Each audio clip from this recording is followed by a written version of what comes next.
Tantor Audio, a division of Recorded Books, presents Murder at Greysbridge by Andrea Carter, narrated by Heather O'Neill. Chapter 1.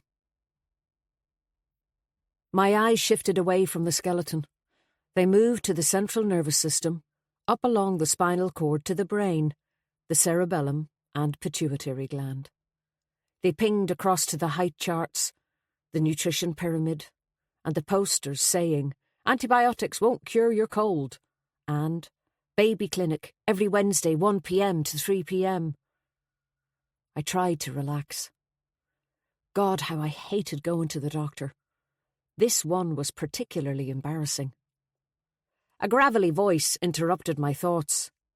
"He's a grand wee young fella." "Sorry, Jim?" The old man seated opposite me leaned across. "I said, the new doctor.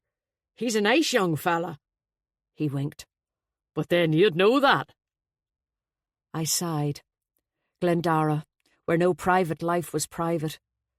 Having said that, I was glad to see that Jim was looking a lot better than the last time I'd seen him, despite us both being in a doctor's waiting room. 3 weeks earlier, I'd drafted his will, and wondered at the time how long it would be before I was called upon to administer it.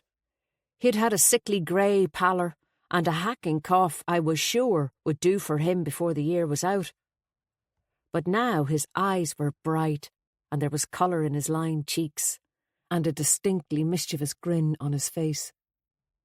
"And sure, a few more months around here and he'll soon lose the accent," he added. I gave in and smiled. "No doubt." Jim returned to clicking his teeth, and I reopened the 3-year-old copy of Women's Way I'd been reading. I wondered whose stash Harry had raided. The practice had only been open a few months. Dr. Harry, as he had quickly become known, had arrived in Glendara in the spring and taken over the practice of old Dr. O'Doherty, or Needles, as he was known.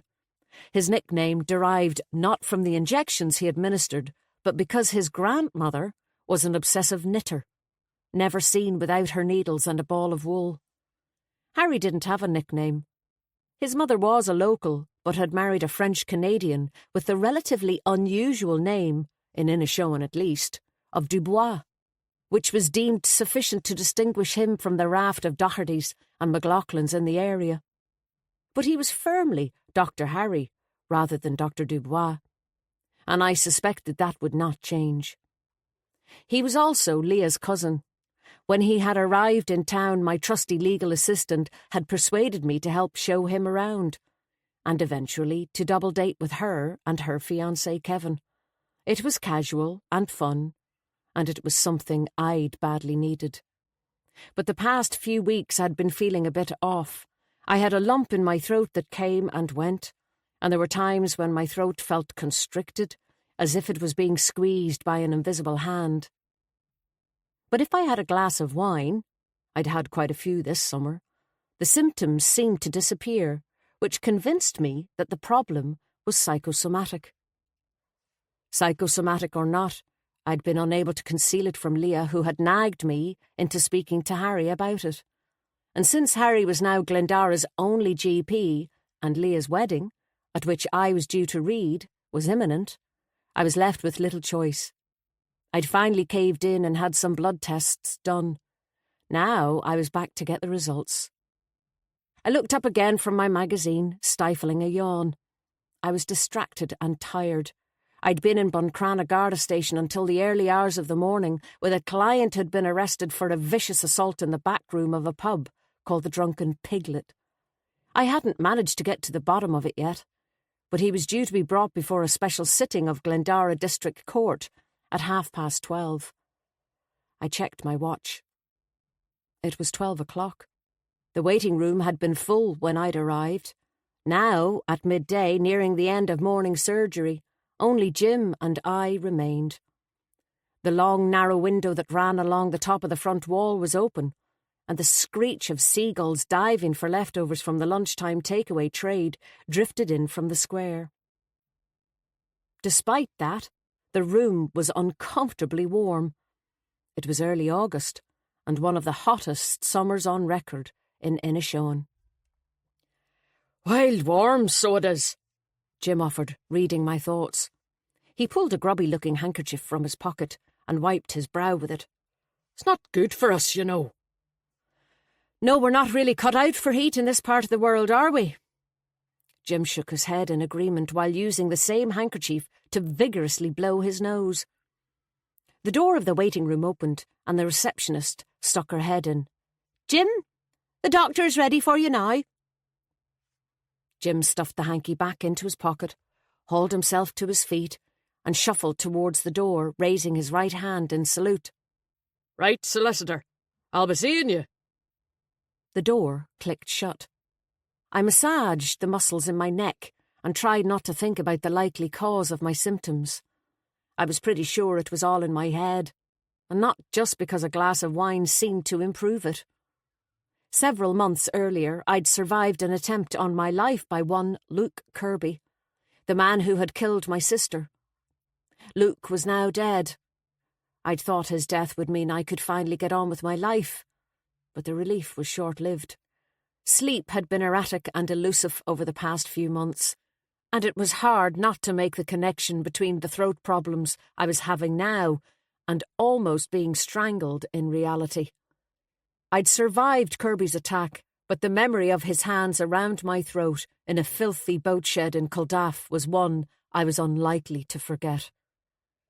I glanced again at the wall opposite, with its posters on nutrition and exercise, and thought how little it all meant if one didn't have peace of mind. I was lost in these cheerful thoughts when the door opened again. The receptionist smiled. "Ben?" I followed her out of the waiting room, past her desk, and through the door of the bright, freshly painted and very blue surgery. Harry stood up from his desk. "Hi." At well over 6 foot, he towered over me. I smiled as I remembered Jim's description of him as a wee young fella. "Any better?" he asked. "Ah, yeah," I lied. "It's nothing really. I'm sure it'll just go away on its own at some stage." Harry closed the door behind me with a soft click and indicated the chair beside his desk, which I took, bag resting on my knee. He sat down, tapped at a few keys on his computer, and peered at the screen. His light blue striped shirt matched his eyes, and the walls. Not for the first time I could see why he had become such a hit in town, particularly with his female patients. Dr. Harry was decidedly easy on the eye. He looked up at me, eyebrows raised. "Well, all the bloods are back, and everything seems to be clear. We've tested for thyroid, celiac disease, and infection, but all are negative. Your iron levels are good. There's no vitamin B deficiency." He shook his head, looking back at the screen. "All in all, you seem pretty healthy." "Great." I stood up to go. "So that's it?" "Hold on," he said, motioning for me to sit back down. "I'd like to refer you on to an ENT guy in Letterkenny." I obeyed, sinking back into the seat. "Do you think that's necessary?" "I think it's a good idea, just to rule out anything nasty." "Okay," I said slowly. "It'll take a few weeks, but—" He hesitated. "There is also the possibility that you have something known as globus hystericus."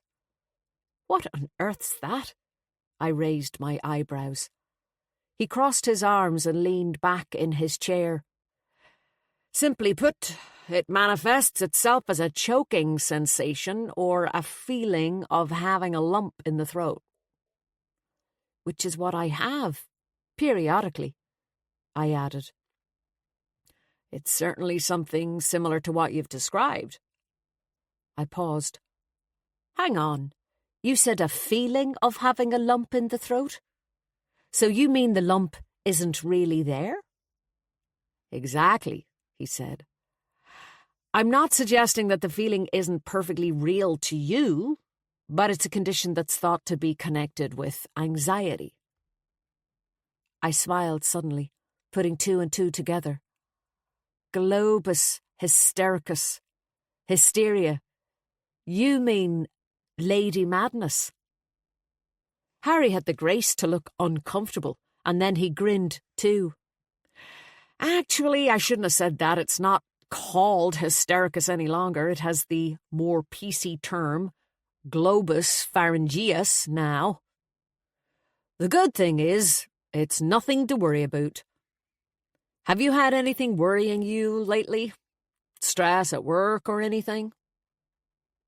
Some, I suppose. I'd have been surprised if Harry hadn't heard about the events at Christmas. News travels quickly in a showing, and Leah would have told him if no one else had. But he didn't mention it, just turned back to his screen. Look, I'll refer you to an ENT in Letterkenny anyway. He looked up. In the meantime, there are some exercises you can do that might help. Throat stretching and exercises for your voice. They're on the net. Great, I'll have a look. Yoga and meditation might help too. The problem is, if it is globus, it's quite difficult to shift. I noticed that. I stood again, pulling the straps of my bag onto my shoulder. Harry stood too, his hands in the pockets of his white coat. His face softened, signalling that the professional bit was over. Ready for Saturday? I smiled. I'm reading a poem, assuming my throat holds up. Lovely! This will be my first Donegal wedding in a while. His eyes creased in amusement. Are they still gigantic? I came back for another cousin's about 10 years ago. I'd swear that one had about 400 guests. I laughed. Leah's won't be that big. Greysbridge is too small. Harry crossed his arms. That's right. Greysbridge. His voice changed to a mock whisper. My mother tells me that house is haunted. She was amazed to hear it was reopening as a hotel. My eyes widened. I wonder if Leah knows that. Maybe leave it till after the ceremony to tell her. He paused. You sure you don't want to travel together? I shook my head. Handsome as he was, I sure as hell wasn't ready for that kind of public declaration. I'm going up tomorrow night with Maeve. Your parents still aren't coming over? No. My dad's not a great traveller anymore, and my mother's happy to stay with him. So, I'll see you there. He made his way over to the door and held it open for me. As I was leaving, he gave me a surprise kiss on the cheek. I paid at the desk and walked out into the square, momentarily blinded by bright sunshine. I reached into my bag for sunglasses, put them on, and checked my watch. It was 12:25. I barreled up the street towards the courthouse. The man I was representing was being led in handcuffs just ahead of me. I tapped the guard accompanying him on the shoulder and asked that he be taken to the small anteroom off the main court so I could speak to him before we got started. Once inside, I closed the door and perched on the only piece of furniture in the room, an old kitchen table with peeling green paint. My client, one Eamon McShelley, stood in front of me, handcuffs removed, gaze firmly fixed on the wall opposite. How are you doing this morning? I asked. All right? He grunted, something resembling an assent. He was more subdued than he had been last night, but the stench of stale booze was undeniable. His hair was greasy, and his skin had a sheen that indicated he hadn't had the benefit of a shower today. I'd met Mr. McShelley for the first time at midnight the night before, after a call from the Garda station asking me to come and represent him. He had requested me by name, I was told, but I still wasn't sure why. He was no more communicative this morning than he had been last night. I took his charge sheet from my bag. OK. As you know, you've been charged under Section 3 of the Non-Fatal Offences Against the Person Act, which is assault causing harm. It's a serious offence. But all that will happen this morning is that the guard will give evidence of arrest, charge, and caution, and I will have an opportunity to apply for bail on your behalf. Do you understand? He nodded, still not meeting my eye. I sighed. This wasn't going to be easy. The night before, I'd been told he had resisted arrest, but he had refused to tell me anything then, either. I recalled my exchange with the arresting guard. "What are you saying he did?" I'd asked. "Chained a guy to a radiator and then proceeded to get pissed for 2 hours?" I'd raised my eyebrows. "But you're charging him with assault causing harm, not false imprisonment?" The guard had narrowed his eyes. The radiator was on, full pelt. We have a victim in intensive care with second-degree burns. I crossed my arms. As I told you last night, the guards have said they will be objecting to bail on the basis that you may interfere with witnesses. Last night you said that you didn't want me to apply for bail. Is that still your position? McShelley nodded again, staring at the ground with a surly expression on his face. "Are you sure?" I paused. No further response. "OK, that means you will be remanded in custody and taken to Castlereagh prison. The case will be put back for 1 week." I took a blank statement of means from my bag. "What about your circumstances? Are you working?" He shook his head. I stood up. "Give me a minute and I'll come back to you." I made my way into the courtroom. As was typical for the summer months, the heating was on and the place was like a sauna. The thought of being chained to a radiator made the skin on the back of my neck prickle. An inspector from Letterkenny was speaking to the court clerk, but other than that the courtroom was empty. The inspector turned when he heard my footsteps, and I made my way over. He nodded a good morning. "Eamon McShelley," I said, counting off the issues on my fingers. "No application for bail. We'll consent to a remand in custody for 1 week." The inspector nodded. "In case you were considering an application for legal aid, there'll be an objection to that too." I raised my eyebrows. "Any reason? He tells me he's unemployed." The inspector smiled. "He might be claiming the dole, but there's a hefty pay packet coming from somewhere." "What do you mean?" "He's from Castleblaney. He's in a pub and in a showing with keys to a lorry but no vehicle, and quite an amount of cash on his person." The man's tone was sarcastic. "What would you think?" I had some ideas, but I wasn't about to suggest them to the inspector. The high rate of tax on cigarettes and alcohol meant that smuggling of those goods was rife. Red diesel used in agricultural machinery had a significantly lower rate of tax than ordinary diesel, but its use in road vehicles was illegal, meaning that fuel laundering, the removal of the red dye, was pretty profitable. There were any number of offences he could have been referring to. I shrugged. "I don't know. You'll have to tell me what you're thinking." Unsurprisingly, the inspector wasn't prepared to share his suspicions with me either. "I think you'll have to ask your client about that." "You do know you haven't charged him with anything in that regard. It's a straightforward Section 3. "I'm aware of that," he said coolly. "I'm simply marking your card that is unlikely to remain the position. What I'm saying now is that despite what he may be telling you, your client is on someone's payroll, which means we'll be rigorously objecting to any application for legal aid." The clerk called, "All rise," and the judge walked into the courtroom. Chapter 2. A line of sweat was running down my back within seconds of leaving the courthouse. My suit was way too warm. The sun beat down and it hadn't rained for over a week. a major phenomenon in Donegal. As old Jim had remarked, we weren't really cut out for it. For the first few days, people had embraced the good weather, leaving work early to go to the beach, dragging chairs from the Oak pub to drink afternoon pints outside.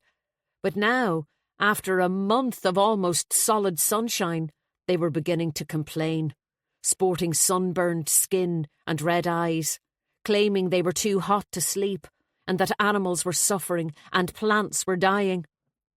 And as I walked through the square, I saw that the flower beds, usually a blaze of colour at this time of year, were a sorry sight, despite the Tidy Towns Committee's attempts to water them more regularly than usual. Crossing the road in the direction of the office, I spotted Phyllis Kettle fanning herself with a paperback in the doorway of her bookshop. She waved, and I walked towards her. Her border collie Fred was flopped down beside her on the mat, tongue lolling from the side of his mouth. The bookseller hadn't made too many concessions to the heat. She was wearing an ankle-length purple linen dress with long sleeves. She looked at me curiously as I approached. "Everything okay?" she asked. "Fine. Why?" She nodded towards the doctor's surgery from where she must have seen me emerge earlier. Not much escapes Phyllis. "Now, I know you've been out and about with the handsome doctor, but you were in there a long time. During morning surgery. Looked more like a professional visit to me."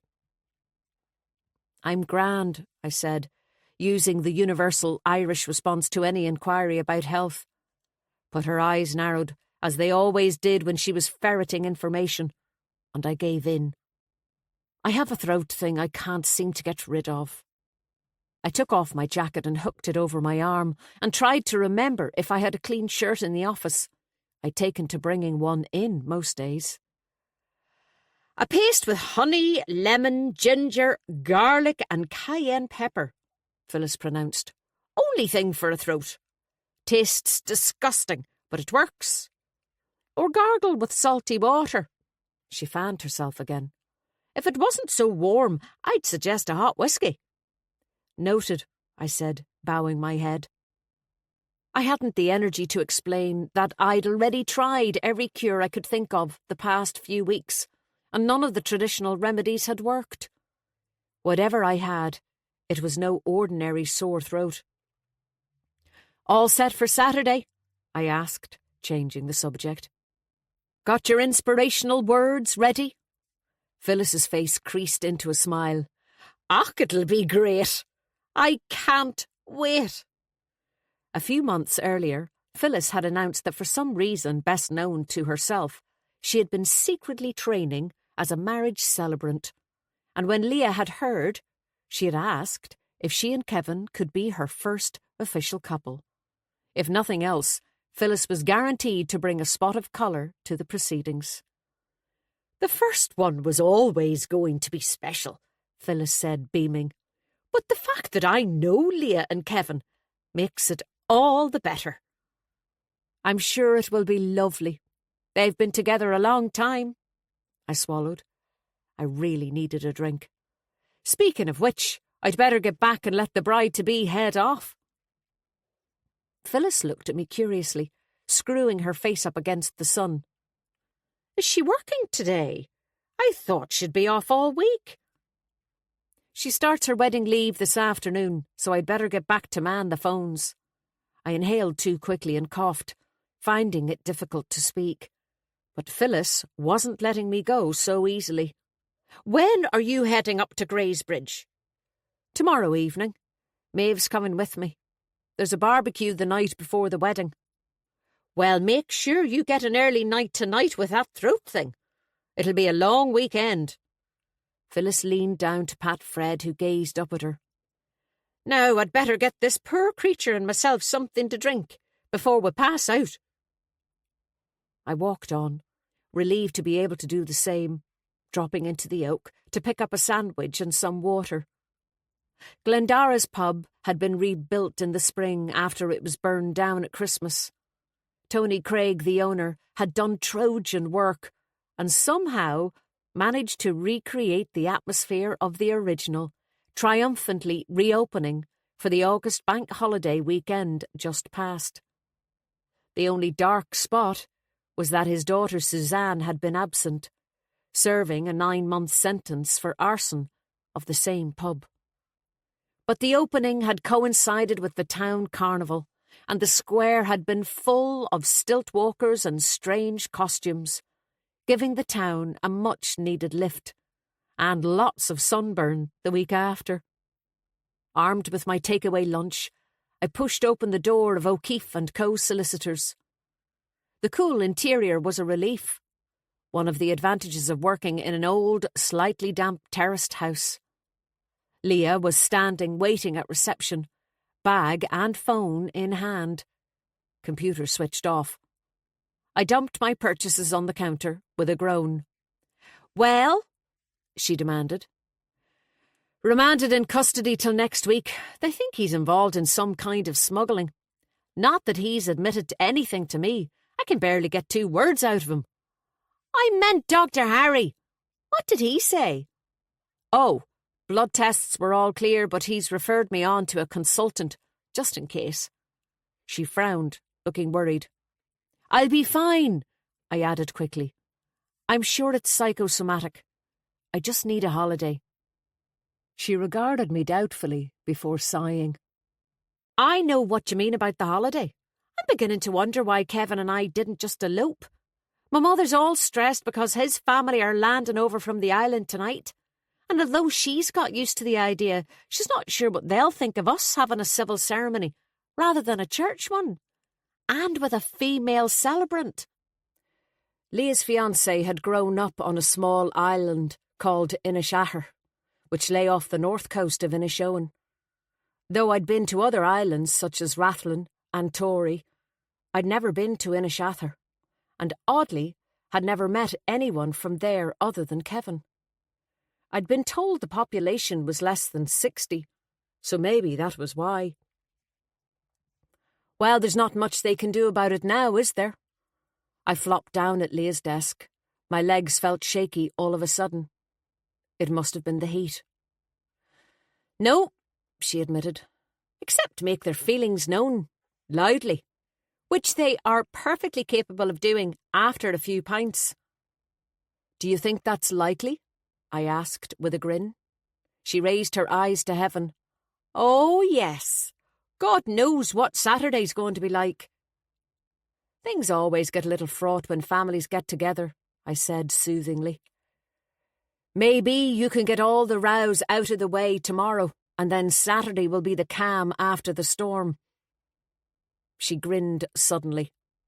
"Actually, that's not such a bad idea.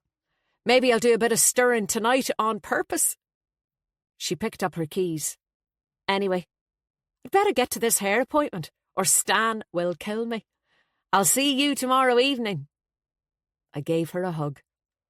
"Good luck. I'm sure it will all go swimmingly. And you have Greece to look forward to after it's all over." Her face softened as she turned to go. "Is there any way I could skip straight to that bit?" I unwrapped my sandwich, but before I could take my first bite, the phone rang. The phone was going to be the most difficult part of running the office without Leah, I realised. I took a sip of water before I answered. "Hi." A male voice with an American accent was followed by a momentary hesitation. "Is that you, Ben?" I glanced nervously at the door. Leah could easily come back for something. "Yes. Hello, Mitch." "I hope you don't mind my ringing your office. I found the number online. It's easier than calling your cell." There was a smile in his voice, but I didn't respond. He was checking up on me. I should have expected it. "Answering your own phone? You won't have to do that over here, you know. And I'm sure you'll be glad of a bit of sunshine, won't you?" I couldn't help but smile at that, glancing towards the window and the perfectly blue sky. "You're not going to believe it, but it's 27 degrees here at the moment, and sunny." "You're kidding. I thought it did nothing but rain over there." There was a pause. "You've been missed, you know." "That's nice to hear." "I have good news. We have sorted a locum for you. There's a Monaghan man who is dying to get home for a bit. Would take the leave in a heartbeat." He paused as if checking something. "Castle Blaney's not that far away from you, is it?" I hung up, feeling uneasy. Mitch was the managing partner of the firm I'd worked for in the States before I'd come to Inishowen. We'd stayed in touch with the odd email at Christmas and St. Patrick's Day, but then a month earlier he had phoned me out of the blue to say that the firm's Irish-American client base was growing, and they liked the idea of having another real Irish lawyer on their staff, and would I be interested in being that lawyer? I'd immediately said no, but I'd been feeling low when I'd taken the call, and he could hear it in my voice. The problem was, when he rang back a week later, that hadn't changed, and Mitch knew it. Mitch was a trial attorney. He was trained to smell weakness and exploit it, even over the phone, thousands of miles away. And somehow I'd found myself agreeing to do a few months, a year at the most, though only if I could find a locum for my practice in Donegal, which I'd thought was unlikely. I wasn't due to start until January, 5 months away, but I still hadn't told Leah. It seemed too much to land on her just before her wedding. I pulled myself together, ate the sandwich at my desk, and worked through lunch. The afternoon was busy. Managing the phone and seeing clients required a high degree of coordination. So when my last appointment was over, I left on the dot of 5:30, locking the door behind me with a sigh of relief. The Mini was like an oven when I sat into the driver's seat, reminding me of hire cars on foreign holidays. I drove out of the car park with the window fully down, relishing the breeze, passing the Garda station, boarded up now, looking morose and unloved. It had been closed for almost 6 months. Garda Andy McFadden had been restationed in Letterkenny after a stint in rehab for his gambling addiction, and I'd run into him in court a few weeks back, looking a lot better than the last time I'd seen him. He had asked after his old sergeant, but I had nothing to tell him. Driving along the coast, inhaling the sea air, I allowed myself to think about Malloy, something I generally resisted these days. Tom Malloy, Glendara's old sergeant, and my ex, had left for Cork in February, having been put on enforced leave pending an investigation into Kirby's death.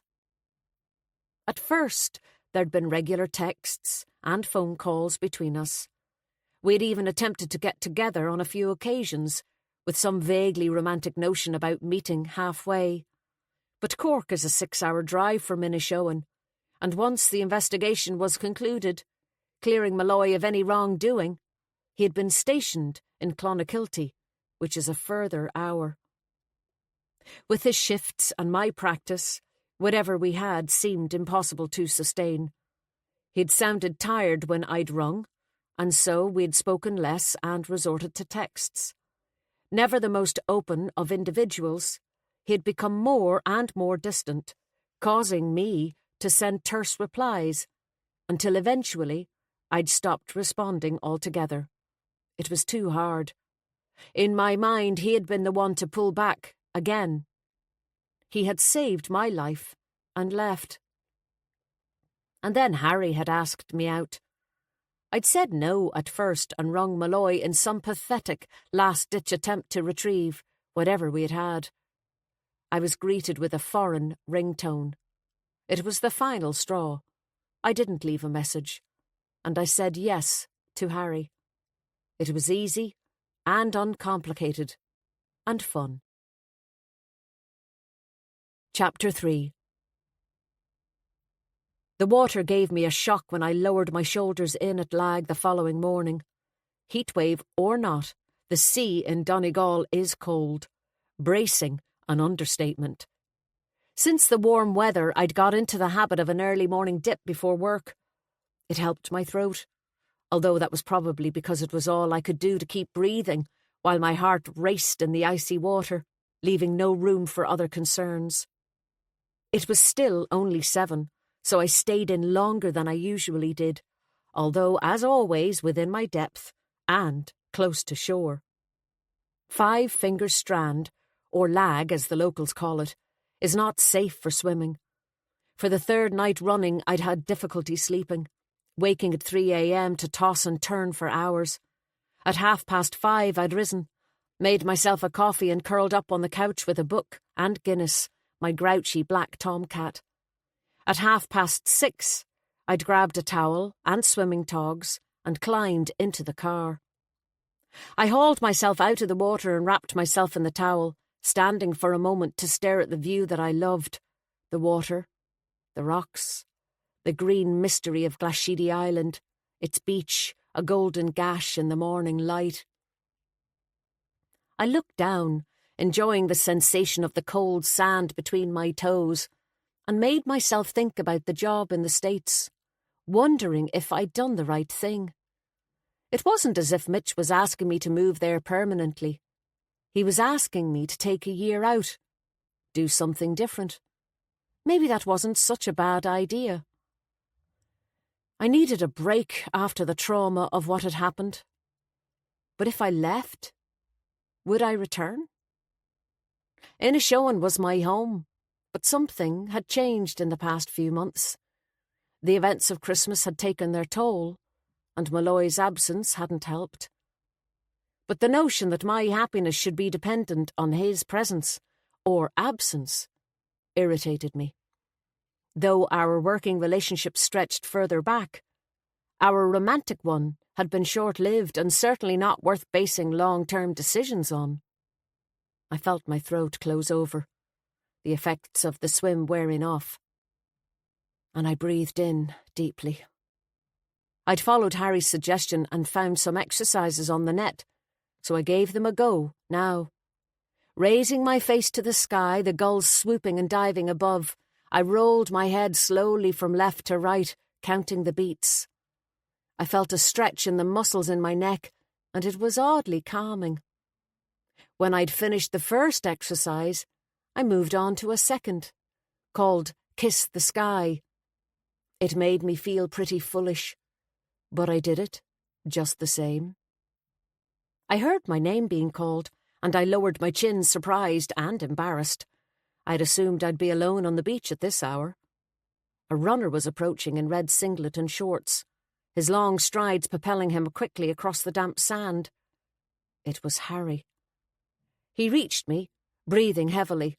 I said good morning, and he raised his hands in silent greeting before leaning forward, hands on knees, catching his breath. After a few seconds, he straightened. "Sorry, trying to push myself." He looked exhausted, with dark circles under his eyes. I wondered how far he had run. "So you found the throat exercises?" I grinned. "You saw me then?" "I did. I'm sorry. I hadn't realised what you were doing or I wouldn't have disturbed you. But they should help." He brushed the sweat from his forehead. "You've certainly nothing to lose by doing them." I saluted. "Okay, Doc, will do. I'm prepared to do anything at this stage." He glanced at the water and frowned. "Are you sure you should be swimming here? I thought this beach wasn't safe." "It's not, but I don't think you could call what I do swimming. More of a shock immersion. I just dip myself in. I do it all year round." He gazed at me with an amused smile. "You're quite the strange little creature, aren't you?" I flushed. Harry had a way of looking at you that made you want to giggle idiotically. Not my style, usually. "Be careful, though, won't you?" he said, his expression suddenly sober. "Don't take any risks." "Always am. Never do." "Good." He wiped his face with his sleeve again. "Although, I must admit it's looking pretty attractive even to me at the moment." I followed his gaze to the water, its deceiving Caribbean blue. "Believe me, it's still pretty chilly." He grinned. I'll bet. He looked up at the sky. There was heat in the sun even at this hour. How long is it going to last, do you think, this weather? Oh, it'll probably break soon. It has to, I added unconvincingly. I'll be glad when it does. Harry checked his watch. Anyway, I'd better go. Early surgery. Okay. He turned back. That was a nice surprise, he said, his eyes meeting mine flirtatiously. Rather a good start to the day. I smiled. See you tomorrow. For sure. He walked towards the dunes, stopping to stretch his muscles along the way. I waited till he had disappeared through the gap in the eroded rocks before walking on a little, intending to resume my contemplation. But I'd lost my train of thought, so I picked up my towel and headed back to the car. I decided on one thing at least. No decisions until after the weekend. This weekend was for Leah. The office was quiet, and without Leah to chat to, the day fairly dragged. I finally lost momentum about 4 o'clock, when, conceding defeat, I made myself a coffee, grabbed a Kit Kat from the jar and a magazine from the rack, and sat at Leah's desk to kill the last hour. I reckoned I'd better stay on the premises at least. At 4:20, having drained the last of my coffee, I heard the door open. I looked up, heart sinking. I'd been so close to escape. 2 teenagers burst in, shoving one another and laughing. A girl and a boy of about 14. They walked down the narrow hallway, shoulder to shoulder, not easy in such a limited space. When they emerged into the reception area, they looked up and stopped laughing, as if resentful of my presence. The girl was Niamh, Leah's youngest sister. I greeted them. Hello? They glanced at each other uncomfortably. Niamh spoke. Leah left cufflinks here? Oh, yes, I said. She had them made up for Kevin to match her bouquet, didn't she? Niamh nodded. She was not unlike Leah, pretty and clear-skinned, with smart green glasses framing blue eyes and blonde hair in a high ponytail. She was wearing a purple hoodie, unzipped to reveal a similar-coloured T-shirt and black jeans. The boy was baby-faced with a touch of acne on his forehead, marginally taller than Niamh, with a long fringe, paint-splattered shoes and a battered rucksack on his shoulders. He looked at me, unblinking, with a defiance I found amusing, since he was the one who had entered my space, rather than the other way around. There was no offer of introduction. I'll have a look. They're probably around here somewhere. I rummaged in a drawer without success, feeling their eyes on me. She said they're in with the post-its and things, Niamh offered eventually. I followed her suggestion and found a small blue box, which I held aloft. Do you think this is it? Niamh nodded again. I handed it over, and she put it into her bag. I sat back in Leah's chair. Are you looking forward to your bridesmaid duties tomorrow? Niamh smiled a little, her eyes flickering towards the boy, but before she could reply, he cut across her. We'd better go. Her smile faded. She nodded her thanks, and as if obeying some siren they both could hear but I couldn't, they turned and left without a word. When the door clicked shut, I went to the front room and the window that looked out onto the street. Holding the blind to one side, I watched as they crossed the road, arms linked, heads inclined towards one another as they talked. They stopped at 2 bikes locked together at a telegraph pole, still deep in chat, until suddenly the boy reached for Niamh and kissed her on the lips, pushing her head back just that little bit too far. When he released her, she smiled shyly and put her hand on his shoulder. I felt oddly disconcerted as they cycled away. When I drove back to Malin, the village a few miles from Glendara where I live, the sun was still hot, the sky a deep, clear blue. The village had a summer Friday feel to it, with people sitting outside the pubs on benches on the green, having early pints and gin and tonics. Despite the complaints, it was strange how quickly we had become accustomed to this unaccustomed weather, when it came to outdoor drinking at least. I waved to some neighbours I spotted, including Charlie from next door, who had promised to feed Guinness while I was gone for the weekend. He returned the wave and came over, followed by his little corgi, Ash. Poor Ash was beginning to look his age, with greying whiskers and a touch of arthritis in his gait. Charlie was dressed in a pair of unflattering Hawaiian shorts and was rather red-faced. Whether from the sun or the pint in his hand, I couldn't be sure, but it clearly wasn't his first. "Is it this evening you're away?" he asked, as I bent down to tickle Ash's ears. I nodded. "Heading shortly." I rooted in my bag for the spare key I'd had cut and handed it over. "Thanks for this. It makes me feel better knowing you'll be feeding him." The year before, Guinness had nearly died from poisoning, so I wasn't taking any chances. Charlie took the key, examined it, and put it in his shirt pocket. "Aye, well, I hope you have a grand weekend. Enjoy the wedding." "Thanks, Charlie. I'll be back on Sunday evening." I walked across to my cottage, pushing open the gate and making my way up the path. The cat in question was sunning himself on the doorstep, tail wrapped neatly around himself. I bent down to rub him, and he stretched luxuriously and rolled onto his back. I straightened myself with a groan. "Sorry, Guinness, I haven't time for that. I'm in a hurry." My phone buzzed in my bag. It was a text from Maeve, my friend, and the local vet. "You ready to go? I can be over in half an hour." I texted back, "Give me 40 minutes," as the cat dragged himself to his feet and followed me in through the door. I raced upstairs, taking the steps 2 at a time. After my shower, I changed into jeans and sandals and a t-shirt and started to pack, something I definitely should have done the day before. Now I was doing it all in a rush, picking things up and dropping them, covering one item with another and forgetting where I'd left others. To add to the chaos, I was followed from room to room by Guinness, who could tell that I was going away. Somehow he managed to be both clingy and standoffish at the same time, a gift possessed only by felines.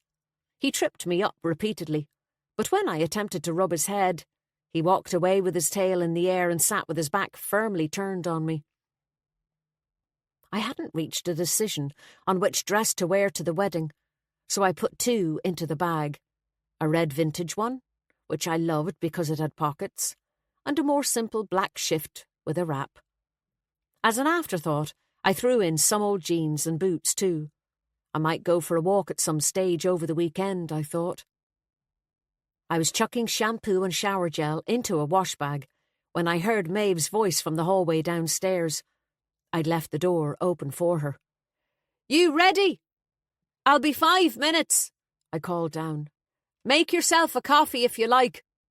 "God, no, it's too hot. Thanks all the same. I'll have some water."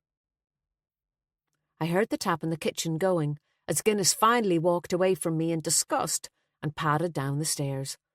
And as I threw the last few things into the bag, I heard Maeve chatting to him. 5 minutes later, we were in the Mini, a mournful-looking Guinness gazing at us reproachfully from the doorstep. "That cat can sure do a guilt trip," Maeve laughed. "Don't I know it," I said. "Yet he's allowed to wander off for days on end without a by your leave." "That's a tomcat for you. Anyway," she rubbed her hands together, "let's get going. Road trip." I put the key in the ignition. Why do I feel like Thelma and Louise?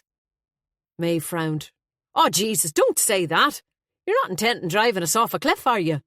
No shortage of them up that end of Inishowen." I started the car with a grin. "I was thinking more of the giving Brad Pitt a lift end of things." Chapter 4. I drove on up the coast, past the turn for Lag as if heading for Malin Head, then crossed to the east side of the peninsula. I wore sunglasses, Light was streaming into the car as if it was midday rather than 6:30. It was rare for Maeve to be in my car. Usually we travelled in her jeep if we went somewhere together. But today I'd volunteered, since her husband was away and she was going to the wedding on her own. It didn't take long for me to question the wisdom of that decision. My old Mini doesn't have air conditioning. In fact, it barely has heat, which makes it a little like the courthouse in Glendara, freezing in winter and warm in summer. So the windows remained open for the entire journey, which didn't help Maeve's newly done hair. And though the drive was short, the road was twisty and meandering and full of potholes, which provoked regular complaints about suspension and springs. After one particularly bumpy section, she hinged forward in some kind of yoga stretch. "How the hell do you travel in this car all the time? I'm really stiff." "It's probably more suitable for short people," I conceded.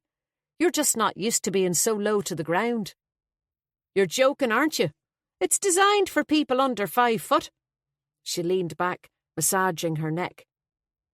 I slowed down, but it didn't seem to help much. "So, who's going to be at this wedding?" she asked. "Who will we know?" "I think there are about 50 coming. Leah and Kevin's families will make up the bulk of the numbers. There'll be all the islanders, of course." Maeve grinned over at me suddenly. "That's right. Kevin is for Minneshatter, isn't he? I'd forgotten that." "Yes." I was slightly distracted, glancing around me. "Keep your eyes peeled and watch out for a sign, will you? I reckon we must be nearly here." Obediently, Maeve shielded her eyes from the sun to look. "They're a strange lot, those islanders. Keep very much to themselves. Kevin's the only one I've met, and he only spent a few years there in his teens after his parents died. Have you been there?" Maeve shook her head. "I get the impression they don't really welcome visitors. Not like Rathlin or Tory. They have their own version of Irish, I've heard, that they slip in along with the English. And they like a drink. Long dark winters with not much else to do, I guess." She grinned. "Be prepared for a hangover this weekend at the very least." I groaned inwardly. The dryness in my throat was bad enough without a hangover. I took a gulp from the bottle of water I'd left on the dashboard. As I replaced it, I caught sight of a brown and white sign I couldn't yet read. Maeve clocked it at the same time. "Is that it, do you think?" she asked. "Should be," I replied, slowing down to get a closer look. And it was. Greysbridge House Hotel, 500 metres, the sign read. After the suggested half-kilometre, I slowed at a set of grey pillars framing black iron gates. "That's a bit unusual," Maeve remarked. I looked to where she was pointing. The pillars were like Roman columns, but each had deep cracks, one in particular travelling its whole length, making it look as if it might collapse at any moment. "Cripes, I think they'd be inclined to remove them entirely. They look a bit precarious." The gates were open, but I groaned when I saw the cattle grid, another obstacle for the Mini to negotiate. "Greysbridge," Maeve said, glancing around her as we turned in. "Where's the bridge, I wonder?" I shook my head. "No idea. I presume there's one somewhere. We'll have to ask the Greys." Ian and Abby Gray were the Dublin couple I'd acted for in buying Greysbridge the previous year, which was how Leah had come to hear of it and choose it as her wedding venue. Although the Greys had bought it to run as a small hotel, it turned out that the house and lands had originally been owned by Ian's grandfather, who'd lost it in a card game in the 30s. I'd been impressed by the estate agent's brochure, but I hadn't seen Greysbridge in the flesh, so was looking forward to seeing it now. The Mini managed the cattle grid, but the rough gravel drive wasn't so easy on the car's low undercarriage, and it was a long drive. A couple of 100 yards through sun-dappled ash, lime and sycamore trees, and the house still wasn't visible. Maeve groaned. her hand on the roof to steady herself as we bumped along. Then the drive took a turn to the left and a group of riders on horseback came into view. I pulled in to allow them to pass, and the woman leading the group smiled and waved. It was Abby Gray. She came over to speak to us through the open window, leaning forward and tipping her hat. "Hello and welcome. I hope you have a lovely weekend." "Thank you," I said. "I'm excited to see the house finally." "We're pretty excited ourselves. It's our first wedding." Abby put her hand to her mouth in a mock whisper. "I hope there are no disasters." Maeve leaned across to say hello. "There won't be. It'll be great." "Have we taken over the whole house?" Abby nodded. "Just about. There are 2 extra guests who've been here a few days, but the bride very kindly said she didn't mind them staying on, as we've enough rooms to cater for everyone else." She shot us a wry look. "Which isn't a problem since some of her future in-laws decided that they'd rather sleep on their boats." "Boats?" Maeve and I chorused in surprise. Abby's smile hinted that there was more to that particular story than she was prepared to divulge, while Maeve shot me a sidelong look. "I presume you're both here till Sunday?" Abby asked, and we nodded in reply. "Any interest in a ride in the morning? The wedding doesn't start till 2, and I was thinking of heading up to the old fort." Before I could say anything, Maeve replied for both of us. "Aye, absolutely. Count us in. If you can supply this one with a hat, that is. I brought my own just in case." I swivelled towards her. "This one?" "Not a problem," Abby said with a broad smile. "We've loads of spares. I'm sure we'll find one to fit you." "Excellent," Maeve said, giving me a nudge. "We'll look forward to it, won't we, Ben?" "Yes," I said reluctantly. Abby had tried to get me to come on a ride when she'd been working in a stables near Glendara, but it hadn't happened, which meant that the last time I'd actually ridden a horse, I'd been a teenager. "Right," Abby said, sensing the horse's impatience to get going. The large black cob she was riding had begun to paw at the ground. "Go on up to the house, get settled in, and we'll see you later." She tapped her crop on the roof of the Mini and trotted off with her group following her. I turned to Maeve before I started the car again. "I haven't ridden in about 20 years. I'm not sure I'll be able to stay on, let alone ride up to some fort." "Ack, you'll be grand," she grinned. "It'll all come back to you. She'll give you some quiet old mare to start you off." She nodded towards the departing group. "If the hotel's empty, other than the wedding guests, who are those other riders? Maybe she takes people who aren't staying here." "She'd probably need to. Big outlay, all those horses, especially when they're only starting out." We drove another 100 yards through the trees before emerging at what looked like the back of a very large residence. The drive snaked to the right of the house, where a glimpse of blue was visible through the green. It seemed the place had been built to face the shore, creating a strange first impression for a hotel, as if it were turning its back on visitors. I drove on past the gable end where a small door was almost completely hidden by a huge pear tree, laurels to our right, and azaleas flaming in cerise and orange. When they'd bought the house, the Greys had told me it had been allowed to fall into disrepair, but it seemed the garden had not. Despite the heat, it was mature and lush. As we rounded the building, the shore came dramatically into view, the water blue and welcoming in the evening sunshine. An expansive lawn with sprinklers and flower beds of pampas grass and hydrangeas sloped down towards a little beach and a pier. 2 large boats that looked like fishing trawlers were moored there. The guests' accommodation that Abby had referred to, I assumed.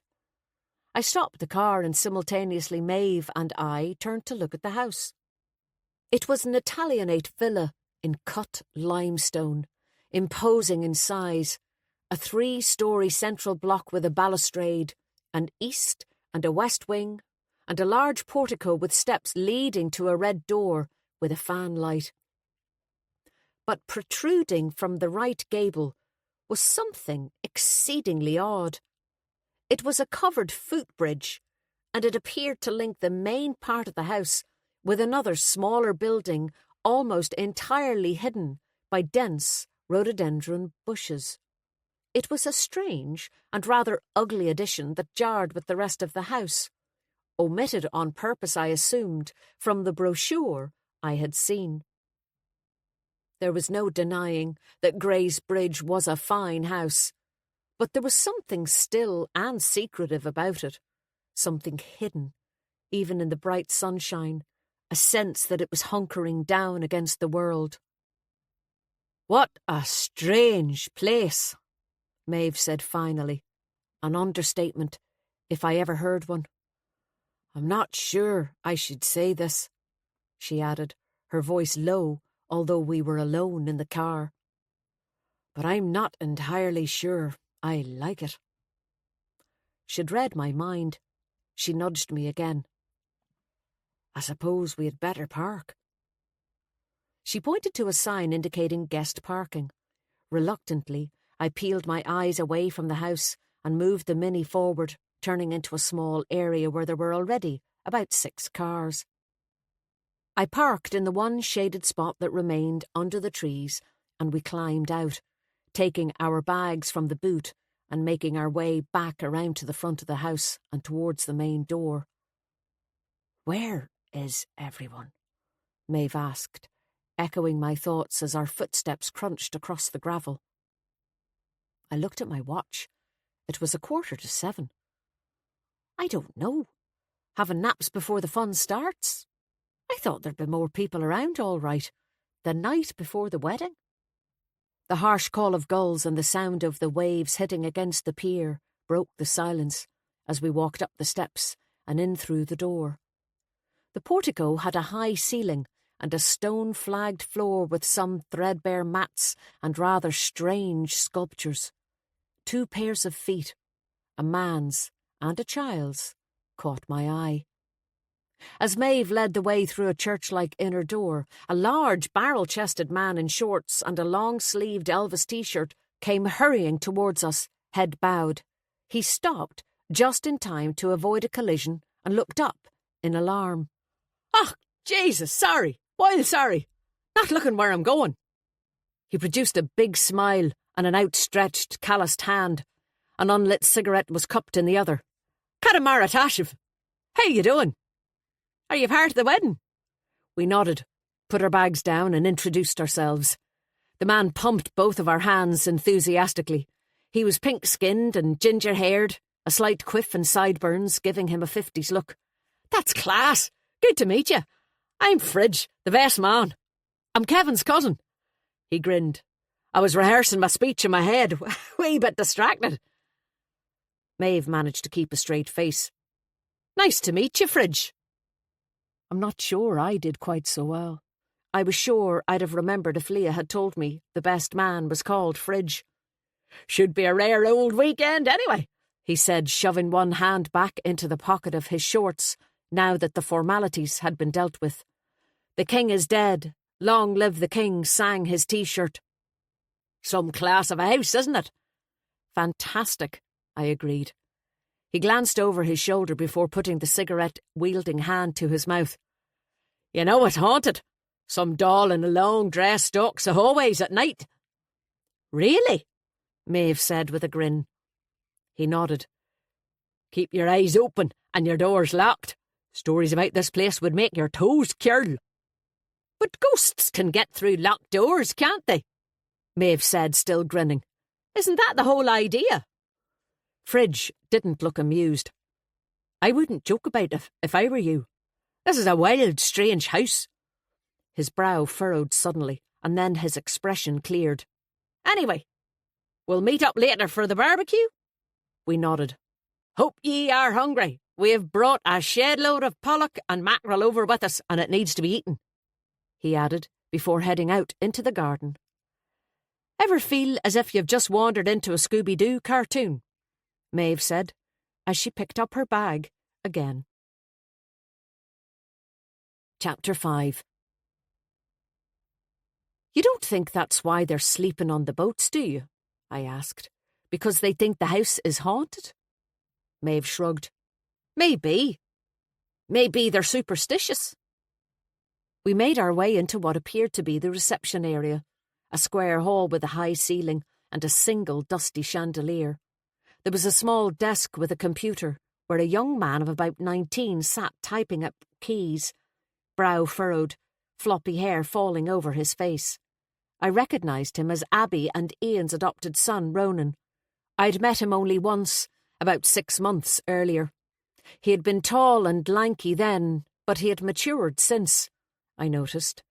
His shoulders were broader, his jaw more pronounced.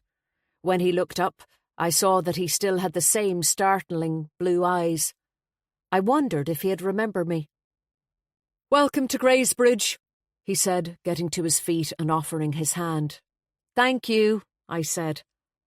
"It's Ronan, isn't it?" He nodded. "It is. You're Miss O'Keefe, my parents' solicitor, aren't you? We met once in Glendara." "I am. I'm Ben. Well done for remembering. This is Maeve." He shook Maeve's hand in a gesture that seemed oddly formal for someone of his age. "We should have 2 rooms reserved," I said, "for tonight and tomorrow. We're part of the wedding." I gave him our full names and he tapped at the keyboard before looking up. "Would you like rooms beside one another?" I looked at Maeve and she nodded. "Great," I said. We looked around us while he did his work. The hall we were in led into an even larger one with a huge fireplace and enormous armchairs on either side like thrones. To the right of the fireplace was a staircase, a rather grand one from what I could see, which disappeared towards the upper floors. "These rooms are next to each other," Ronan said as he handed us 2 sets of keys. "You have Lady Grey's room, Miss O'Keefe, and you have the blue room, Maeve." He pointed towards the stairs. "Turn left at the return and go through the arch. Take the left fork and your rooms are the first and second in that hallway. The names are on the doors. There's a bathroom at the end of the hall."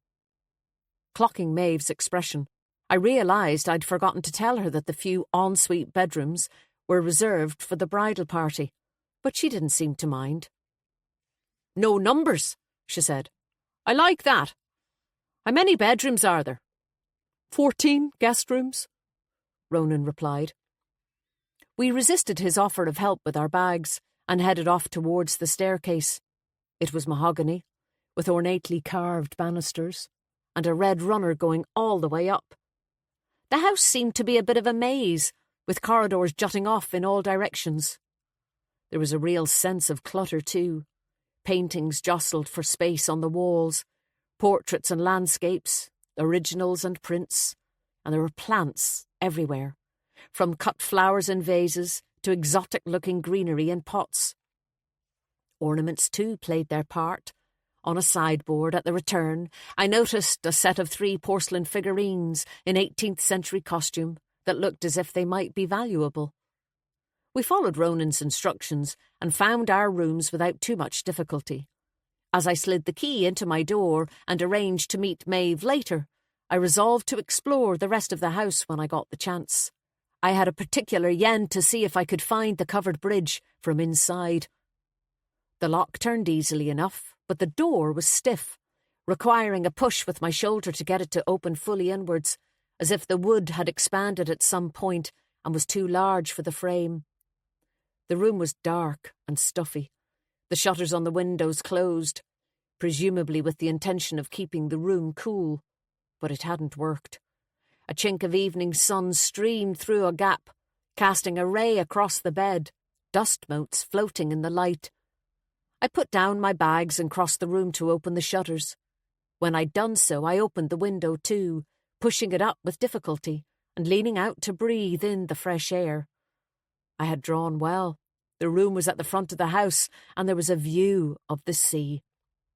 A couple walked arm in arm along the path that crossed the lawn, heading down to the pier. I watched them as they stood, looking out to sea. Their silhouettes familiar. It was Leah's sister, Neve, and her boyfriend. I stood for a while listening to the gulls and looking out at the pier and the boats, silent and still, the sea lapping gently at their black and red hulls. I wondered how comfortable a fishing boat would be to sleep on, with maybe 2 small cabins on each, and why you would choose it over a luxury room in a hotel. Eventually, I turned to look at the room that would be mine for 2 nights. A 4-poster bed, mahogany furniture, and an iron fireplace with embroidered screen confirmed the luxury part. Rich burgundy wallpaper, thick carpets, and heavy bedclothes confirmed that this was a room for winter rather than summer. Even with the window open, it was still warm. Realising I was thirsty, I was relieved to see that although there was no bathroom, there was a hand basin. I filled a glass with water and drank thirstily. Then, as a sudden wave of tiredness hit me, I climbed onto the bed and lay down, closing my eyes for a few minutes. But when I felt myself drifting off, I forced myself to move and unpack. I wanted to sleep tonight. Making my way over to the huge wardrobe to hang up my dresses for the following day, I noticed a large green hardback on the dressing table. Curious, since it was the only book in the room, I sat down on the bed to look at it, dress on my knee. It was a girl's own annual from 1913. Fascinated, I turned it over in my hands. It was a little ragged. The spine was broken, showing the stitching inside, but other than that, it was pretty much intact. The cover showed a young woman by a fire in a long red skirt and blouse, reading to an older woman dressed in black with a white shawl and bonnet. Snow was visible through the open window, and a cat, not unlike Guinness, sat on the hearth. I opened it carefully and ran my fingers over the heavy cream pages. There were articles on nature, on identifying wildflowers.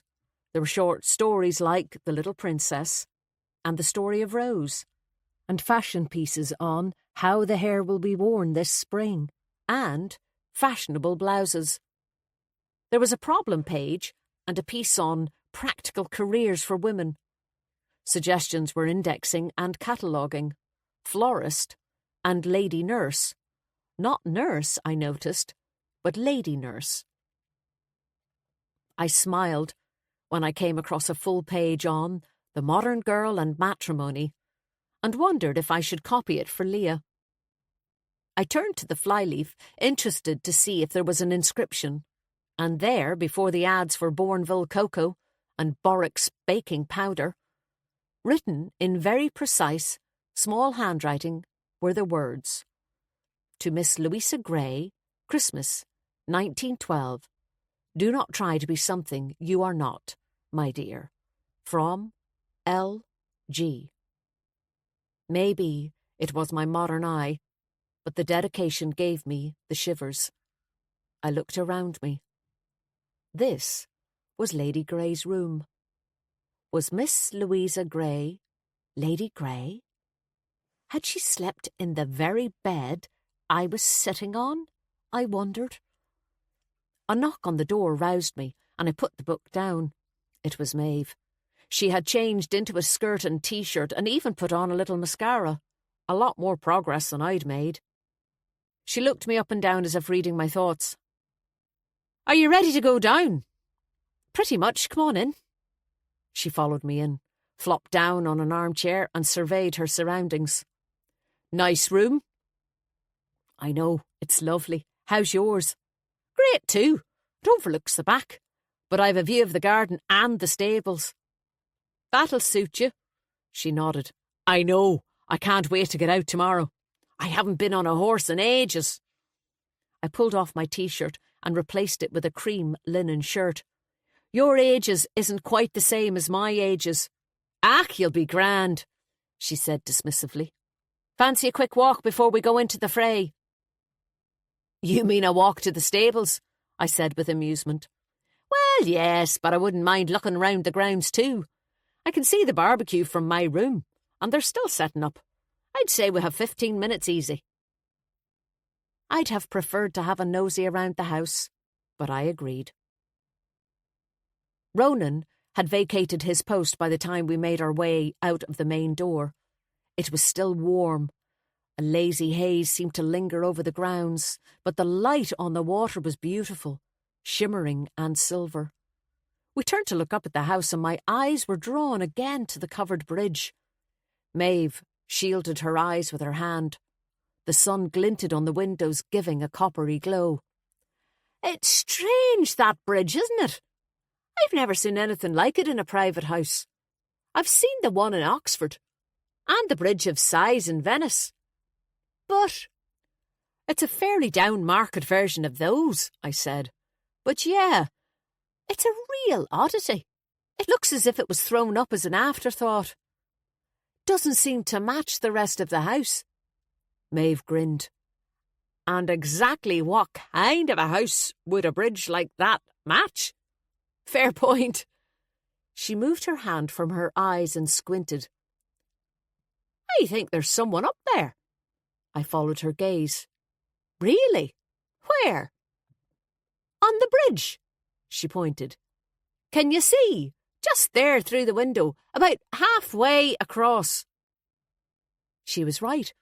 There was a figure crossing from one side to the other, although with the light it was difficult to tell if it was a man or a woman. A noise behind us made us turn. There were voices coming from the boats, the sounds of people disembarking. As my eyes refocused, I saw a large woman being helped off one of the decks by another woman and a man. Let's head, Maeve said quickly. I want to have a look around. We can meet everyone at the barbecue. But we were too late. Once she was on dry land, the large woman moved faster than expected. She waved and walked towards us purposefully, flanked by the two people who had helped her off the boat, one of whom I saw was Fridge, the man we had met earlier. There were a couple of people behind her too, who had emerged from the other boat. It was quite the cortege, and it was making a beeline directly for us. We were trapped. Our walk would have to wait. The woman was truly enormous, the impression as she approached that of a ship making its way through calm seas. She walked with difficulty, exhaling with a whistle at each step, but she wore a warm smile. "Wedding guests, I presume?" she asked, pudgy hand outstretched. We both accepted a very firm handshake. "Yes," I said. "I work with Leah." Her eyes widened in recognition. "Ach, you're the lawyer. I'm Belva Macreish, Kevin's aunt. Everyone calls me Auntie Belva." "Good to meet you, Belva. I'm Ben, and this is Maeve." "Ben!" She wrinkled her brow, pushing out her huge cheeks. "Short for Benedicta. She was an Italian saint," I added, when she continued to look perturbed. "Aye, I see." Her face relaxed and she leaned in. "What do you think of this civil ceremony, Ramesh, then? I'm sure with a saint's name you'd prefer a wedding in a church." "I suppose it's whatever Kevin and Leah prefer that's important," I said uncomfortably. I wasn't about to dive into that particular wasp's nest, particularly after Leah's warning. Belva pursed her lips without responding, clearly deciding to let me get away with it for the time being. She straightened herself, arms crossed underneath her huge bosom. "Still, she's a grand wee girl, Leah. I brought Kevin up when his mother died, you know. She was my sister." I nodded. I'd heard that. "Although I was beginning to think they would never get round to getting married. They spent so long foostering about. Now, if I could only do the same with these two." She gave a stage wink, while throwing a glance at Fridge and the woman who from her dimensions had to be her daughter. The woman raised her eyes to heaven. It was clearly not the first time she'd heard this comment. "Have you met Luther and Audrey, my son and daughter?" Belva asked. "We met Luther earlier," I replied. deciding to run with the more traditional name rather than the household appliance. I smiled at Audrey, and she returned it rather sweetly. Her features were similar to her mother's, illuminated by perfectly applied makeup. Suddenly, a loud gong sounded from the house. "Sounds as if dinner is served," Belva remarked, uncrossing her arms and hiking up her skirts. "Are you coming for some food?" We both nodded, and she bowed her head. "Well, away on, so. See you up there." We watched as the strange procession made its way across the lawn towards the house, Belva with her tugboats on either side. "I hope Phyllis is prepared to defend her position on civil marriage," Maeve grinned. "Ah, she'll be well able for it," I replied. "Now, let's go for that walk before we get waylaid by someone else." Chapter 6. We set off down a path that wound its way along the water's edge, swatting at the midges as we walked. The garden was lush. Mature ashes and oaks were an end-of-summer deep green. The flower beds were beautifully maintained, and the grounds were full of shrubs, buddleia in particular providing a splash of purple and white. With the sea on our left and the garden on our right, we were treated to a melange of scents, both salty and sweet, heavy in the evening warmth. After a short while the house disappeared from view, and we came across what looked like an old walled garden. We peered through the gate, which was locked with a padlock. Like the rest of the garden, it was well tended, with vegetables in neat rows, and to the left, along one wall, a greenhouse with a sloped roof covered in moss. "Augurs well for the food this weekend," Maeve remarked. We continued on, and the path forked. One branch heading inland appeared to lead back towards the house, so we chose the left, following a route through trees that lined the shore. Gradually the wood grew dense, a gloomy canopy of alders, the forest scent strong and pungent. We walked along quietly, the evening sun dappling the ground. "Great trees, aren't they?" Maeve remarked. "Bit of a rarity to have so many of them in this part of Inishowen." I nodded. "Someone's taking care of them." After a few minutes we emerged, blinking into the light again, and found ourselves in a circular area with flower beds bounded by rocks. A man, in a cloth cap, was on his knees working, a brown mongrel dog flat out on the gravel beside him, tongue lolling. Both man and dog turned their heads, and the man stood up, trowel in hand. "So you're the one responsible for the beautiful garden," Maeve said, walking towards him and bending down to greet the dog. The man nodded, with the merest hint of a smile. He held a half-smoked cigarette between the thumb and forefinger of his free hand.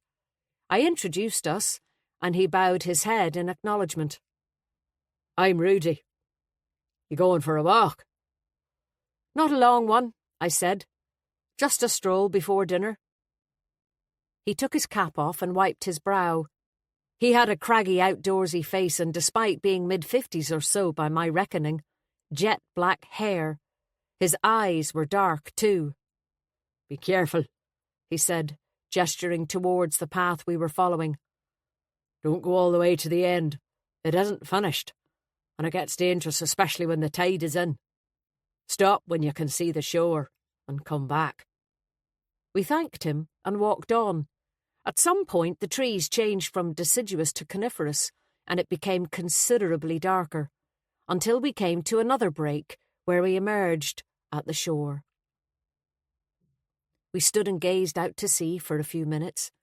It was a relief to be out in the open again. The tide was out, and the rocks were glinting, the water a deep evening blue. An island was visible in the distance. It seemed larger than Glashedy, the island I was used to gazing at from Lag Beach. "Is that?" I asked Maeve. "Inishaher," she nodded. The island was silhouetted against the sinking sun, a slash of black on a painting of blue and orange. It was impossible to make out any physical characteristics. although it seemed to draw you in and make you try. Reluctantly, I tore my eyes away and cast my gaze along the shore. Despite what Rudy had said, the path did not come to an end, but it did become rocky and uneven as it climbed towards a small cliff. I wondered how much of what we could see was grey land. I remembered from the conveyance that the house had come with a vastly reduced acreage from the original extent of the estate. Parcels of land had been lost in various gambling escapades, until the final, fateful card game that deprived the family of the house. Maeve followed my gaze, putting her hand up to shield her eyes again. "That path doesn't look too bad, does it? He must imagine we're real delicate flowers if he thinks we wouldn't be able to manage that." "Maybe there's a dangerous part further on that we can't see," I said. "Maybe." At the top of the cliff, before the path disappeared from view, there appeared to be some kind of walled-in section. Maybe that marked the boundary, I thought. "What do you think that wall and gate is?" I asked. "Another vegetable garden?" Maeve said doubtfully. "Funny place for a vegetable garden, isn't it? All this way from the house, especially when there's already that big walled one." She shrugged and checked her watch. "It's getting late. We'd better go back to the party. The stables will have to wait till the morning." We turned and headed back the way we'd come. By the time we reached the clearing, Rudy and his dog had departed, leaving some freshly raked clay and newly planted blue hydrangeas. And as we approached the house again, the smell of cooking, accompanied by voices and laughter, reached us. Following both, we found our way easily to the barbecue area at the back of the house. It had been a terrace originally, I suspected, made of huge stone flags, in grander times used for afternoon tea or pre-dinner drinks. Tonight it had been laid out with tables and chairs, a long trestle table with a white tablecloth for drinks and glasses, and a large barbecue section with meat, breads, and salads. Fairy lights were strewn in the trees, and a small crowd milled around, drinking beer and wine. Among them, I spotted Belva, Fridge, and Audrey, and Leah's sisters and parents. Maeve was pointing out her bedroom window above when Leah herself appeared, dressed in a long blue flowery number, with her hair pinned up in a loose bun and a large glass of white wine in her hand. "Oh, thank God, some friendly faces who aren't family," she said, giving Maeve a hug. Maeve grinned. "It's like that, is it?" Leah lowered her voice. "My lot have behaved themselves so far, but Auntie Belva's just had a go at me about the civil ceremony. I hope she doesn't make a fuss tomorrow. She's lovely, really, but she does like to get her own way." "I'm sure she'll be fine," I said comfortingly. "She was saying great things about you when we met her earlier." Leah beamed. "Was she? Oh, that's good. I've never been entirely sure what she thinks of me. She can be a bit overwhelming, but she's really kind. She even made the cake for tomorrow. No marzipan. She knows I hate marzipan." "I like the hair," Maeve remarked, changing the subject. Leah seemed a little hyped, breathlessly chattering 19 to the dozen. She touched the bun gingerly. "Stan arranged it so it'll work in the morning without my having to do anything. I just need to put a hairnet over it tonight." While Leah was in full hair and makeup mode, I felt a tap on my shoulder and turned to see Ian Gray, Abby's husband, and the other owner of Greysbridge, in jeans and an apron with the words, "Keep calm and carry on cooking." He held a large barbecue fork in his hand, and he gave me a kiss on the cheek. "Good to see you. Just a quick hello before I have to get back to the cooking." "Smells great," I said. He smiled. "So far it does.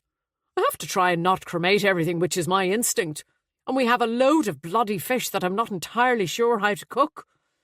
He glanced over at the barbecue, where Belva was leaning dangerously over the grill, although I am being given instruction. "So it appears," I laughed. "I'll come over and have a proper chat later when everyone's been fed." He turned back towards the barbecue. "And I'll send Ronan over with some drinks." They seem to be doing a lot of the work themselves, Maeve remarked as she watched him depart. They've been great, Leah agreed. They work really hard. It's a great place for a wedding, I said, deciding to keep my views about the house to myself. The garden was certainly very pretty. I know, Leah said, and I had no idea when you mentioned it that it was so close to Inishatter. Kevin had to show it to me on the map. That pretty much decided it for us, his family being able to take the boats here. She dropped her voice again. You have to make it easy for them to persuade them to go anywhere. They don't travel much, any of them. Have you been out to the island? Maeve asked. Leah looked sheepish. 2 or 3 times, just. Not as often as I should have, although they don't make it very easy to visit either. At that moment, Ronan appeared with a tray of drinks.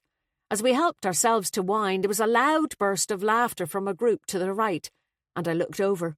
An overweight, balding man with glasses was bent almost double, laughing at something Fridge had said.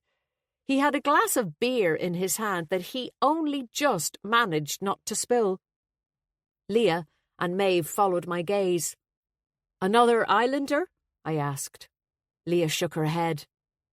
The man laughing is one of the 2 guests who were staying here already. I invited them tonight because this is the only cooking going on in the house, but I've asked them tomorrow too. I thought it would be a bit odd being the only people staying who weren't involved in the wedding. There was another laugh, and I looked over at the man again. Now that he was upright, I could see his face, and he really did look very drunk. He waved his arms about expansively, as if telling some big story, but his face was pink, and there was an unhealthy sheen to his skin. He looks pretty worked up about something, Maeve said. What about the other guest? Are they together? I asked. No, Leah said. They don't know each other. Well, they didn't, although they seem to get on pretty well now. That man is Michael Burrows. He's English. I think he's researching old houses in the area. At least that's what he started out doing. Kevin said he's going to make some kind of a film. She put her hand in front of her mouth. He's a bit boasty, to be honest. What my mother would describe as full of old big talk. Maeve grinned. I know what she means. Leah glanced around her, then pointed to a tall, dark-haired youth with a long jaw, chatting to, or being chatted up by, Audrey, Belva's daughter. That's the other guest, Jay Stevenson. He's American, here on a cycling holiday, on his own at the moment, but hoping to meet up with friends. He's leaving on Sunday. He's quite sweet. He gave me a card this morning. She trailed off when there was a shout from the barbecue. Ian Gray was waving at her. Looks as if the food's ready. I realised I was hungrier than I thought as I helped myself to halloumi, tomato and chickpea salad, while Ian removed meat from the barbecue with a fork. Looks great, I said. Hopefully it tastes as good as it looks, he said with a smile, nodding at my heaped plate. It's Rudy, the gardener, we have to thank for the salads. He's done a great job with the old walled garden. By the time I'd filled my plate, I'd lost Maeve, but searching for a seat, I spotted one at a table with Leah's fiancé Kevin and 2 of Leah's sisters, Sinead and Cara, so I made my way over to them. Kevin shunted to one side to make space, and I sat down beside him. No Harry tonight? He asked. I shook my head. He's coming tomorrow, he smirked. Nice fella, Harry. My eyes narrowed. Don't start. Did you get your cufflinks? He took a sip of his beer. Hey, I'd be in trouble if I wasn't wearing those tomorrow. I probably won't get an idea until she spots them. Just as well Niamh was in town to pick them up, although I could have brought them really. Kevin frowned. I think Leah wanted to give her a job, to be honest. I wouldn't be surprised if she left them behind on purpose. Did Niamh have that boyfriend with her? I nodded.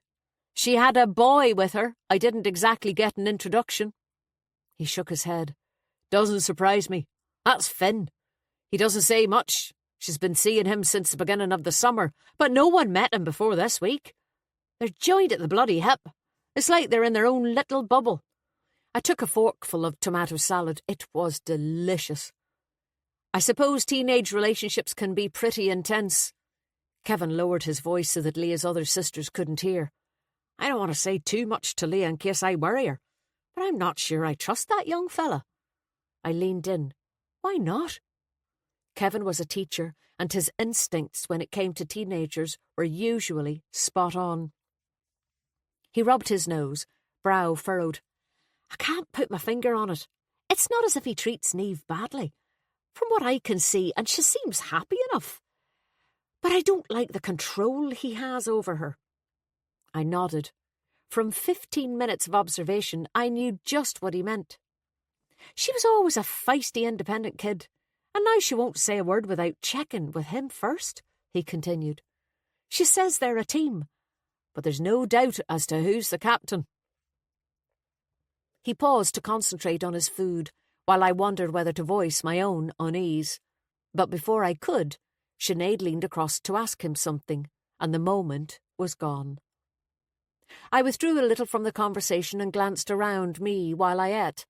Audrey had moved on to Michael Burrows, I noticed, and Ronan was chatting with Cara under one of the trees. He'd come over to pour some wine, and she had gone back with him on the pretext of getting a clean glass. But she hadn't returned. There was a definite bit of flirting going on. When I remarked on it, Kevin told me with a smile that Cara had just broken up with her boyfriend. Mind if I join you? I looked up to see Ian Gray, apron removed, glass of wine in hand. Absolutely. I moved over and he climbed in beside me. Food was great, by the way. You were right about the salads. You were lucky to find Rudy. Ian placed his glass on the table in front of him and smiled. We inherited him, with the house as a matter of fact. He was retained by the estate agents to keep the place in some sort of shape. He put his hand in front of his mouth. Although I don't think he was too thrilled when it was finally sold. I suspect that he was not only feeding himself from the vegetable garden, but selling stuff as well. I smiled. Ah, well, he's done a fantastic job keeping the garden alive. That's true, Ian agreed. We can afford to lose a few tomatoes. I sat back. So, tell me a little about the house. It's quite a place. He smiled. What do you want to know? I paused. Well, that footbridge is pretty unusual for a start. Is that where the name Greysbridge came from? No, the house gets its name from a little humpbacked bridge just outside the gates. Right. So not the covered footbridge then. It's rather odd, isn't it? Ian nodded. It is pretty strange. It's not safe to go into at the moment, though. It's not stable. Oh, I thought I saw someone in there earlier on. He shook his head. You couldn't have. We've blocked it off. He took a sip from his glass. We're thinking of having it removed, as a matter of fact. It's cheaply constructed and ugly, and it's not protected or anything. It was added a long time after the house was built. Why was it added? I asked. He frowned. I'm not entirely sure. It was built by my great-grandfather, who was a bit eccentric by all accounts. There are stories, but it's impossible to know what to believe. I leaned forward curiously. What kind of stories? He smiled, clasping his hand to the nape of his neck and massaging it. Michael Burrows, one of the guests, is the one to ask. He's become a bit of an expert on the history of the place. I heard the house was haunted, I whispered. Ian adopted a spooky tone. Did you hear that the ghost of Louisa Gray stalks the hallways at night when a resident of the house is about to die? She's the ghost. There's a book inscribed to her in my room. Ian grinned mischievously. Louisa was my grandfather's sister. If there's a book inscribed to her, that means you're in her room. You'd better sleep with your eyes open. What happened to her? Ian shook his head. She was supposed to have suffered from her nerves, whatever that means. She was fascinated by recipes and cooking, but refused to eat, and apparently starved herself to death. It sounds as if she may have suffered from some eating disorder, but back then they didn't know what it was or how to treat it. Poor girl, I said. Yes, he agreed. He lowered his voice with a half-amused look on his face. People have said they've seen her walking along the corridor at night, sensed her presence in their rooms, even smelled her cooking. Really? I wasn't sure how to respond to that. Where does the bridge lead, by the way? It seems to almost disappear into those rhododendron bushes. Ian took a sip of his wine. There are parts of the house that we haven't had a chance to restore yet, and that section on the other side of the bridge is one of them. He sighed. We'll get there eventually, when, or rather if, we have the money. At that moment, Maeve and Abby appeared. Ah, there you are, Maeve said, taking a seat and topping up her glass from the bottle on the table. We have another recruit for the ride in the morning. Jay is coming. Abby has an American saddle for him. Great! Abby leaned affectionately on her husband's shoulder, flicking a speck of blue paint off his shirt sleeve. She was smiling, but she looked tired. Ian glanced across at me and stood up. I'll get Michael Burrows and introduce you. Abby took the hand he offered and went with him, while I chatted to Maeve and looked around me at the same time. People-watching being one of my favourite pastimes. Leah's parents were sitting with Belva, drinking a pot of tea. Leah and Kevin were moving about from group to group, and Ronan, I noticed, was still chatting to Cara, although Jay the American had now joined them. He appeared to be demonstrating some kind of dance move, and they seemed to be having a laugh. Attracted by the lamplight and the remains of the food, the midges had started to bite by the time Ian reappeared. No, Michael, I'm afraid. Apparently he's gone to bed. You'll just have to make do with my muddled account for the moment. I smiled. You didn't do too badly.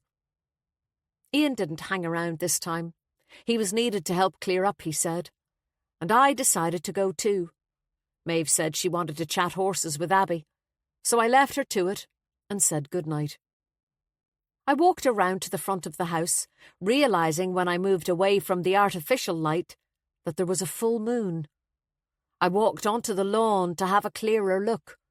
The dew soaked my feet, but it was worth it. The moon was huge, perfectly reflected in the sea, all glimmering and silver and eerie, and the stars were bright and clear in the inky sky. It was hard not to stay for a while, just looking. Before I went in, I stopped to take one last look at the house, bathed now in an almost blue light. But as I did so, something small and black flew low and very close, causing me to step suddenly to one side. It was a bat. When I looked up, I saw many more circling the house, warming up before heading on a long flight. It was quite the sight. Chapter 7. Other than some clearing up noises from the kitchen, the house was quiet. Standard lamps glowed here and there, and the light was dim and low as I made my way up the stairs. I dawdled, full of curiosity, feeling privileged to have the place to myself, and stopped to have a look at a portrait I hadn't noticed halfway up, drawn in by the stern expression of its subject. It was a woman with a high collar and a cameo brooch, who looked as if she might have been a governess. Beside her were some other framed photographs, old, sepia, a sort of family gallery, I assumed. In one, a man and woman and two children stood stiffly in front of a house I recognised instantly as Greysbridge.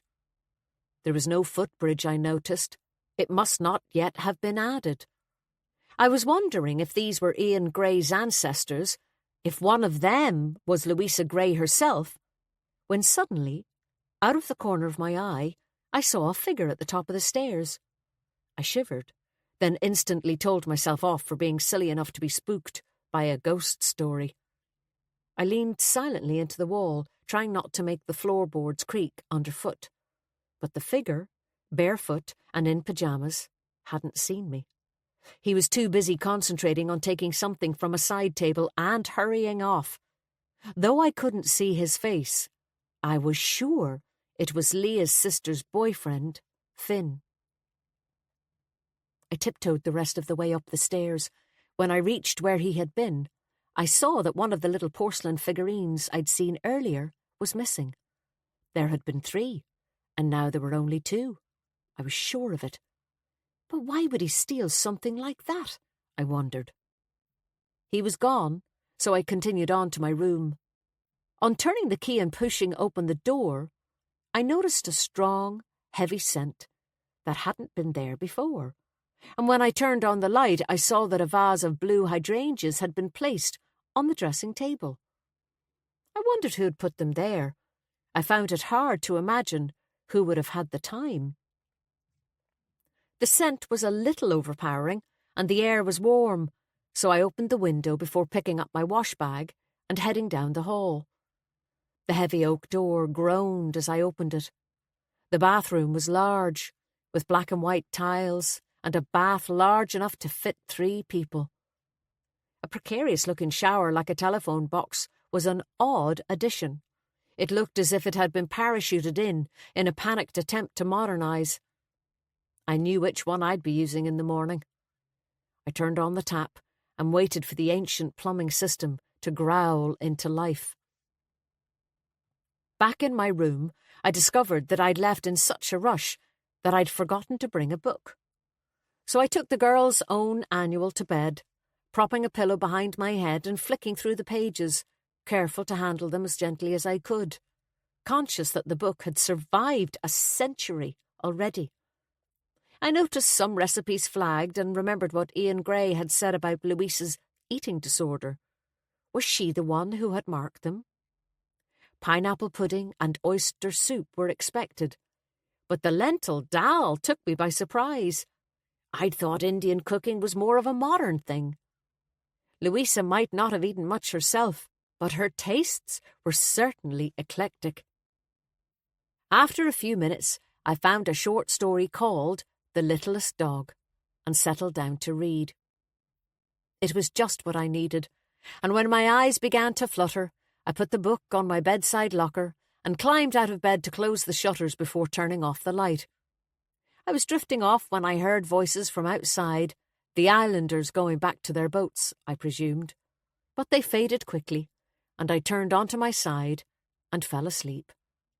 An hour later, I woke to the sound of some kind of large vehicle on the drive and a beeping noise like a lorry reversing. A delivery for the wedding, I thought sleepily. It didn't last long, and I fell back asleep. A while later, I woke again, this time with a jolt. It felt as if I'd been asleep only minutes, but when I checked my watch it was 3 a.m. My heart was racing. What had woken me? A noise again? But no. The house was quiet, and outside there was nothing but the soft sound of the waves. A bad dream? I couldn't remember. Suddenly, and with increasing disquiet, I knew what was wrong. There was someone in the room with me. Hands trembling, I flicked on the light and my eyes darted fearfully around, from the wardrobe to the window to the hand basin. There was no one here. But there was something. I was sure of it.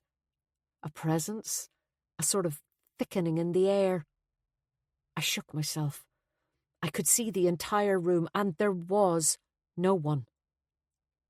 What was wrong with me? I had no belief in ghosts. I took a deep breath and a sip from my glass of water and waited for my heart rate to slow down. After a few minutes, I forced myself to turn off the light, lie down and close my eyes. Suddenly, I felt breath on my face and something at my neck, like cold hands. I coughed and sat up, waving my arms wildly, hitting nothing but thin air. The floor creaked, and I froze. Someone was walking across my bedroom. I turned on the light. Again, there was no one in the room, and the door was closed. And when I climbed out of bed to check, legs trembling, it was locked. Of course it was. I'd locked it before getting into bed. I stood there, hand on the doorknob, feeling foolish and terrified at the same time. I heard footsteps outside and strained my ears to listen. Someone was walking slowly along the corridor past my door, trying not to make a noise. I unlocked the door with a quiet click and opened it a fraction, oddly grateful for some human company. Because whoever it was, they hadn't been the one in my room. I looked out, but the light was dim, and I just about managed to catch sight of someone disappearing towards the return and the stairs. I had a sense that my opening the door had caused them to move faster. I wanted to ask them if they'd seen anyone, but I was wearing just a t-shirt and knickers, so I pulled on a pair of jeans before following. By the time I reached the return and looked down the stairs, whoever it was had long gone, and the house was silent and still. I didn't feel like following any further. Despite the nighttime interruptions, I woke early, about 6:30, needing the bathroom. It must have been all the water I'd been drinking for my throat. I'd fallen asleep again about 4:30, having kept the light on to read before attempting to go back to sleep. I realised now that the person I'd seen in the hall had probably just been using the bathroom, there being so few en-suites in the house. I lay in bed trying to rationalise what had happened before that, but failed miserably on that score. Eventually I climbed out of bed and grabbed a towel. When I returned from the bathroom, I knew I wouldn't be able to go back to sleep, so I decided to explore the rest of the house while it was still quiet. Maeve and I had only really seen the garden the night before, and I was more than a little curious about the covered bridge, especially after what Ian Gray had said about it being blocked off. I knew I had seen a figure, and so had Maeve. And with what had happened in my room, I had to admit I was more than a little spooked. I got dressed and set off. I had plenty of time. It was still only 7, and our ride wasn't till 9. The sun was up, beaming through a window in the hall, casting a white line across the floor as I tried to keep to the runner in the centre. I thought the figure I'd seen the night before had been attempting to do the same. My first impression was correct. The house was like a maze, with corridors branching off in all directions. So I made my way back towards the stairs and headed in the direction I thought the footbridge must be, following a narrow passage until it took an unexpected turn to the left. I stopped dead. My way was blocked by an antique chest of drawers wedged between the two walls, with a handwritten notice tacked to the front. Passage dangerous, stay out. I tried my best to peer over the chest but could see nothing. I was way too short. Ian was right. The bridge was blocked off. So how had the figure crossed? I wondered. They could have just moved the chest if they'd been strong enough, I thought. I tried to lift it now and failed. It was way too heavy. Then I heard voices. The house was waking up. I returned to my room and ran a brush through my hair, then made my way downstairs. En route, I glanced at the porcelain figurines. The third one was still missing. I wondered if it could have been Finn I'd seen the night before, looking for something else to pilfer. I hadn't had a good enough view to see if it had been a man or a woman, only a fleeting shadow. Should I say something about the figurine? To Finn? Or to someone else? The dining room was at the front of the house, with a view similar to mine.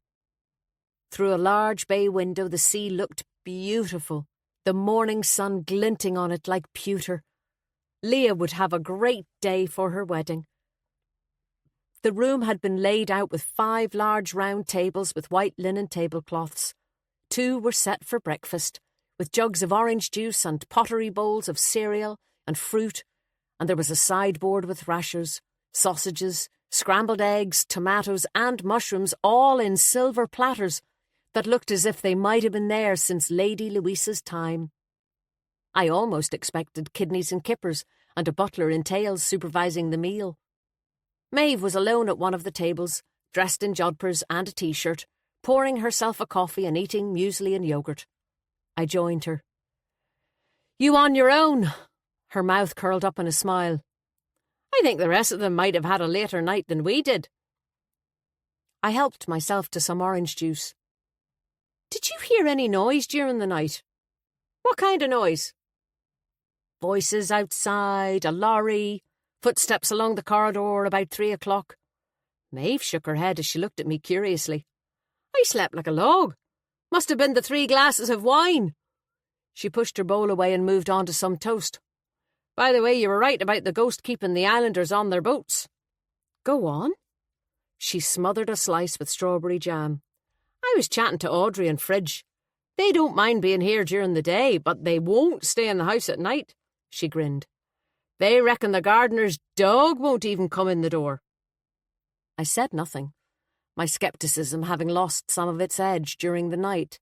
Maybe I should ask the islanders if they had a spare berth, I thought. The door opened and the young man who'd been pointed out to us as Jay came in, dressed in what looked like a blue cycling jersey and chinos. He shot us a smile before loping towards the sideboard and helping himself to a full plate of food. When he joined us at the table, Maeve did the introductions. "I hear you're coming on the ride," I said. He nodded as he buttered himself some toast. "I've been out already a couple of days ago. It's a great way to see the coastline." His accent was a West Coast drawl. He looked at me before taking a bite. "So, how's that room?" I looked up. "Why?" "You're in Lady Louisa's room, aren't you? Michael told me that's the spooky one. They don't normally rent it out." His eyes narrowed in amusement. "They must have thought you'd be able to handle it." I smiled. "Maybe they just ran out of rooms." "No strange experiences, then?" he asked again. Maeve turned to me with a grin. "Go on, Ben. You haven't answered his question. Nothing go bump in the night?" "No, nothing." I shook my head, concentrating hard on my coffee. I'd discovered I wasn't hungry. I told myself I was still full from the night before. In contrast, Jay dived into his breakfast with the appetite of the young and fit. He spoke through a mouthful of food. "You know, they said she didn't eat." "Lady Louisa?" He nodded. "They said she starved herself to death, but there was more to it than that. That was a rumour put out to conceal how she really died." I looked up again. "How did she die?" He shrugged. "I'm not sure. Michael knows, but he's not telling." He shovelled another forkful into his mouth. "How old was she?" Maeve asked. He swallowed. "Young, I think. 20?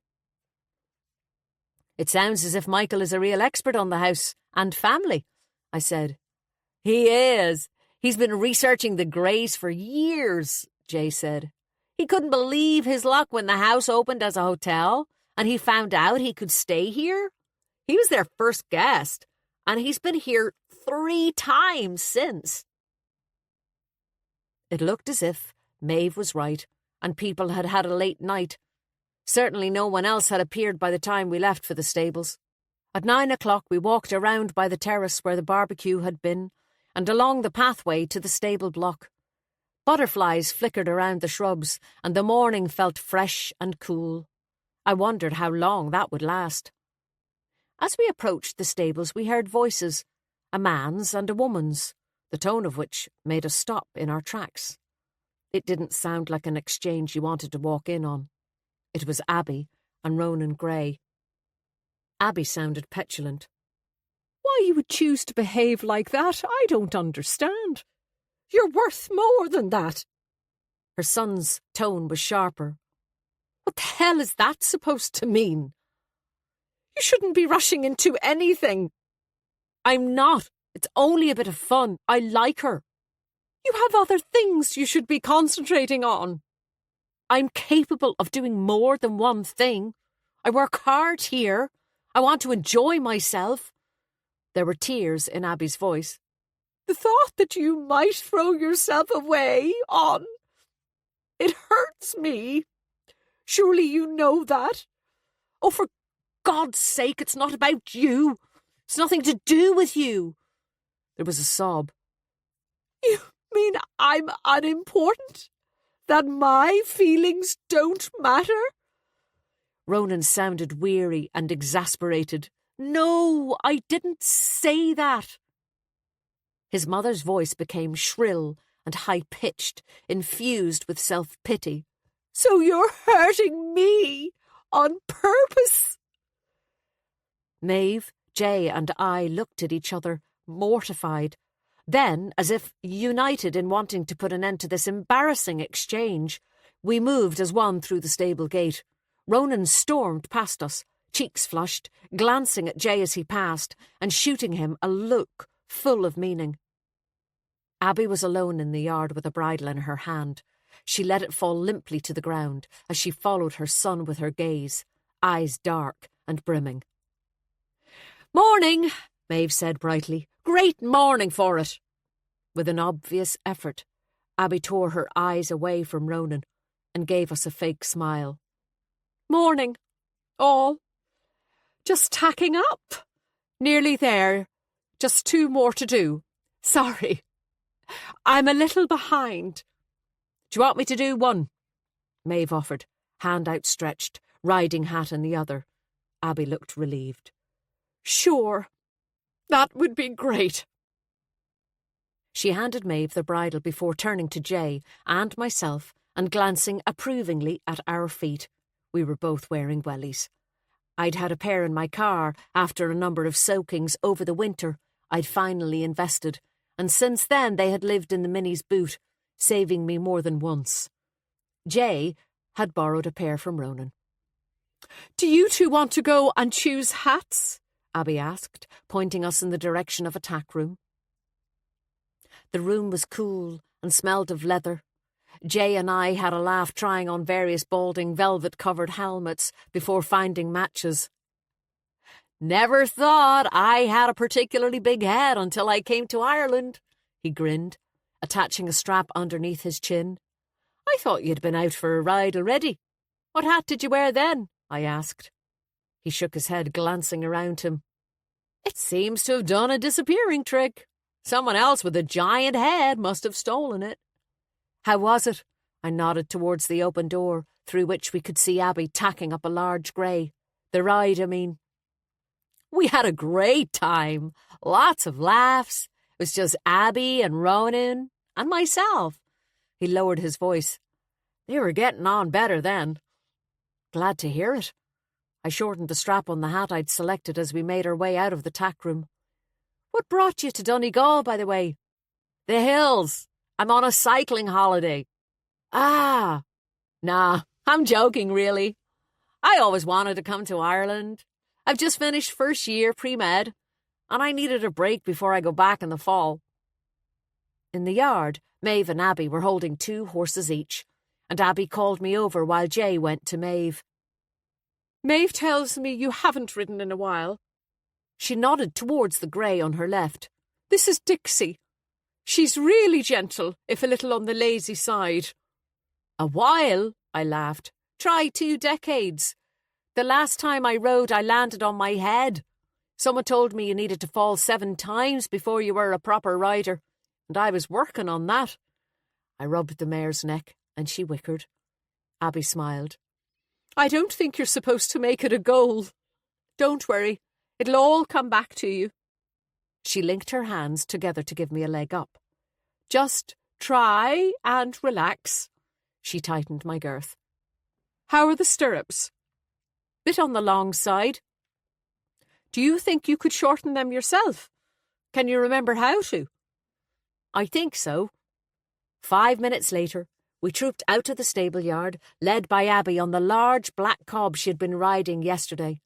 It was a beautiful morning, fresh and clear, with the promise of heat later on. We made our way down the drive towards the main gates, then turned left, trotting along the road, the sounds and smells of late summer vibrant in the morning sunshine, until we heard the rush of moving water. "A river?" I asked as we slowed again to a walk.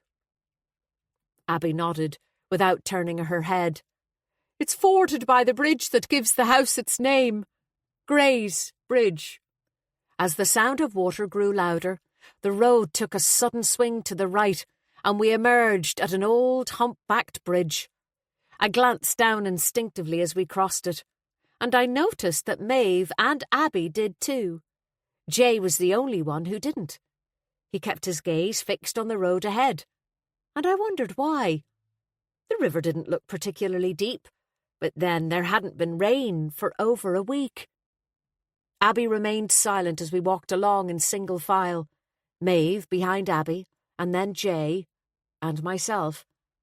We continued on the road for a short while before turning left down a rough lane, which we followed until we emerged at the shore, where Maeve and I had stopped the day before. There we turned right and began to climb, and I realised we were heading towards the walled-in area that we had spotted the evening before. "What is that?" I asked Abby when it was just ahead. "Oh, that was a family burial plot," she said dismissively. "It's not used anymore." "You know who's buried there, don't you?" Jay said, his eyes narrowed mischievously. "Louisa Gray." "Do you mind if I have a look?" I asked, as Abby shot him a look of displeasure. "If you want to," she said reluctantly, "although it's a bit early for a break." "She has a snout on her like a sniffer dog, this one," Maeve grinned. "Nosy as hell." When we arrived at the gate, I climbed off Dixie with some difficulty, legs almost giving way when I landed on the ground. Maeve laughed when she saw I was already stiff after 15 minutes, but she took my reins while I pushed open the rusted old gate. The plot was overgrown and unkempt, with only a couple of gravestones visible, and the ground was rough, a knot of weeds and brambles.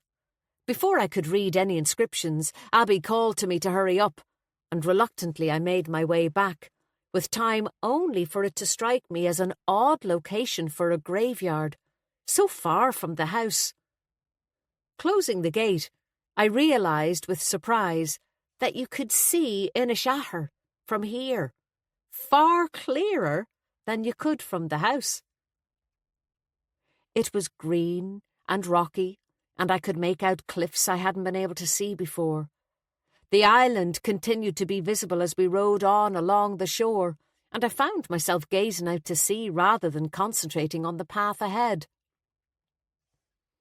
After a while, Maeve hauled Abby out of her slump by chatting about the horses, and I found myself falling into step with Jay.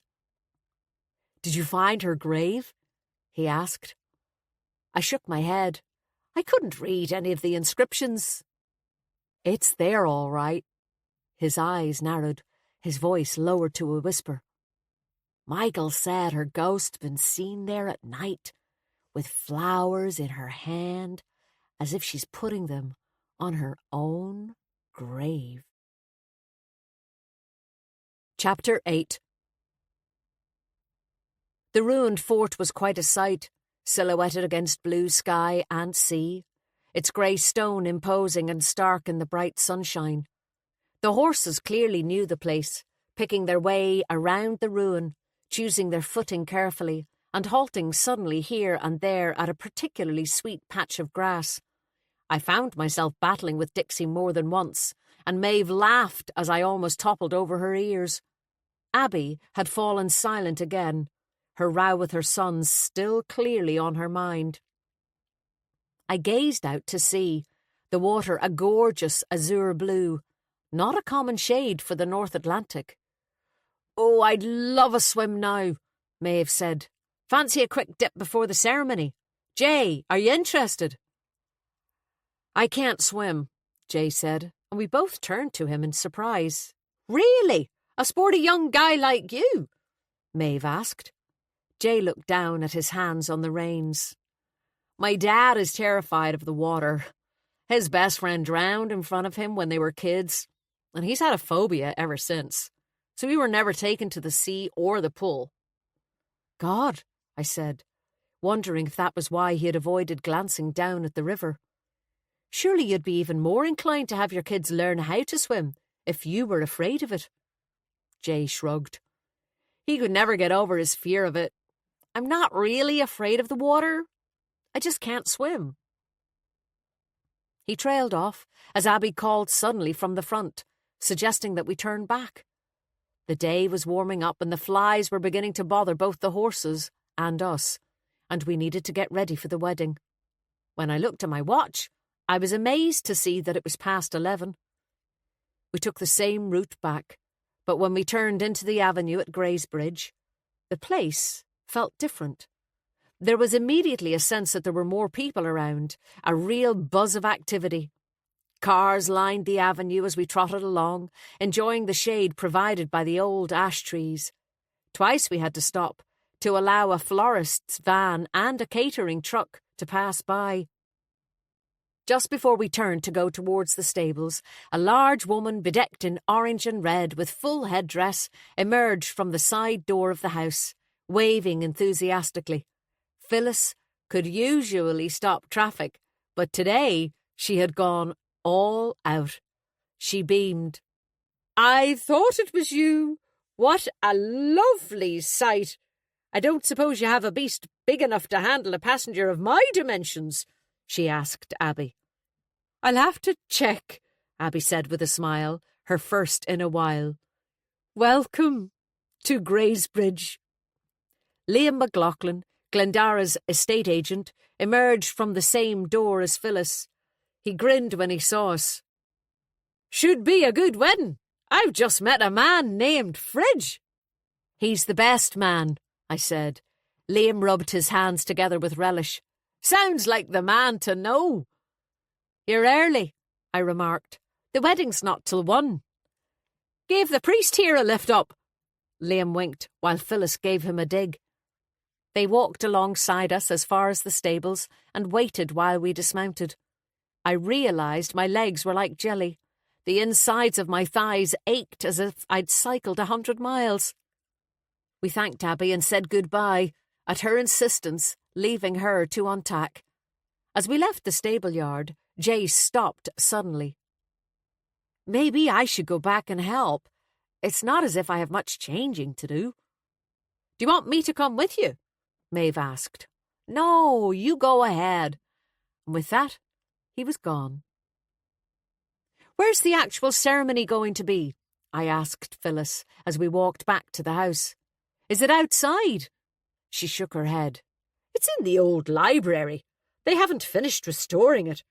There's no furniture, so it's perfect. And the gardener has decorated it with flowers. I've just been in there and it looks gorgeous.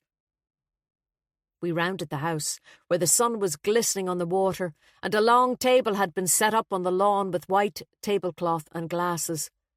Strange kind of a house, isn't it? Liam said, turning towards it and gazing upwards. Parts added on from different eras, I'd say. That footbridge is pretty quirky. That's one word for it all right, I said. Any idea why someone would build it? Not a clue, he said. Never seen one outside of Venice. He turned towards the sea. Great setting, though. They must have a deep pier to accommodate those fishing trawlers. Why are they here? The islanders are sleeping on them, Maeve replied. He raised his eyebrows. You're kidding! Jesus, they're a wild, strange lot. We turned to make our way up the steps. Once inside the house, Phyllis asked, Do you want to see the library? Yes, please, I said. I'll take first bath then, Maeve said. God, it's like being 10 again. Although at least we don't have to share the bath water. We hope, I laughed. Maeve took off upstairs, and Liam took the opportunity to go back outside for a cigarette on the pretext of looking for his wife, while I followed Phyllis down a hallway to the left of the staircase. The library was a fine room with carved cornices and bookcases covering all 4 walls from floor to ceiling. Although most of the shelves were empty, they had been strung with garlands of pale pink azaleas, which gave the place a rather haunting, romantic look. There were 2 rows of unmatched chairs, creating an aisle, and a desk at the top. "It's perfect," I said. Phyllis sighed, her hand to her face. "Isn't it?" A whistling noise and heavy footsteps indicated that there was someone in the doorway behind us, and we turned to see Belva, pink-faced, hands on hips, dressed in a rather startling blue dress with an exotic bird print and matching hat. I tried not to smile as the 2 large women clocked each other, firstly up and down, then eyeball to eyeball like gunslingers. I introduced them. "Belva, this is Phyllis, the celebrant. Belva is the groom's—" I hesitated. "Auntie," Belva finished the sentence for me. "And what do you mean, celebrant? You're not a priest, are you?" She breathed heavily, her hand on the door jamb as if she'd been running. Phyllis shook her head. "No, I'm not a priest. I'm a civil celebrant," she said patiently. Belva pursed her lips. She didn't need to say anything. Her expressions said it all. It was bad enough getting married outside a church, but another thing entirely having a large Donegal woman in full African traditional dress conducting the ceremony. But Phyllis was unfazed. "First time for me, Belva. Hope I don't cock it up. It's a special one. I'm very fond of Leah and Kevin." And with that, Belva's face softened. "Ach, you'll be grand. We buns to you." When Maeve and I came down at 1 o'clock, the room was almost full. Kevin and Fridge greeted people as they arrived, spruce in their hired grey suits, all pink and nervous and freshly shaven, while Phyllis sat at the desk looking through her notes. I was surprised to see that her brow was furrowed. Maybe she hadn't been trying to get Auntie Belva on side. Maybe she was nervous too. We decided to leave her alone and found a seat beside Liam and his wife. As I sat, Jay waved from across the aisle. His hair was wet and slicked, and he was wearing jeans and a yellow t-shirt. Probably the best he could do with clothes he had brought for a cycling holiday. I wondered where the other guest, Michael, was. Maybe he was hungover. He'd looked pretty drunk the night before. There was a tap on my shoulder accompanied by the soft scent of aftershave, and Harry smiled down at me, dressed in a light grey suit, an open-necked shirt, twinkling blue eyes, and a tan. "Are you keeping the seat for someone?" I smiled, and he took the aisle seat, his long legs stretching out in front of him. Liam reached over to shake his hand. "Good to see you, Doc." "You too," Harry nudged me. "Great dress." "Thank you," I said, pleased. I'd decided to wear the vintage dress with the pockets. "This is some place," he whispered. "What is it with that strange footbridge?" Before I could respond, a hush fell on the room, the music began, and everyone turned. Phyllis was surprisingly concise. The ceremony was mercifully short, and Leah and Kevin looked happy. Leah was particularly striking in a turn-of-the-century-style dress that matched her surroundings beautifully. I managed to make it through my poem without screwing it up, and when the ceremony was over, we filed out onto the lawn, where I dived for a glass of iced water that I consumed in one. Then it was on to the champagne. I found myself standing in a group with Liam, Maeve, and Harry, and within minutes we were joined by Phyllis, glass in hand. "Well, how'd I do?" "You were the star of the show, Phyllis," Liam said, raising his glass in a toast. "Totally outshone the bride." "That's not what I meant," she said indignantly. "Did it seem like I knew what I was doing?" "Yes, Phyllis, you did a beautiful job," I said soothingly. "Good." She exhaled as she looked across the lawn to where Leah was chatting to Kevin's family. "Doesn't she look gorgeous?" I prefer funerals, Liam snorted. At least that's the end of the misery. A wedding's only the beginning. This time his wife gave him a whack on the shoulder. I'll have no problem officiating at your funeral, if that's the case, Phyllis said with a grin. Liam was all talk. It was clear to anyone that he adored his wife. I glanced around me. Guests were scattered across the lawn and down by the pier, where the tide was in. The sun was glinting on the water and the sky was a deep blue, with not a single cloud. So unlike Donegal. Has anyone seen Michael Burrows? I asked suddenly. Who is Michael Burrows? Harry asked, frowning. He's a guest who was staying here. He's an expert on the house, apparently, and I wanted to have a chat with him. Leah said she'd invited him. I'm going to get another drink. Do you want to come with me and see if you can find him? Phyllis asked. Before I could reply, Jay came loping across the lawn. I smiled at him, but was surprised when he didn't respond. He didn't even look in my direction. He seemed much more interested in Harry. His eyes looked bloodshot, and I wondered how much champagne he'd had. Harry was chatting to Maeve when Jay tapped him on the shoulder. He looked up, startled, his expression changing from animation to shock. I watched as Jay whispered something to him before taking him to one side. Phyllis took my arm and I walked with her across the lawn, glancing back. What do you think that was about? Phyllis shrugged. No idea. She twirled her empty glass in her hand. But the new doctor certainly seems to have taken a shine to you. I looked back again.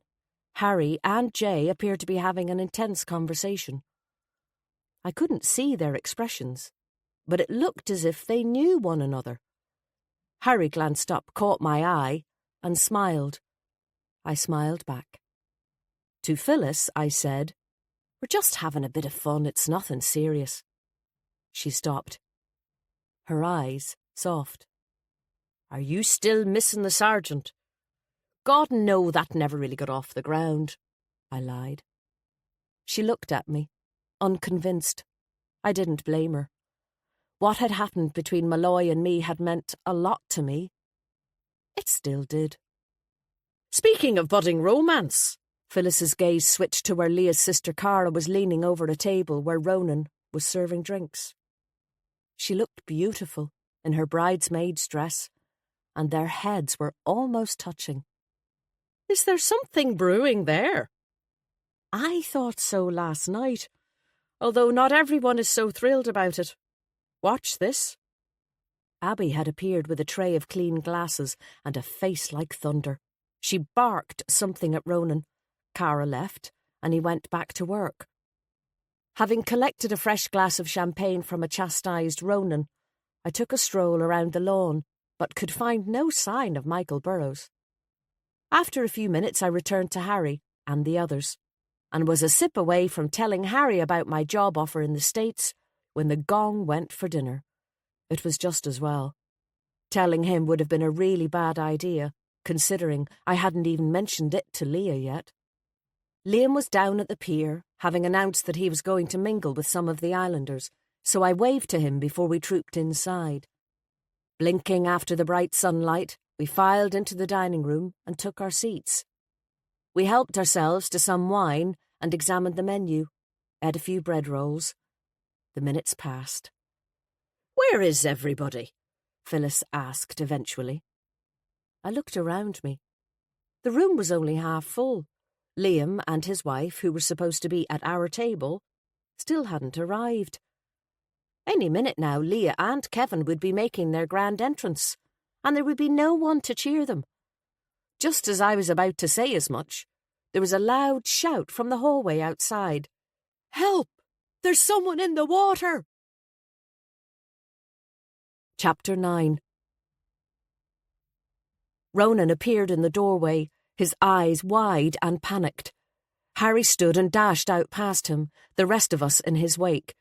Watching him run, it crossed my mind that doctors are never fully off duty. Despite his couple of glasses of champagne, he could be called upon at any time. I was glad I was a lawyer. Racing down the steps along with everyone else, I could see people clustered together on the pier, just staring into the sea. There was someone, or maybe more than one person, in the water. Reaching the pier breathless, I was shocked to see that Liam was one of them. The tide was in and the water was deep. He was thrashing about in his shirt sleeves, his distressed wife calling to him to be careful. Her hands clasped to her face in panic. But Liam wasn't the one in difficulty. He was trying to save someone. Trying and failing by the looks of things. With a sick feeling in my stomach, I caught a flash of yellow. It was Jay. And it looked as if he was unconscious, a dead weight that Liam was struggling desperately to keep above water. I remembered with horror what Jay had said about being unable to swim. I watched helplessly along with everyone else as Harry ripped off his jacket and shoes and dived in after them. After a few agonising minutes, they managed between the two of them to get Jay to land, and with Ronan's help to drag him out and lift him onto the pier. There he lay, on his back, unconscious, as they climbed out after him. Harry cleared a space and made everyone stand back while he knelt down beside Jay. Desperately, he checked his pulse and his breathing, then immediately started CPR. He alternated compression with breathing. 30 compressions to 2 breaths. 30 compressions to 2 breaths. Every so often, he would check Jay's heart. "It's coming and going," he spoke under his breath, almost to himself. 15 compressions to 2 breaths. 30 compressions to 2 breaths. 30 to 2. He shouted for someone to get his doctor's bag from his car. "There's some adrenaline in it. Quickly!" I volunteered, glad to have something to do, and he pointed urgently at his jacket lying in a heap on the pier. "My keys are in the pocket." I picked it up, found a set of car keys in the inside pocket and held them up. He nodded. "Car's in the car park." He gasped for breath. "The bag's in the trunk. Bring it to me." I ran up the lawn and across the gravel to the car park in my high heels, the heat beating down, chest hurting with exertion. I found Harry's car easily enough, and his bag too. It was heavy. As I ran across the lawn, I sensed something fluttering to the ground and looked back. It was a piece of paper. It must have been stuck to the bottom of the bag. I stepped back, picked it up and shoved it into the pocket of my dress. On the pier, Jay was still unconscious, and Harry was still on his knees giving him CPR. I dropped the bag beside him. "Here," he said. "You take over for a minute. Keep compressing while I get a line in." Terrified, I knelt down while he told me what to do, compressing Jay's chest as instructed and doing the rescue breaths, wondering why the hell I had never taken a first aid course. Harry took the adrenaline from his bag, filled a syringe and injected it, then took over from me again. I stood up, relieved and scared at the same time, because there was still no heartbeat. Liam stood beside me, looking dazed. His wife had taken off her wrap and put it around his shoulders, but he was still shivering despite the heat. I caught him glancing at other people's faces, confused, as if he was in shock. "Has someone called an ambulance?" I asked, quietly. Phyllis nodded. "They're on their way. They're coming from Letterkenny. They said there'd be someone here as soon as possible, but—" Looking with horror at Jay's blue face, I knew what Phyllis was reluctant to say, that there was a distinct possibility that by the time they arrived, it would be too late. We watched as Harry tried CPR again and again without success, battling desperately to save Jay's life. While Liam's wife comforted him, I found myself in tears for this young man, dying thousands of miles from home, with strangers around him. Half an hour later, the ambulance arrived, and an exhausted Harry handed Jay over to the paramedics. Most people had drifted away by this time, and only Maeve, Liam, Phyllis and myself remained on the pier, along with Ian. Leah and Kevin had come down to see what had happened, but had left again at the urging of both their families when it was clear there was nothing they could do. I felt so sorry for them. Such an awful thing to happen on their wedding day. Those of us who remained departed when the ambulance arrived, with the exception of Harry and Ian, who stayed behind to give information. I walked up the lawn towards the house with Liam, his hair and clothes still wet. An awful reminder of what had happened. His wife had gone to seek out a change of clothes for him. That poor boy. You were very brave to dive in after him like that, I said. What happened? Did he fall in? Liam looked pale beneath his suntan. I don't know. I just saw him flailing about. I was on my way back to the house when I heard a shout and realised someone was in the water, so I ran back. He shook his head as if he was trying to work something out. What is it? I asked. He looked around him and lowered his voice. Jesus, Ben, this is the last thing I'd want to say out loud, but... Go on, I urged. I'd swear that some of the islanders could see him in the water. And they did nothing. You mean they could see he was in trouble? I said incredulously. He nodded. Yes. And they left him to drown? He scratched his forehead. Aye, that's what it looked like to me.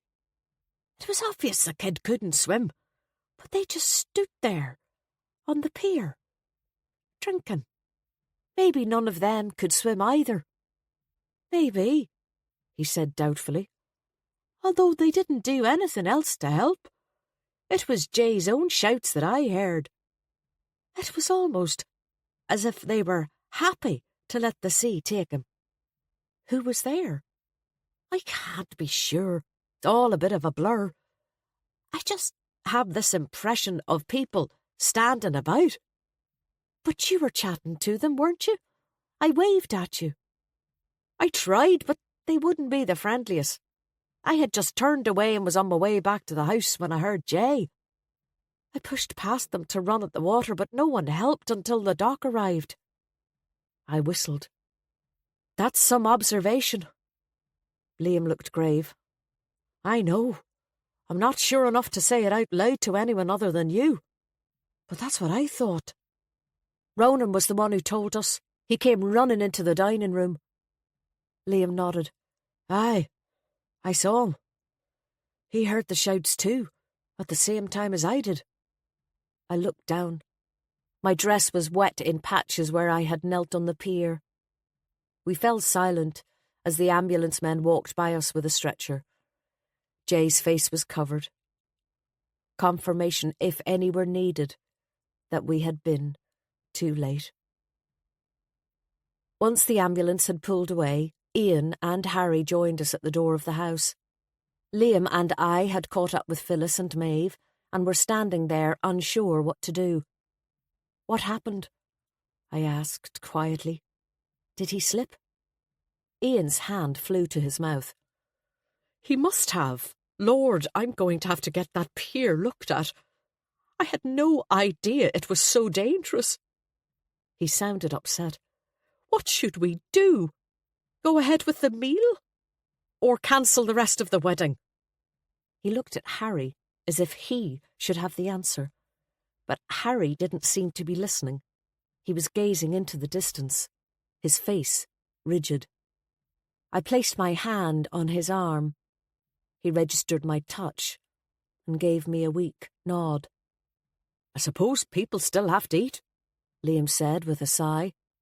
And it's still poor Leah and Kevin's wedding day. He took a deep breath. I'd say you should carry on. I agree, said Phyllis. It was a horrible accident and an awful thing to happen today of all days. But we should really try and carry on. For Leah. Of course you'll have to contact the poor kid's family. He was American, wasn't he? Ian nodded. We should have some details for him on the register. I'll have a look.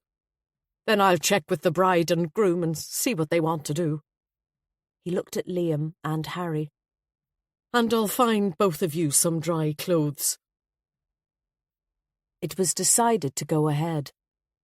The meal was a rather shocked affair, the speeches shorter than expected, people laughing rather unnaturally at the jokes, and from what I could see, drinking a lot more than they ate. When we'd returned from the pier, Leah had asked me what I thought they should do, and I'd said they should continue. But I wondered now if I'd done the right thing. My view had been the same as Liam's, that they had little choice. They had a house full of guests, and if they postponed the meal, any future date would carry the memory of what had happened today. But there was a pall over the proceedings that couldn't be ignored.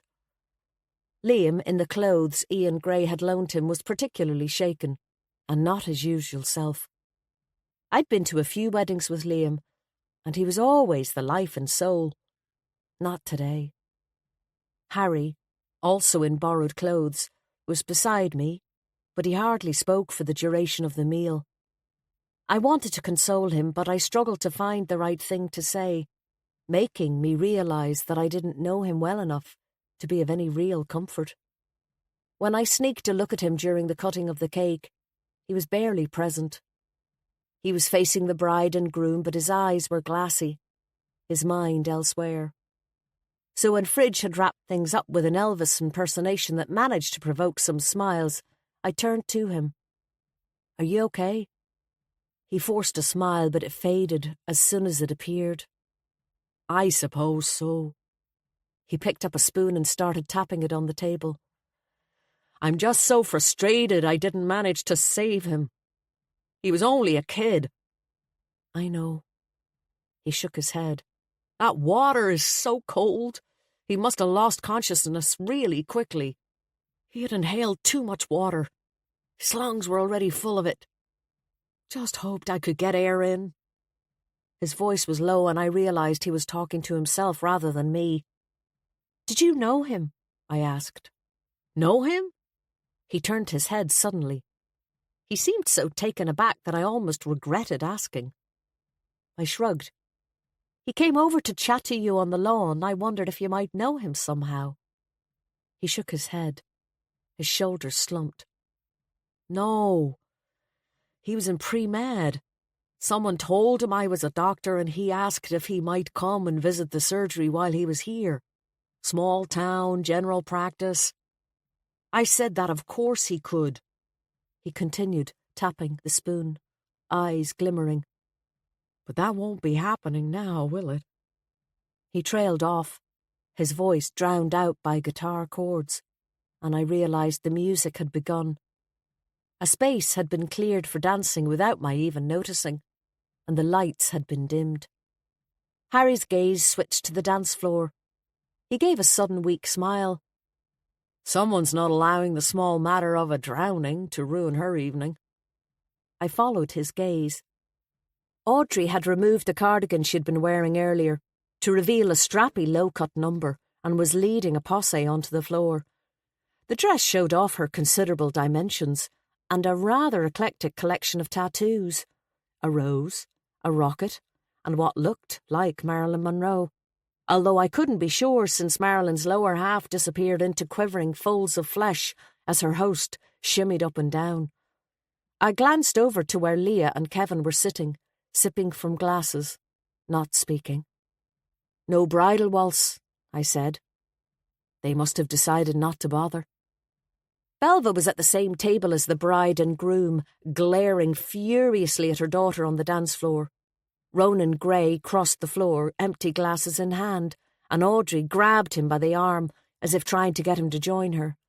But he shook her off, roughly, and walked on. I wondered if Belva thought Audrey was being disrespectful. It could certainly have been interpreted that way. But in fact, she was just what was needed. She was a distraction. She could dance, and she was having fun. And she was attracting attention, male attention particularly. That was until Fridge arrived to the table with a tray of drinks. Belva whispered something to him, and he looked over at his sister and immediately went up to join her. Her face fell visibly. Elvis fan he may have been, but he didn't have his sister's rhythm. Harry lapsed again into silence, and I continued to watch the events on the dance floor until Ian Gray tapped me on the shoulder. He crouched down with a groan, and his hand went to his stomach. "Are you okay?" I asked. He winced. Ah, yeah. Just a bit of stomach pain, I'll be fine. He lowered his voice. We don't seem to have an address for Jay for some reason.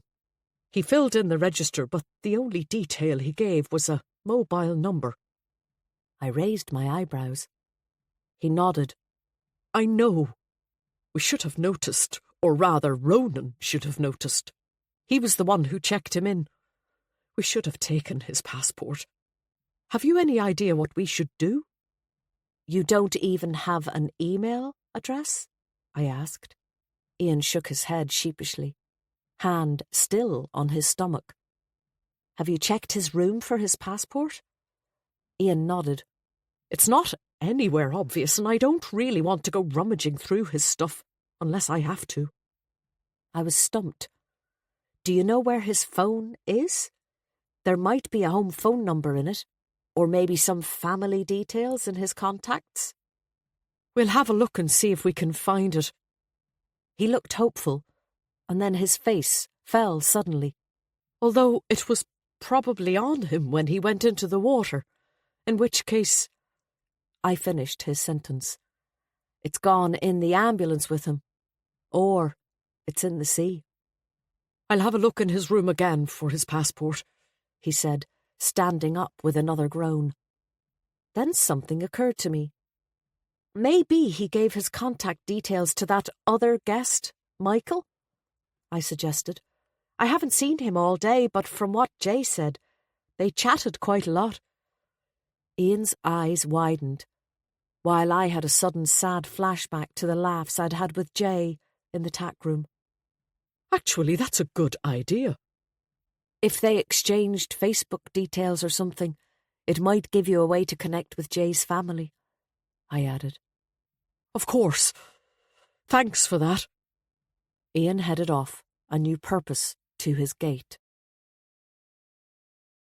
Chapter 10. I turned to speak to Harry, but he was gone. Liam looked across at me and took the opportunity to slide over to occupy the seat Harry had vacated, pint in hand. Phyllis watched us from across the table. How are you doing? I asked. You look a little better. He tapped the pint. This is helping, I suppose. Or at least it was until Phyllis told me a story about Inishather. He looked across at the islanders, who had remained in the same corner for most of the afternoon. Belva was giving Kevin a hug, clasping him tightly to her huge bosom as her son and daughter looked on. Both wore expressions I couldn't quite read. I wondered how they had felt about their mother adopting their cousin. She certainly seemed to favour Kevin, but then maybe that was because he had lost his parents. Go on, I said. Liam leaned in closer, though he couldn't have been heard over the music anyway. Apparently the islanders believe that if they rescue a stranger from drowning, then the sea will take one of their own to make up for it. I exhaled loudly. You're kidding. Is that true? Do they really believe that? He frowned and scratched his head. I don't know. But something strange happened down there at that pier, I'm sure of it. I just can't figure out what it was. I keep replaying the whole thing in my head. He glanced again at the other table. I did too. I couldn't help it. They don't mix a wild lot, do they? He said. They just talk to each other. Fridge was friendly enough to Maeve and me when we met yesterday, I said. And Belva. Liam nodded, gazing into his pint. Aye. He was to me at first, but then... what do I know?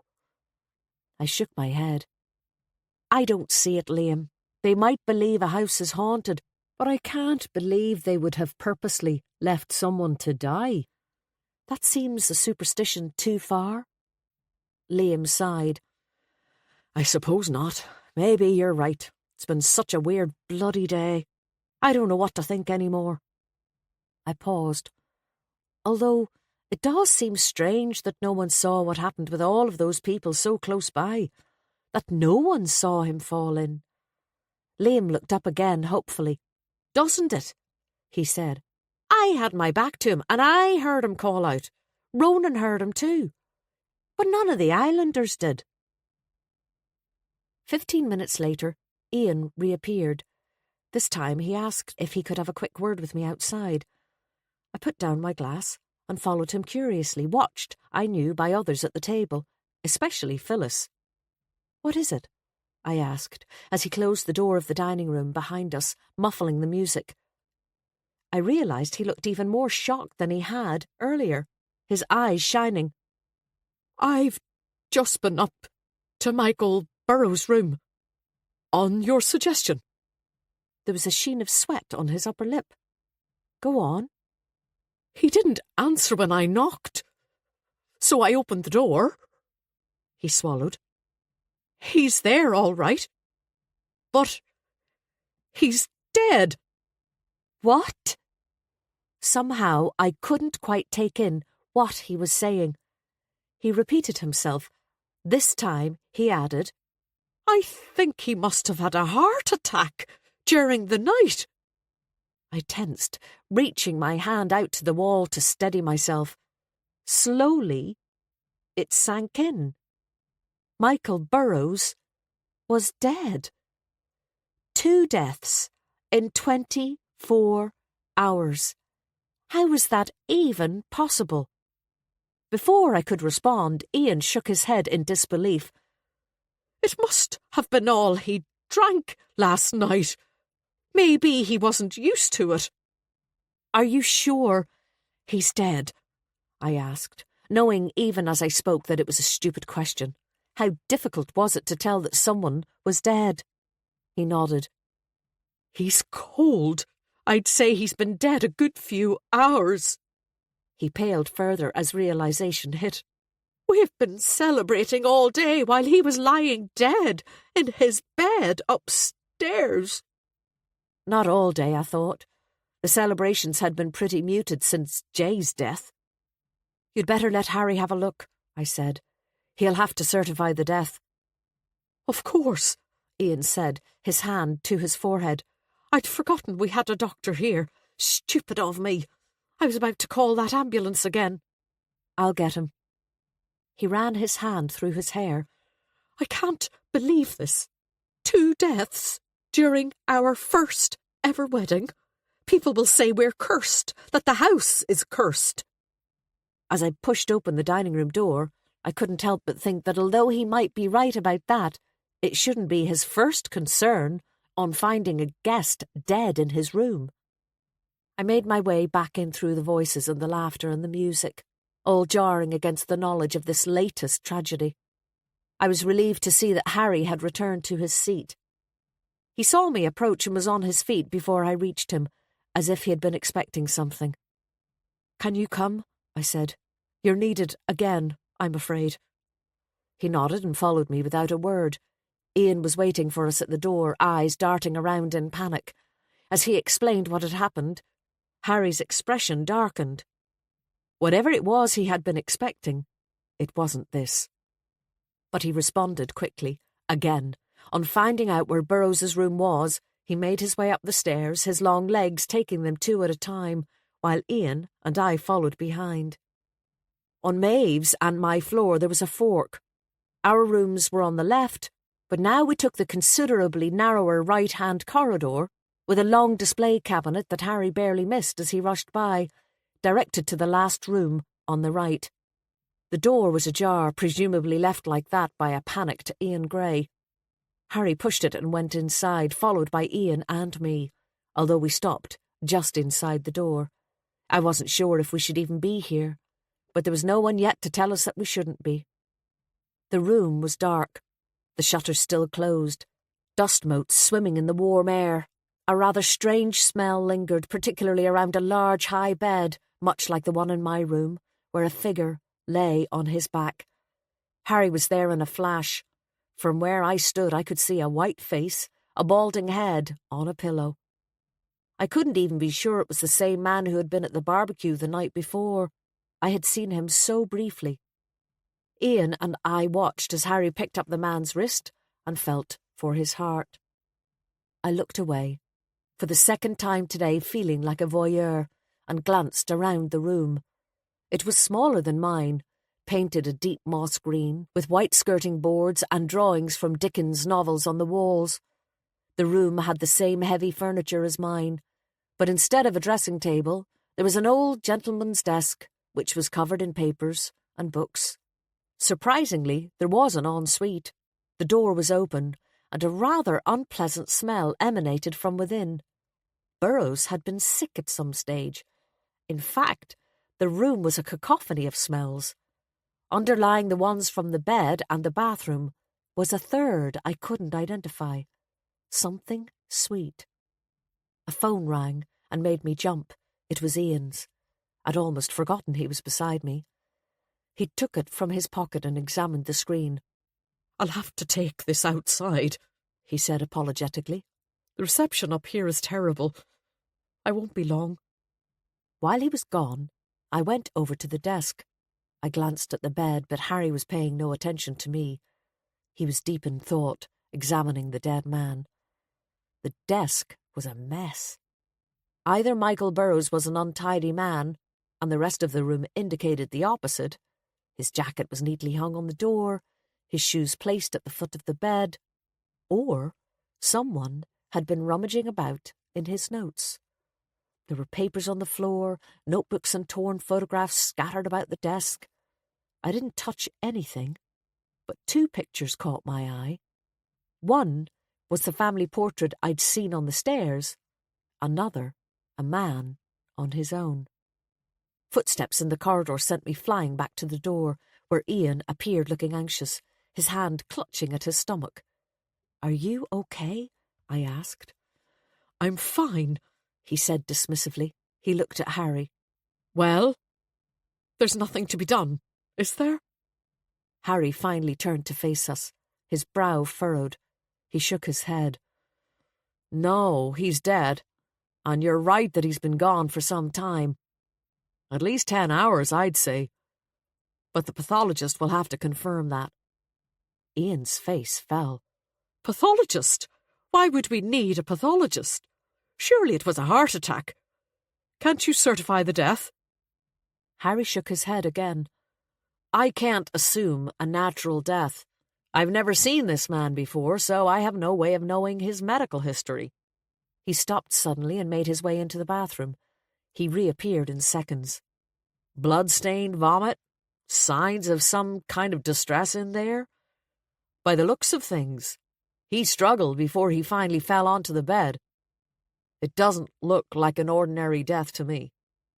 Ian looked at him, confused. "What do you mean? Was it the alcohol?" Harry took a deep breath. "I don't think so. I'm afraid we're going to have to call the guards." There was no way to keep this latest tragedy from Leah and Kevin and their guests. Within half an hour, an ambulance and 2 Gardaí had arrived. The pathologist was on his way, and a real flurry of activity had begun. The 2 young Gardaí who were unfortunate enough to be on duty when the call was made looked completely out of their depth as they asked everyone to stay downstairs. Warning people not to leave the estate until they knew what they were dealing with did very little to quell a rising sense of panic. I went looking for Leah and found her still in the dining room. She looked distraught, trying her best to calm her mother and sisters who were seated around one of the tables. I went to give her a hug, and she stood up, mascara running. "You poor old thing, what a way for your wedding day to turn out," I said. She gave me a wry look. "I told you we should have eloped, but I sure as hell didn't envisage this kind of disaster. Those poor men. Have their families been contacted?" "I don't know. I think Ian Gray was going to do that. At least with Jay." I hesitated. "Although now with what's happened with Michael Burroughs, that might be a matter for the guards." Leah lowered her voice. "You don't think it was something he ate, do you? Maybe last night at the barbecue?" She looked horrified. "God, you don't think it was the fish Kevin's family brought?" I shook my head. "I doubt it. Everyone was eating and drinking the same food and drink last night, and no one else is sick." Although even as I said it, I had an image of Ian clutching his stomach. Leah's expression cleared a little. That's true, but still, the poor man must only have been in his 50s. I wonder if he had a wife and children. Her eyes glittered with tears. Isn't it awful? I never got the chance to ask him. It is awful, I agreed. Awful for you and Kevin and your families too, on your wedding day. We're okay, she said bravely. We got to do the deed at least. Kevin's taken everyone into the bar. That'll keep them mollified. I gave her another hug and left her to her sisters and mother, noting that the youngest, Niamh, wasn't there, presumably with the boyfriend to whom she was joined at the hip. When I went back into the hall, Maeve was talking to Abby Gray at the foot of the stairs. Abby looked shaken and tearful, but before I reached them, she had moved away towards the kitchen. Is she okay? I asked Maeve. She's looking for Ronan. Wants to see him before he speaks to the guards. I assume she's afraid the hotel will be blamed for this, that people will think it's something to do with the food and drink. I'm sure that won't be the case, I replied. I was just talking to Leah about it. Surely it's significant that no one else is sick. Everyone ate the same food. Maeve nodded. A sudden burst of laughter came from the bar, and she smiled grimly. No one seems to be too worried about the booze anyway. She broke off to allow 2 medics to push past us to go up the stairs. I feel as if I'm in the way. Shall we go outside for a bit? Good idea. It seemed strange to emerge into sunshine after the gloom of indoors. Although it seemed much later, it was still only 7:30, and there was some heat left in the sun. We walked down the steps to a bench overlooking the sea, goldenrod blazing its vibrant orange on either side. The whole garden was an absolute riot of colour, and as the early evening shadows grew, the scent of the flowers was heavy in the air. It all seemed strangely at odds with what was going on inside. We sat down, simultaneously exhaling with a groan. Maeve slipped off her high heels and rested her feet on the gravel. Not exactly the weekend I was expecting. No, me neither. She looked up and nodded toward the pier. He's a strange kid, isn't he? I squinted and made out the figures of Niamh and Finn in the same spot I'd seen them the night before. They were standing looking out to sea, back in the hoodies and jeans they'd been wearing the previous day. Finn had his arms around Niamh and his chin on her shoulder. Yes, he is, I agreed. It looked like a quiet, contemplative scene until Finn spun Niamh around, and I could see they were smiling. As he twisted her to one side, they almost fell, and they both laughed. There was something gleeful about them that made me uncomfortable in the light of what had just happened. I suppose they're young, Maeve said, reading my thoughts. Maybe these kind of things wash over them. I wasn't convinced. I could remember how I'd felt at their age, and was sure I would have been affected by what had happened. Jay was only a few years older than they were, after all. I wonder where his parents are, she asked. Finn's? She nodded. He's young to be allowed away for the weekend on his own, isn't he? How old is he? 15? I don't know about that, I suppose. A wave of tiredness washed over me, and I closed my eyes to the sun, relishing the kaleidoscope of colour. I felt as if I could sleep, until I was roused by something hairy brushing against my legs, and Maeve's voice saying, "Hello, boy! Where did you come from?" I opened my eyes and looked down to see Maeve rubbing the ears of a large brown dog, whose tail was slapping my calf. It was Rudy, the gardener's dog. "Maybe you're right not to go into that house, eh, boy?" Maeve said. "Where's your master?" Just at that moment, the man himself appeared, emerging from behind a large copper beech at the end of a row of flower beds. He had his back to us. There was a shout, and I realised he was calling to Finn and Niamh, who had moved from the pier to the pathway leading into the woods. Finn shouted back. I couldn't make out what he said, but when Rudy looked back in our direction, he was scowling. His expression softened when he saw his dog. "Come here, Sam." The dog looked up and trotted over to him. Rudy's eyes widened when he saw the ambulance and Garda cars outside the house. 2 more had arrived while we had been sitting here. He came over to us, Sam at his heels. "What's happened?" "One of the guests died suddenly," Maeve said. 2, I corrected her. "Sorry, 2. Didn't you know?" Rudy shook his head. "I only started at 3 o'clock, and I went straight to work in the vegetable garden." When we told him what had happened, his face grew grave. Suddenly Maeve's own eyes widened as she looked towards the house. She shielded them with her hand. "Ben," she said urgently. "Look who's walking towards us." I looked up, followed her gaze, and swallowed. Malloy. Chapter 11. My stomach churned as Malloy approached. He looked thinner, but those grey eyes gave me the same jolt they always had. This was the last thing I needed. What the hell was he doing back? Just when I was beginning to sort myself out, to move on. Those eyes. His expression when he saw me brought back feelings I wanted nothing whatsoever to do with. As soon as he saw the uniform, Rudy hightailed it back in the direction from which he had come, Sam following. I felt like going with him. Maeve, too, decided to abandon me and head back towards the house, greeting Malloy with a cheery "Evening, Sergeant," as she passed, and leaving me on my own to face him. For some reason, ridiculously, I stood up, as if he were visiting royalty or something. I would be annoyed with myself for that later. I smoothed out my dress. The damp patches had dried out, I noticed. "When did you get back?" I asked. "Just yesterday. I've been restationed to Letterkenny." "Thank you for letting me know." I sounded petulant. I didn't want to sound petulant. With 2 men dead, my personal hurt was hardly going to be Malloy's main priority. His eyes narrowed. "I did try, but your phone has been off." I shook my head. "No, it hasn't." And then I remembered what Ian Gray had said about poor reception in the house, and realised that I hadn't received a single text or call since I'd been here.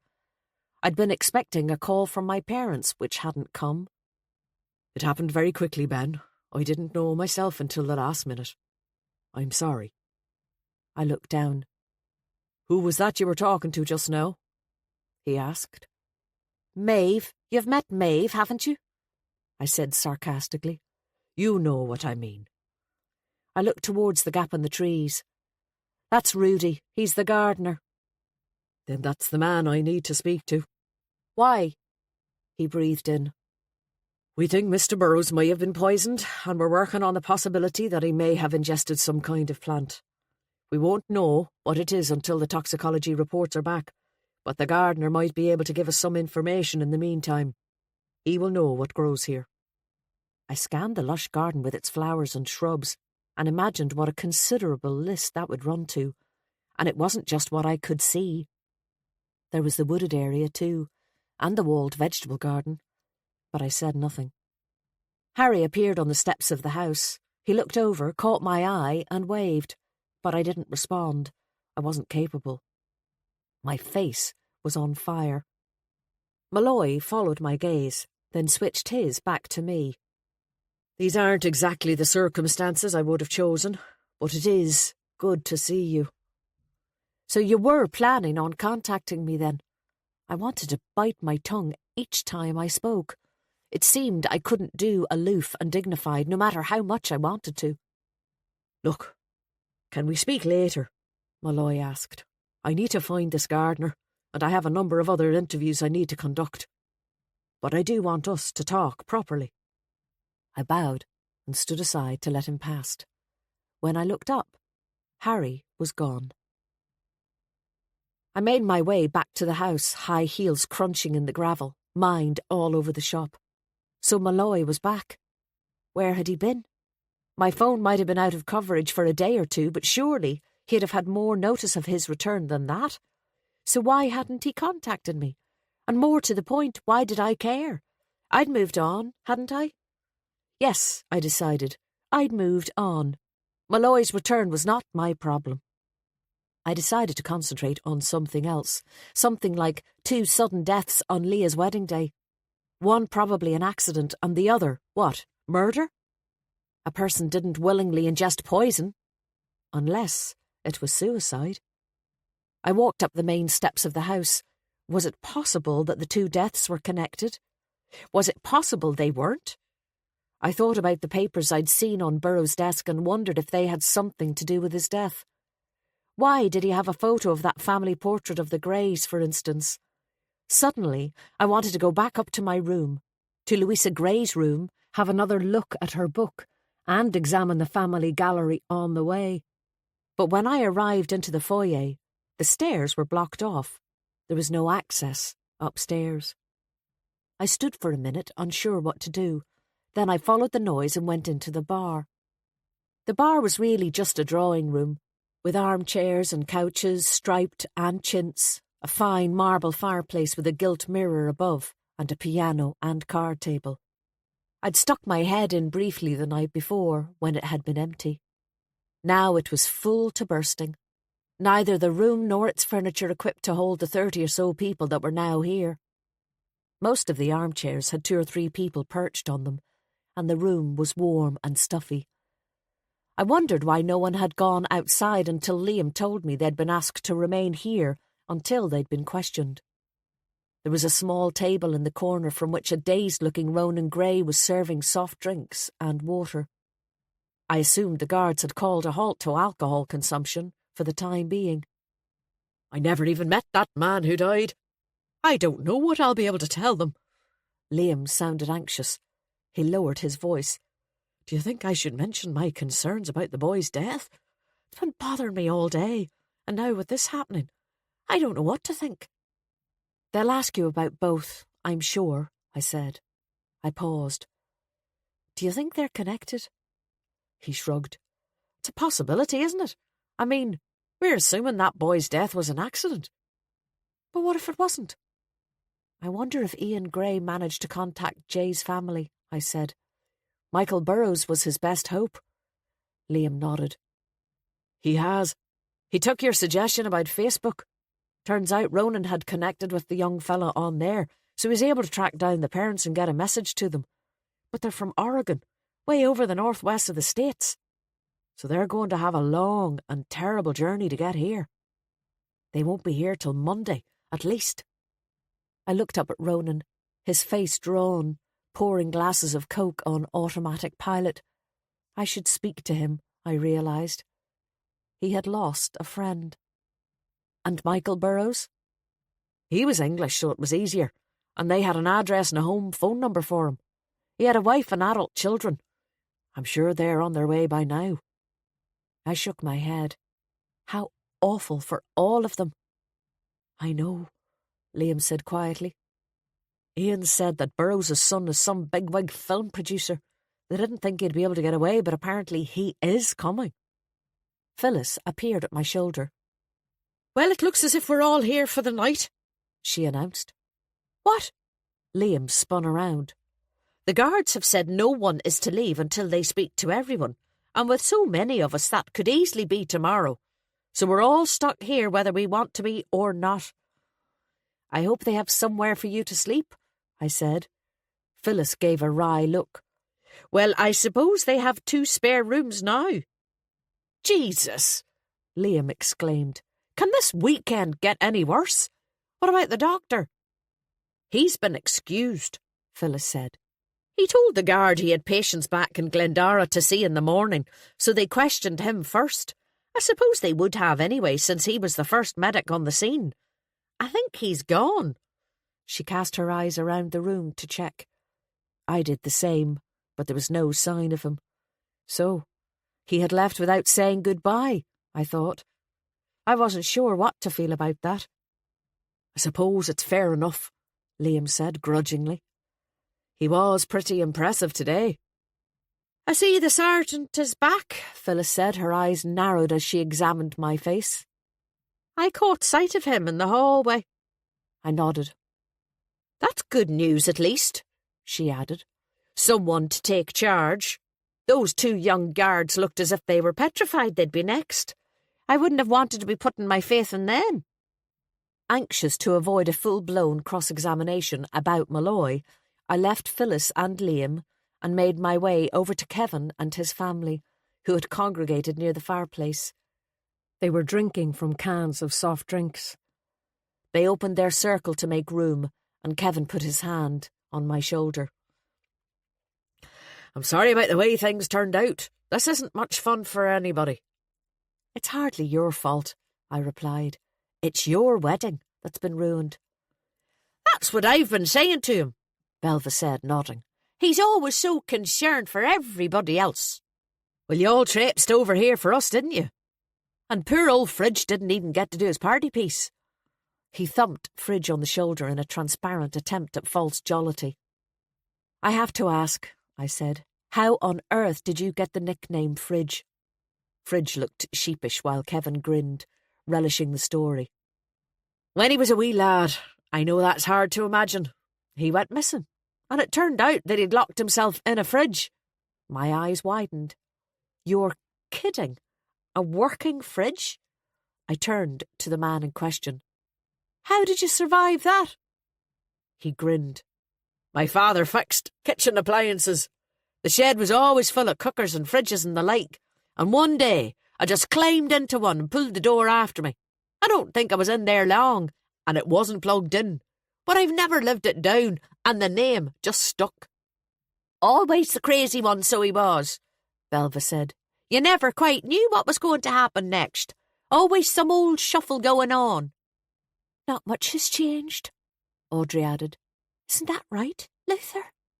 She gave her brother a push that wasn't entirely in jest, and I realised that it was the first time I'd heard her speak. She had a low, whispery voice that was in contrast to her considerable size. Fridge shoved his hands in his pockets, shrugged and looked away. As he did so, the sleeve of his shirt rose up, and I noticed he had quite a burn on his wrist. Before I could ask him about it, Ronan appeared behind us with an empty tray. He nodded to us, but I noticed that his hand trembled as he collected glasses from the mantelpiece and placed them onto the tray. Awful about that poor man, Belva said with a sigh. Wild sore on the family. He was on the island, wasn't he?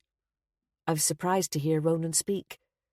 He held an empty Coke bottle in his hand like a truncheon. Kevin looked as surprised as I did, although apparently for a different reason. His eyes darted quickly from his cousins to his aunt. I didn't know that. I thought you were all being friendly to him because he was on his own.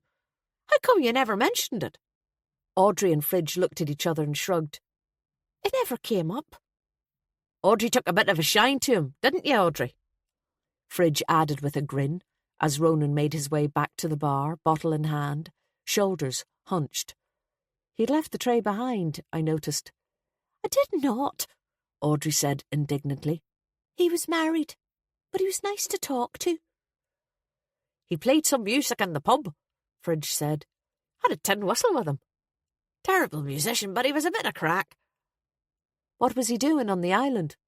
I asked. Fridge shook his head. Not sure. I think he was bird watching or something. He was a nice, friendly wee man, Belva pronounced authoritatively, both chins wobbling. Meant no harm to anyone. She lowered her voice. They've said he was poisoned. Is that true? I nodded. So I hear. Some kind of plant, possibly. Since Malloy wanted to speak to Rudy about this, I knew it must be common knowledge. Not that he'd be sharing it with me, if it wasn't. I'd say he'd be just the kind of man who'd eat the wrong berry, you know, Fridge said thoughtfully.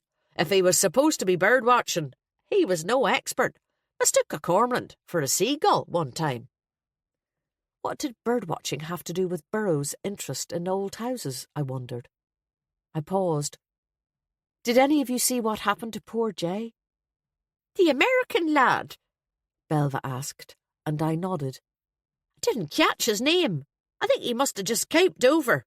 He was there 1 minute, and the next that auctioneer man was in the water trying to save him. You didn't see him fall in? I asked, tempted to ask about Phyllis's story, but not at all sure how to do it without accusing. They all shook their heads in unison as Ian Gray came over, picked up the tray his son had left behind, and walked off again without a word. Fridge's gaze followed him. A wild handling for that poor man. It'll be a right wheel of days before people forget what's happened. Won't be easy for them to keep going. I know, I said, but it's not their fault. Hopefully people will realise that and give them a chance. Aye, hopefully, Fridge said unconvincingly as he took a slug from his Coke. Chapter 12. Half an hour later, Malloy was asking me the same question. So what do you know about the drowning? He said. Did you see it happen? We were sitting on the bench that Maeve and I had occupied earlier. It was 9:30 and the sun was low, a deep coral disk hovering over the sea. Phyllis's fears had proved groundless, and most of the questioning had been finished, allowing those who wanted to leave to do so. The pathologist's office had taken the body away, watched silently by those who happened to be in the hallway at the time. Leah's wedding was over. The place was quiet, both house and garden. Only those who were already booked to stay remained, effectively family and close friends. The 2 young guards named now as Boyle and Clark were still around, slightly surer of themselves but still looking as if they'd rather be anywhere else but here. Malloy had asked if he could have a private word, and we'd come outside. Liam was the only one who chose to mention it, Malloy added. I don't think people would have forgotten about what happened to Jay on purpose. I think Michael Burrows' death rather overshadowed it, unfortunately, I said. Malloy examined my face. Did you see him go in? He asked again. No, I didn't. I was inside. The meal was about to begin when Ronan came in to tell us that someone was in the water, and we all rushed out. Malloy looked at me curiously. He definitely said, someone, not Jay. I thought about it. It hadn't occurred to me before, but that was a little odd. I think so. No one seems to have seen him fall in. Few of the guests have said they were down at the shore when it happened, but they all say they saw nothing until Liam tried to rescue him. I know. I've been talking to some of the islanders. Malloy shielded his eyes from the low sun. Where exactly did it happen? Down at the pier, I said, pointing. The other side to where the boats are moored. It looked as if he had fallen off, that maybe he'd slipped or something. Can you show me? Malloy asked. Of course. We stood up and made our way across the lawn and down the pathway to the pier. My high heels and his long stride brought back memories that I immediately shook off. When we reached the shore, we walked along the short pier, and about 3/4 of the way in, I pointed at the water. I think it was around here. The tide was in, and the water was pretty deep, deeper than it is now. Liam dived in after him, and he was followed by the doctor, Harry, I added.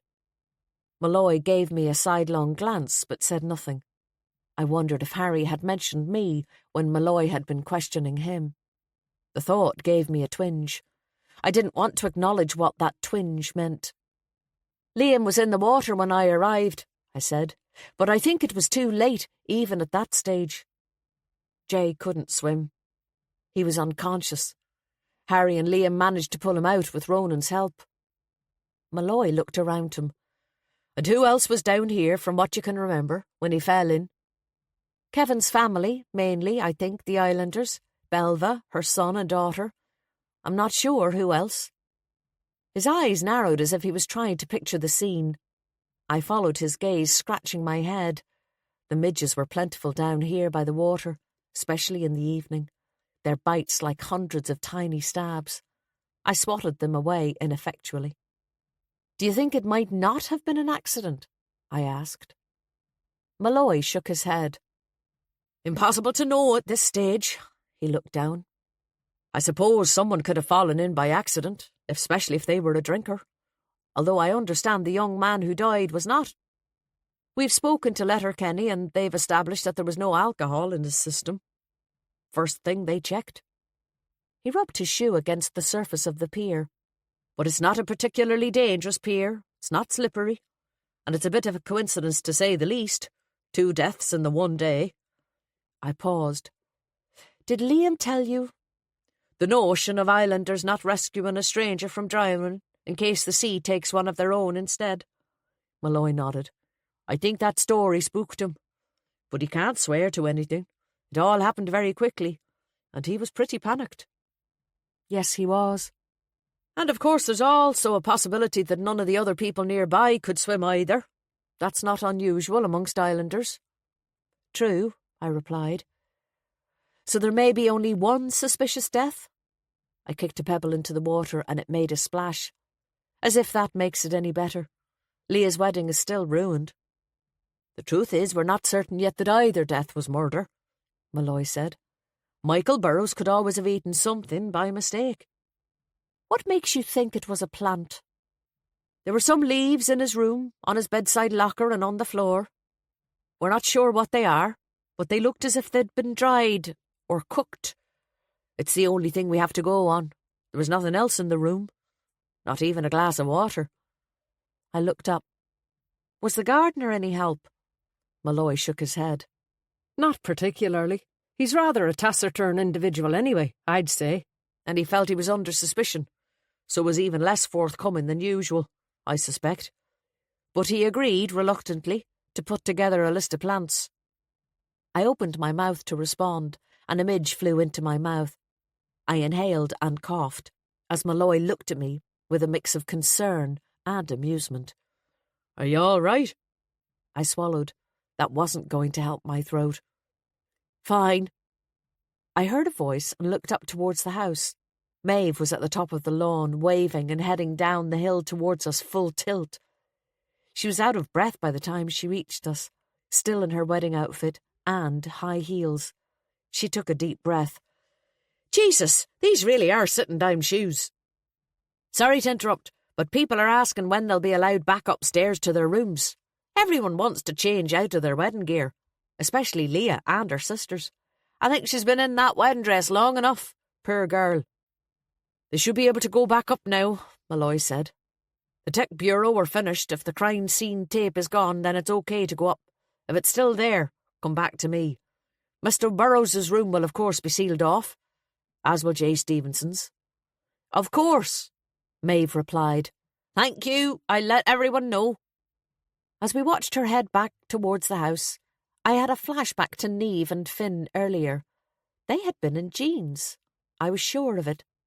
I couldn't remember what Finn had worn to the ceremony, but Niamh had definitely been wearing a bridesmaid dress. How had they managed to get back into their rooms to change? I wondered.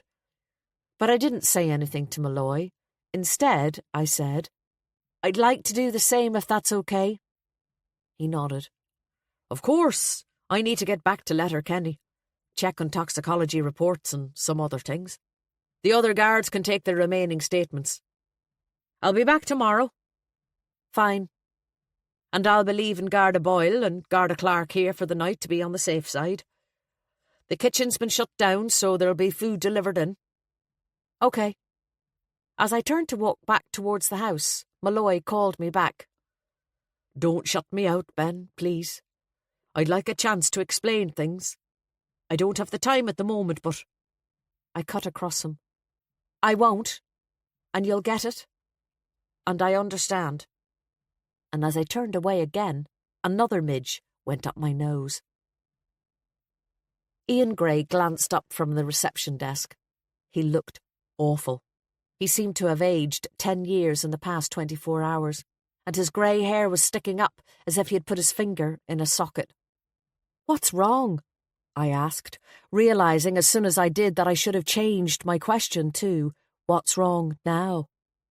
He ran his hand through his hair. Michael Burrows' family will be here tomorrow. His wife and both sons. I know it won't be easy, I replied, but the sooner the better, surely. He shook his head in disbelief. I'd hoped his son would come here at some stage, but Lord, I didn't think it would be under these circumstances. What on earth am I going to say to them? The guards have shut down the kitchen. They'll think we poisoned him. But you didn't, Ian. That's just a precaution, I said comfortingly. And they'll know that too. The guards will tell them. As soon as they find out what happened, you'll be able to reopen. It's not your fault. None of this is your fault. I'm not sure everyone will agree with you, he sighed. We have to order from the damn chipper if anyone wants anything to eat this evening. It's the only place that's open. He gave a wry smile. Not exactly the look we were going for. People won't feel much like eating, I don't think, I replied. But it's the same for breakfast. All that food we bought in for the guests. It's just going to go bad in the kitchen. We're going to take a huge hit. And with that, I gave in. There was no soothing him. That is awful, Ian. I'm sorry. It's rotten luck for your first big event. It really is. Our first and last, I suspect, he said gloomily. Maybe he was right. There was no bright side to this, and there wasn't much point in my looking for one. I changed the subject. How's your stomach, by the way? Ulcer. Had it for years, but it flares up every so often. He smiled grimly. Stress doesn't help. As I made my way upstairs, I remembered what Liam had said about Michael Burrows' son being a film producer. And I wondered if that was part of Ian's concern. If maybe he had hoped to have the big name as a guest someday. But I decided I wasn't doing him justice. Things couldn't be easy for him at the moment. Greysbridge had only been open a few months. As I passed the family gallery on the stairs, one picture caught my eye, and I stopped to take a closer look. It was one of the photos I'd seen on Michael Burrows' desk, a portrait of a man, a rather formal sepia photograph, dressed in a dark suit, with long hair and sideburns, and a rather self-satisfied air. He had the pose of a member of the judiciary, but he didn't appear to be a judge, although he was wearing a gown and holding a scroll. He didn't have a wig or tabs. There was a caption below the picture: The Honourable Linus Gray, Baronet of Greysbridge, Donegal, 1911. I remembered the inscription in the book, in my room, the one to Louisa Gray. It had been signed L.G. Was Linus Gray her father? I examined his face.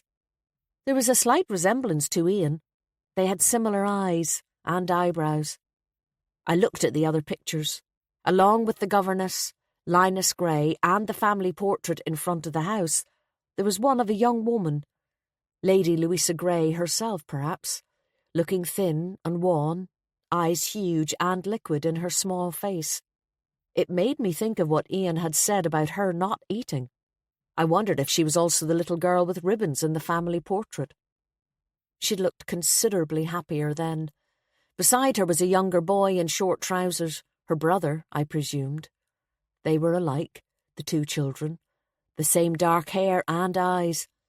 Was the boy Ian Gray's grandfather, the grandfather who had lost the house in a card game? I continued on up the stairs, pausing for a moment where the corridor split, unable to resist a glance down the hallway to Michael Burrows' room. I would have liked to have another look at his desk, but I knew it would be guarded. Strangely unsated, I headed on back towards my own room. I changed into a pair of jeans and a light shirt. I was tempted to have a shower, but decided it could wait. My mind was dancing around the issue of Malloy's return, and the last thing I wanted was to settle on it. I needed a distraction, so I pulled on a pair of flat sandals, a relief to get out of the high heels, washed my face in the hand basin, and put on some moisturiser. A lick and a polish, as my mother used to call it, which reminded me to check my phone. There was one bar, which meant limited reception, but there were no messages. I made a mental note to ring my parents before the day was out. Before then, I needed some fresh air. I decided to visit the old family graveyard again. I was curious about Louisa Gray, but it seemed not insignificant that Michael Burrows had died at Greysbridge, the house he had been researching, with photographs of the family on his desk. I was keen to find out what he had discovered. As I left my room, I heard Maeve's voice next door. She was on the phone. I made my way downstairs as quietly as I could, wanting to be alone for a while. The house was silent, even the bar, everyone having retreated to their rooms and boats. The door to the library where the ceremony had taken place was open, so I went inside. It was deserted and bare. Chairs neatly stacked along one wall, the desk Phyllis had used moved to the side, flowers taken down from the bookcases.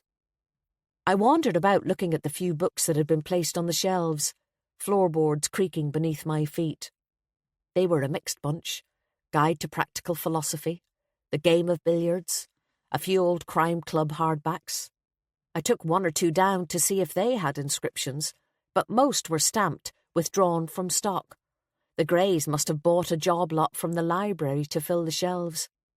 Disappointed, I was about to give up and go back, outside, when I saw a small row of books on a shelf by my feet that I hadn't yet looked at. I kneeled down and took a couple of them out. The first was a small red hardback entitled Practical Mathematics.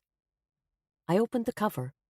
The name inside was inscribed in a childish hand: Evan Grey. Louisa's brother and Ian's grandfather. I wondered. The boy I'd seen earlier in the family portrait? So he learned maths while his sister was encouraged to sew and cook, a product of the time.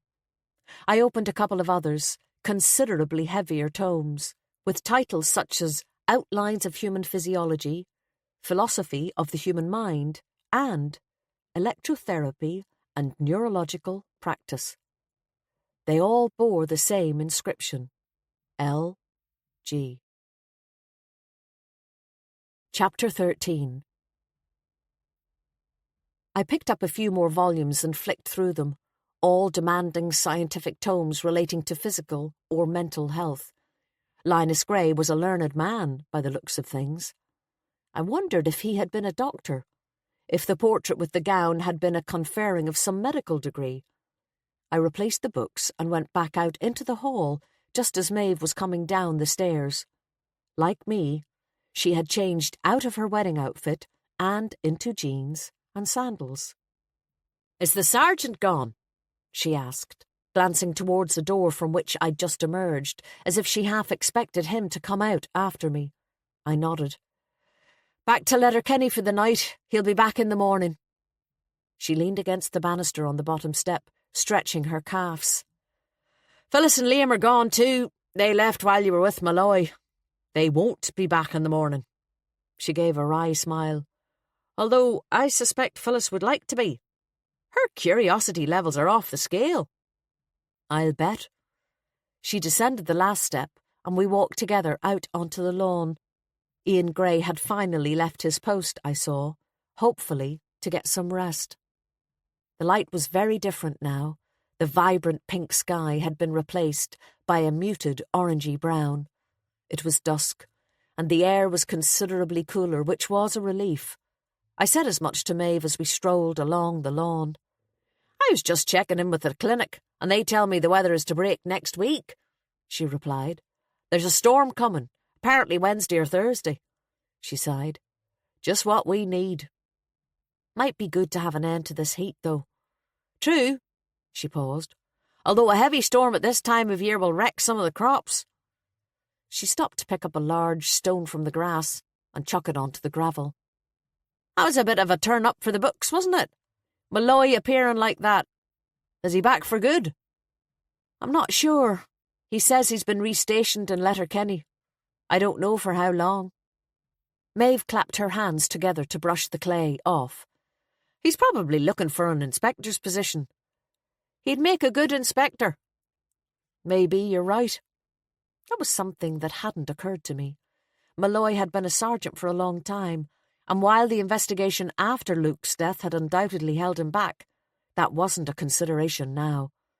But I shook my head. I didn't want to think about Malloy.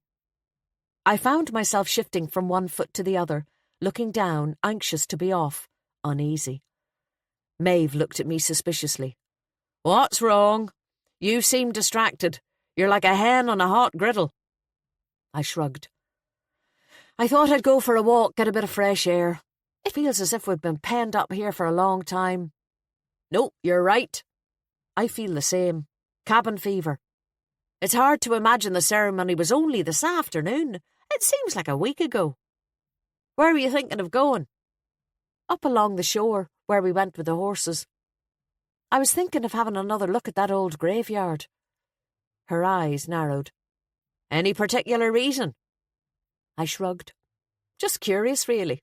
I wouldn't mind knowing a bit more about the family." "Couldn't you just ask Ian Gray if you're curious?" I avoided her eye. "I have done, but I don't think he knows very much. He said Michael Burrows was the real expert, but I didn't get a chance to ask him." She straightened herself, putting her shoulders back. "OK, I'll bite. It'll be nice to have a walk along the shore. And I didn't go into the graveyard the last time, so I wouldn't mind having a nosy there myself." We set off across the grass. It felt good to stretch the legs. Mine were still stiff after the ride this morning. "God, I could do with heading home myself, to be honest," Maeve sighed. "I probably should have got a lift with Liam. I just didn't think of it in time." "Sorry," I said sheepishly. "I can't drive till tomorrow. Too many glasses of champagne earlier." "Sure, I know," she grinned. "It was shaping up to be a really good wedding. Maybe we could have a glass of wine later when we come back from our walk. I feel like I need another drink after this day." "You're on," I agreed. "I'm sure the kitchen ban doesn't extend to bottles of wine." She gave me a slightly guilty look. "As a matter of fact, I have a bottle of champagne in my bag. If it does, we could drink that." I laughed. "You're kidding." "Nope. I was intending giving it to Leah before the ceremony, but I didn't get the chance." She paused. "Doesn't the sea look beautiful?" She looked out towards the shore, then stopped, suddenly, in her tracks. "What?" I asked, following her gaze but seeing nothing of any significance other than that the sun was sinking. We'd need to get a move on if we were to get to the graveyard and back before darkness fell. "The boats," she said, pointing towards the pier. "The islanders' boats. They're gone." I looked. She was right. The pier was clear and empty, not a trace of its earlier occupants. "They must have left while we were inside." "Did they say anything to you? Any tearful goodbyes?" she asked, with a crooked smile. "Nope." "Me neither. Maybe they didn't expect 2 deaths at a wedding," she said ruefully. We continued along the path through the trees, taking the same route that we'd taken on our first walk. It was darker now, the scents stronger, the wind rustling the branches above. We walked briskly until we reached the clearing where we'd seen Rudy and his dog the night before. This time, I was the one who spotted something different. The flowers Rudy had planted had been dug up. There was a section of freshly turned soil in the midst of other plants. I said as much to Maeve. "Now, why would he do that?" she asked, looking down. "Plant them and then remove them." "Assuming it was he who removed them," I said. My eyes narrowed. "Can you remember what they were?" I asked. Maeve stood with her hands on her hips. "God, no. I'm hopeless when it comes to cultivated plants. Much better on the wild ones. Give me a cowslip or a dandelion any day." "Me too." I knelt down to check, but there was no trace of the earlier plants. All that remained was soil. I can't even remember what they looked like. Can you? Maeve shook her head. "Haven't a clue." "Why do you want to know?" I paused. "Because apparently there's a possibility that Michael Burrows died from ingesting some kind of poisonous plant." Her eyes widened. "That's right. Liam told me." I shook my head. I'd better text Malloy when I get back. When I stood up, Maeve was looking at me with an exasperated expression on her face. "What?" I asked.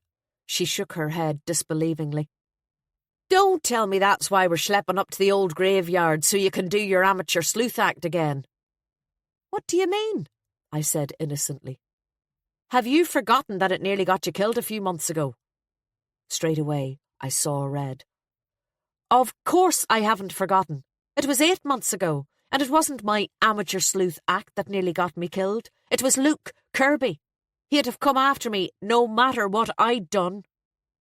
The second I finished speaking, I regretted it. Maeve had been a good friend to me since I'd been in Inishowen. Her concern was no reason to snap. Sorry, I said. She nodded in acknowledgement, but there was a stubborn expression on her face that I knew well. We walked on, and she glanced across at me. How do you feel about him being back? She asked. Really? Malloy? I shrugged. Never mind discussing the events of last winter. I definitely wasn't ready to have this conversation. I had no idea how I felt about it, other than extremely pissed off. Maeve narrowed her eyes. Because I thought you and the new doctor were getting on swimmingly. Rather unfortunate choice of word in the circumstances, Maeve. What? Oh, yes, sorry. She gave me a wry look. But I did. We are, I said. Good. We emerged at the shore and began to make our way up the rocky path to the old graveyard. Behind me, I heard Maeve take a breath and sensed she was about to press me again. I turned. Look, do you mind if we change the subject? Why is it that married people always want other people to settle down? Is it so awful you want everyone to suffer it? I smiled to show I was joking.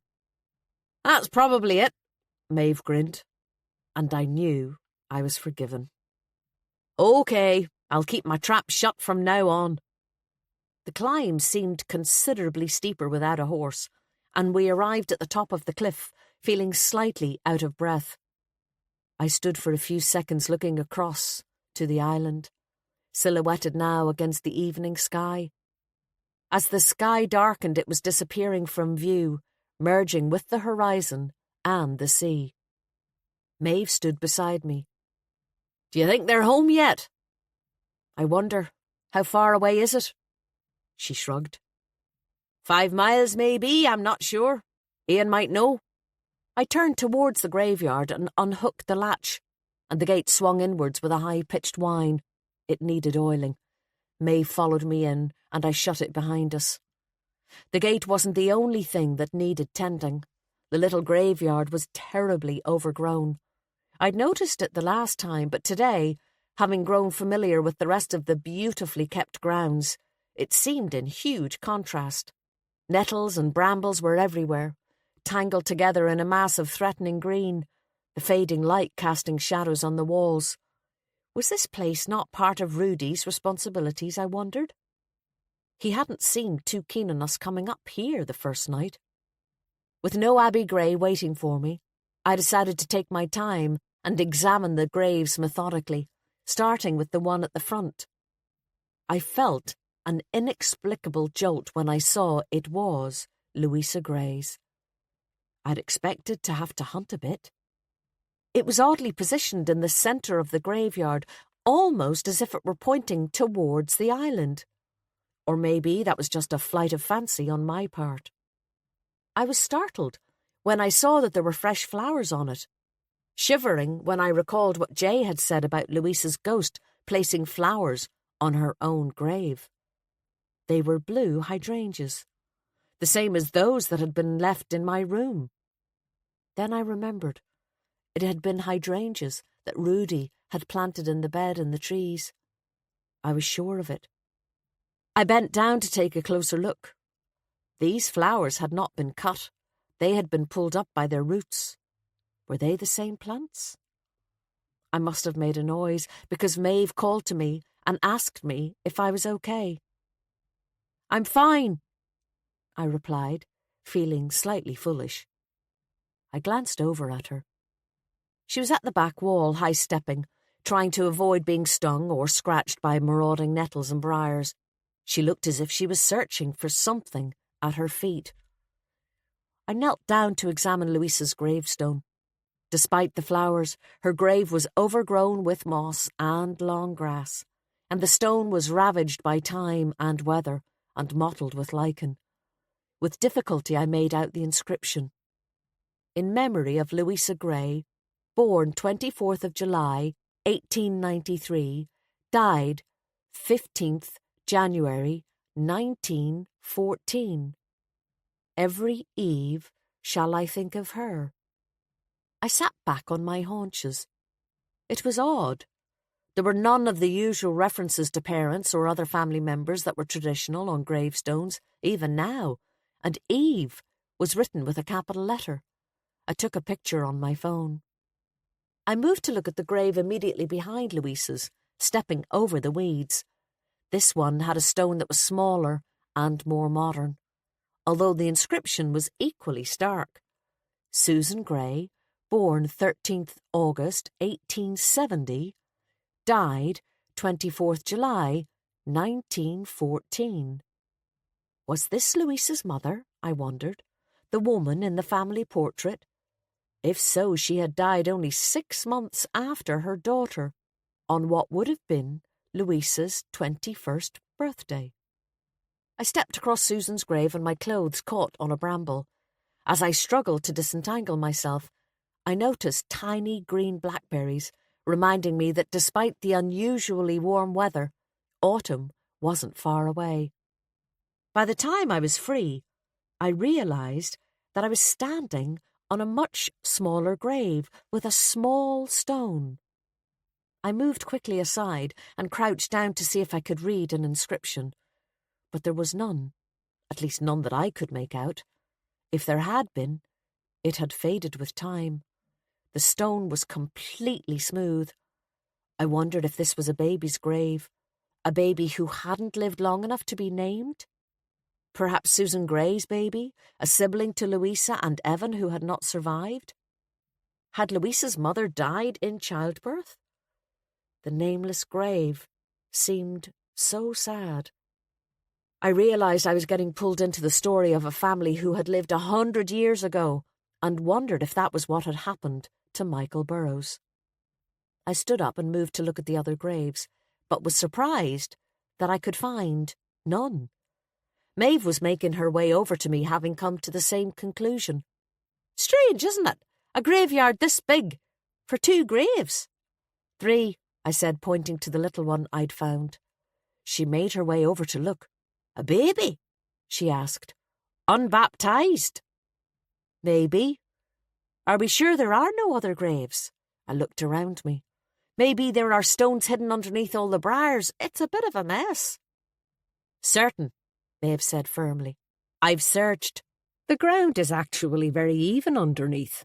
There aren't any more graves here unless they're very deep and completely unmarked. I rubbed my face. That's odd. Maybe they intended using it as a family graveyard and then changed their minds. But why would they do that? I asked. Why isn't Louisa Gray's father buried here, for instance? Why was Susan buried with her daughter, but not her husband? Her gravestone looks newish, as if she was moved here quite recently. Maeve shook her head. I don't know. Maybe the father died at sea or something. Maybe, I said doubtfully. But there was a son, too, Evan. I saw him in the portraits at the top of the stairs. This is only half the family. The women, Maeve added darkly. I wonder if the baby was a girl. We left the graveyard and closed the gate behind us. Neither of us said much on the way back. It was clear we had both been struck by the strangeness of the place. Why had Louisa Gray been buried here alone with her mother? It didn't make sense, and it certainly wasn't the family graveyard we had been told it was. I gazed again at Inishather as we made our way back down the path towards the wood. It had almost disappeared from view now, absorbed into the inky blue of the horizon, but I wondered again if there was any significance to the usually clear view of the island from the graveyard. And I remembered that Michael Burrows, who had been researching Greysbridge and the Greys, had visited Inishather. Chapter 14. Shh! Maeve hissed suddenly as we walked back through the woods. What is it? I whispered. It was almost dark now, and I could barely see in front of me, but Maeve's eyesight had always been better than mine. Just over there, under the tree. Quick, let's go past quickly before they notice us. They turned out to be Ronan Gray and Leah's sister Cara. As we sneaked by quickly, I caught a glimpse of them. They were kissing under one of the old alders. Maeve was right about leaving them to their privacy, but from what I could see, they were so engrossed in each other they wouldn't have noticed us if we'd burst into song. At least this wedding's been good for someone. Maeve smiled as we finally emerged from the woods. I'm not sure Abby would agree with you, I said. She didn't seem too thrilled about the whole thing at the stables this morning. God! Maeve looked at me in astonishment. Was that only this morning? Seems incredible, doesn't it? I agreed. Poor Leah and Kevin, I thought. Everything had seemed so hopeful back then. A beautiful day, a lovely setting. It seemed certain that all would go so well. Who could have foreseen what was about to happen? Bloody clingy mothers, Maeve said as we made our way across the lawn, the dew wetting our feet. She tried to bring the subject of Ronan up on the ride, thinking I would understand being a mother of boys. I made the right noises, but honestly, I thought she was being a bit weird. I mean, the kid's 19 or something. I nodded. Nearly, I think. She didn't like his friendship with Jay either, but she couldn't say much with him there. Were they close? I asked. Ronan and Jay. Abby seemed to think so, but she was pretty paranoid and jealous from what I could see. Who knows how skewed her judgment was? She was afraid Jay would encourage Ronan to go back to the States with him. I stopped in my tracks. Really? Was that a possibility? Jay didn't mention it. Maeve shrugged. I have no idea. She said Ronan has money of his own. It seemed to drive her nuts that she couldn't control him that way. He's independent.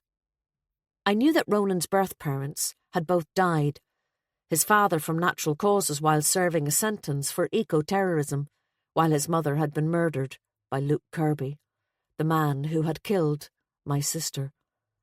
Although Ronan hadn't known either of them, he had inherited, since his adoption by the Greys had been unofficial, to say the least. We reached the top of the lawn, the lights of the house surprisingly welcoming despite what had happened there over the past few hours. Once inside, we heard voices coming from the bar, although far fewer than earlier on. I suspected it was mostly Leah's family now that the Islanders had left. Do you want to go in? Maeve asked doubtfully as we stood at the bottom of the stairs. Would it be very unsociable not to? I'm pretty wrecked. Absolutely not. She looked relieved. Let's have that bottle of champagne in my room. We'll need some glasses and ice, though. I'll have a look in the kitchen and meet you up there.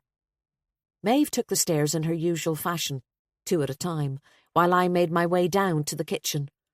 I pushed open the heavy fire door with difficulty and switched on the light to find myself in a large room with high ceilings, stainless steel worktops, and industrial-size appliances. I suspected this had been the original kitchen of the house, but upgraded to satisfy the health and safety requirements of a modern hotel. An expensive job, I would have thought. And now it was closed down until further notice, silent save for the low buzz of a blue-lit fly zapper. I stood there surveying cookers, dishwashers, and cooking implements, and tried to figure out where I might find glasses and ice. Then I spotted a door leading to a back kitchen, where I found plates, cups and glasses, and an industrial fridge from which I managed to extract some ice. It did occur to me that maybe I shouldn't be in here, but then the area wasn't closed off, so I presumed it had been thoroughly searched. It appeared that the guards didn't really suspect the food. They were just being careful. I closed the fridge door and returned to the main kitchen with my loot. I was just about to leave when the door opened inwards. I looked up guiltily, clutching my bowl of ice and 2 borrowed glasses. But Abby didn't notice my takings. She had something else on her mind.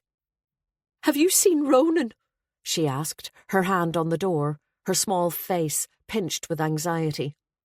I was torn. Should I tell her and have her tear off into the woods to break up Ronan and Cara's tryst?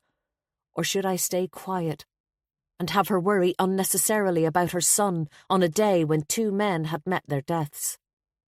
I paused for too long, and she looked away, her mouth turned down unattractively at the edges. "I know he's gone off with that girl again," she said. "Just when I need him, as usual." And that was enough for me. Decision made. I shook my head. "I'm sorry, Abby. I haven't seen him, I'm afraid." I wasn't going to deprive Ronan of some comfort on a day when he had lost a friend. Abby closed the door and left without a word. Seconds later I pulled it open and made my way back towards the stairs. As I passed the bar, the door opened and Leah and Kevin emerged, looking shattered. I stopped. "How are you two doing?" I asked. Leah gave me a wan smile. "Oh, we're all right." I was glad to see that she'd finally changed out of her wedding dress into a summer skirt and top. As well as can be expected, I suppose. "We decided to head off on honeymoon in the morning, as planned," Kevin said. "So that's given us a bit of a boost. There didn't seem to be any reason to stay, and the guards have said it's okay." "I'm glad," I said.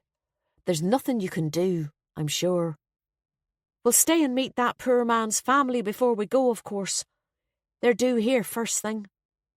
Leah crossed her arms protectively in front of her. She looked as if she was cold. We walked up the stairs together and I took my leave of them at the top, passing one of the young guards on my way to Maeve's room, Clark or Boyle, I wasn't sure which. He smiled wearily and I nodded back. I understood the sense of having a Garda presence in the house tonight, but I wasn't entirely sure what these 2 nervous young men would be able to do if there was a homicidal maniac roaming the premises. I knocked on Maeve's door and she let me in. She was in bare feet and had a strange expression on her face. "Are you all right?" I asked. "You look as if you've had a shock." She closed the door quietly, her voice hushed. "Have you had anything weird happen while you've been here?" Uh-oh, I thought. Not Maeve, too. Sensible, scientific Maeve, the vet. "Like what?" "Knocking on the wall, a kind of rustling noise." She looked embarrassed. "Like a dress?" "Coming from where?" "Your room, I think. You didn't go back in there, did you, just now?" "No," I said slowly. I placed the glasses and ice on an old writing desk. "Although," I hesitated. Her eyes widened. "What?" "I did have a rather strange experience myself in the middle of the night." She rubbed her nose nervously. "Go on." "Well, I thought there was someone in the room with me. I felt a presence of some sort, breath on my face, and then I heard footsteps. But when I turned the light on, there was no one there. And the door was still locked, just as I'd left it." Her eyes widened. "Shit! Why didn't you tell me? Do you think the islanders are right about the house being haunted?" I shook my head definitively. "No, I don't. I think once you're told somewhere is haunted, then you're more likely to experience it. It's the power of suggestion, that's all." "Right," she said firmly. "That makes sense. OK, let's get this bottle open. I definitely need a drink now." She pulled the champagne out of her bag, popped the cork, and poured out 2 glasses, throwing a couple of ice cubes into each one. "Sacrilege," she said as she took a sip. "But I really don't care. I'm feeling a bit freaked out." I joined her, the sharp tang of the alcohol refreshing on my throat. I realised how tense I'd felt for the past few hours. "Is that the first time you've heard knocking?" I asked. She shook her head. "I heard it earlier today when I came up to change for the wedding. I knew you weren't in there, so I thought maybe it was water pipes or something. But then it happened again just now while you were downstairs. I don't believe in ghosts in the slightest. But if you had something similar happen, then at least we're both losing it. I smiled and wandered slowly across to the window, glass in hand. I'd say it's that tiny grave in the graveyard that has us spooked. It's a strange house, isn't it? Maeve said, flopping down on the bed with her glass. Haunted or not. I looked around me, taking in the room. It was larger than mine and more masculine. The wardrobe was bigger, and instead of a dressing table, there was the writing desk I'd put the glasses on, which was similar to the one in Burroughs' room. I wondered if this was Louisa's brother's room. I looked out of the window and saw that it was almost dark. There were lights on in the stables. I nodded. It has an odd atmosphere, as if something unhappy happened here. That footbridge is a weird addition. I wish I knew what it was for. Where does it lead to, do you know? I sat down on a red and cream striped armchair. I've been trying to work it out. There's an extra piece of the house that I can't seem to get to. I thought it might be beside the kitchens, but they don't stretch back that far. It's obviously separated by the bridge. Maeve pulled her feet up onto the bed. I wonder what it was like to live here back when Louisa Gray and her family were here. They're ancestors of Ian's, aren't they? I nodded. They are, although the house was out of family hands for a long time. I assume since there are family portraits and rooms named after them, that Louisa's family were the last Greys to live here. Until now, Maeve said. Until now, I agreed. Maeve gazed towards the window. It's quite lonely here, isn't it? The family must only have had each other for company. I don't think I'd have liked that. The father's name was Linus, I said. There's a portrait of him on the stairs, the Honourable Linus Gray. Maeve's eyes widened. Really? I've heard of him. I think he was a TD or MP it would have been back then, wouldn't it? Right. So that was Linus Gray's story, I thought. Although he was probably a member of the House of Lords if he was a baronet, which means he'd have been away in London quite a bit, leaving his wife and son and daughter alone in this big house. Maeve grinned. Apart from all their servants. True, with a house this size, they'd probably had a big staff. I took another sip of my champagne. And they'd have had books. There are some in the library that belonged to Linus and Evan. I wonder how they survived. Abby told me they found a load of stuff in the attic when they moved in, Maeve said. The previous owners mustn't have been interested and just chucked it all up there.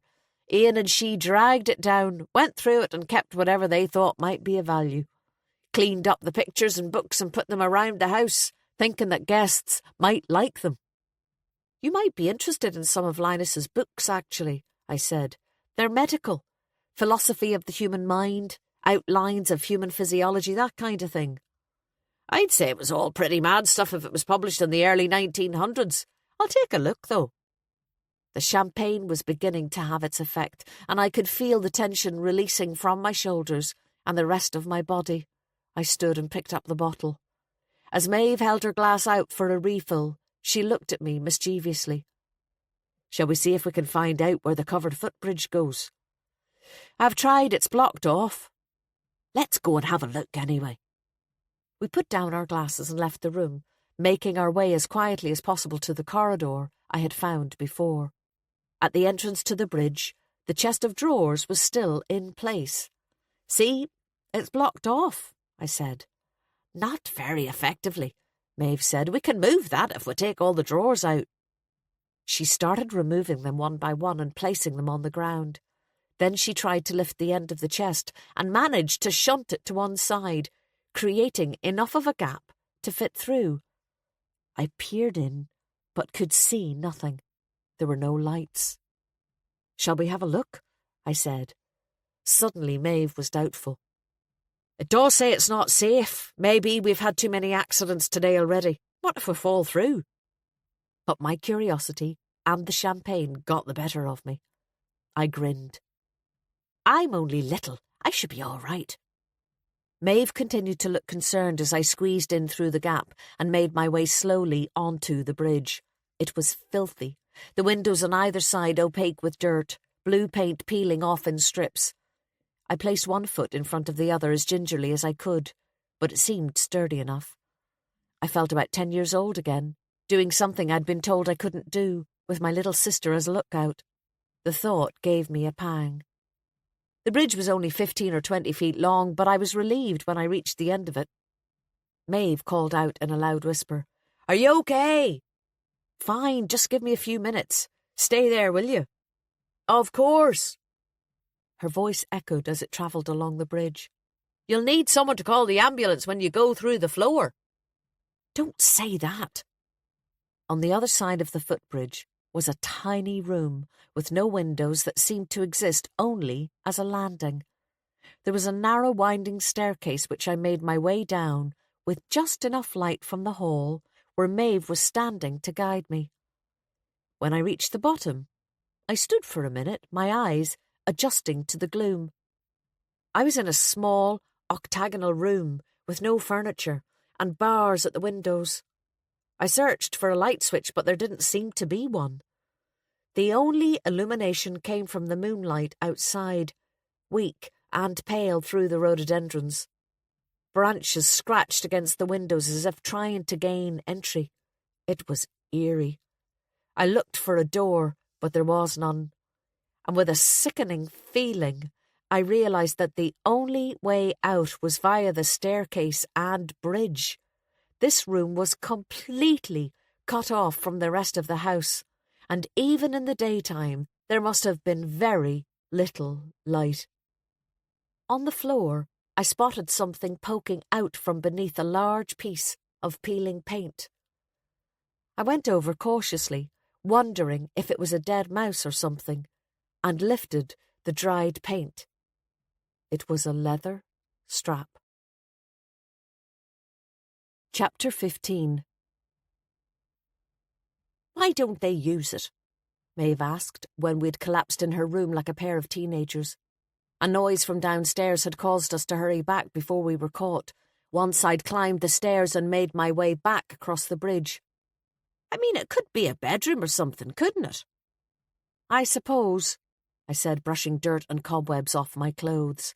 Flecks of blue paint had attached themselves to the back of my shirt. "Although it is difficult to get to. The only access is from that bridge." "But surely they can't afford to just not use one full room. I mean, it's a hotel. Space is money. They could sell it as a room for couples or something, connect it with the main house properly. With no bathroom. And it's spooky. You think the rest of the house has a strange atmosphere. You should go down there. It's freezing, despite being close to the kitchens." "No thanks," she shuddered. "I think I'm ready to go back to my nice, modern house with no personality."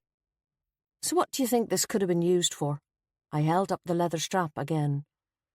Maeve shrugged. "A dog collar or something?" "Maybe. Anyway," I yawned. "I know what you mean. I'm looking forward to getting back to my cottage and my cat. I think I'll head off to bed. Enough for one day." "Fair point. Actually, I forgot to say, do you want to come for another ride in the morning? Abby said if we were interested, to come to the stables at 9. I opened my mouth to say no, and then stopped myself. "Actually, a bit of fresh air might be good. You're on." Despite being completely exhausted, I found it difficult to get to sleep, my brain turning over the events of the day. Malloy's return, too, disturbed my peace of mind. I eventually fell asleep about 2 and didn't wake properly until 8, when I climbed out of bed, pulled on a pair of jeans, and, after a cursory wash at the end of the hall, made my way downstairs. It was another warm and sunny day. Sunlight poured in through the main door and cast a spotlight across the stone flags. The weather certainly didn't look as if it was ready to break yet. Ian Gray was back at his desk in the hall, looking considerably better than he had the day before. Maybe, against all odds, he had managed a good night's sleep. The closure of the kitchen had at least meant that they hadn't had to cook the night before. so they could retire earlier. He looked up from what he was doing with a smile, his grey hair neatly combed in contrast to yesterday's thatch. Good morning. There are croissants, coffee and tea in the dining room, and some fruit. All brought in fresh this morning. Best we can do since the Garda ban. No cooked breakfasts, I'm afraid. Your friend is in there already. That sounds great. Thank you. You'd better be quick, though. Those two young Gardaí have mowed their way through quite a few of the pastries already. I'll bet. They've probably been up all night. I paused. You look better this morning. He smiled. You just have to get on with it, don't you? Maybe all isn't lost, after all.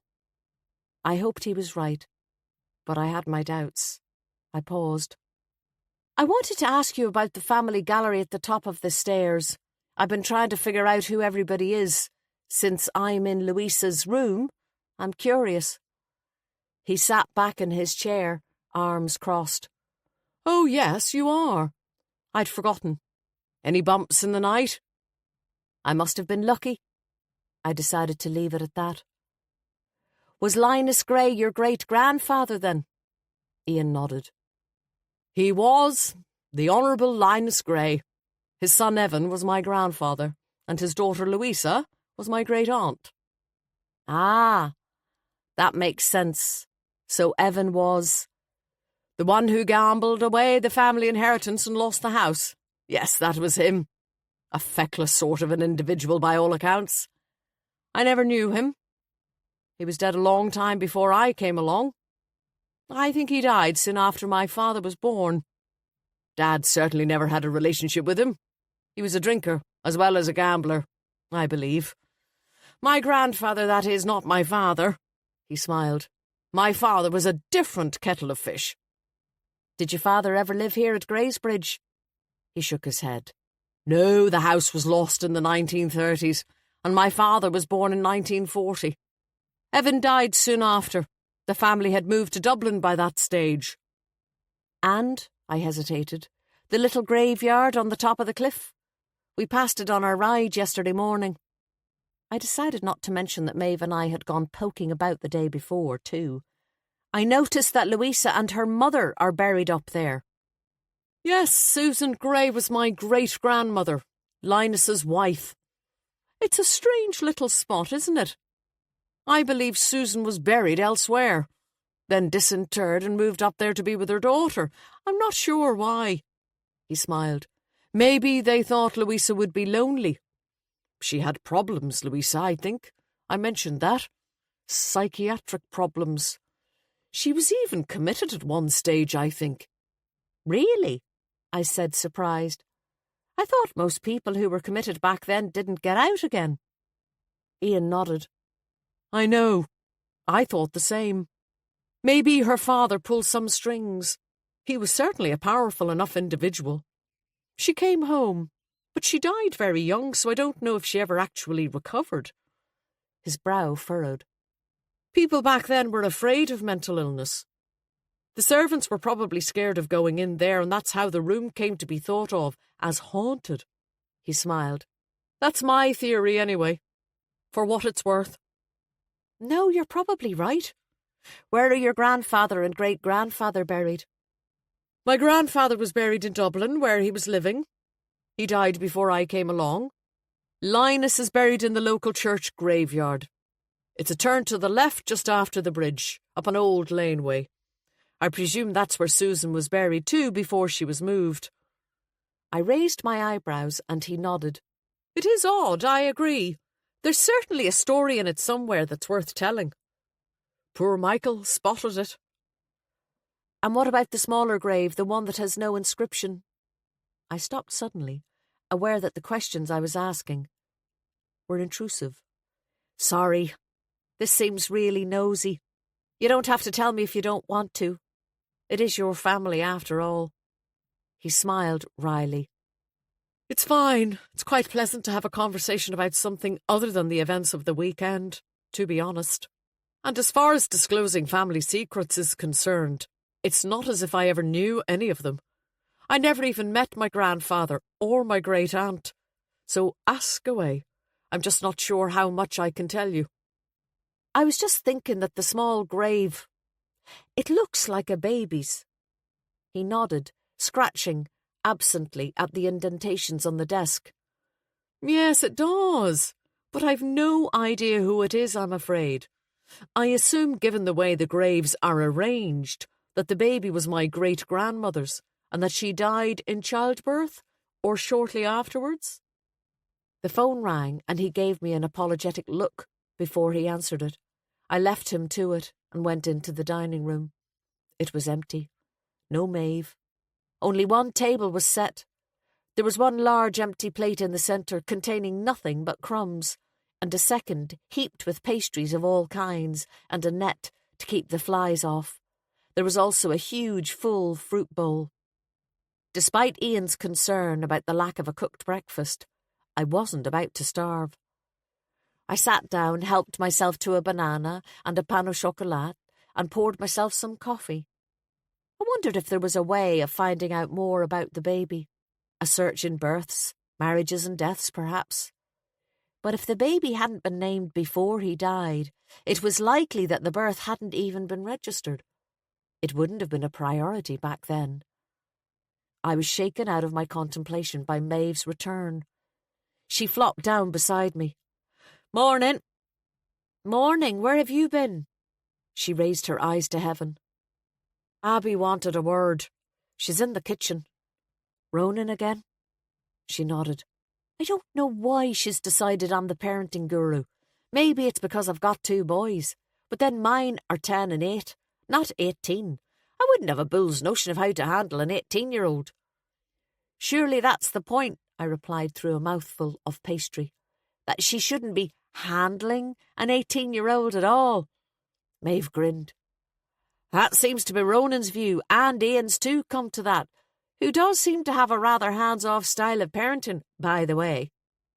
I think I'd fall somewhere between the two, but Abby insists that she knows what's best for her son, and there's no talking to her.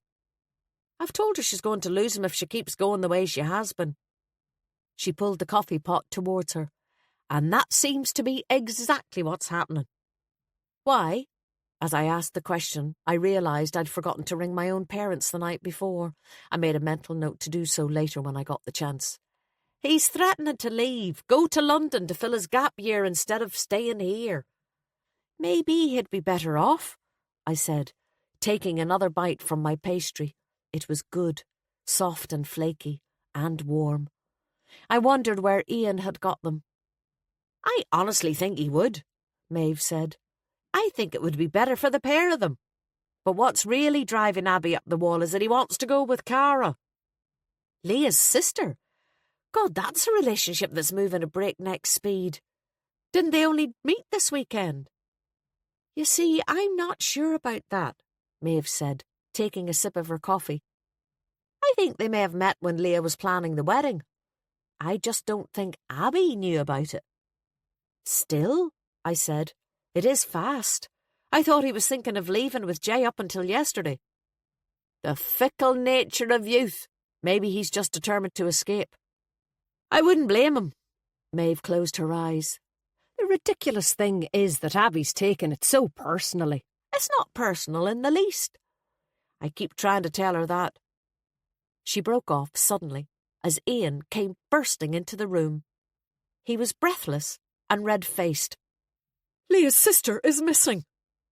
Maeve and I looked at each other. "Cara?" I asked. Had she and Ronan taken matters into their own hands and just left, after all? Ian shook his head. "No, Neve, the young teenager. She and her boyfriend Finn. Their beds haven't been slept in, so God knows how long they've been gone. Leah's parents are frantic. She's only 15. "Oh, no," Maeve said, getting to her feet. "Jesus, that's all they need." "So neither of you have any idea?" Ian didn't finish the sentence. He didn't need to. We shook our heads in unison. "No." I stood up too. "Lord, can anything else possibly go wrong this weekend?" Ian raised his hands to the ceiling and left the room. "I suppose we'd better," I said. Maeve nodded, and we trooped out of the dining room just as Kevin and Leah were coming down the stairs, looking relieved. Kevin was signing off from a phone call and nodding his head. "No, that's grand. I just thank Christ they're all right. Thanks for ringing. I'll give you a shout later on when we work out what to do." He pressed the end call button while we stood at the bottom of the stairs, expectantly. "They're on the island," Leah said with a sigh. "They snuck off on one of the boats yesterday evening." I remembered Niamh and Finn having changed out of their wedding clothes before anyone else was allowed back up to their rooms. They must have planned this escapade in advance and stashed their bags on the boat. It was possible Finn had done it during the ceremony. I had no memory of seeing him there. Had they known that the islanders would be leaving last night? "I feel so stupid," Leah said, her hand on her cheek. "We didn't even miss them last night." "It's hardly your fault," I said, "with everything going on." "Niamh said she was going to bed early and we thought that's what she did." She shook her head. "The oldest trick in the book. She put clothes in her bed to make it look like she was there, so Cara, who was sharing a room with her, didn't even notice she was gone." Maeve shot me a sidelong glance. I knew what she was thinking. There was a distinct possibility that Cara had never made it to bed herself, but neither of us said anything. "That was Fridge on the phone," Kevin added. "They found them this morning, freezing, still on the boat, bloody idiots." He shook his head, "as if we hadn't enough to worry about this weekend." "And now we have to meet this poor man's family."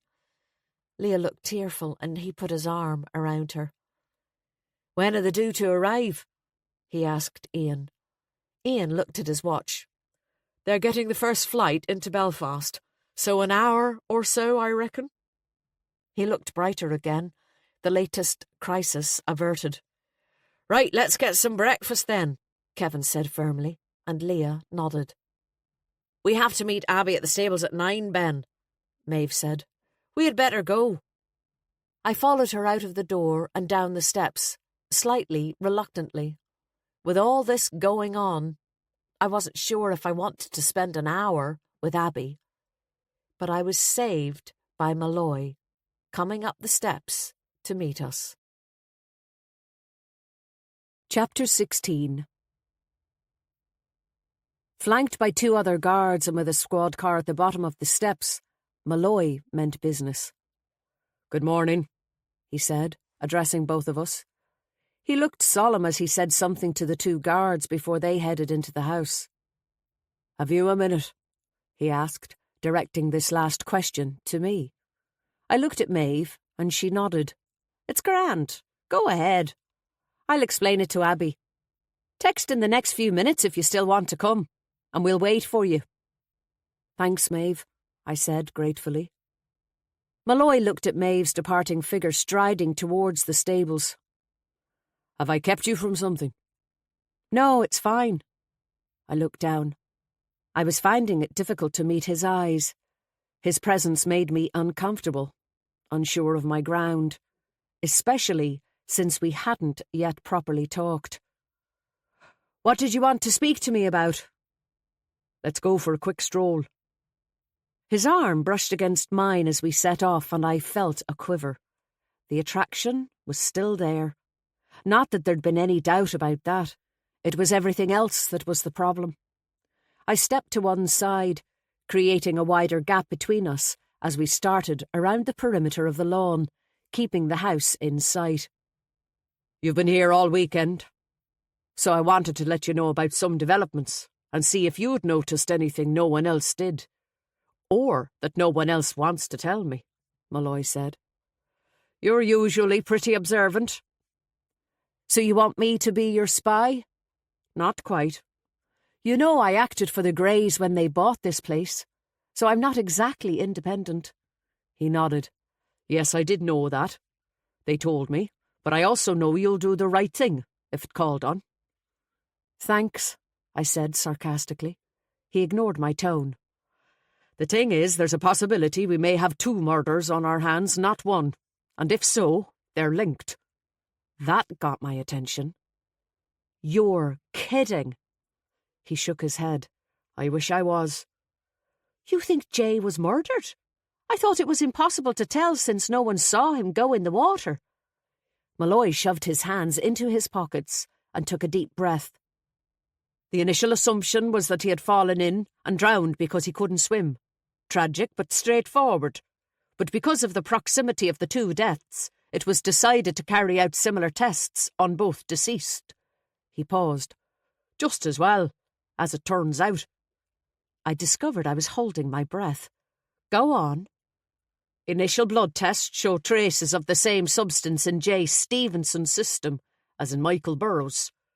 But either Stevenson took it later, so it hadn't taken full effect by the time he fell, or he took less of it. What was the substance? I said impatiently. Cyanide. I stopped dead. Cyanide? But I thought you said Michael Burrows ingested some kind of poisonous plant. Malloy stopped too. He still may have. We found dried hydrangea leaves in both J. Stevenson's and Michael Burrows's rooms. My eyes widened. Hydrangeas were becoming a bit of a theme. That's what they were. The leaves on the floor of Burrows's room. Hydrangeas? Malloy nodded. Only a few scattered around in his room. There were more in Stevenson's. A neat bowlful, in fact, on his bedside locker. They looked as if they'd been dried out on purpose, in an oven or something. We set off again, strolling along the path that circled the lawn. But what's the connection with cyanide? I asked. Many plants produce cyanide. It occurs naturally in a variety of seeds and pits. Peach, apple, apricot, for instance. We passed a flower bed, and this time it was Malloy who stopped. He looked down. But also in hydrangeas. I followed his gaze. The bed was full of luscious blue ball-shaped flowers. An image popped into my head of the same flowers on Louisa Gray's grave, followed by those on my dressing table. And suddenly, I felt a little faint. You mean they ate the plant? Michael and Jay? Or were fed it? Malloy shook his head. The plant is highly toxic, all parts of it, root, leaves, flowers. But you'd have to eat a lot for it to be fatal. The poison would have to be extracted by someone who knew what they were doing, and it would need to be highly concentrated. I see. We don't know that it was hydrangea that caused Michael Burrows's death. In fact, it seems unlikely. But it's a coincidence. Cyanide in both men's blood. Dried hydrangea leaves in both bedrooms. Hydrangea is a cyanide-producing plant. Do you think it's possible that someone put cyanide in their food or drink? I asked. Malloy shook his head again. We're not sure. With Burrows, the amount in his system was enough to kill him. Stevenson also showed traces of cyanide, but in a much lower quantity. Enough to incapacitate him, but that's all. I tried to absorb all of this. So someone could have given Jay some of this stuff and pushed him in the water. Possibly. It could make you appear drunk or stoned, flushed, giddy, cause you to lose coordination. A stronger dose would produce nausea, stomach pain, vomiting, sweating, convulsions causing death within hours. I remembered Malloy's training in science before he joined the Guards. Michael Burrows had definitely been sick, I said. You could smell it from his bathroom. And he had struggled. I thought for a second. But then, that would have been the case with any poison, I suppose. Malloy sighed as we rounded the path that ran parallel to the shore. We haven't yet established how it was administered in either case. All we have is its presence in the blood and some dried leaves. Leaves that would require a huge quantity and quite an amount of processing to kill. But less to incapacitate? Malloy nodded. Especially if the Stevenson boy made the mistake of telling the wrong person that he couldn't swim. I remembered the ride up to the fort the morning before. That's very possible. He told us yesterday when we took the horses out. He said he'd never learned because his father had been terrified of water. Malloy stopped dead. Who heard him say this? Who was on the ride? There were 4 of us. Jay, Maeve, Abby and myself. With Malloy deep in thought, I glanced down at another flower bed. Pampas grass and hydrangeas. Jesus, they're all over the garden. Now you can see why I need to speak to the gardener, Malloy said with a sigh. I wonder where he is.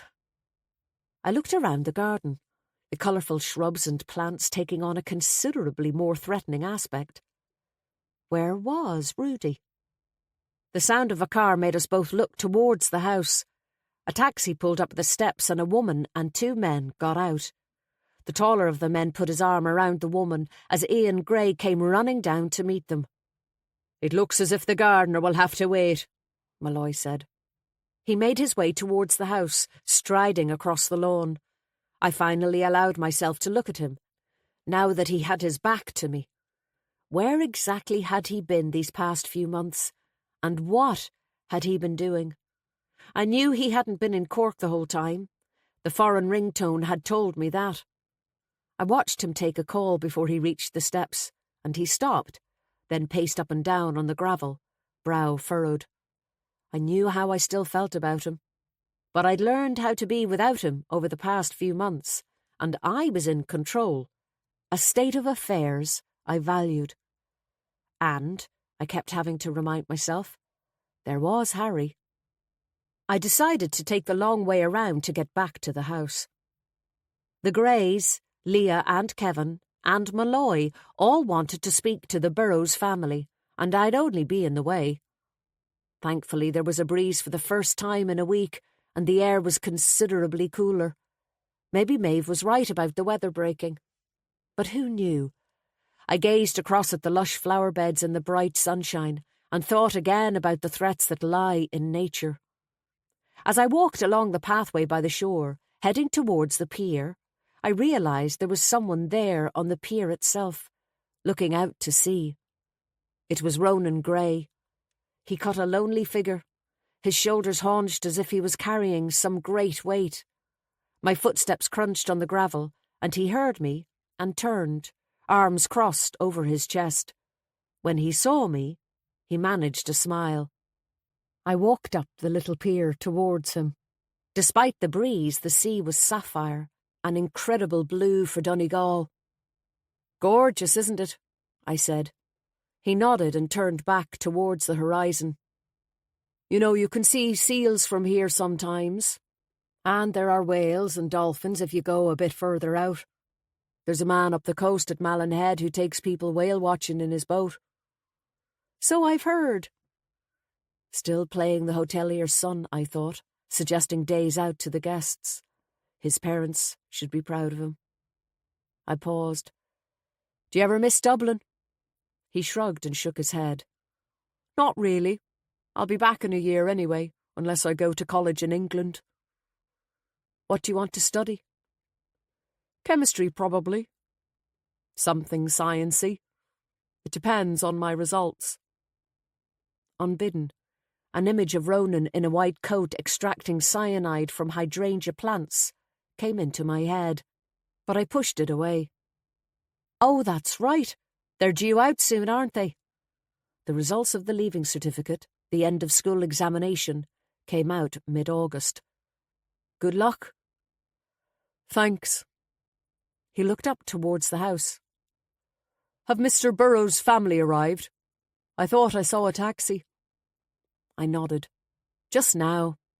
I thought I'd give them all some space. I know what you mean.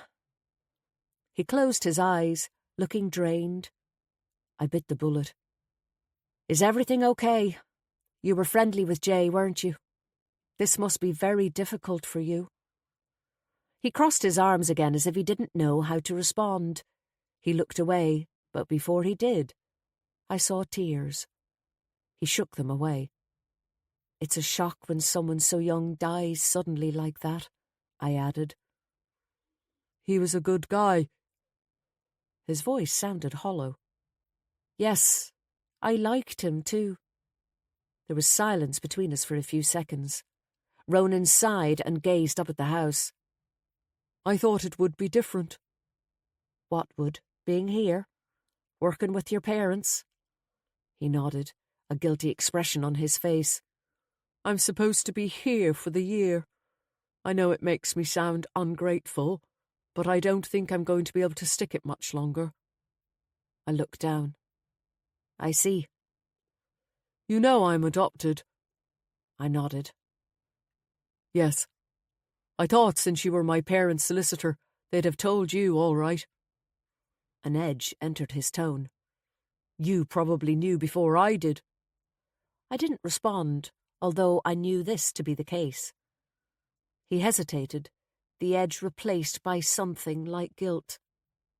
And they've been great, don't get me wrong. It's not that I'm not grateful for everything they've done for me. I smiled. I don't think they expect you to be grateful. They're your parents. I know all that. That wasn't really what I meant. He frowned, and it made him look younger somehow, more vulnerable. Just because he had the physique of a man, it didn't mean he was one. God, I thought, I was beginning to sound like Abby. I think it's all this family history, he said eventually. Coming back to the grey ancestral home and so on. Dad's so bloody fascinated by it all, especially with the prospect of a film. This is the film Michael Burrows was talking about? I remembered suddenly what Leah had said the night of the barbecue. Ronan nodded towards the house. I bet Dad's up there now, licking the arse of that big film producer's son while pretending to be sorry about his father. He flushed as if regretting his crudeness. I didn't react, and when he spoke again a few moments later, his tone was softer. I mean, all this stuff about the Greys, it's not my family, is it? Not genetically. Genetics isn't everything. Family is about more than that. I know, he nodded again. But it plays a part. Being here has brought that home to me. I feel as if I want to find my own place in life. After all, I had another family once. You mean your birth parents? He gazed out to sea again. Mum and Dad told me everything a few months ago. Finally. Although I think Mum would have kept it from me if she could. It can't have been easy to hear. She probably just wanted to protect you, I said. That's what she says. His eyes flashed suddenly. But I'm nearly fucking 19, and telling me the truth seems to have made her so possessive. I don't think I can stick it anymore. And I don't know. He shook his head, eyes swelling again. Jay's death changed something for me. It made me realise that I have to live my own life, not the life my parents have decided for me, even if they do have my best interests at heart. I'm sure they'll understand if you talk to them about it. I wish. He brushed away a tear. Jay was only 2 years older than me, and he was on a trip on his own. 8,000 miles from home.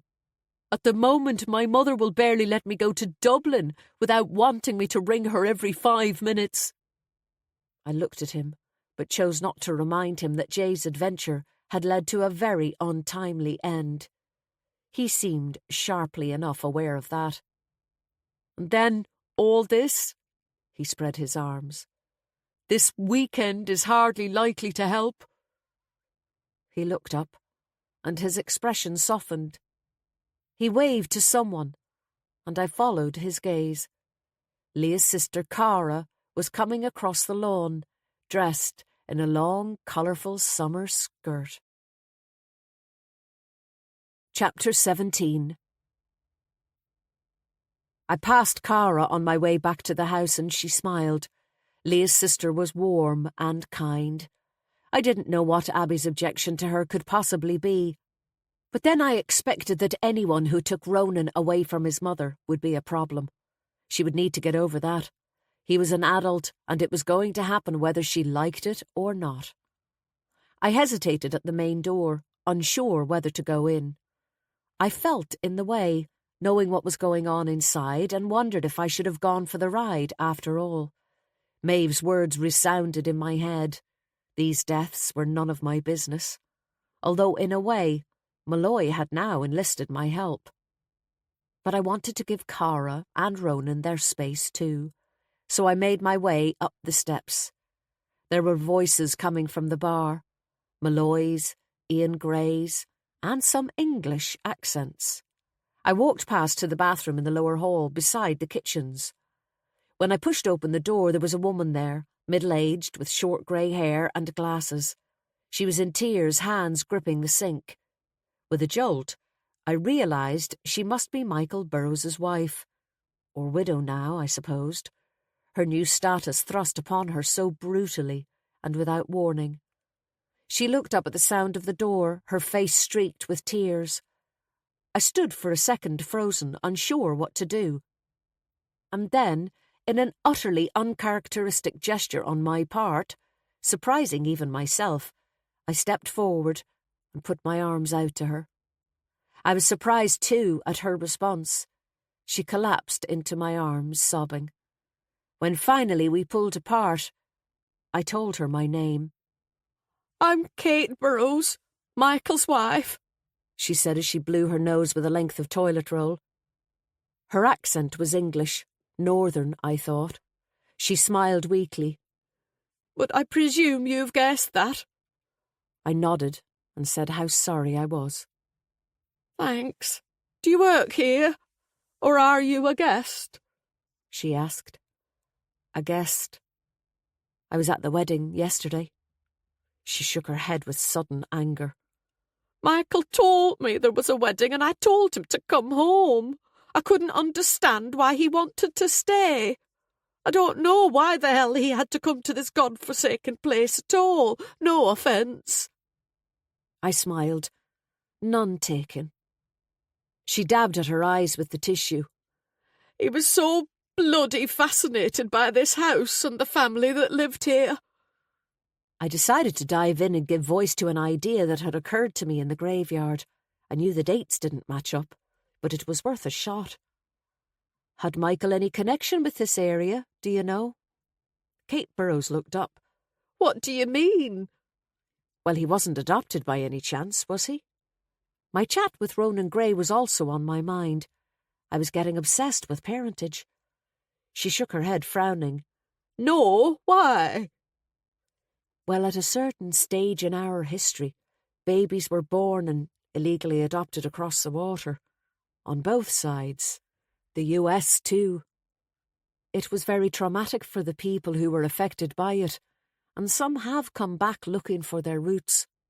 I thought maybe that was why your husband was so interested in the Gray family. I shrugged. It was just an idea.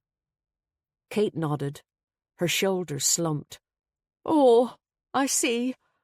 No, Michael was born and bred in Manchester, lived there all his life. We lived there all our lives." She sighed. "He was a librarian, but he was very interested in old houses. He'd been here in Inishowen as a child.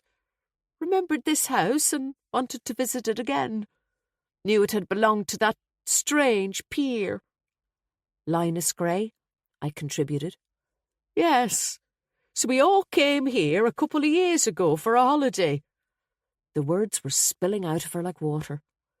"Of course the house was empty then and very run down, but Michael was fascinated by it. He decided he wanted to write a book about it. Greysbridge." She spat the word out. "Seemed to get under his skin. After that holiday he came back here on his own and he kept coming back. Couldn't believe it when it opened as a hotel and he could stay here. I think he was their first guest." "And he stayed here more than once?" She nodded. "He loved staying here." She shook her head in disbelief. "He even bought into all the ghostly stuff. I mean, he was a librarian, for God's sake." "What do you mean, ghostly stuff?" "You've heard the rumours about the house being haunted?" I nodded. She spread her palms, stringy tissue still in her left. "Well, Michael was convinced of it. He had stories of a grey misty shape, knocking on walls, a figure in his room at night." "A figure?" She shook her head. "I can't remember the details because it was all nonsense. I used to get very frustrated with him. But this place really seemed to get to him. And he was writing a book. So he said. She smiled sadly. He was a bit of a novelist, Mankey, Michael. Said he'd uncovered something in the history of the family that would make a great story. The reason why it was haunted. She trailed off, her hand clenched into a fist. I know it sounds awful, but I hate this bloody place. I hate the fact that Michael became so obsessed with it. I hate that it took him away from me and the boys. Her voice broke, and the tears welled again. Permanently this time. I placed my hand on her shoulder and handed her a clean tissue. Did he talk to you about what he had discovered? What he thought would be worth writing a book about? She shook her head and turned towards the mirror. I'm ashamed to say that I didn't show much interest. I thought he should give up and get back to what he was good at, being a librarian. Spend time with his own family and drop this obsession with the Greys and this bloody house. She gazed at her reflection sadly. But Michael never really achieved what he wanted to. He attempted various novels over the years, had been trying to get published all his life. He thought he'd finally found the story that would make his name. She turned. Our son is very successful, and I think he wanted some of that. I wish he'd been more content. You have 2 boys? She smiled through the tears. 2 men now. I don't know what I'd do without them. They've been wonderful. She wiped her nose again. When we were told first, I thought that Michael had eaten something by mistake. Picked some poisonous berries or something, although that wouldn't be like him. He loved his food, but he wouldn't take a risk like that. She smiled. He was more of a cake and biscuit man. The smile faded. But that policeman has just told me that he was poisoned, on purpose. That someone killed him. I looked down. So I believe. Her eyes welled again, the tears running freely down her cheeks. Why would anyone want to hurt Michael? He was the most harmless, inoffensive individual. He got excited about things sometimes. Thought his big success was just around the corner, but what's wrong with that? She brushed the tears away. Don't we all need a bit of optimism in our lives? I hesitated. Have you any idea why he visited Inishahar? She frowned. Where? Inish? She attempted to pronounce it and failed. Inishahar. It's an island not too far from here. She shook her head, eyes glistening. He never spoke about an island.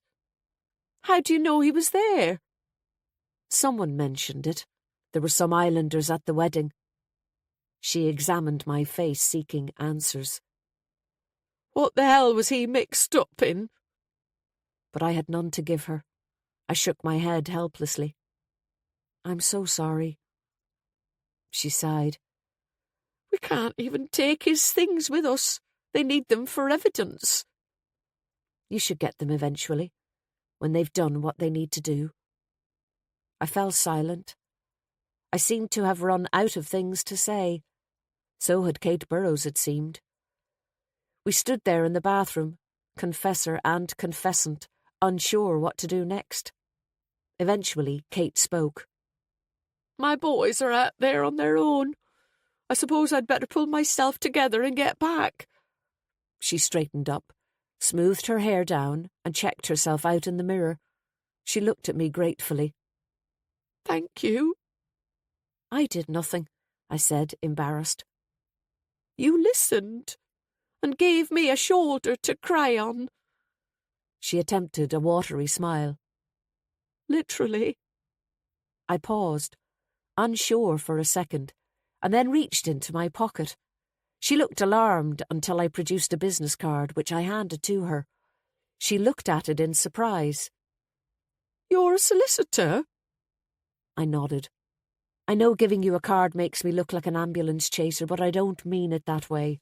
I just want you to have my contact details in case you need someone to talk to while you're here. Not professionally. I gave her a small smile. My mobile number is on there. Well then, I'll take it in the spirit in which it was given. Thank you. She placed it in her bag and left the bathroom. I gave Kate Burrows a few minutes, and by the time I followed her out, she'd gone back into the bar, and the door was closed. In the entrance hall, I was forced to step to one side suddenly as Abby rushed by looking anxious.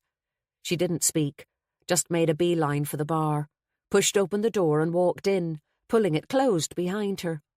She and Maeve must have finished their ride early. I went out to the front steps, where Kevin and Leah were standing on their own, surrounded by bags and suitcases.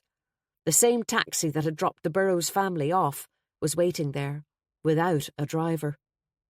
"Are you leaving?" I asked. "Cephalonia, here we come," Leah said with a weak fist pump and an even weaker smile. I gave her a hug. "It's just what you need, a bit of time together, just the two of you." "I know, but God, that poor family. They've had such a shock," Leah said, looking back towards the house. "And Jay's family still have to get here. Who could have imagined that our wedding would be such carnage?" The taxi driver emerged from the house and started taking bags down the steps. Kevin went to help him. I put my hand on Leah's arm. "It's not much consolation, I know, but it had nothing to do with your wedding. It was just a horrible coincidence that it all happened the same weekend." She nodded. "I know." She bit at the nail of her thumb, a habit she had in the office when she was particularly stressed. "Cara and Ronan have said they'll go to Inishaher to collect the runaways, by the way." "That's good," I said, wondering if Abby had heard that particular news. "Is there a regular boat that goes there?" Kevin heard me, coming back up the steps for another bag. "Goes from Malin-Head. It's a longer trip than from here, but it's a reliable ferry service." He raised his eyes to heaven. "Or it's supposed to be." "They can be completely cut off during the winter, or when the seas are rough," Leah added. "And Inishaher people tend to live by their own rules. If they don't want visitors, they don't have visitors." I smiled. "Well, they have 2 visitors at the moment that they haven't invited." Kevin and the driver hauled bags into the boot until Kevin called, "OK, we're ready," from the bottom of the steps, last bag in hand. "We've said our other goodbyes inside," Leah said quietly. "We didn't want a big send-off in the circumstances. Everyone is leaving shortly anyway." Kevin came back up the stairs to give me a kiss. Then I gave Leah a last hug and watched as they climbed into the taxi and headed off, disappearing around the corner of the house. As I turned to go back inside, I spotted Rudy's dog Sam lying on the gravel, flat-eyed with his chin on his paws. He was looking towards the house, ears pricked. I remembered the story about him refusing to come into the house and wondered how much of that was because he wasn't allowed in. I walked down the steps and walked over to him. "Hi, Sam. What are you doing on your own? Are you waiting for someone?" He lifted his head and gazed up at me, with wet, mournful eyes, while I looked around for his master. But there was no sign. As I made my way back up the steps, I heard voices. It sounded as if the Burrows family were leaving. I wondered if they would have to go to Letterkenny to see the body, or if that wasn't possible yet. A horrible journey to have to make, even worse not to be able to. They came through the foyer with Malloy and Ian Gray, Abby trailing in their wake. I stood to one side. Mrs. Burrows gave me a smile as they passed, arm-linked with one of her sons. The other, an impressive-looking man in his 30s with a short beard, walked alongside Ian doing most of the talking. I wondered if he was the filmmaker. Once they'd gone out onto the steps, I headed back upstairs, intending to pack. But when I reached the return, I heard footsteps coming from the hallway where Michael Burrows's room was. I assumed it was one of the guards. Burroughs's room had been guarded since the body had been discovered. Curiosity getting the better of me, I turned in that direction. There was a guard in front of Burroughs's door and a guard at the one opposite. They looked up at my approach. I was about to turn back, pretend I'd taken a wrong turn, when a door opened on my left and made me jump. Rudy came out of what appeared to be a bathroom. "Oh, hi," I said. He nodded mutely and walked by me without a word. I followed him, intending to go to my room and expecting him to go downstairs, but he didn't. He took the hallway towards the covered bridge. I followed him at a distance. I'd never seen him in the house before now. He stopped when he reached the bridge and I hung back, watching him kneel down to pick up some tools. When he stood up again, I realised that the chest of drawers had been moved to one side, and that Rudy was in the process of putting up what looked like a wooden barrier. I was mortified, remembering what Maeve and I had done the night before. I shifted position, causing an unintended creak, and Rudy turned to face me with a mouthful of nails, hammer in hand. "Sorry," I stepped forward, deciding to come clean. "I'm just being nosy. Is that the bridge you can see from outside?" He spat out some nails. "It's not safe. Needs to be blocked off." "I see." He turned back to the job at hand. "They should knock it down, completely. If I had my way, I'd just borrow a bulldozer." I leaned against the wall with my arms crossed. "It's a strange-looking thing," I said. "Why was it put there, do you know?" He turned to me, eyes blazing. "So that old bastard could keep an eye on her, that's why." The vehemence in his voice surprised me. I'd barely heard him speak up till now. I straightened myself. "Her? Do you mean Louisa Gray?" He nodded. "He could go in there whenever he wanted, and she couldn't get out." "You mean her father kept her there? In that strange room? Downstairs?" I asked, realising too late that I'd confessed to having crossed the bridge, but Rudy just nodded. "God, why did he do that?" "She was supposed to have been mad. They said she wouldn't eat, that she starved herself." "Was he trying to force-feed her or something?" He shook his head. "I reckon she wasn't mad at all. I reckon it was being locked up in this house, and that bastard of a father, the poor crater. There's stories that he used homemade medicines on her, experimented on her, with all sorts of strange herbs." I shivered, remembering that 2 men had just been poisoned with a plant in this same house. Rudy's voice hardened. "It's no wonder she haunts this place. The suffering that she went through here. It wasn't the poor wee girl that was mad. It was her father. All that at the hands of her own clan." "How do you know all this?" I asked. He looked at me, his eyes wide and intense.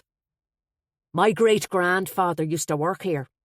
The old bastard would buy seeds from far away, have them sent here, make my great-grandfather grow 'em. That's what I've been told." I thought of the books I'd found in the library, Linus Gray's medical books.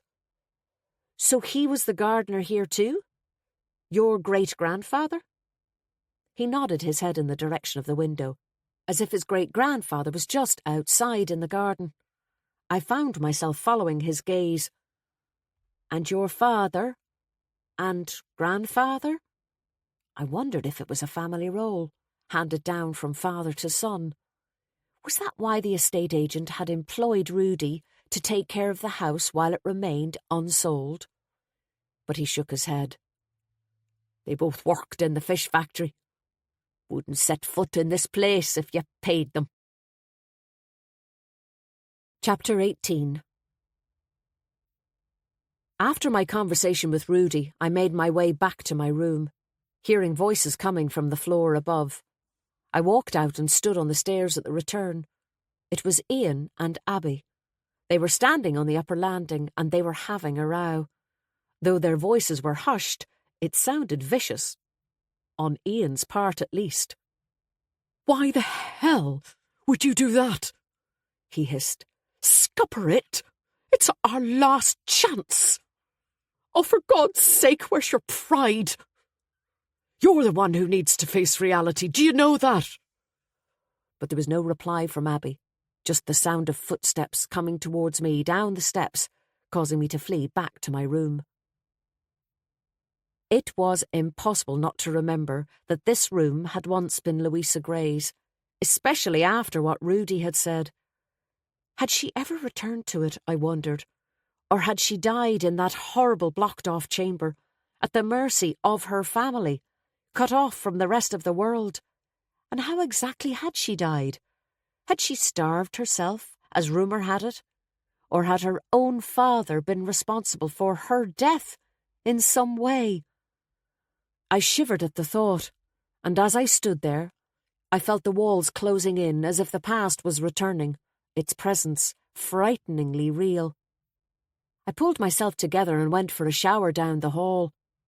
Despite the precarious-looking contraption I was forced to wash in, wetting my hair and scrubbing the rest of me helped, the water way hotter than needed. As I passed Maeve's room on the way back to mine, I heard her moving about. She was back from her ride, although Abby must have left her to untack. It sounded as if she was packing. There was something comforting about the notion of preparing to leave this house. Back in my own room, I did the same. I opened the window to let in some air and started to gather my belongings and fold my clothes. I was almost finished when I noticed a packet of throat lozenges that I'd left on my bedside locker. I reached for them clumsily and somehow managed to trip on the edge of the mat by the bed. As I reached for the dressing table to rebalance, it shifted, and I knocked the girl's own annual onto the floor. The book fell face down, and I frowned at my own carelessness. I picked it up carefully, not wanting to damage the spine any more than it was already. An advertisement on the bottom left of the page it had fallen open on caught my eye. Chlorodyne, it trumpeted, best and surest remedy for coughs, colds and bronchitis. Acts like a charm on diarrhea, cholera and dysentery. An effective medicine. It sure was if it could cure all of those ailments, I thought, with a smile. Effectually cut short all attacks of spasms, hysteria and palpitation. I could do with some myself. As I turned the page to close the book, I noticed that it felt heavy, thicker somehow than the rest. I ran my finger over it and realised there were 2 pages sealed together. I took the book to the window for a closer look in natural light and saw that there was something concealed between the 2 pages. I ran my finger along the bottom edge, trying to avoid a paper cut. The action separated the pages a little, and I used my nail to gently do the rest. I peered into the gap. There was a slip of paper inside. I extracted it carefully using the tips of my fingernails. It was a picture, on paper that was flimsy and thin. I placed it on the dressing table, not wanting to handle it any more than necessary. But when I looked at it, I almost cried out. It was an old photograph, tiny, full length, of a young woman who was pregnant. It was Louisa Gray. Somehow I wasn't entirely surprised. I'd had my suspicions since visiting the graveyard that the baby might have been hers. But what I found most shocking about the picture was that she looked happy. More than happy. She was beaming with joy and pride. Because Louisa Gray was still Gray when she died, so she mustn't have married, which would have meant a pregnancy would be a source of shame to an aristocratic family like hers. I stared down at the little picture and wondered who had taken it. Photography had become popular in the early part of the 1900s, though it was surely the preserve of the wealthy classes as a hobby. Her father? It seemed unlikely. The pregnancy, it evidenced, cast Rudy's story about Linus Gray's treatment of his daughter in an even more disturbing light. Maybe it wasn't her hysteria he was trying to cure, but her pregnancy. Ian had said Louisa had been in a lunatic asylum. Was that to conceal the pregnancy? It happened to girls in those days, didn't it? Had Linus taken his daughter out because he was convinced he could make her miscarry with his strange herbs and plants? Was that why she had been shut up in that horrible room? I remembered the piece of leather strap I had found down there and shivered. Had Louisa been the one who had died in childbirth, and not her mother? And if so, who was the father of her baby? I looked at the dedication on the annual again. To Miss Louisa Gray, Christmas 1912. Do not try to be something you are not, my dear. From L.G. I checked the date of Louisa's death from the picture of the gravestone on my phone. 15th of January 1914. She had died aged 20, a year or so after she had been given this book, which meant she would have been 19 when she received it, and pregnant not long after. The annual seemed young for a 19-year-old, particularly one who was soon to be a mother. Had her father been trying to keep his daughter a little girl? I took a photograph of both the picture and the dedication with my phone, replaced the picture carefully between the pages, and put the book back where it had been. Then I gathered up my bags and left the room, giving it one last look before I closed the door, relieved. In the hall, I knocked on Maeve's door and said that I'd wait for her downstairs, and she called back. Malloy was waiting for me at the bottom of the stairs. "You're heading home?" He glanced at my bags. I nodded. "Finally. It looks as if I'll be here for a while. Can I give you a shout when I'm free?" I replied without looking him in the eye. "Sure." A noise from behind indicated that Maeve was struggling down the stairs with her wheelie bag. Malloy climbed a few steps to give her a hand. She smiled her thanks. "You're a gentleman, Sergeant." We took our leave of the Greys, Ian gracious and apologetic. Abby clearly distracted, her small face pinched with anxiety. Ian was still furious with her as we waved goodbye. She put her hand on his arm and he shook it off. A huge contrast to the happy and tactile couple we'd seen on Friday night. We loaded up the Mini, and as we drove over the clanging cattle grid and out of the gates, Maeve took a deep breath. "Phew! I can't say I'm not glad to leave there. What a weekend!" "I know." "I'm not surprised the Greys look worried. It's a hell of a start to their wedding business. 2 deaths." She rolled down the window. "You don't think it's something to do with the house, do you?" "What do you mean?" She put her elbow out and gazed out at the sea as we drove back down the peninsula. "I don't know, but there's definitely something dark about that place." I told her about my conversation with Rudy, although I didn't mention the photograph in my room. I wasn't sure why. "Jesus, I hope they don't know it was us poking about up there." She looked over at me. "We probably shouldn't have had that extra dose of champagne." I shook my head. "Rudy didn't mention it. But it's a horrible story, isn't it? Imagine that poor girl trapped down there, her father able to visit her whenever he wanted over that horrible bridge, and she unable to get out." I paused as I took the turn for Glendara. "Remember that piece of leather strap that I found?" Maeve shuddered. "God, now that's creepy. But you see what I mean, don't you? Some houses are like that. Bad things happen there, so bad things will continue happening there.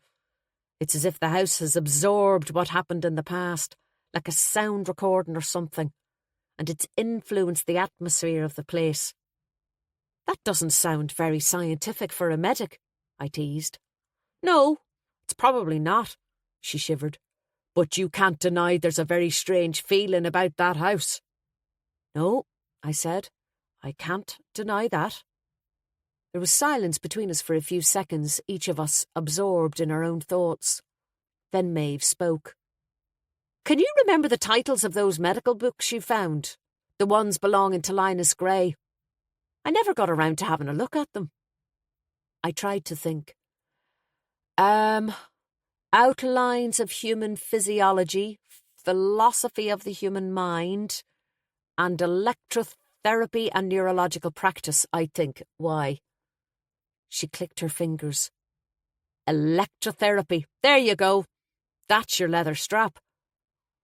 What the hell is electrotherapy? I asked. Inducing seizures to treat psychiatric disorders. Electroconvulsive therapy, or ECT. What used to be called electric shock treatment. That's what your baronet was up to. Using his own quackery to treat his daughter. Jesus. I almost stopped the car. Was that around back then, in the early part of the 1900s? The wind whipped Maeve's hair about. She nodded. It sure was. I remember reading somewhere that Benjamin Franklin said that an electrostatic machine could cure a woman of hysterical fits. A woman, you'll note. I swallowed, thinking of my own globus hystericus. So that's what he was up to. Maeve brushed her hair back from her face. Sure, that boy could have been up to all sorts back then, and no one would have stopped him. He was too important. That poor girl. She was his own personal guinea pig. We were both quiet for a moment. Right. Maeve straightened herself and hit her head on the roof of the car. On to more cheerful things. Let's leave that house behind us. Weren't you thinking of going away this week, now that the office is closed? I was, I said slowly. She picked up something in my tone and looked over at me. Ah, Ben, don't tell me you've changed your mind. I kept my eyes on the road. I just haven't made any particular plans as yet, and I have to be around for a court appearance on Thursday anyway. That bit was true. I'd suddenly remembered my assault case. I might go after that. Maybe you should take Harry with you, she grinned, then held her hands up in surrender when she saw my expression. Okay, I'll back off. Back in Glendara, I dropped Maeve at the veterinary clinic, where her husband had arranged to collect her on the way back from his trip, and called into the supermarket to pick up some milk and bread. I knew Guinness would have consumed any milk I'd left over the weekend. It was only 2:00 in the afternoon, but it felt much later when I drove out along the shore road. I was exhausted, and my throat was dry and sore. I hadn't done the exercises Harry had suggested since Friday morning, and I'd had plenty of booze over the weekend, which hadn't helped. What I needed was a long night of undisturbed sleep. I crossed the bridge and pulled into the green in Malin, heaving a deep sigh as I slid the key from the ignition. Guinness strolled lazily down the path to meet me, something he rarely did. Usually he waited for me on the doorstep. Hello, old fella, how are you? I climbed out of the car and bent down to scratch his ears, dropping my bag onto the footpath. The cat rolled over on his back and stretched luxuriously. As I rubbed his furry stomach, I thought about my American trip. I'd planned to leave Guinness with my parents. They'd volunteered for a previous trip that hadn't happened. But now the prospect gave me a pinched feeling in my stomach. Had I been thinking clearly when I'd made the decision to go? I unlocked the door and walked into my cottage, cat trailing behind me, and realised how glad I was to be back in my own space. I dumped my bag on the table, made myself a pot of tea, and took it out the back, where for the next hour I sat on a deck chair, concerned only with the latest Ian Rankin and the cat. Although I did ring my parents, as usual I got their answering machine, so I left a message.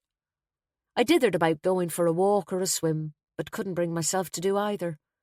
It was only when I felt hunger pangs that I forced myself to move inside to the kitchen, rooting around for something for dinner and finding nothing but cat food.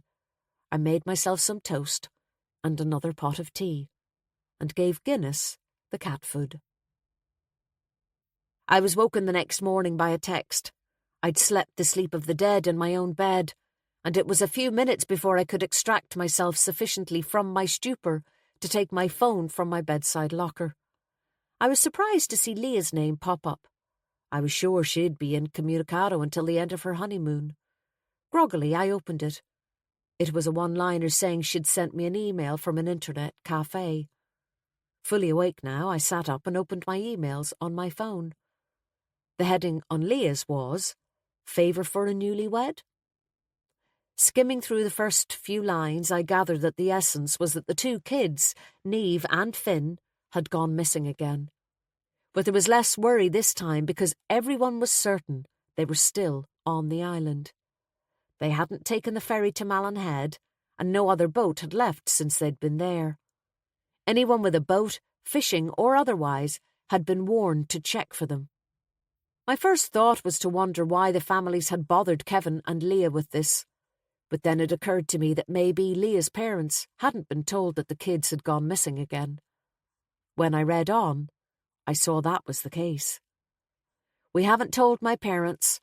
After this disastrous weekend, we don't want to worry them any more than necessary." It was at that point that I guessed the favour Leah was asking of me. "I hate to ask, but I know the office is closed this week, and I thought you might be at a loose end." If I hadn't known Leah so well, and conceded that she was right, I'd have bridled at that. "We're pretty sure they're okay. They left a note saying not to worry, but is there any chance you could go over and help Cara and Ronan? Maybe have a word with the kids, scare them a bit? Let me know if you can." I lay back on my pillow, craving a coffee but without the energy to get up and make one. The whole thing was a little odd. I hardly knew Niamh and Finn. I accepted that Cara and Ronan were young and might need some support, but surely Kevin's family could deal with it.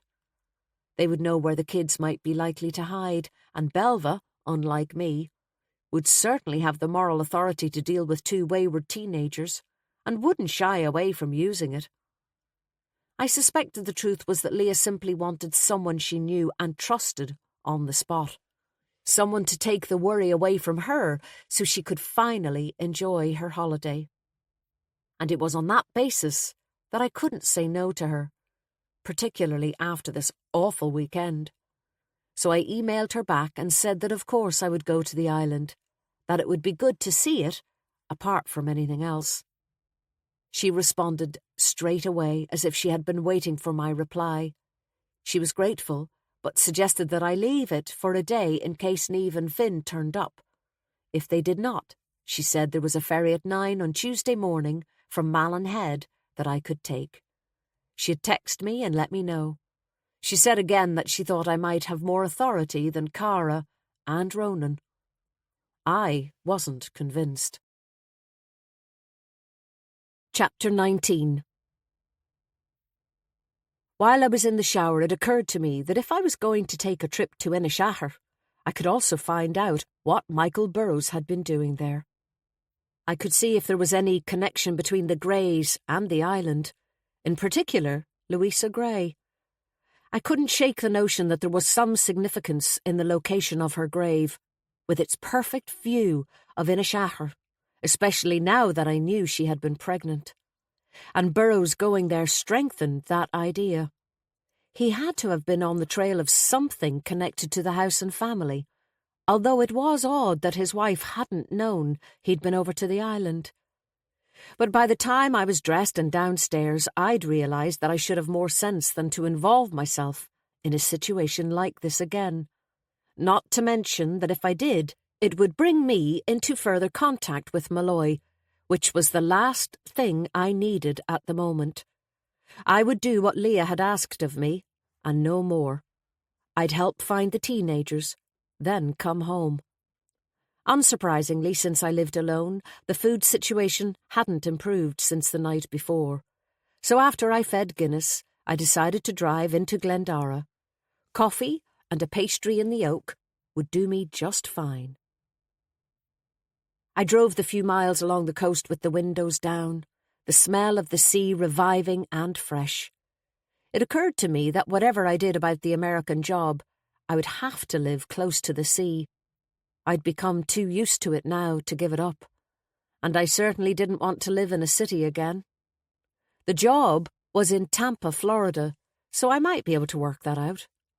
although wherever I lived I'd have a longer commute than the one I had now, which was 10 minutes at the most, unless I came across a tractor or a flock of sheep.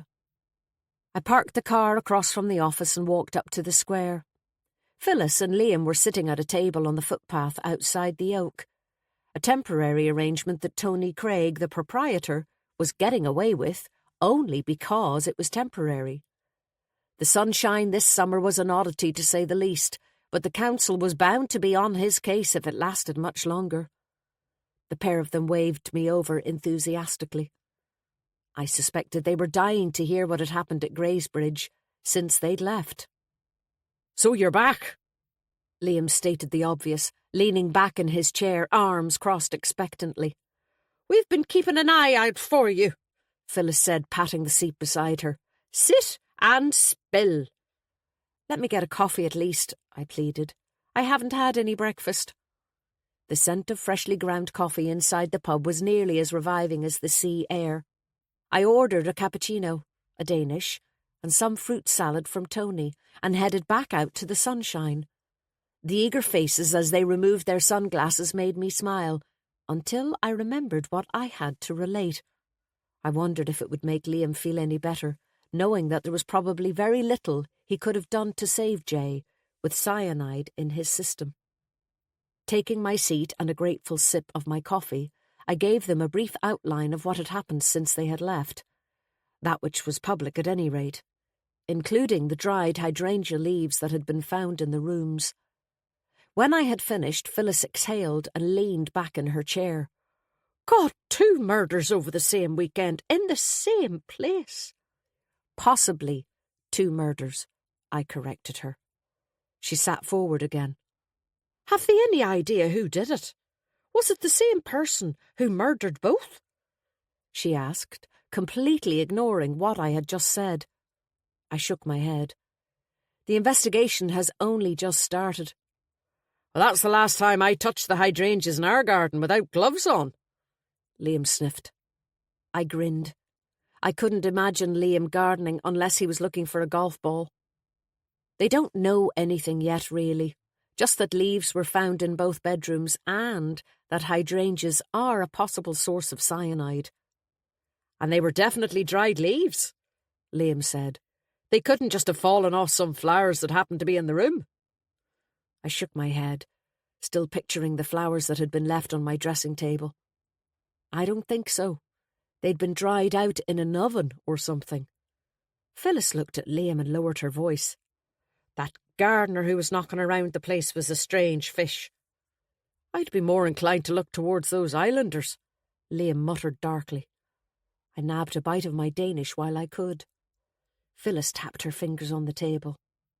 "It's a strange house, isn't it?" "You'll get no argument here," I said through a mouthful of pastry.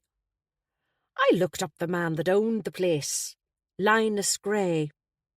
He was a pretty weird dude himself, you know.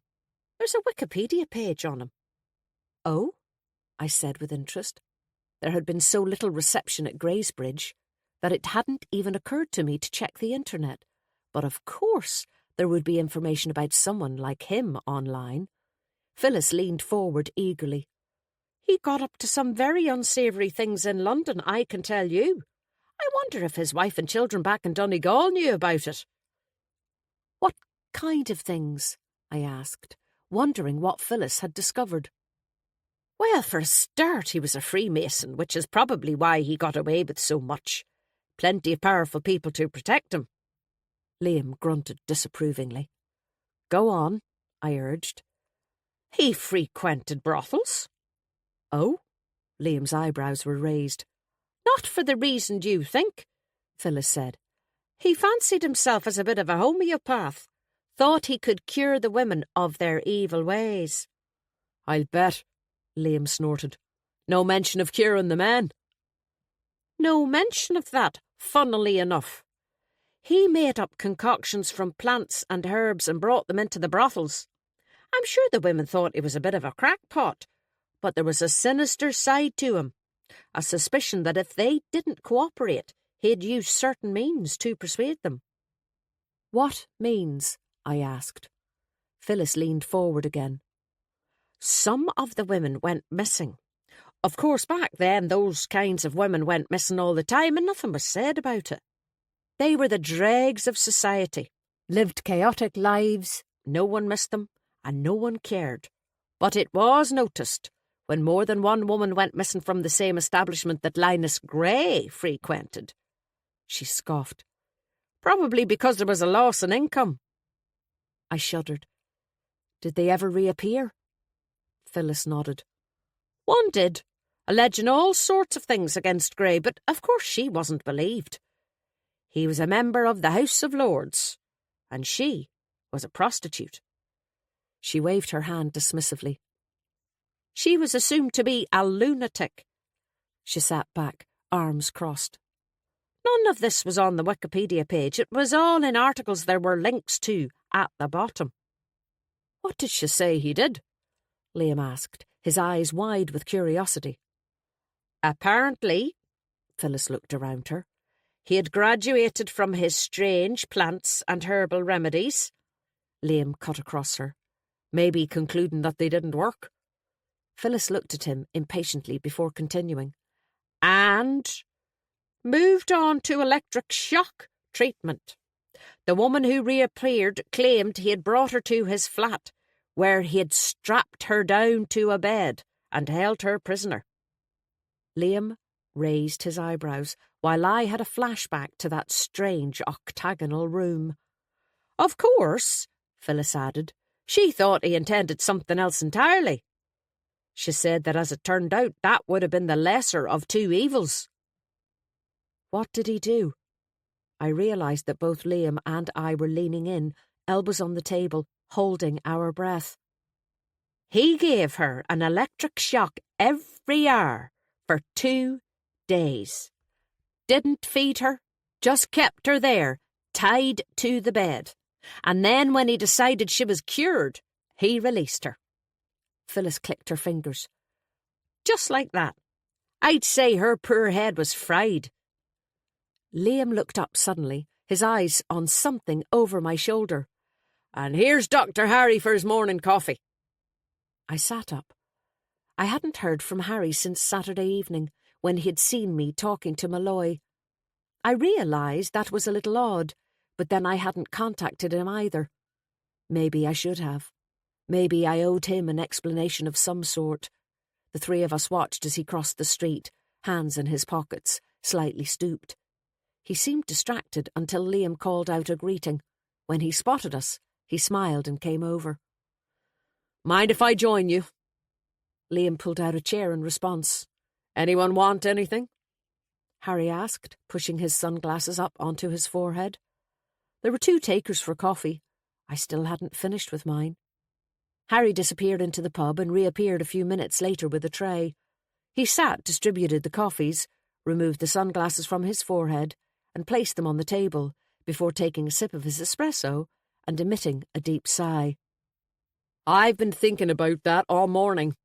I must get a decent coffee machine for the surgery. He looked tired and drawn. I realised he had looked tired since I'd seen him on the beach on Friday morning, so it couldn't be my fault. Liam leaned forward. Ben's just been telling us that the 2 deaths at the weekend might both be murders. Really? He took another sip of his coffee. It appears so, I said. Poison? He asked. You knew? Liam said. Harry rubbed his nose. I suspected with Mr. Burroughs. That was his name, wasn't it? Only because there was something about the odour in the room. Phyllis was shifting in her seat as if she was bursting to say something. What's wrong, Phyllis? I asked. I meant to say, she blurted, do you know who that man's son is? Michael Burroughs? He had 2. One of them is involved in films, isn't he? That's right! Liam got to his feet and pulled a newspaper from the pocket of his jacket, which was hanging on Phyllis's chair. As he went searching through it, battling with a sudden breeze, Phyllis said eagerly, He's Don Burroughs! You know, Don Burroughs! The name was familiar. Liam found what he was looking for and handed me the paper. an English tabloid daily, pointing to a small piece at the bottom of an inside page. The headline was, "Don Burrows' father dies." I read on. "It has been announced that the father of filmmaker Don Burrows has died suddenly in Donegal, Ireland. Cause of death has not yet been established. Mr. Burrows is the producer of feature films such as The Ripper and Nebulous and the drama series The Monarch." The piece was short, but the news was clearly significant enough to make the national papers. "I loved The Monarch," Phyllis said with a sigh. "The costumes were magical." Phyllis's eclectic taste always amused me. She could be working her way through a book on French philosophy while simultaneously devouring the latest Marion Keyes. And she was similar with her viewing habits. The same couldn't be said for Liam, despite his otherwise live and let live approach. "Complete rubbish," he remarked.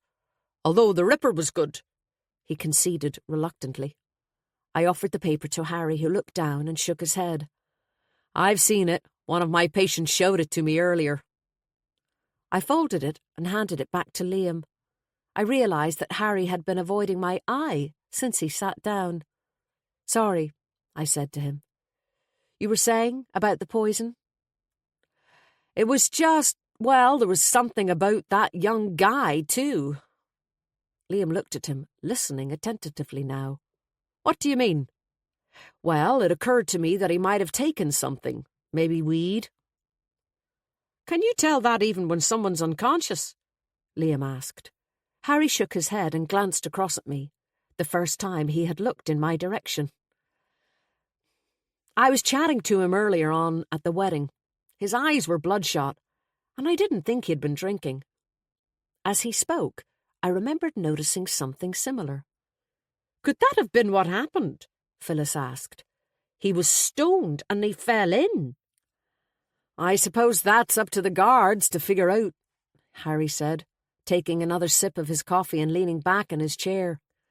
"I must admit it's not what I expected when I moved back to Inishowen. 2 deaths over one weekend at my poor cousin's wedding." "I've been meaning to ask you, why did you move back?"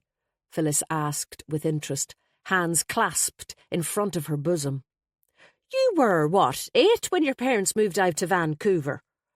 Harry looked at her, eyes widened in surprise. "You have a good memory. I was 9, if you want to be exact." Liam grinned and tapped his nose. "You'll have to get used to small-town nosiness. Everyone knowing your business. It's not like the big city here, you know." Harry smiled.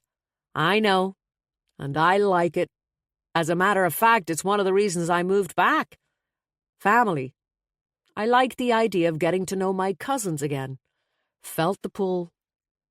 Phyllis narrowed her eyes. "But your parents are still in Canada, aren't they?" He bowed his head in acknowledgement. "They are, and they want to stay there. They have my sister and their grandkids. I did ask them if they fancied coming back with me, but there was no contest," he added. "I'm single and childless, so I hold no interest for them." Phyllis shot me a look Harry couldn't possibly have missed, and I flushed, but he didn't react. "What about you two?" he asked. "Never had any hankering to leave Inishowen, either of you? I think I remember your father, Phyllis. And your dad owned the fish factory, didn't he, Liam?" Neither Phyllis nor Liam responded, which amused me. Phyllis travelled widely and would usually be happy to share stories, but Harry's approach was too direct. It takes time to find your place in a small town, and although Harry wasn't a complete outsider, while they were happy to interview him, he would need to earn his position before they were forthcoming with information in return. But they exchanged such knowing smiles when he offered to walk me back to my car that I knew their reticence would not last long. I was surprised that he did. "How's the throat?" he asked as we turned off the square. "Not too bad. The exercises seem to be helping, although I need to do them more often." "Some time off is really what you need, especially after this weekend." We stopped outside my office. "Lucky I have some coming up then, isn't it?" I pointed towards the sign in the window, indicating that we were closed for the week. He smiled. So, does that mean you have some free time on your hands? For a drink or dinner during the week, perhaps? He exaggerated his Canadian accent. From that conversation, it seems I'm still a stranger in town. I need minding. I laughed. You're not a stranger. Your roots are here. That makes you less of a stranger than I am, no matter how many years I've spent here. He bowed his head. Point taken. So, what about dinner? Would you mind if I come back to you on it? Leah's asked me to go to Inishaher to chase up Niamh and Finn. He raised his eyebrows. They've run off, but keep that to yourself. I don't think Leah's parents know. Leah's not particularly worried, I don't think. She knows they're somewhere on the island. Okay, he said slowly. Will you let me know what happens? Of course. He kissed me on the cheek, but it was awkward. We still weren't meeting each other's eye. Not properly. I turned the key in the door of the office. I hadn't intended going in, but suddenly I needed a refuge. To close a door both physically and metaphorically on the outside world. Why was I pulling back from Harry? Was it Malloy? Neither of us had mentioned him, but I shook my head. I didn't want to think about it. There was some post on the mat which I picked up and took into reception, not bothering to open it. With Maeve's words ringing in my ears, I sat at Leah's desk, turned on her computer and opened up a few holiday websites. But scrolling through the last-minute offers, I realised I had no interest in a city break with a load of sightseeing, nor tramping up mountains with a bunch of like-minded people. I didn't even fancy a few days at the beach. I had my favourite beach in the world, right here. So why would I leave it? And for once there was sunshine too. Suddenly I felt reluctant to leave Inishowen at all. I closed down the holiday sites and began a search for something that actually interested me. Linus Gray and Greysbridge. I found the Wikipedia site Phyllis had mentioned easily enough, recognising the portrait from the family gallery on the stairs. I remembered the long hair and sideburns and the gown. The intensity in his eyes and the determined set of his mouth took on a new meaning now that I knew more about his less savoury practices. I read through the text. Linus Gray was an Irish peer and a member of the British House of Lords from 1896 to 1915. Family seat, Greysbridge, County Donegal. Spouse, Susan. Children, Louisa and Evan. It went on to provide details of his political career, bills that he had voted on, campaigns that he had been involved in. It was all pretty dry stuff until I got to the bottom of the page. There I discovered the myriad footnotes that Phyllis had mentioned, with links to all sorts of other articles. The first was an academic piece for an online periodical called Historical Architecture. It was a comparison between the big house in Ireland and the equivalent landlords' houses in the UK. In it, there was a brief mention of Greysbridge and its gardens. By all accounts, they had always been significant, followed by a couple of lines about Linus Gray's interest in exotic herbs and plants, which he used to cure people.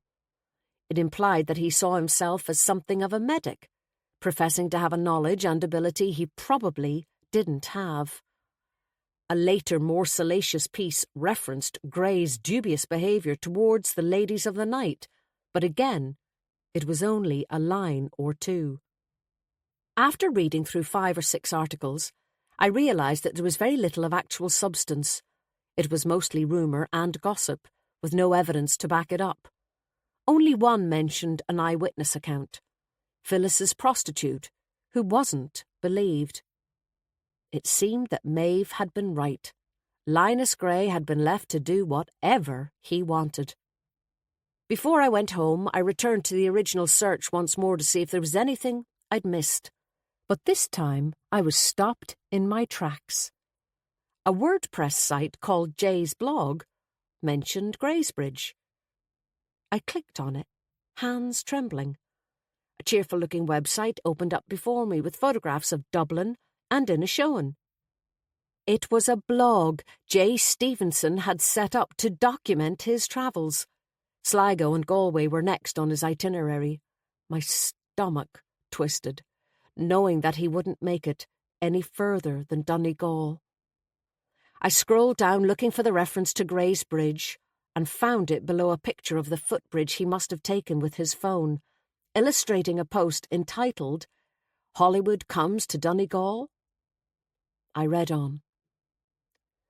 First there was Psycho, Anthony Perkins and his mother in a creepy house on a hill.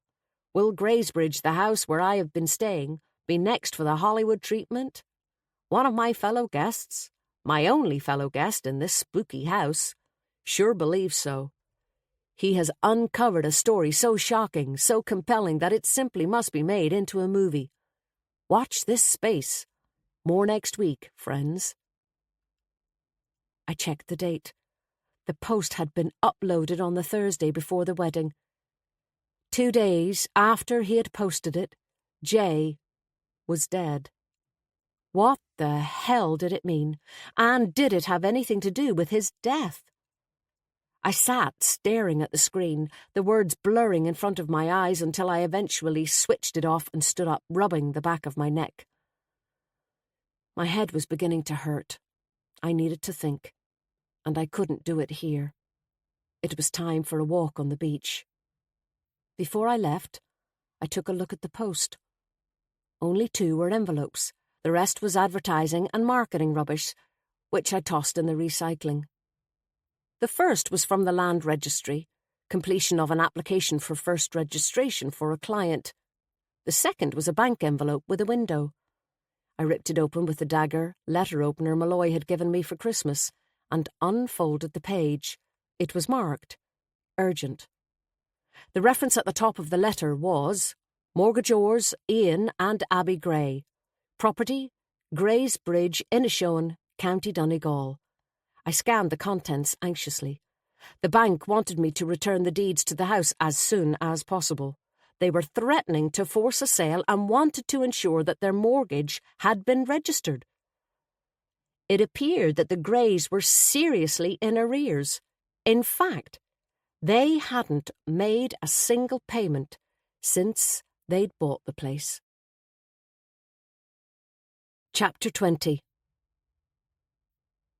I knew I was in trouble when I turned off the road to Lag and saw that the lane leading down to the beach was lined with cars. I should have turned the car around right then and returned to the house and my lazy spot in the backyard. But I was far too tempted by the glimpse of the azure sea I caught between the dunes, and then by a parking space that opened up beside me. I pulled in, climbed out, put my sunglasses on and made my way down to the sand, where there was a beautiful cooling breeze coming in from the sea. The beach was packed with families and kids and picnics and dogs, and Harry's comment about being single and childless returned to me, along with Phyllis's embarrassing glance. As I walked along the shore watching parents take toddlers for a paddle, I tried to imagine myself in that position, and found it difficult. I shook these thoughts off. That wasn't why I was here. Instead, I looked out to sea, to Glashedy Island, with its cliffs and its beach and its green, grassy roof. Though uninhabited and considerably smaller, it made me think about Inishowen. What would I find there when I visited tomorrow? I wondered. My reason for going was to help look for Niamh and Finn, but I knew I would find myself wondering what Michael Burrows had been doing there. And probably, despite myself, asking about it. I thought about Jay's blog post and what it had meant.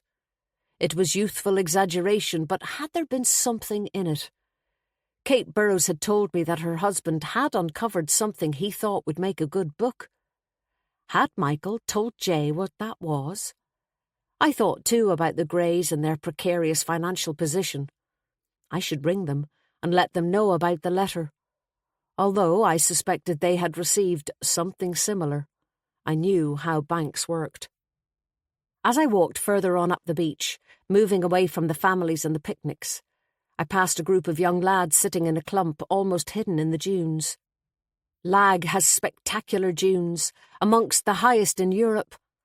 I sometimes think the beach looks as if it had been sliced from a golden cake of sand, topped with green icing. Possibly by the giant of the 5 fingers, the protruding rocks that give the place its name. 2 of the lads were clients of mine, and they waved uneasily when I glanced at them, their expressions giving them away. It wasn't until I saw the joint that I realised why they looked so shifty. As I came to the end of the beach, rounded the shore along by the mudflats and walked back towards the road, I remembered what Harry had said about suspecting Jay was stoned. Surely the guards would have found traces of dope in his belongings and in his system, if that were the case. But all they'd found were dried leaves. It was then that something occurred to me that almost made me run to get back to the car. 10 minutes later, I raced in through the door of the house and flopped down onto the sofa, laptop on my knee. On the beach, I'd remembered coming across something about a wild plant called Jimson weed that had killed some young people in the States after they'd taken it as a hallucinogenic. I wondered if it was possible that something similar had happened at Greysbridge with Jay. With all those plants at his disposal, he may have been curious, especially since he was pre-med. I found what I was looking for initially without too much trouble. There were a number of articles on the dangers of Jimson weed and its abuse by teenagers, but it didn't seem to fit what had happened to Jay. The effects of Jimson weed were extreme, and it was far more common in the States than here. I wasn't even sure if it grew here. But then, Jay was American. Then I did a search for hydrangea, which had been found in both rooms, and bingo. In a piece in the Telegraph online, I found just what I was looking for. Under the headline, French hydrangea thieves search for the high life. There was an account of a spate of hydrangea thefts in northern France that had been blamed on cash-strapped thieves looking for a cheap alternative to cannabis. Further websites confirmed that the leaves of the hydrangea plant, and buds and petals, could be dried and smoked when mixed with tobacco. When I searched further, there was even a video giving instructions as to how to go about it. The article on the thefts said that a local pharmacist had confirmed the hallucinogenic and euphoria-inducing effects of the plant. But there was also a warning about it producing hydrogen cyanide.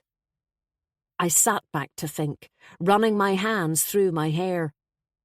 Had Jay smoked the dried hydrangea leaves? Was that what had incapacitated him in the water?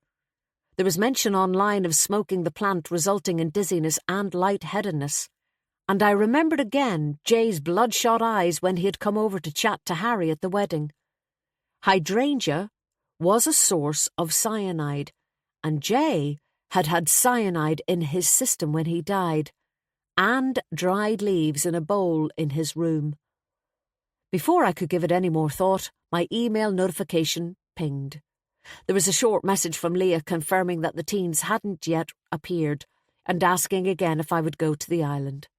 I responded immediately by saying that of course I would, and that I would get the 9 o'clock ferry in the morning. I was throwing some things into a bag on the assumption that I would have to stay at least one night on the island when there was a knock at the front door, and I went to answer it. It was Malloy in sunglasses and shirt sleeves. He had the grace to look marginally ill at ease. I raised my eyebrows at him. "Front door? Formal visit then, is it?" Malloy always came to the back door, but that had been when we had been trying to keep our relationship a secret, and now we didn't have one. He removed his sunglasses. "Have you time for a chat?" I turned and let him follow me into the kitchen. "Coffee?" "Sure." While I took down some mugs, he chatted to Guinness, who had appeared from the sitting room to rub himself against the visitor's legs. Cat and Cop had always been mates. I listened to Malloy's voice and Guinness's purr, keeping my back to them until I'd finished scooping coffee into a pot and putting the kettle on to boil. Then I turned, resting my back against the units, needing the security of something solid to lean on. Malloy straightened himself. "I've just come from meeting that young lad's parents." I'd say that wasn't easy. No, it wasn't. They're shocked and bewildered, to say the least. "What are they like?" "An ordinary family. Wealthy, I'd say. They had a son in college who could afford to go on a cycling holiday to Europe. They have some Irish connections if you go back far enough. Perhaps that's why he chose to come here." He shook his head as he placed his sunglasses on the edge of the table. "They're just broken-hearted and baffled as to what happened. Distraught at the fact that he never learned how to swim." "Would that have saved him?" "Possibly. Probably not." I crossed my arms. They must be feeling guilty about that. His father particularly. Apparently Jay's dad saw his friend drown when he was a child and developed a fear of the water that he passed on to his kids. That's why Jay never learned. Malloy raised his eyebrows. "Is that what he told you?" I nodded. "Why?" "Because his parents told a different story. They said Jay himself saw his friend drown in a river when he was about 10, and that made him afraid of water." "God," I said thoughtfully. "Why would he lie about something like that?" "No idea." Malloy gave it some thought too. "Maybe he blocked it out. If he was shocked enough, he might have done. Convinced himself that there was some other reason he couldn't swim." "Maybe. Awful way for him to die, though, if he had a fear of the water. Wherever he got it from." "Yes." I heard the kettle switch off behind me. "Have you established how the cyanide got into his system yet?" Malloy looked at me curiously. "Why?" I told him what I'd discovered online. Malloy nodded. "As it happens, that's exactly what our lot think, that he may have smoked it. As you said, there's no shortage of hydrangea plants at Greysbridge. We examined his stomach contents, and there was no trace, but we did find roll-up papers and tobacco in his room, though his parents say he wasn't a smoker." "They wouldn't necessarily know. Parents usually don't. I suppose it's a cheap way of getting high." "Except that you also risk consuming hydrogen cyanide in the process."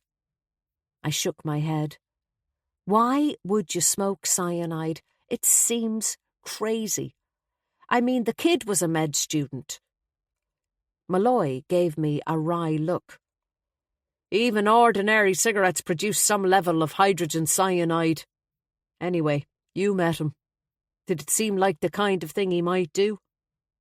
I shrugged. "Maybe. He was young, possibly a bit of a thrill-seeker. He was on a cycling holiday on his own." I paused and looked down. He was a nice kid, with his whole life ahead of him. Malloy was quiet for a moment. "So you think that's what happened?" I asked. "He'd been smoking and fell into the water? An accident, then?" "I don't know, it still seems too much of a coincidence. An accident and a murder within a day of each other, both involving the same poison but unconnected." "I know what you mean." I paused. Jay might have been smoking hydrangea joints, but Michael Burrows was unlikely to have been, surely. Malloy took a deep breath. "We now know that the cyanide in Burrows' system was ingested. He consumed a substance called amygdalin, which releases cyanide into the gut." "So, Burrows swallowed his cyanide while Jay smoked his. On its own? Was what was it called again? Amygdalin?" Malloy nodded. "Was it hidden in something?" I asked. Malloy shook his head. "We don't know yet. We're awaiting the full post-mortem results. There was no trace of anything edible in his room, nothing but those few dried leaves. And it wasn't possible for him to have consumed enough of them to kill him." "So how did they get there, do you think? The leaves?" "Someone must have dropped them. They were scattered on the carpet as if they'd fallen out of someone's pocket. Jay's were neatly in a bowl." Maybe Jay dropped them, I said. Michael Burrows and Jay used to talk, apparently. I get the impression they were the only guests at Greysbridge for a few days. Maybe he was in Burrows's room. I told Malloy about Jay's blog. OK, Malloy said, slowly taking out a notebook. I'd hope our tech people would have found that, but you never know. These things can be missed. As he took a note of the blog address, I turned to heat the pot and spooned some coffee in. I'd left the kettle too long and had to reboil it. You know, Michael Burrows was doing some research on the house, I said, my back still to Malloy. He was writing a book. His wife told us, he replied. As did Ian Gray. We've taken all the papers we found in his room. Copious handwritten notes. A lot of it indecipherable, unfortunately. I filled the coffee pot and put it on the table along with 2 mugs and a jug of milk. Jay was friendly with Ronan Gray too, Ian and Abby's son. Maybe they were smoking buddies. It might be worth asking him. I sat down. Malloy joined me at the table while Guinness sat watching us from the floor, tail twitching. I don't like to think that the killer was one of the guests at Leah's wedding, I said. That's a pretty horrible thought. Yes, it is. I poured out 2 mugs and slid one over to Malloy. He thanked me, added some milk. And then there was silence. An uncomfortable one while we both sipped our drinks. We'd run out of safe territory, if discussing a murder could be considered safe territory, until Malloy looked up, finally. I know you're angry with me. I looked him in the eye. And why would that be, do you think? Because you think I pulled back again. Oh, is that what you did? My sarcasm was back. I couldn't help it. He made me so angry. Because, you see, I wouldn't have known that because you didn't tell me. You just contacted me less frequently. I didn't know what was going to happen, he said helplessly. Whether I was ever going to be moved back here, whether I would be able to. He trailed off. I pounced. What do you mean, whether you would be able to what? But immediately he clammed up. It was vintage Malloy. He looked down, stirring his coffee unnecessarily. He didn't even take sugar. I watched him, waiting for him to say something. It didn't happen. I rang you and I got a foreign ringtone, I said eventually. He looked up. When? I didn't get a message. I didn't leave one. I didn't see the point if you didn't want to stay in touch. He looked away.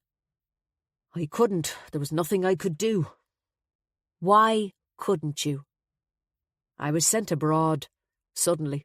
There was a while when I couldn't contact you. Where were you sent? I can't tell you. I shook my head angrily. He met my gaze. I already tell you too much, you know that. Even about this. He waved his hand at his notebook still sitting on the table between us. But what you are asking me about is something else. The stakes are too high. Just accept that it was work, an ongoing investigation. Into what? I insisted. Just give me an idea. How can you expect me to trust you if... I stopped when I saw his expression. He was glaring at me. You? Trust me? He said. He looked away. I swallowed uneasily. He took a sip of his coffee, his eyes fixed on the table. Money laundering, smuggling, drug trafficking, among other things. A large criminal network we've been following. A money trail. I took a breath. Gangland stuff? Not quite. There were some people I knew when I was younger in Cork. I'm one of the few people who can recognise them. I was asked to do something, and it's why I haven't been able to come back. Why I haven't been in touch for a while. That's all I can tell you. Even that is too much. There was a loud scratching noise and I looked down. Guinness was at the back door wanting to be let out. I didn't blame him. He can sense tension. I stood up and opened the door for him. When I sat back down, Malloy went on, still avoiding my eye. Your business was here, at the other end of the country. I didn't want you to be tied to someone you never saw. Someone who might get hurt. You've had enough of that already. Malloy's paternalism had always infuriated me, but this was too much. It wasn't up to him to make decisions for me. That was my choice, I snapped. You didn't even discuss it with me. Surely you owed me that. Even if you couldn't tell me the details, you could at least have... He looked down. I'm sorry. That was my mistake. I thought it would be easier on you. I did intend speaking to you, but I just kept putting it off. I couldn't tell you exactly what was happening, and I didn't think you'd tolerate that. You didn't give me much credit. Suddenly his eyes flashed. Oh, really? Now he was being sarcastic. But I was right, wasn't I? My stomach churned, but something made me pull the pin and throw the grenade. What do you mean? I mean, you've moved on, haven't you? I don't remember you telling me you were going to do that. My heart sank, and I flushed. So Harry had told him about us. Of course he had.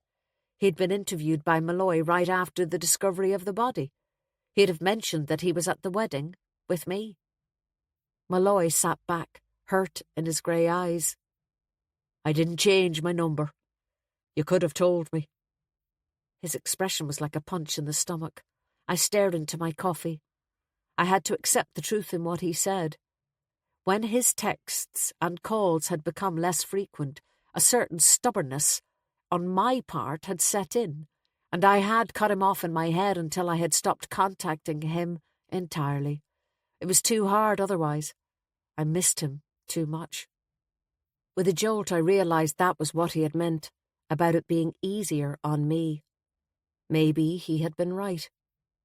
He steeled himself. The problem is that I didn't want a short-term relationship with you. He trailed off as if losing his nerve, and then started again. I knew I wouldn't be happy with that. I wanted something permanent. I knew that when you were in danger last year, and all I wanted to do was protect you. I've probably always known it. He paused and looked down. I struggled to digest all of this, upset that the main thing I'd heard was his use of the past tense. I tried to respond. Firstly, you didn't contact me for over a month. Secondly, I don't need protecting. He didn't bother to say that the events of the winter before had shown that that was patently untrue. His expression said it for him. Things have changed, I insisted. Luke Kirby is dead. Are you saying that if you can't have a guarantee of permanence, you don't want anything at all? Do you know how idiotic that sounds? I was deflecting. I knew I was. Malloy shook his head.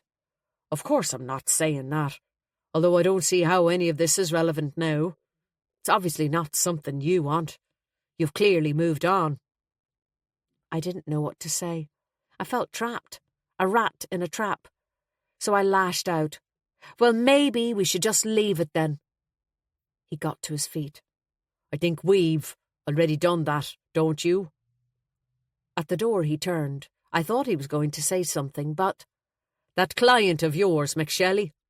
I looked at him blankly for a second, then clicked back into professional mode. Eamon McShelley, he's back up in court in Glendara on Thursday. We found his vehicle. Burned out. A petrol tanker. Right. I was struggling to think clearly. So he was driving an oil lorry. Carrying laundered diesel. Collecting it from somewhere and delivering it to garages here and in the north, we suspect. There'll be additional charges. Right. Malloy looked at me. It hurt. Be careful, Ben. McShelley's part of something. He sighed. They're nasty people. He shook his head and turned to go. I closed the door on him, my heart breaking.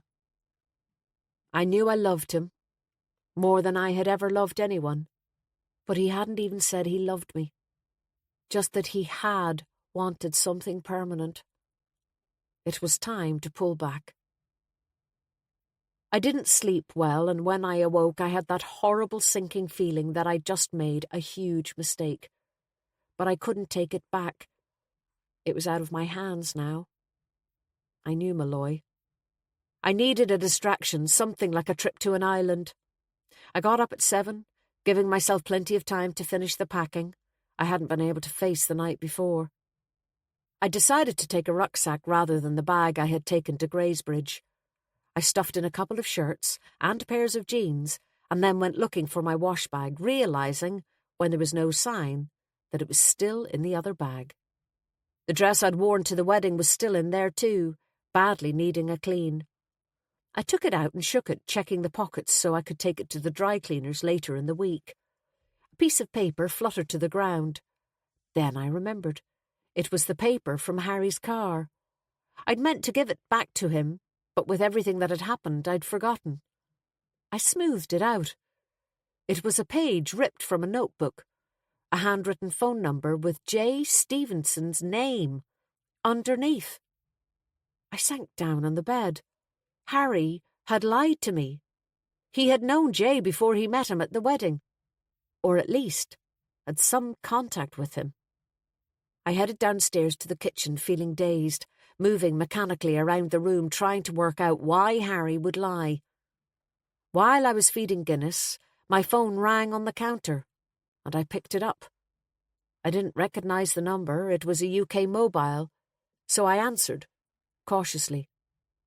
"Hello?" The voice was hesitant. "This is Kate Burrows." She paused, as if she were checking something. I assumed it was the card I had given her. "Is that Ben O'Keefe?" "Yes, it is. Hello, Kate. How are you doing?" "Oh, you know, not great." "No, I can imagine." She let out a breath. "I've been given a load of papers belonging to Michael. It's all the research that was on his desk in his room when he—" "Okay," I said slowly, wondering where this was going. "Your police kept the originals and gave me copies, but I can't make a head nor tail of them. My first instinct was to destroy them, but I couldn't bring myself to do that. And then I was thinking of giving them to the Greys because it seems to be mostly about their family." She spoke quickly, all in a rush. "But I didn't want to do that either, leave them back in that horrible house." Finally, she paused for breath. "God, I loathe that place." I smiled at the other end of the phone. It's probably an acquired taste even at the best of times.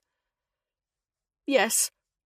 The thing is, I wondered if you would take a look at them before I decide what to do with them." I hesitated. My curiosity said yes, but my gut instinct said no. Stay the hell out of it. It's none of your business, especially with what had happened with Malloy. But when she spoke again, there was a tremble in her voice that convinced me otherwise. "If you have time, that is. I'm sure you're very busy, but you did say if there was anything you could do to help." "No, of course, I will," I said, without hesitation this time. "Oh, thank you." The relief in her voice told me I was doing the right thing. "I'd be very grateful. I know they meant something to Michael, and I'd like to find out if there's anything in them that I should know. That Michael would have wanted me to know." "I understand." "The police will look through them, of course, but they'll be looking for a connection to his death. Of course I want to know that too," she added quickly. "But I thought you might see something else. I just can't face it yet, and neither can the boys. The paper's in a bit of a mess, but I can drop them over to you today if you like." I glanced at my watch. "I'm leaving in an hour, but probably just for the night. Where are you?" "We're staying in a hotel in Derry. How far away are you?" "Derry is about a half hour from Glendara. I could meet you there, at my office, in about 40 minutes. The address is on the card I gave you. It's easy enough to find. Glendara isn't a big place." "Perfect. I'll see you then. Don will drive me. We have a hire car now." Her voice broke. "We're hoping they'll release Michael's body tomorrow." She rang off suddenly, as if unable to continue. As I pressed the end call button, I remembered that I needed to ring the Greys to tell them about the letter from their bank. But I dialed all 3 of their numbers, with no answer. After that, I had a very fast breakfast, called into Charlie next door to beg his services again in case I had to stay longer, and drove on into Glendara, rucksack in the car, ready to turn around and head straight to Malin Head after my meeting with Kate Burrows. I was a few minutes early, so I dropped into Stoops' newsagents to buy the local newspaper. I couldn't face going into the office again, so I sat in the car where I could see Kate arrive, and while I waited had a look at the paper. I didn't make it past the front page. "2 guests die in double food poisoning at new hotel," screamed the headline. Below was the large colour photograph of Greysbridge that I recognised from the brochure, tweaked to make it look more like a Hitchcock house than a Donegal hotel. I skimmed through the article. It referenced the Garda inquiry, the drowning, and Michael Burrows' death, all the while implying heavily that it was the food at Greysbridge that had killed the 2 men. How any hotel could survive that kind of publicity, particularly one that was just starting out, was beyond me. And if the letter from the bank was anything to go by, the Greys were already in trouble. Suddenly there was a knock on the passenger window, and I looked up. Kate Burrows was standing on the footpath with 2 large plastic folders in her hand. Hurriedly I shoved the newspaper into the glove compartment, hoping she hadn't seen it, opened the door of the car, and climbed out. She greeted me with a sad smile, and instinctively I hugged her again. God, I thought, I'm turning into a hugger. She handed me the folders with a wry look. "Michael's pride and joy." "Thank you. I'll go through them carefully." I opened the car door and placed them on the passenger seat. As I straightened, I spotted a silver Ford Focus parked just in front. A typical hire car. The son with the beard who I'd seen at Greysbridge was at the wheel. He gave me a small wave. I waved back, and Kate followed my gaze. "That's our son, Don. He's a producer, film and TV." "Yes, I've heard lots about him," I smiled. "You must be very proud of him." Despite her grief, her pride showed in her face. It was the first softening I'd seen. "He's very successful." She gestured towards the folders on the seat of the car. "Michael was trying to rope him into what he was doing at that horrible house. Claimed that what he had discovered would make a great feature film." She shook her head. "But I don't know if it would have ever happened." "I see." "The only thing is, Michael seems to have given the impression to the man who owns the hotel that it was a dead cert." I caught the edge in her voice. "Ian Gray?" She nodded. "He could be a bit like that, Michael, a tad over-enthusiastic. But that man was really pushy on Sunday, insisting that we stay for a few days, me and the boys. Luckily his wife seemed less keen. As if I'd sleep a single night in that place." Chapter 21. I made it to the ferry with 10 minutes to spare. Kate Burrows hadn't hung about. Before she left, I'd asked if her husband had ever mentioned Jay Stevenson, but while she knew he was the boy who had died the same day as her husband, she was baffled as to any further connection. She didn't think Michael had mentioned him, although she did promise to go through any emails or texts her husband had sent while he was in Ireland to see if she had missed anything. She said the guards had already asked for them. After she was driven away by her son, I stuffed the plastic folders into my rucksack and headed on up to Malin Head. I drove back through Malin town, keeping the shore on my left, past the mudflats and the wildlife sanctuary and the turn-off for Lag Beach, with its beautiful white church. Crossing the Keena River, I veered right past the Crossroads Inn, and with the sea now on my right, past the signs for Farron's Bar and the Sea View Tavern. Immediately before the Coast Guard station, I took a right turn and drove down the hill, where Portmoor Pier appeared in front of me. I parked on the road and walked down. The sea was a deep blue with small rocky islets dotted here and there, and Inishaher itself further out in the distance. For the first time in a few weeks there were clouds overhead, although the sun was making a valiant effort to peer through. The sea breeze was cool. The waterproof jacket I was wearing flapped in the wind like a sail. As I made my way down onto the pier, I checked my phone to see if there was a last-minute email from Leah saying that the teens had been found, but there wasn't. So I turned it off and slipped it back into my pocket. I put my rucksack down and looked around me. There was a fiberglass boat with a large open-back deck, which I assumed was the ferry, moored to the pier, but there wasn't a soul about. There was even a chain across the gangplank. On the way here, I'd wondered if I should have booked a ticket in advance, but that didn't appear to be an issue. It seemed that Inishaher wasn't exactly a day tripper's paradise. A familiar voice startled me. Now, isn't this a coincidence? Malloy. Absolutely the last person on earth I wanted to see. He must have been walking behind me onto the pier, but I'd been so distracted by my phone I hadn't noticed. Rookie mistake. He was wearing a civvy jacket and jeans, and there was a female Garda in uniform with him, carrying a file. She gave me a brief smile, then turned towards the sea while we talked. I wondered if she knew something of our history. I suspected not. Malloy certainly wouldn't have said anything. "What are you doing here?" I asked. After our conversation the night before, it was hard to meet his eye. He raised his eyebrows. Investigating what's possibly a double murder. And you? Leah asked me, I said defiantly. Her sister and her boyfriend are on the island. They ran away, snuck off on one of the boats going back from Greysbridge. Ah, yes, I knew that. But why exactly are you going? Because they've run off again. Ronan Gray and Cara, Leah's other sister, went over after them, but they haven't been able to find them. Malloy frowned. Have they been reported missing? I shook my head. They're not really missing. The family know they're somewhere on the island. Leah thought I might be able to help. In fairness to Malloy, he refrained from making any of the comments I would have made in the circumstances. Instead, he asked me to let him know if they weren't found by the evening, and wished me a good trip before turning back to his companion.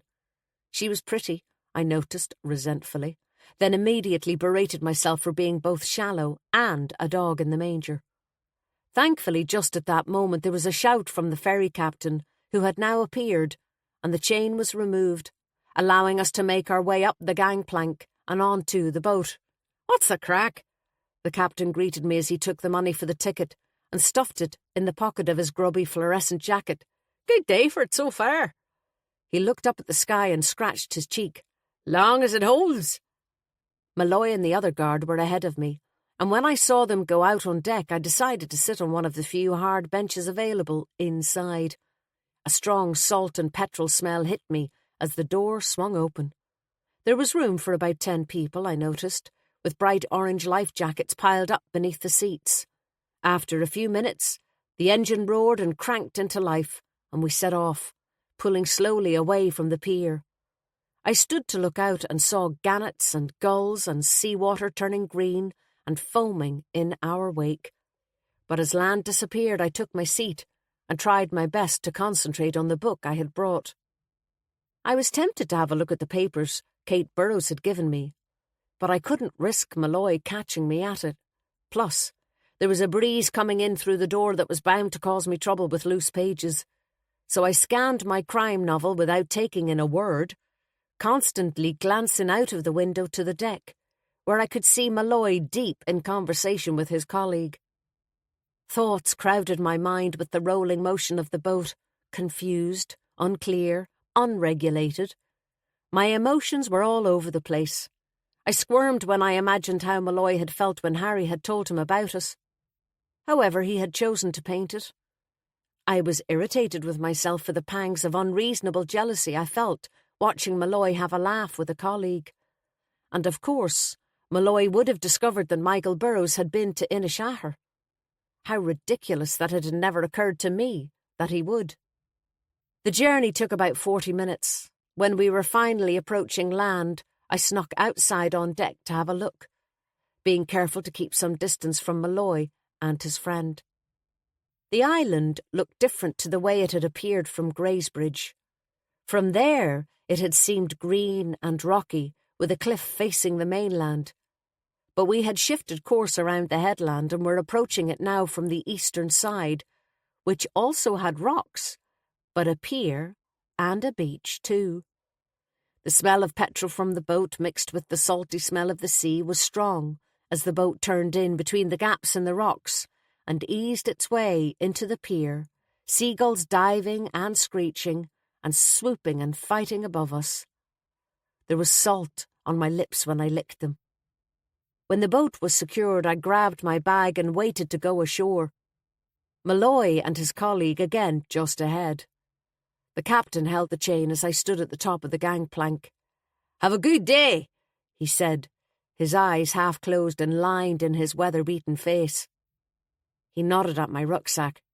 "Are you doing some walking?" I said yes, and he looked up at the sky. "Hope the weather holds, although I wouldn't bet on it with that sky." I looked up too. The clouds I'd seen from the mainland had taken on a considerably greyer aspect. I hoped the storm Maeve had mentioned wasn't imminent. "I'll probably need somewhere to stay tonight. Have you any idea where I could get a room?" I asked. The captain raised bushy eyebrows. "Are you sure you need to? There's not really anywhere to stay." He put a calloused hand in front of his mouth. "Or any reason to, for that matter." I wasn't about to go into the reasons for my visit. I was happy to let him think I was part of the Happy Hiker Brigade. "Nowhere?" I asked again. "Not even a B&B?" He scratched his chin. "Mrs. Brady might give you a room. She'll generally do it for anyone who gets stuck. She's up beside the pub. Just walk up that hill." He pointed towards the tiny village at the end of the pier. I could see both ends from where I was standing, and there was a road dissecting it that led to a collection of buildings just above. "She's a little odd, mind," he said. "Mother died a few years back. Was supposed to be 102. "Thanks." I hoisted my rucksack onto my back and made my way down the gangplank onto the pier. It was a busy pier for an island with a population as small as Inishaher, I thought as I recognised the two boats that had been at Greysbridge. Malloy was still there. He had been watching and waiting for me. I wasn't sure how I felt about that. "Everything okay?" he asked. "Fine," I said shortly. "Are you staying the night?" He had been listening too, I thought. I was tempted to snap, but I resisted. "Yes. Are you?" I tried to direct my question to both him and the other guard in a chatty we're all friends here kind of way. He shook his head. "Flying visit. We'll be on the evening ferry." "Well, have a good day," I said, and turned on my heel to head for the hill. It was one steep hill.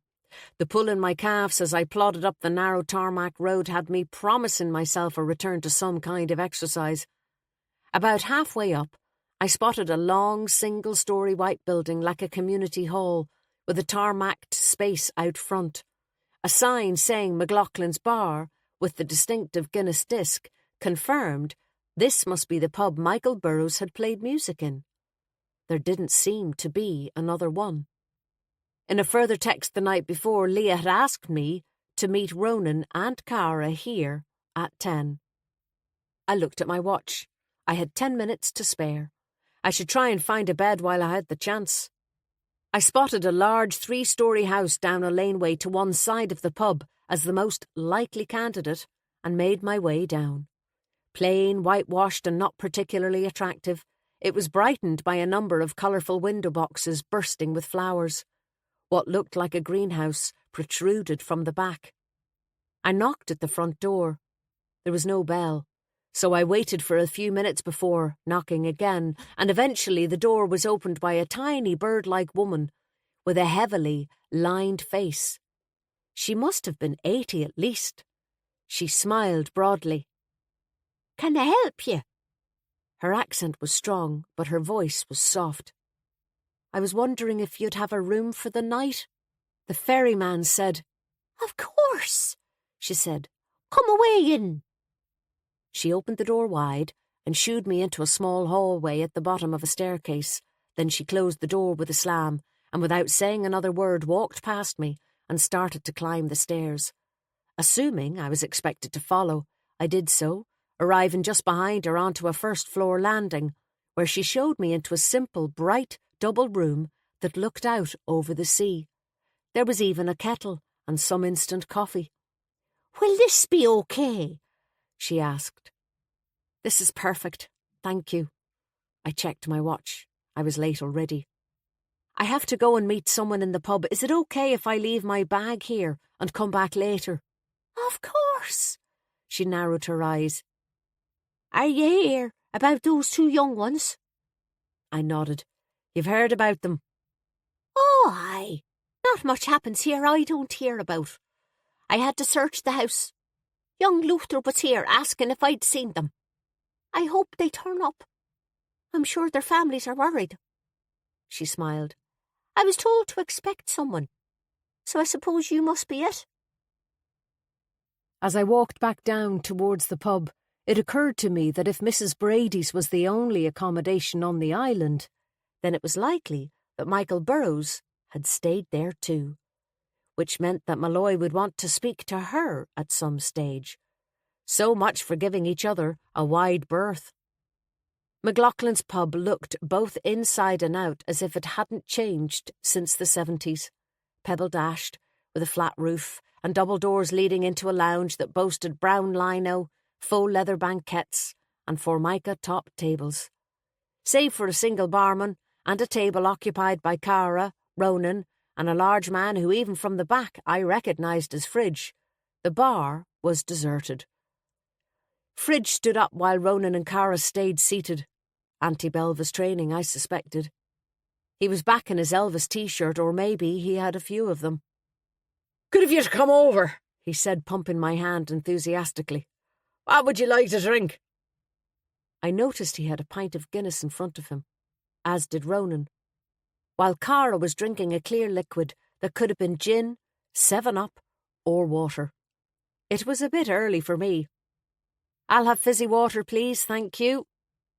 I couldn't bring myself to use the Fridge moniker, but Luther didn't seem to fit, so I ended up using neither, although he didn't seem to mind. He took himself off to the bar while I sat down to join the other two. I noticed that along with the drinks there were 3 phones on the table. "Thanks for coming," Cara said. "I know Leah's very grateful." She looked tired. The wedding alone would have been sufficient to create those shadows under her eyes, I thought, without this added grief. "Not at all," I replied. "I'm not sure what I'll be able to do that you two haven't already done, but I'm happy to give you a hand however you need it." "We just can't seem to find them," Ronan said, shaking his head. "They're giving us the slip. They've taken a load of food with them, stolen from Fridge's family." "Which they're going to run out of soon," Cara added. She looked worried. Ronan, on the other hand, looked irritated, I thought. "Ah, we'll find them." Fridge returned from the bar and handed me a glass and a bottle. No ice, I noticed.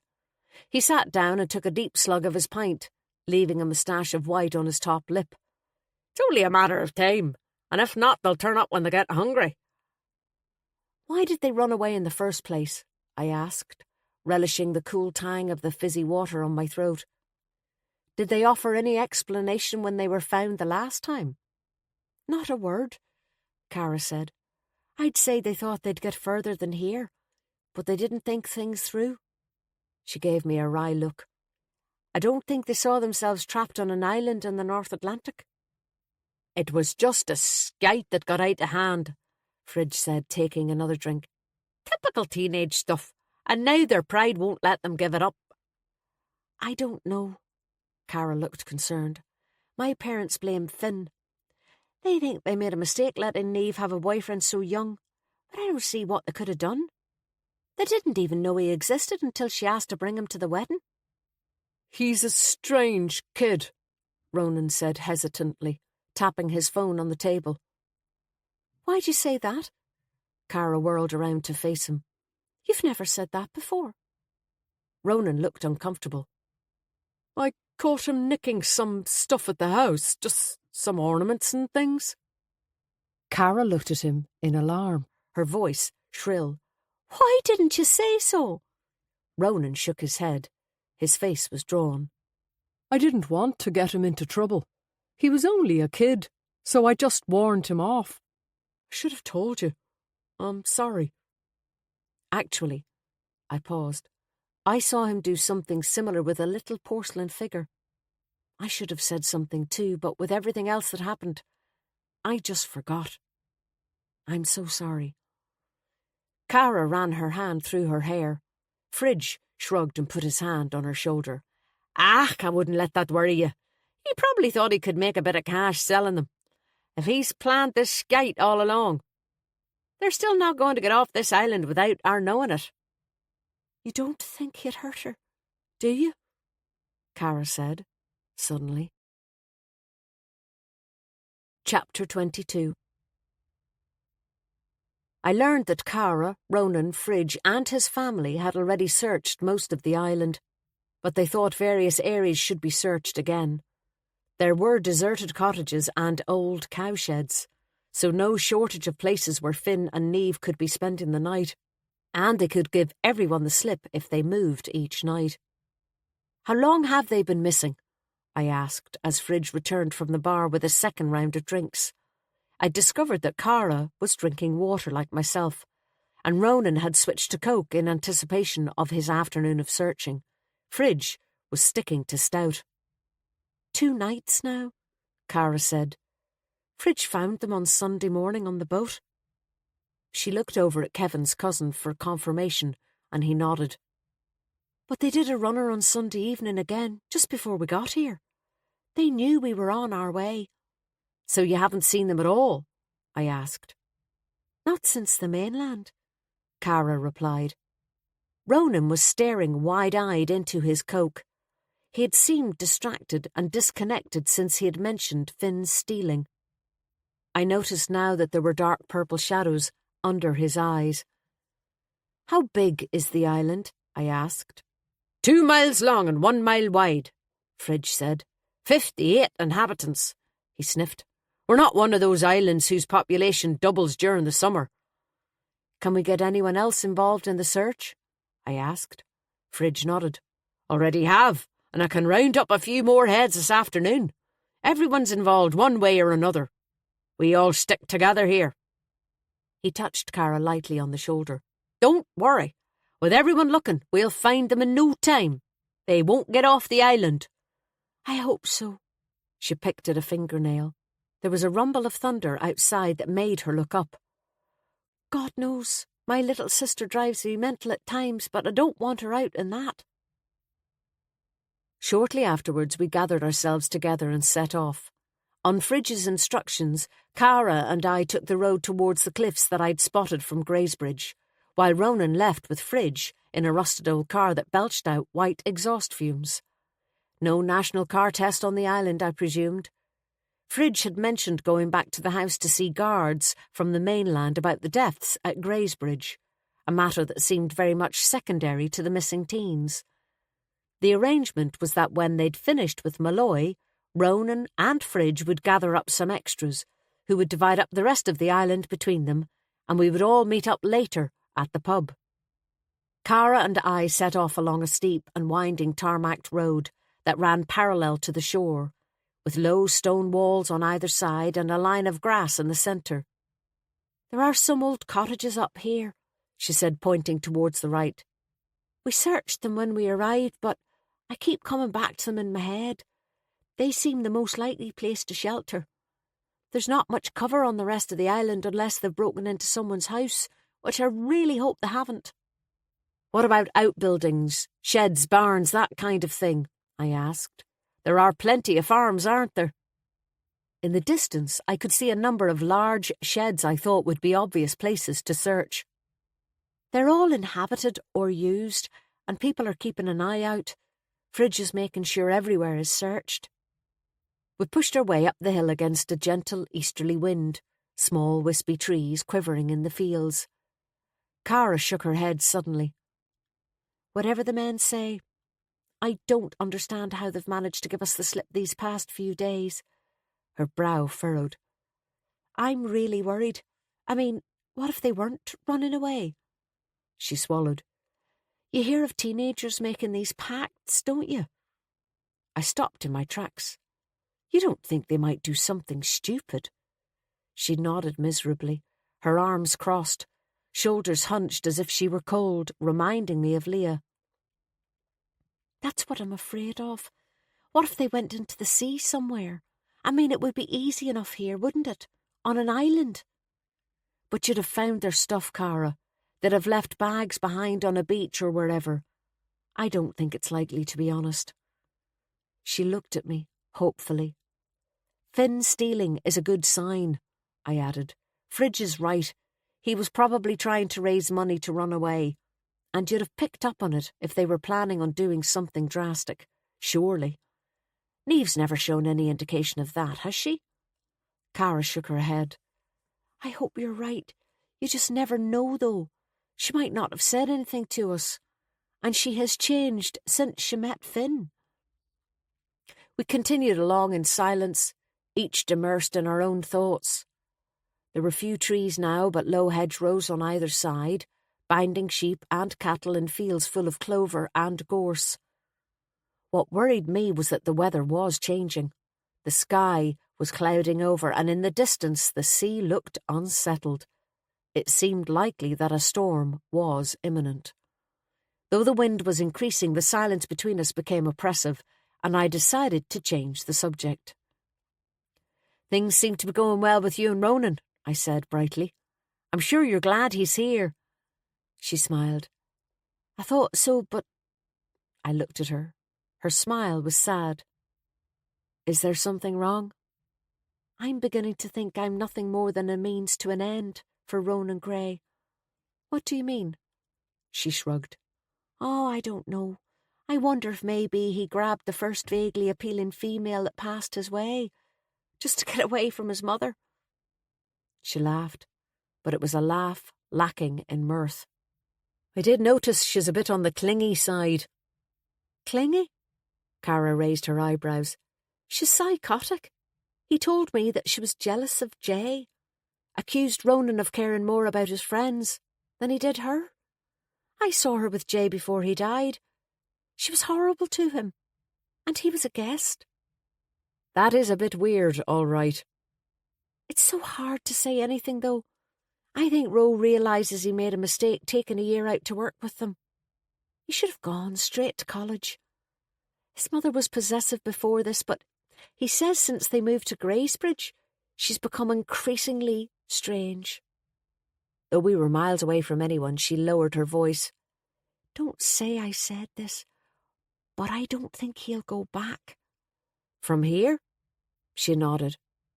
I think he'll go straight to Dublin or Belfast when we get back to the mainland, and then just take off travelling somewhere.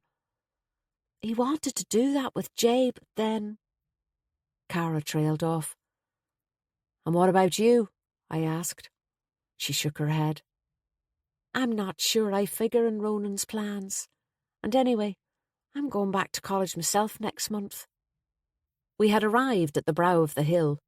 The edge of the cliffs was not far away, maybe a couple of 100 metres or so across the fields. To our right was a collection of ruined stone cottages, some with corrugated iron roofs, some without, all covered in brambles and nettles. It didn't look particularly welcoming to me, but then I supposed it would provide some shelter. Cara pushed open an old iron gate and we went in, picking our way across the dried mud. There were only 2 cottages with any kind of covering left, and we each took one, bending low to search inside. It didn't take long. They had only 1 room each. When we had finished, we met in what must have once been a communal yard. There was something haunting about this place, and the realisation that these sad buildings had once been family homes. Cara climbed on top of a low stone wall for a better view, and I joined her, pushing aside the nettles at its base. "You can see what I mean," she said. "The island is very open, with not many trees. Very few places to hide other than houses and farm buildings." From our vantage point you could see much of the island. Beyond rocky fields the sea was visible in both directions, looking greener and greyer by the minute. Cara was right. There was very little coverage. Stone walls, the odd small tree, and then farms and houses. "And you've asked people to look out for them," I said. "Let people know that they're missing." Cara nodded. "On Sunday night in the pub, Fridge made an announcement, and we showed people pictures of the two of them on our phones. Hardly necessary, really. They don't get many visitors here. People notice strangers, but everyone said they'd keep an eye out for them." "Is that a lighthouse?" I asked, suddenly pointing towards a flashing light in the distance. "Yes. We looked there yesterday. It's not manned, but we've searched it completely. We should look again, I suppose." With that there was a sudden gust of wind, so strong it made me unbalance. I reached out to one of the houses to steady myself. "Maybe we should before this weather comes." We jumped off the wall and set off up the road again, passing a small lake choked with rushes. Turning a corner, I spotted a large barn or slatted shed across the fields. I pointed it out to Cara. "What about that building over there?" She followed my gaze. "Oh, that belongs to Fridge's family. It's used to keep old farm machinery or something. Fridge says he uses it to tinker about with engines. It's been searched already." Okay. I remembered Fridge's story about how he'd got his nickname, and wondered if this was where his father had worked too, if in fact the very Fridge was still in there. "Should we have a look anyway, while we're here?" Cara looked unsure, but when we reached the turn we took it and made our way down. A tractor and trailer was parked outside, and there was a smell of petrol as we approached. The building had an open front, and just as Cara had said, it was filled with engines of all sorts, old fridges and cookers, washing machines, pipes, compressors and wires. So this was where Fridge spent his time, I thought, working with engines and household appliances, like his father. There was a stack of wooden pallets on a shelf lined with bottles. I examined them, but could read only one label: ether. Then I saw that bales of straw had been stacked along the back, and suddenly it seemed the perfect place for two teenagers to hide out, especially when I noticed that one of the bales had been pulled down, the straw spread out and flattened in one corner like a bed. I nudged Cara, and her eyes widened. We called out Neve and Finn's names, but there was no response. "God," she said, "do you think they were here?" "Looks as if they might have been, doesn't it?" I walked around the large space. A tipper truck in the corner was leaking something purple and sludge-like. And then, stopping me in my tracks, I spotted a glint of silver on the ground. I bent down. It was a Kit Kat chocolate wrapping. Beside it were some peach stones. I called Cara over. "I think we should find out exactly what the kids took from Belva's cupboards, don't you?" I put the foil and the stones in my pocket while Cara called her sister's name again, to no avail. When I looked around me again and took in the space, I realised we weren't seeing the full extent of the shed.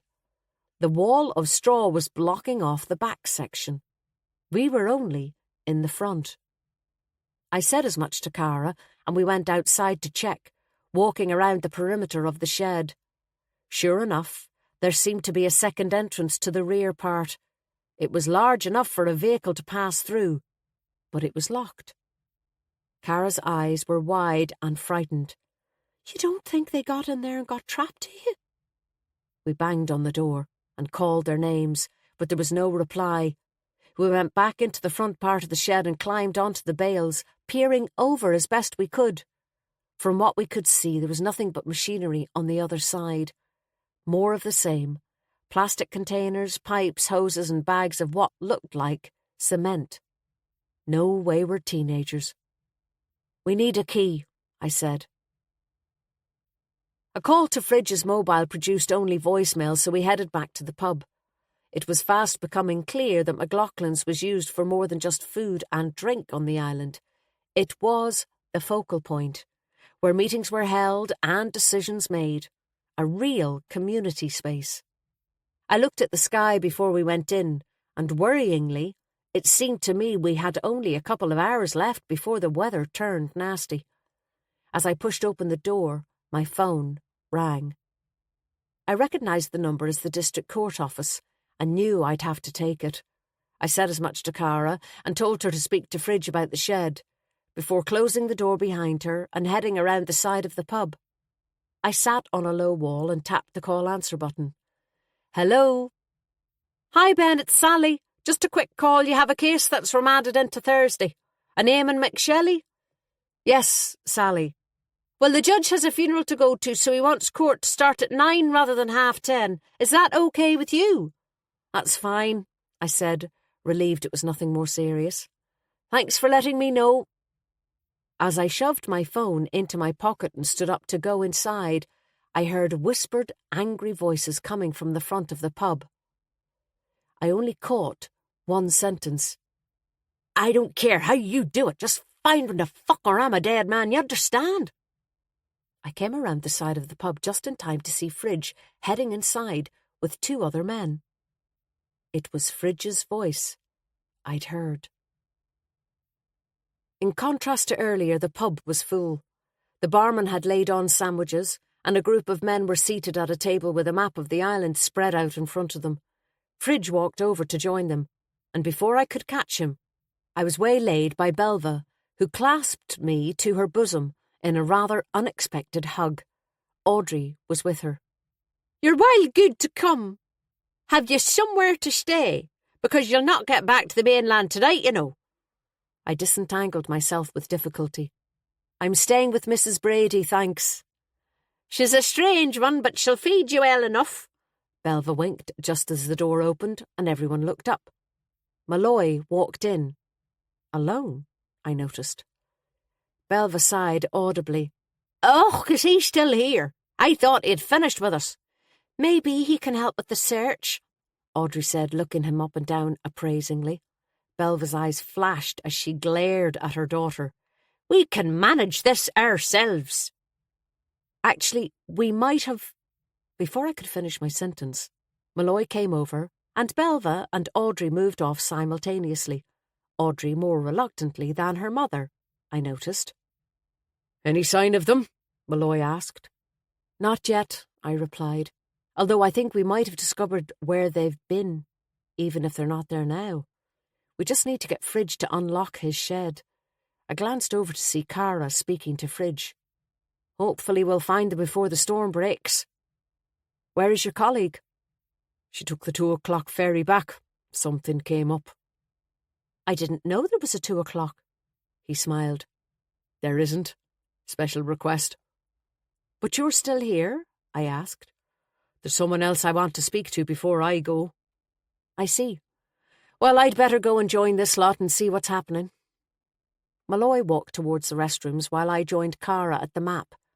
Instructions were being given for the afternoon's search, with Fridge assigning various routes.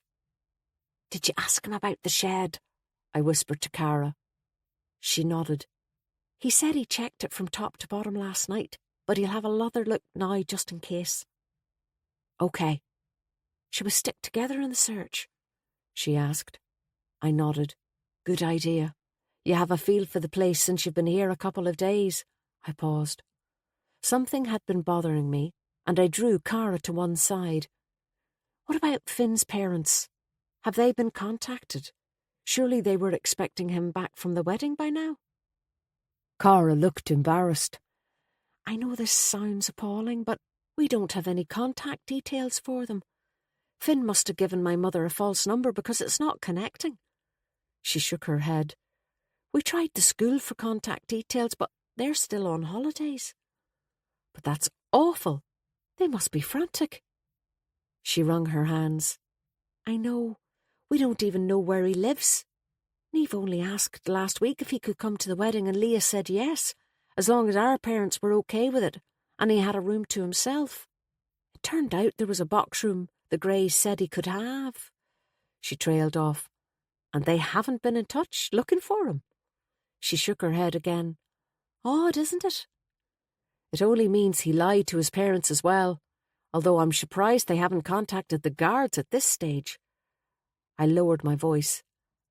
Shouldn't you talk to Malloy? I'm sure he presumes Finn's parents know what's happening. She looked uncomfortable. Please, not yet. I'd much rather we found them first. Let's wait till this evening at least. The islanders won't want hordes of people here. They're sure they'll find Niamh and Finn far quicker than the guards. I didn't agree. Finn was a missing minor. It was too serious, and it seemed impossible that his parents hadn't called the guards if they knew he had been at a wedding at which 2 people had died. He must have lied to them about where he was going to be. I decided I'd talk to Malloy as soon as I got an opportunity, whether Cara liked it or not. While waiting for him to reappear, I made my way over to the bar and helped myself to a cup of watery coffee and a sandwich which I wolfed down on my feet. I was pulling my waterproof jacket back on when there was a shout. It was Malloy's voice. I turned, along with everyone else. Are these what you're looking for? He was standing in the doorway with a hunched figure on either side of him. Niamh and Finn. Chapter 23. There was a collective intake of breath before everyone began speaking at once. Cara was the first to move, rushing to her sister and flinging her arms around her. Very quickly, the 2 teenagers were surrounded. They looked embarrassed and uncomfortable, as if they'd rather be anywhere else but here. Finn, in particular, was almost in a fetal position, his arms wrapped around himself. He was coughing, a wheezing, racking kind of cough that seemed out of place during the summer. Where did you find them? Fridge's question to Malloy carried above everyone else's. They were in the cellar, he replied. They'd made a nice little nest for themselves behind a load of beer barrels. All sorted, weren't you? He looked at them. Food they could steal during the night, restrooms, everything they needed, in fact. Fridge turned and looked accusingly at the barman. How did you not find them? I thought you said you searched the place. I did, the barman said sheepishly, on Sunday night. But I was so wrecked after the night before I must have missed them. You were all here too, he said plaintively. Yes, having a meeting about trying to find these 2. Fridge transferred his glare to the 2 kids. Do you know how much time we've wasted looking for you pair? Finn rubbed at his eyes and both kids looked sulkily at the ground, neither of them responding. The important thing is that they've been found, and they will be delivered safely back to their families before they run off again, Malloy said. He turned towards us. Cara, is it? Cara nodded. Will you take your sister? I'm just going to have a little chat with Finn here. An hour later, I found myself alone with Malloy, taking him up the laneway to Mrs. Brady's. It turned out I'd been correct, that Michael Burrows had stayed with her, and she was the final person Malloy wanted to speak with on the island. Belva had pointed him in my direction when he had asked the way, happy to wash her hands of him, if she could. Malloy told me that he still hoped to get back to the mainland that evening, taking the runaways with him. Finn doesn't look well, I said. No, I agree. I'd like to get him back as soon as possible. There's no doctor or nurse on the island. He shook his head. God knows how they survive here. They're so cut off most of the time. He frowned, as if there was something he was trying to work out. Did you manage to contact Finn's parents? I asked. He nodded. I rang his mother before leaving the pub. She thought he was with a friend at a holiday house in Glenveigh for the full week, because that's what he had told her. Right. I looked down at my feet. There must have been something in my tone, I know. He's been gone for 4 days. You'd think his parents would have expected some contact, or tried to ring him themselves at least. He paused. From what I can gather, they're divorcing. I'm sure they wouldn't admit it, but they seem to be happy to have Finn out of their hair for a few days. They said he's been difficult. I felt a sudden wave of sympathy for the surly teenager. Poor kid. He was in the way. No wonder he was trying to get the hell out of Dodge. From what I can gather, I think Niamh is his only friend. He changed schools just before the holidays. He certainly seems a bit lost. Jesus. Being young isn't easy, is it? I said, pausing as we reached Mrs. Brady's house. No. Speaking of which, did you talk to Ronan? Malloy put his hand up to ring the doorbell and then stopped. I did. And you were right. He and Jay befriended each other, were bored, and when they couldn't get dope, Jay suggested hydrangea leaves. Some of his mates in the States had tried it, and there being no shortage of the damn things in Greysbridge, they gave it a go.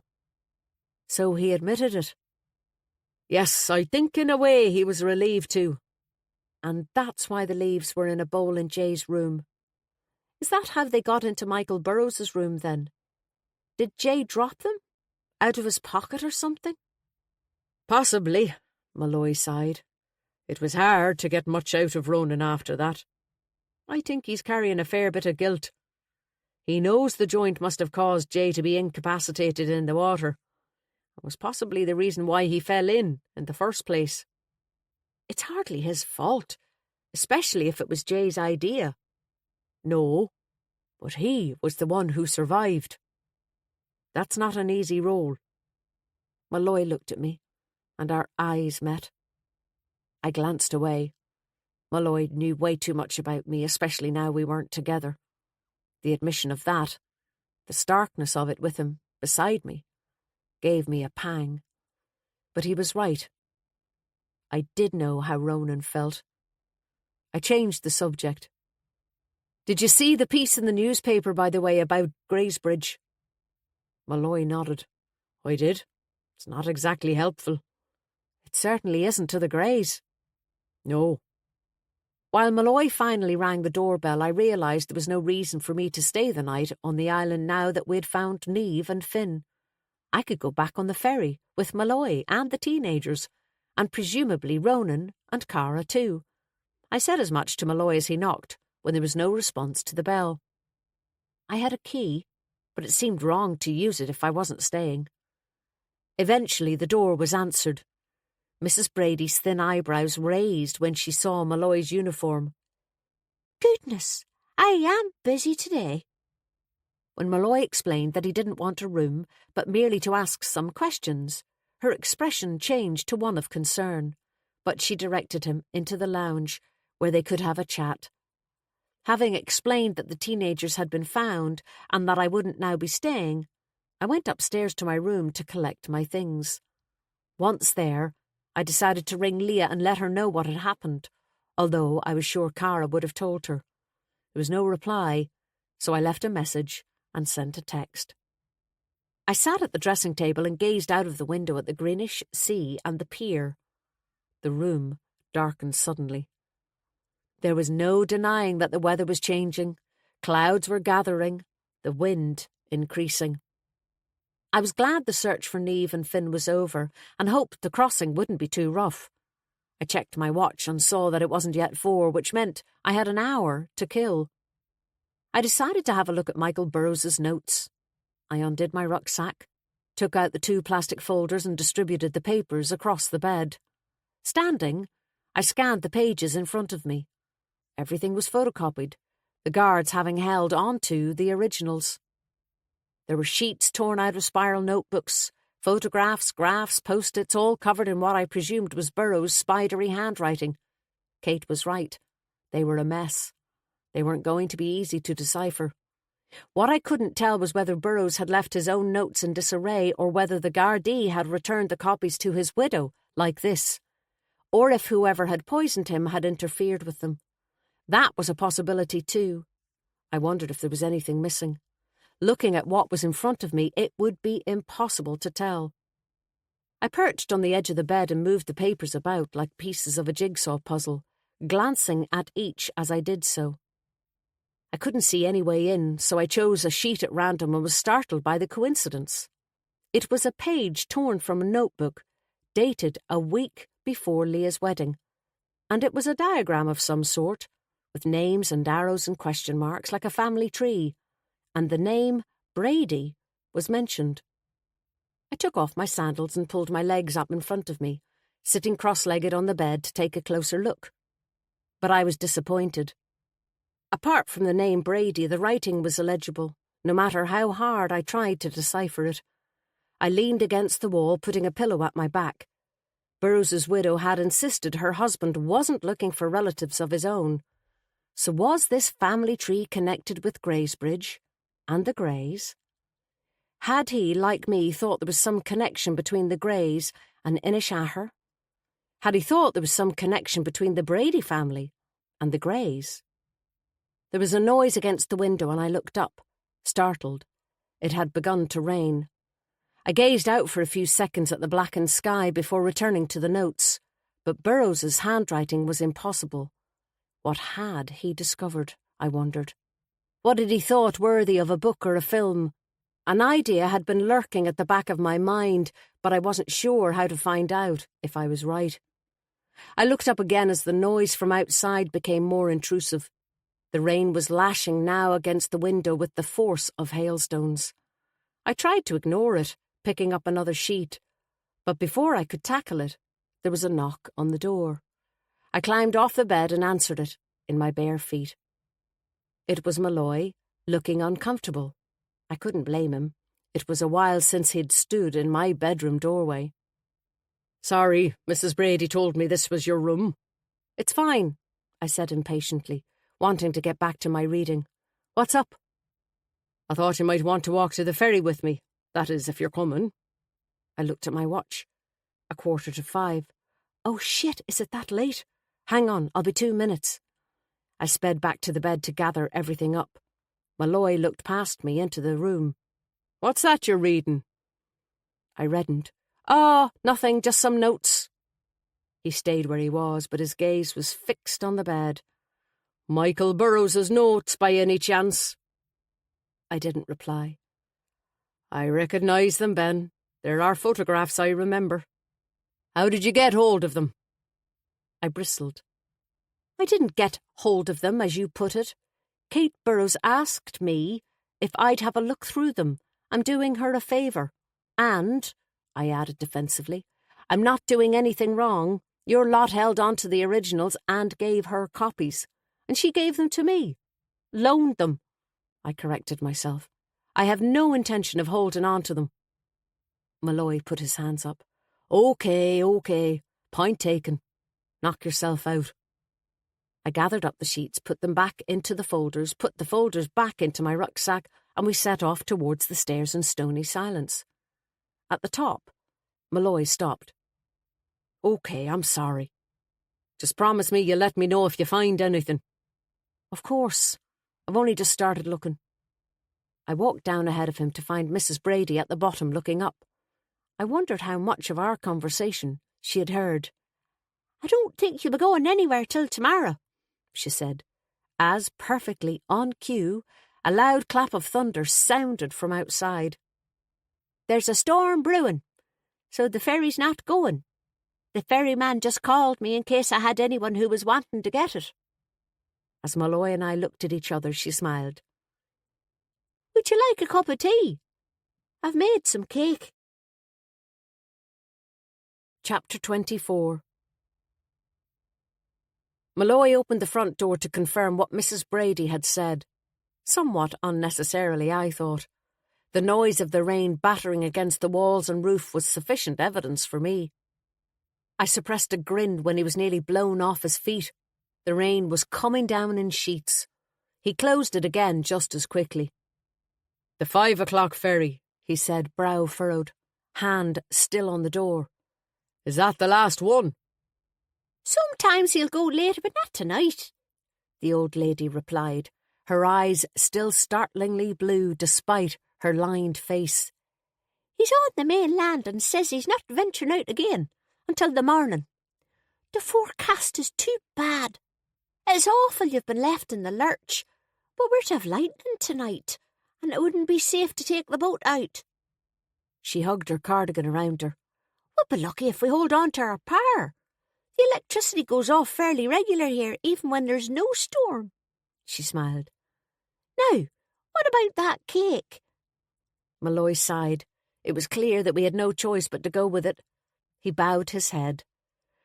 "Sounds good, thank you." Mrs. Brady led us down the hall and into a sitting room with a roaring fire. It seemed strange for August, but with the sound of the rain pelting fiercely against the walls and windows, I wasn't about to complain. Chintz-covered armchairs, a sofa, and bookshelves filled with old hardbacks made the room seem cosy. I spotted an edition of Kipling's Jungle Book I'd owned as a child. On the coffee table in front of the sofa was a pot of tea, china cups and saucers, and a plate containing the largest coffee cake I'd ever seen. Malloy turned to the old lady once she'd closed the door, and it was all I could do not to laugh. There was at least 1.5 foot height difference between them. I'm no giant, but they looked like different species. "If there's no ferry tonight, I suppose I'd better ask you if you have a room to spare," he said. Mrs. Brady grinned. "As it happens, I do. I'll sort you out once we've had our tea." She sat herself delicately on the couch, smoothing down her dress. We took an armchair either side while she poured tea and began to cut slices of cake. There was no asking if we wanted any. It seemed to be assumed that we did. "Great fire," I said, leaning back from the heat after she'd handed me a cup. I noticed a combination of turf and logs in the grate. I wondered where the logs came from. As Cara had pointed out, trees weren't exactly plentiful on the island. The old lady beamed. "Oh, aye. My son fills up the shed whenever he comes back, so I'm always set up. He piles it just out there in the yard where it's easy for me to get to." She pointed to a window looking out the back of the house, through which I could see a fuel shed and the large greenhouse I'd spotted from the front. "Fills up the skip before he goes too, of course." She indicated a large wicker basket to one side of the fireplace. "How many children do you have?" I asked. I couldn't shake the notion that Michael Burrows had found some connection between the Greys and this woman. The old lady shook her head. "Just the one son. I wasn't blessed with any more, unfortunately. Although I'd have loved a big family."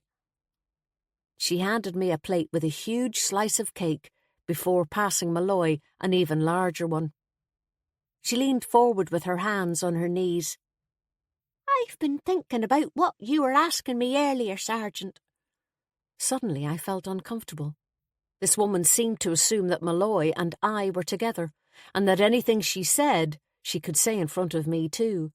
Surprisingly, Malloy didn't correct her, maybe realising that he might get more information if there were another female present. "Go on," he said. "Well, I know I said I didn't know anything, and it's true. I don't. But I'm really very sad about that man who died, so I want to do whatever I can to help." Malloy took a sip of his tea. "Well, as I said, we're very anxious to find out what happened to him, and in particular what he was doing here on the island. So if there's anything you remember that might be of some use to us, we'd be very grateful." She nodded solemnly. "I'm trying. He stayed here for 3 days, you know. I've never had anyone stay that long before.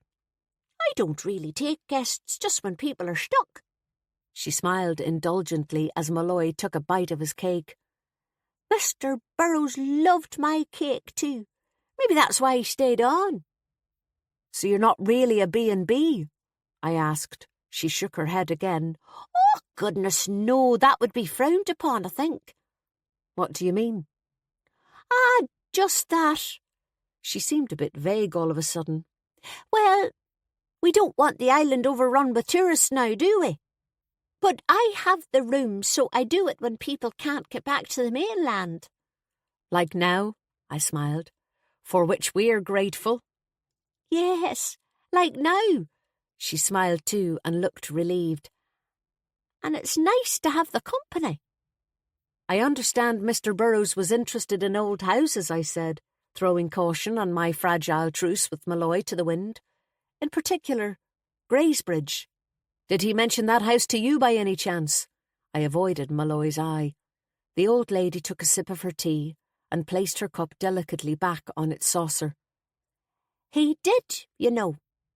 He seemed to be very interested in the family that lived there. That house used to belong to an MP. Did you know that? I nodded, deciding not to point out the difference between the House of Lords and the House of Commons. I had a suspicion she might not care. She looked over at Malloy as if he wouldn't know this, as if his Cork accent meant that he was from another jurisdiction. Back then we sent MPs over to Westminster. We didn't have our own government in Dublin yet. She gave a mischievous grin. Not that it's made much difference now that we have. That share in Dublin don't care about what happens to us in Donegal, and even less about the islands. But why was Mr. Burrows here if it was Greysbridge he was so interested in? Malloy asked, anxious to regain control of this conversation. He thought there might be some connection between that MP's family and the island, she said. What was his name again? Linus Gray, I offered. That's it. I don't know why, but he seemed convinced of it. As I said to you earlier, she looked at Malloy. He asked a lot of questions. What kind of questions? I said. Questions about people here on the island, the families. People's connections. She counted them off on her bony fingers. I wondered first if maybe he was looking for his own family. If he had ended up in one of those terrible mother and baby homes or something. But he didn't say, and I didn't like to ask. Then he started asking about the Greys, so I figured I had it wrong. She smiled. It wasn't too difficult to answer his questions anyway. There aren't many of us here anymore. We'd have known if there was a connection. Did he ask you about your family? I asked. She nodded. He did. That was even easier. There was only me and my husband and son. My mother died 2 years ago at the age of 102. I was her only child too. She smiled. We're not big procreators in my family. Have you lived on the island all your life? I asked, realising that Malloy was sitting back in his chair now, listening and giving me free rein. Mrs. Brady looked at me over her teacup. Me? No. She shook her head. I was born here and went to school here. When there was a school, that is. There isn't any more, she shrugged. No children, so no need for one. There are no children on the island at all? No. She closed her eyes and took a sip of her tea. We have great peace. As you get older, you appreciate that. What did you do when you left school? I got a job in a library on the mainland. Met Rodney, married him, and lived there all my life. That man, Mr. Burrows, was a librarian too, did you know? Malloy and I both nodded, and she smiled. We had some good chats. Only came back here when my husband died. I bought this place, thought I'd run it as a B&B as a way to support myself and have a bit of company. She looked a little sad for a moment, and then brightened. But as it turned out, I didn't need to. And of course my mother was on her own at that stage. My father was long dead, so she moved in with me until she died. Your mother was an islander? I asked. She was. There was a clap of thunder outside, and the old lady glanced at the window, a distant look in her eyes. She spent all her life on this island. Never left it. Not once. Not even to have me. I don't know how she did it. She looked back at me. People used to say she was scared to, that the island was where she felt safe. She wouldn't be the only one. There's many that say that once you settle on an island, you never leave it. She smiled. I left, but I came back. Do you think that was true about your mother? I asked, glancing at the Jungle Book on the shelf. It occurred to me that there were similarities between this woman's tale and Mowgli's, reluctant to return to the man village, feeling safe in the jungle with his friends. She nodded. I do. I tried to take her on trips in her last few years, but she refused point blank.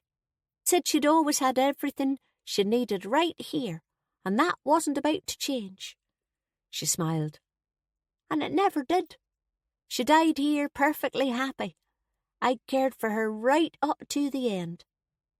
The room suddenly brightened, causing us all to look up. I'd been so engrossed in Mrs. Brady's story that I hadn't noticed the rain stopping. Strange-looking watery sunlight streamed in through the window. Do you think the weather has cleared? Malloy asked hopefully. Mrs. Brady shook her head. That's only temporary. The real storm is coming later. If there's one thing I do know, it's the weather on this island. Malloy stood up, brushing cake crumbs from his trousers. Is there a shop? The old lady nodded. Of course, there's one down by the pier. You can't see it from where you get off the boat, but if you head to the right along the shore, you can't miss it. She checked her watch, a tiny gold face on her slim wrist. It's open till 7, so you should be okay. Malloy gave me a look that indicated I should follow him. The stubborn part of me wanted to resist, but once he had been given a room and we'd thanked our hostess for the tea and cake, I pulled on my waterproof jacket and we left the house. The atmosphere outside was peculiar, the light almost blue-white. A watery rainbow arched over the pier like a tent, and I saw there were 2 extra fishing trawlers that hadn't been there earlier. Malloy noticed them too. He shaded his eyes with his hand for a clearer look, his brow furrowed. I wondered how many fishermen were on the island. Fridge tinkered about with engines, so presumably he wasn't one of them. So much for a rainbow signalling an end to the rain, I remarked. If what Mrs. Brady says is true, we've only seen the start. What was all that about her family? Malloy demanded, cutting across me. Her mother, her son. I was interested, I said stubbornly. Weren't you? What's going on, Ben? Why all those questions? I was about to tell him, then thought better of it. I'll explain once it's clear in my head. He gave me an exasperated look. I hope this shop sells toothbrushes, he muttered.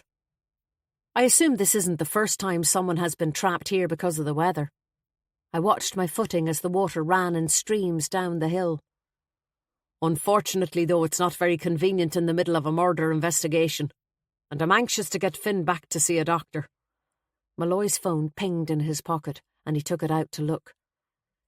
At least we still have coverage, I said. He didn't respond. He was looking at his screen, reading something. What's up? I asked. He put his phone away. It's the post-mortem report. Both post-mortem reports. The pathologist has just emailed them. I'll have a look at them later. In the past, I would have asked him what they contained, even if I knew he wouldn't tell me. Now, though, I didn't, especially after the exchange we'd just had. I wasn't at all sure how to deal with Malloy at the moment. He seemed to be taking me into his confidence as he had in the past. But was that only because I might be of use? Before either of us could say anything further, a shout came from the direction of the pier. Fridge and Ronan Gray were striding up the hill towards us. We met them halfway. Fridge breathing heavily, cheeks pink from the exertion. He was wearing a checked donkey jacket over his Elvis t-shirt. Ronan looked anxious. There's no ferry, he said breathlessly. Probably won't be till tomorrow morning, according to the barman. His phone buzzed in his hand, but he ignored it. We know, I said. Our landlady had a call from the ferryman. Ronan waved towards the pier. Not a soul about to give any bloody information either. I've told you, Fridge said patiently. They don't. No. They can't make any decisions until they know what the storm is going to do. Everything is dependent on the weather when you live on an island. You just have to get used to it. Ronan sighed loudly as his phone rang again. This time he answered it, impatiently, walking back down towards the pier. Fridge looked after him, hands shoved in the pockets of his jeans, a pitying look on his face. That poor young fella. His mother won't leave him alone. You'd think he was 12. Is that her on the phone? I asked. I'd say so. She was going to meet him at the ferry and now she's going nuts. As if there's anything he could do about it. He snorted. I'd say she'd swim here if she could. She's that anxious to see him. It occurred to me then that Fridge would have known the ferry wouldn't be sailing. They wouldn't have had to ask the barman. He could at least have guessed with a storm forecast. Also, weren't Cara, Niamh, and Finn going too? And then I remembered what Cara had said about Ronan not returning to Greysbridge, and wondered if it had been some other route off the island they'd been checking out. A boat that would dock somewhere other than Malin Head, so Ronan could give his mother the slip. There must be many islanders with their own boats, and I wouldn't have put it past Fridge to help him. I wondered what Malloy would think about people leaving the jurisdiction in the middle of his murder investigation, assuming that was Ronan's intention. Anyway, Fridge said, rubbing his hands together in anticipation, it looks as though you're here for the night, so my mother says I'm to ask you all up to the house. She's making a big pot of stew just in case the power goes. There'll be enough for 20. Even you, he grinned, looking at Malloy. Thank you, Malloy said with a half-smile. I think I'll see how I'm fixed. About 8, Fridge said, pointing up a road to the right along the shore. We're half a mile up that way. It's the only house up there. Red gate with pillars, lions on the pillars. My mother's idea of posh. Thanks. He waved goodbye and strode off, gesturing to Ronan on the way. Ronan waved at him to go ahead, and if the tractor-like exhaust we could hear on the road below us was anything to go by, he did. Chapter 25. By the time we got down to the pier, there was a serious wind building up. Our jackets flapped and snapped, and the sea already looked rough, a deep emerald green and white, while the sky was an angry shade of yellow and grey. The trawlers were solid and imposing, with hulls of green and red and black. From where I stood, I could see fishing nets in the sterns of the new additions. I wrapped my jacket tighter around me. It was months since I'd felt so chilly. Let's find the shop, Malloy said, noticing my discomfort. About 30 yards along the road, following Mrs. Brady's directions, we found a single-storey building with a corrugated roof and a rusted Player's Cigarettes sign that must have been there for 50 years. There was a small porch where I waited while Malloy went into the shop, taking the opportunity to check my phone. There was no signal. I obviously needed to be higher up. I stood to one side to let Ronan Gray into the shop, hunched, tense, his face like the developing storm. He emerged within minutes with a pack of cigarettes and a lighter. Malloy was either taking his time choosing his toothbrush or, more likely, quizzing the shopkeeper. Ronan stopped outside for a cigarette. I could see him through the window. I left the porch and went to join him. He neither smiled nor voiced any objection when I perched beside him on the sill, but he tore the cellophane off his packet of silk cut with a viciousness that made me flinch, then snatched out the silver paper and offered me one. I shook my head. Fridge said that was your mother on the phone. How is she doing? He looked down, lighting the cigarette behind his hand with difficulty in the salty wind. It was the first time I'd seen him smoke. He inhaled deeply and blew the smoke to one side. She wants me to come back so I can meet Jay's family. They're staying at the house for a few days while they make arrangements. And you don't want to? He shook his head. Talking to them isn't going to bring him back. They don't know me from Adam. And anyway, it's only an excuse on her part. What do you mean? She just wants me back where she can control me. He picked a thread of tobacco from his lip. She showed no interest in Jay before this, said she'd be glad when he finally left. She didn't like him then? He flicked ash on the ground. She caught us having a joint together. You'd think he'd given me heroin. I looked down. Cara said that you were thinking of heading off travelling with Jay when he left. You must have been close. Ronan nodded. It was good to have someone nearer my own age around. It felt as if I'd been on my own the whole summer, with just them. There was no affection in the tone he used to refer to his parents. I'd even found a bike I could borrow. But Jay said he didn't want company. He said he had something to do, someone to find. It was as if he was on some kind of a mission. A wave of nausea washed over me when I thought about the paper with Jay's phone number in Harry's car. The unease I'd felt since I'd found it had been festering away inside me. What sort of mission? Ronan looked at me. I don't know. His eyes flickered towards the shop. That guard asked me that too. I wondered if maybe... Maybe what? He clenched his jaw. If that's what happened, if maybe someone came after him. The someone he wanted to find. My eyes widened. Is that what you think? That someone pushed him? He shrugged and looked away. The wall was up again. What about Michael Burrows? I asked. It's quite a coincidence that they died within a few hours of each other. They got on, didn't they? He and Jay. Ronan nodded, taking another drag of his cigarette, kicking at the ash on the wet ground as it dissolved and created a grey paste. They talked a lot. There wasn't much else to do, although Michael was always asking questions about the house and the family. He smiled for the first time. He'd been at Greysbridge 3 times, you know. First guest. The parents were thrilled at first that he came back, but I think he was beginning to drive Dad a bit demented. You know, he was writing a book. Yes, I'd heard.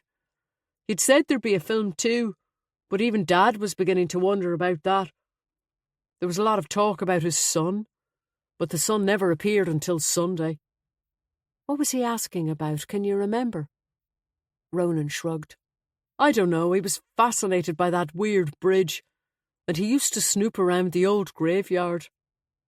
I paused. Why did he come here to the island, do you know? He flicked his cigarette and looked down. Bird watching, I think. There was the bird watching thing again. It did seem unlikely with what I'd heard since. I wondered who had told Ronan this. Fridge, perhaps? I decided to try something else. Have you any idea where Jay was planning to go when he left Greysbridge? I asked. Ronan shook his head, taking a last drag from his now burned-down cigarette. Only that he was originally going to leave earlier than he did. He had intended to leave on Thursday, but then he changed his mind.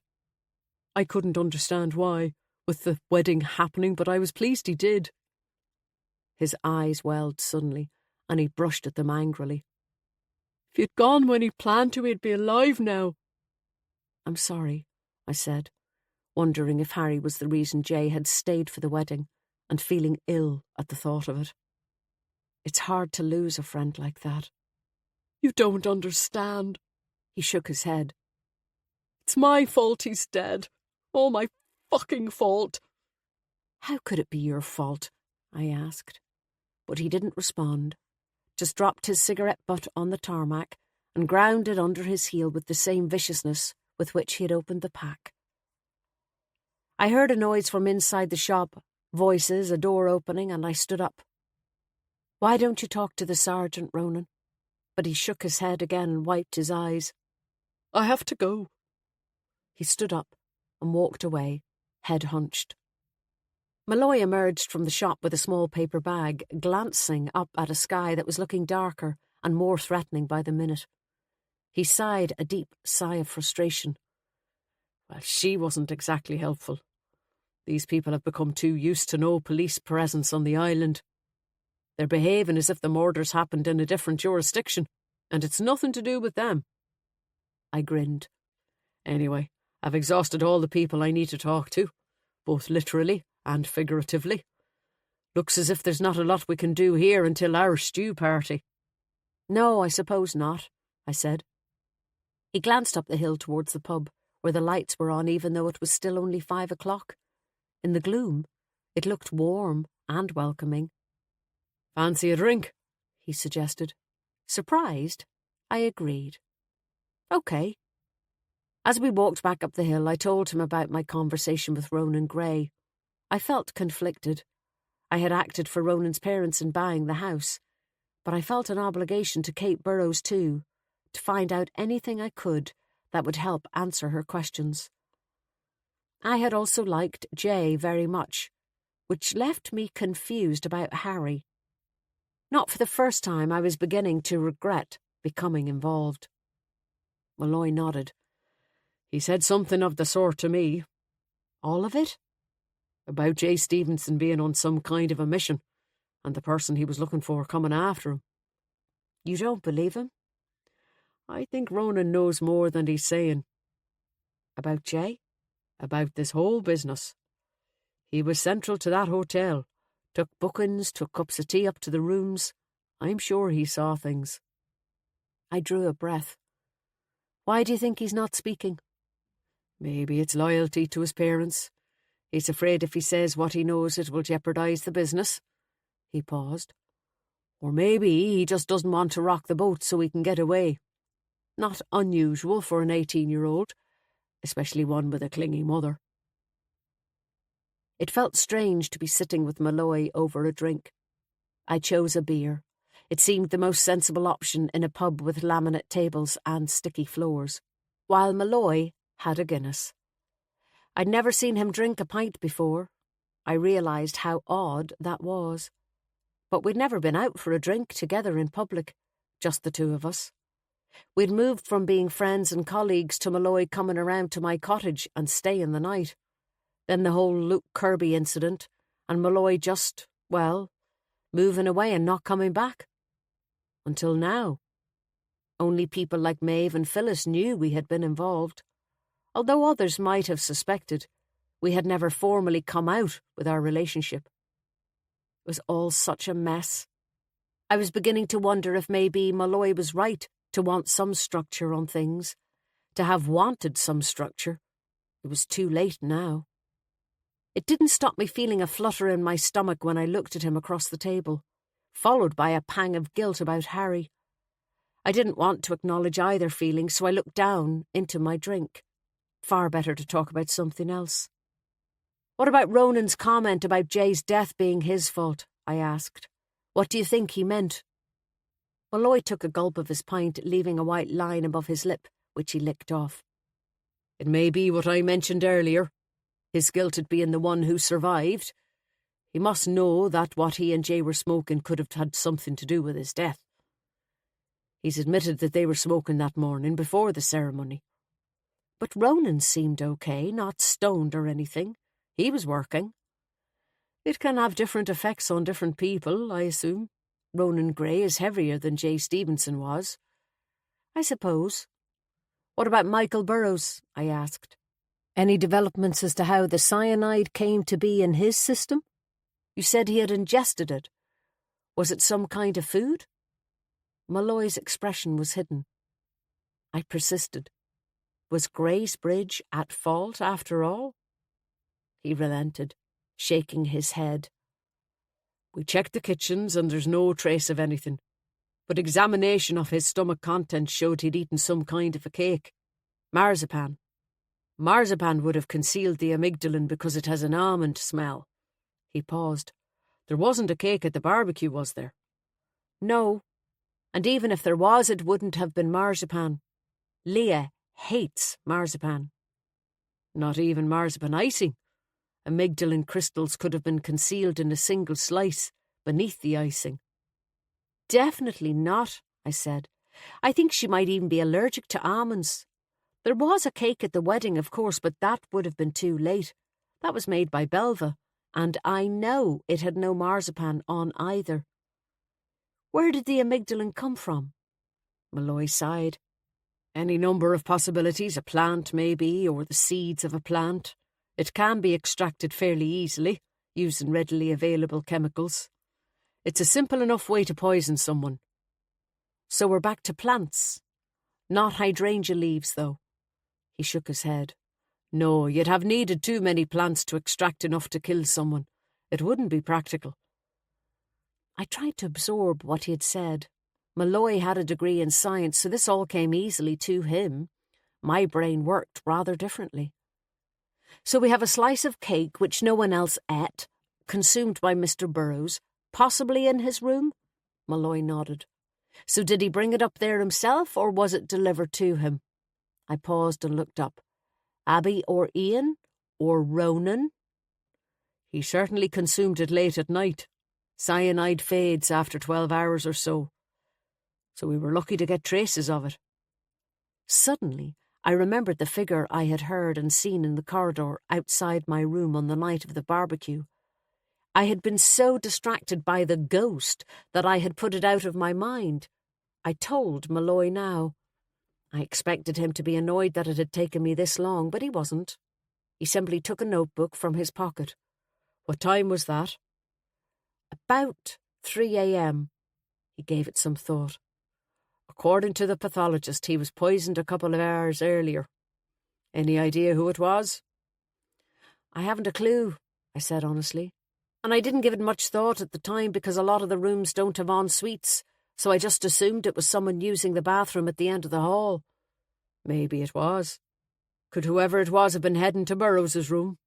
Michael Burroughs's room was along a different corridor to mine. It branched off, but we shared the same access from the stairs. Right. Malloy wrote something and put the notebook back. But why would anyone want to kill him? I asked. Who would gain from his death? We know he was researching the Grey family. Maybe he found out something someone didn't want revealed. Malloy looked sceptical even as he suggested it. I tended to agree with him. Enough to kill for. Enough to kill 2 people for. I corrected myself. Assuming both deaths were murder, Malloy said. The question with Jay is, how did he end up in the water? Did he fall, or was he pushed? I found discussing Jay's death made me edgy. I was concealing something from Malloy by not telling him about Harry.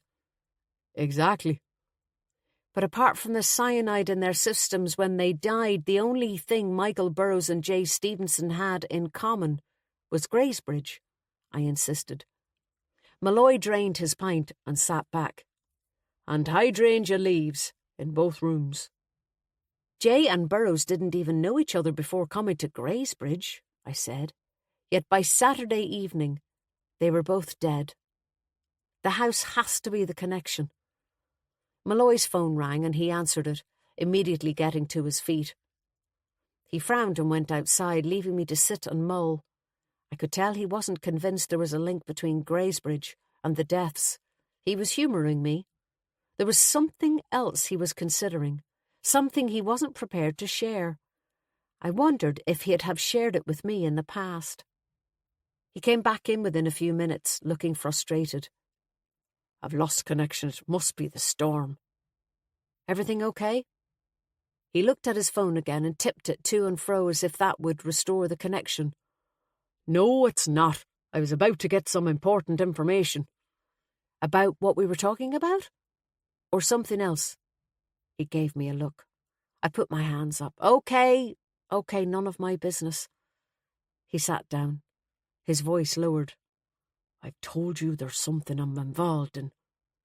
The reason you were abroad? I whispered. Is it still going on? The investigation? He looked at me without responding, and it hurt. I glanced away. Mrs. Burroughs is heartbroken, I said, changing the subject. I wish there was something I could do for her. Malloy straightened. I haven't had a chance to look at Michael Burroughs' notes. There's someone at the station doing that. He paused. Since you have copies, maybe we could look at them together. Then this overnight wouldn't be a complete waste. Grudgingly, I agreed. Okay, I looked down. We'd both finished our drinks. "Do you want another?" I asked. I wanted one, I realised. Before his call, I'd felt more relaxed with Malloy than I had since he had reappeared. And I wanted to get that back. The trick was to stop before we started talking about anything personal. Malloy nodded. "OK, just the one." I waved at the barman who was behind the counter playing with his phone, the same man who'd been here all day. He nodded and moved to the tap straight away, as if glad of something to do. A few minutes later, he brought over our drinks. "Do you have reception?" Malloy asked. "My phone has just lost it." The barman shook his head as he placed the glasses on 2 beer mats. "Nah, haven't since that gale started. I'm just playing a game here. Stuck here for the night, are ye?" "It appears so." Despite my protests, Malloy rooted out a banknote and handed it to him. "Thanks." The barman crossed his arms. "Staying with Mrs. Brady, are ye?" I nodded. He grinned. "She's a grand lady. I wonder will she live as long as her mother. She had a party here in the pub for her 100th, you know." Since he was in a chatty mood, I took a chance. "Do you remember a fellow that was here on the island a few weeks ago? English.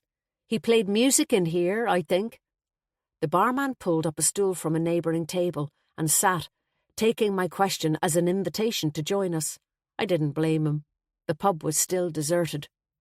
He leaned in curiously. "That fella died, I hear. Food poisoning or something." "Something like that," Malloy said. "Aye, he was in here a fair bit. Chatted to everyone. He was going to make us all stars, so he was." He laughed. "What do you mean?" He was writing some story about some feckin' thing. Reckoned he was going to be making it into a film, and we'd all have parts." He grinned. "There's them that would take notice of that kind of thing, but not me. Full of old big talk he was." I smiled. There was Leah's mother's expression again. "Did he say what it was about, this story?" "Said he didn't want to give away the twist." The barman laughed again. "A load of nonsense. Played the tin whistle, though. Not too badly for an English fella. Came in here a few times with Fridge and Audrey.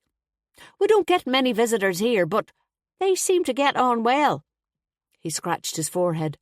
"I did see Audrey and him up at the graveyard one day. I thought maybe they were." He gave an exaggerated wink. "Now there's somebody who'd have liked to be in his film. Maybe she was auditioning for a part." "The graveyard," I said. "Is that where Mrs. Brady's mother is buried by any chance?" Malloy gave me an odd look. "Aye, of course," the barman said with a grin. "Only the one graveyard on the island. No religious divisions here. We're all thrown in together. And that lady, well, she'd never leave the island while she was alive, so she wasn't likely to leave it when she was dead. None of us would have done it to her." "Where is it?" I asked. "The graveyard?" "Just beside Belvis. Aren't you heading up there later for the Cayley?" Malloy nodded, his eyebrows raised. It seemed everything was common knowledge on this island. Glendara multiplied by 50. The barman picked up our empty glasses before walking back to the bar. "Wouldn't live beside a graveyard myself, but they don't seem to mind it." Chapter 26. Malloy drained his pint and stood up. "Right then, let's go back and have a look at Burroughs' notes." We'd drunk our second drink more quickly than the first, both of us eager to get to work. "Can we go and have a look at the graveyard first?" I asked as I pulled on my jacket. "Any particular reason?" "I'll tell you when we get there." Malloy looked at me curiously. "Surely it would make more sense to go on the way to this dinner, wouldn't it? Didn't the barman say it was just beside the house?" Reluctantly, I agreed, and we left the pub, both of us deep in thought. The wind was up. It wasn't yet raining, but there was a strange, wintry feeling abroad, as if darkness was falling despite it being only 6 o'clock. We made our way back down the lane, a sensible gap between us. There was no sign of Mrs. Brady, so this time we used our keys to let ourselves into the house. "My room or yours?" Malloy asked when we arrived on the first-floor landing. I'd rather not take the papers down to the sitting room if that's okay. I nodded. Everything's already in mine, so let's go in there. It was unnerving having Malloy in my room. The second beer didn't help. I wondered suddenly if Harry knew about Malloy and me, if Leah had told him. And then I remembered I'd been supposed to let Harry know that the teenagers had been found. I plugged in the kettle, and while I waited for it to boil, I drafted a quick text saying I'd call when I got a chance, realising even as I sent it that probably wasn't true. I'd wait until I could speak to him face to face, so I could ask him why he had had Jay's number. I made 2 cups of instant coffee and handed Malloy one while he opened the folders and laid the papers back out on the bed. I stood at the edge to watch, to see if he did anything different to what I'd done earlier. I haven't been able to put them in any kind of order, I said. Not yet, anyway. I reached for the sheet I'd been looking at with the family tree and handed it to him. Have you seen this? He examined it. Brady? He raised his eyebrows. Our sweet landlady? What's this about? I have an idea, I said, but the graveyard will confirm it. Or not. I heard a door close downstairs.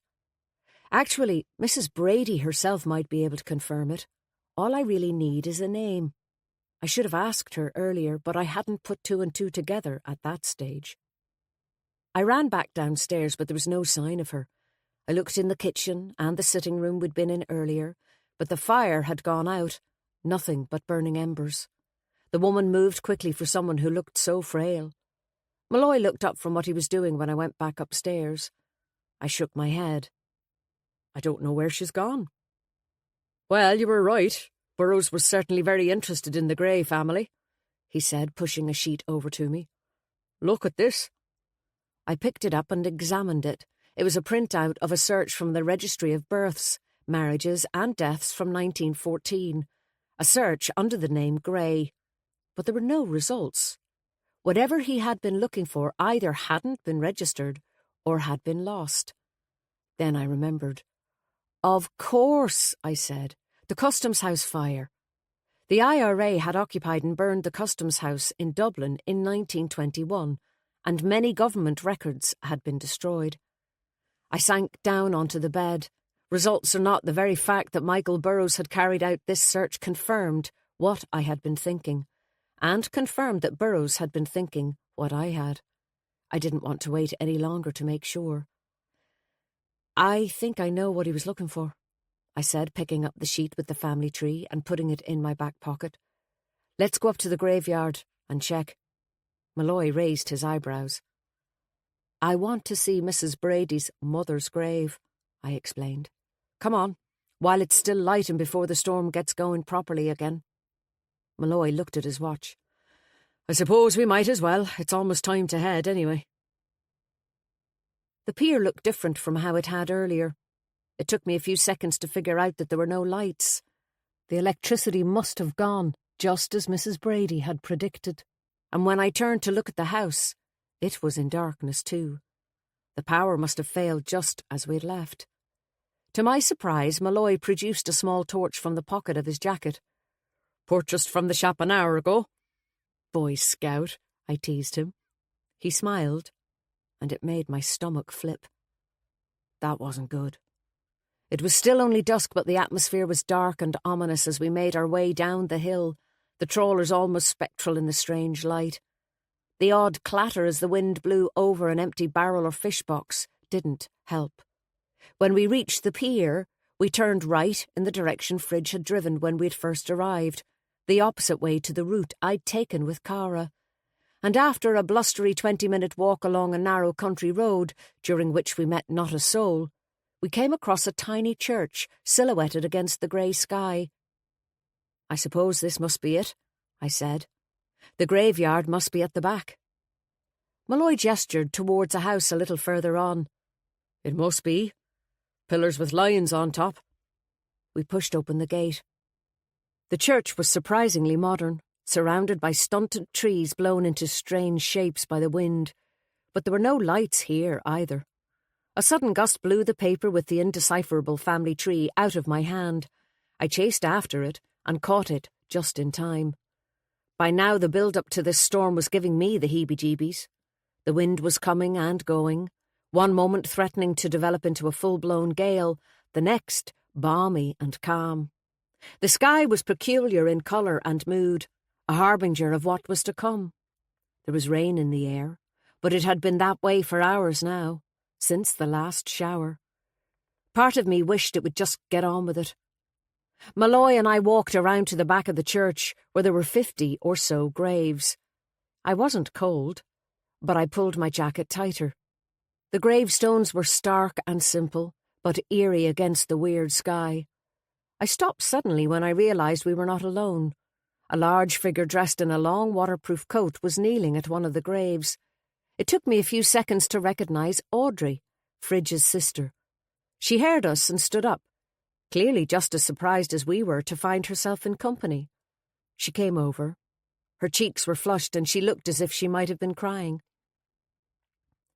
She was wearing a brightly coloured scarf that suited her skin. "Are you looking for something?" she asked, directing her question firmly at Malloy. He deferred to me, and when I asked, she pointed us in the direction of Mrs. Brady's mother's grave.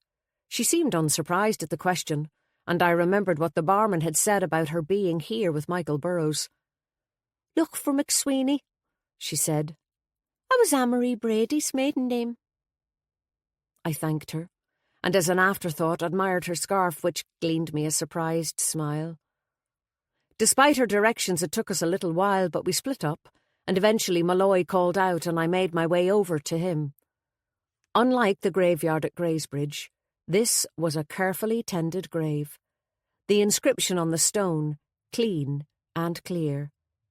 Here lies Eve Louisa McSweeney, born 1914, died 22nd June 2016. Much-loved wife of Charles McSweeney, mother of Anne-Marie. I breathed out. Eve Louisa McSweeney. No exact date of birth, just a year, 1914.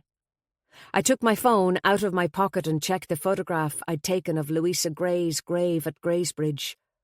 She had died on 15th of January, 1914, and her gravestone had said, "Every eve shall I think of her." When I had seen it first, I had assumed it referred to Louisa herself, that it was a message from her family that they would remember her every evening. But in fact, it was a reference to a person. Eve, her baby daughter. Mrs. Brady's mother had been Lady Louisa Gray's daughter.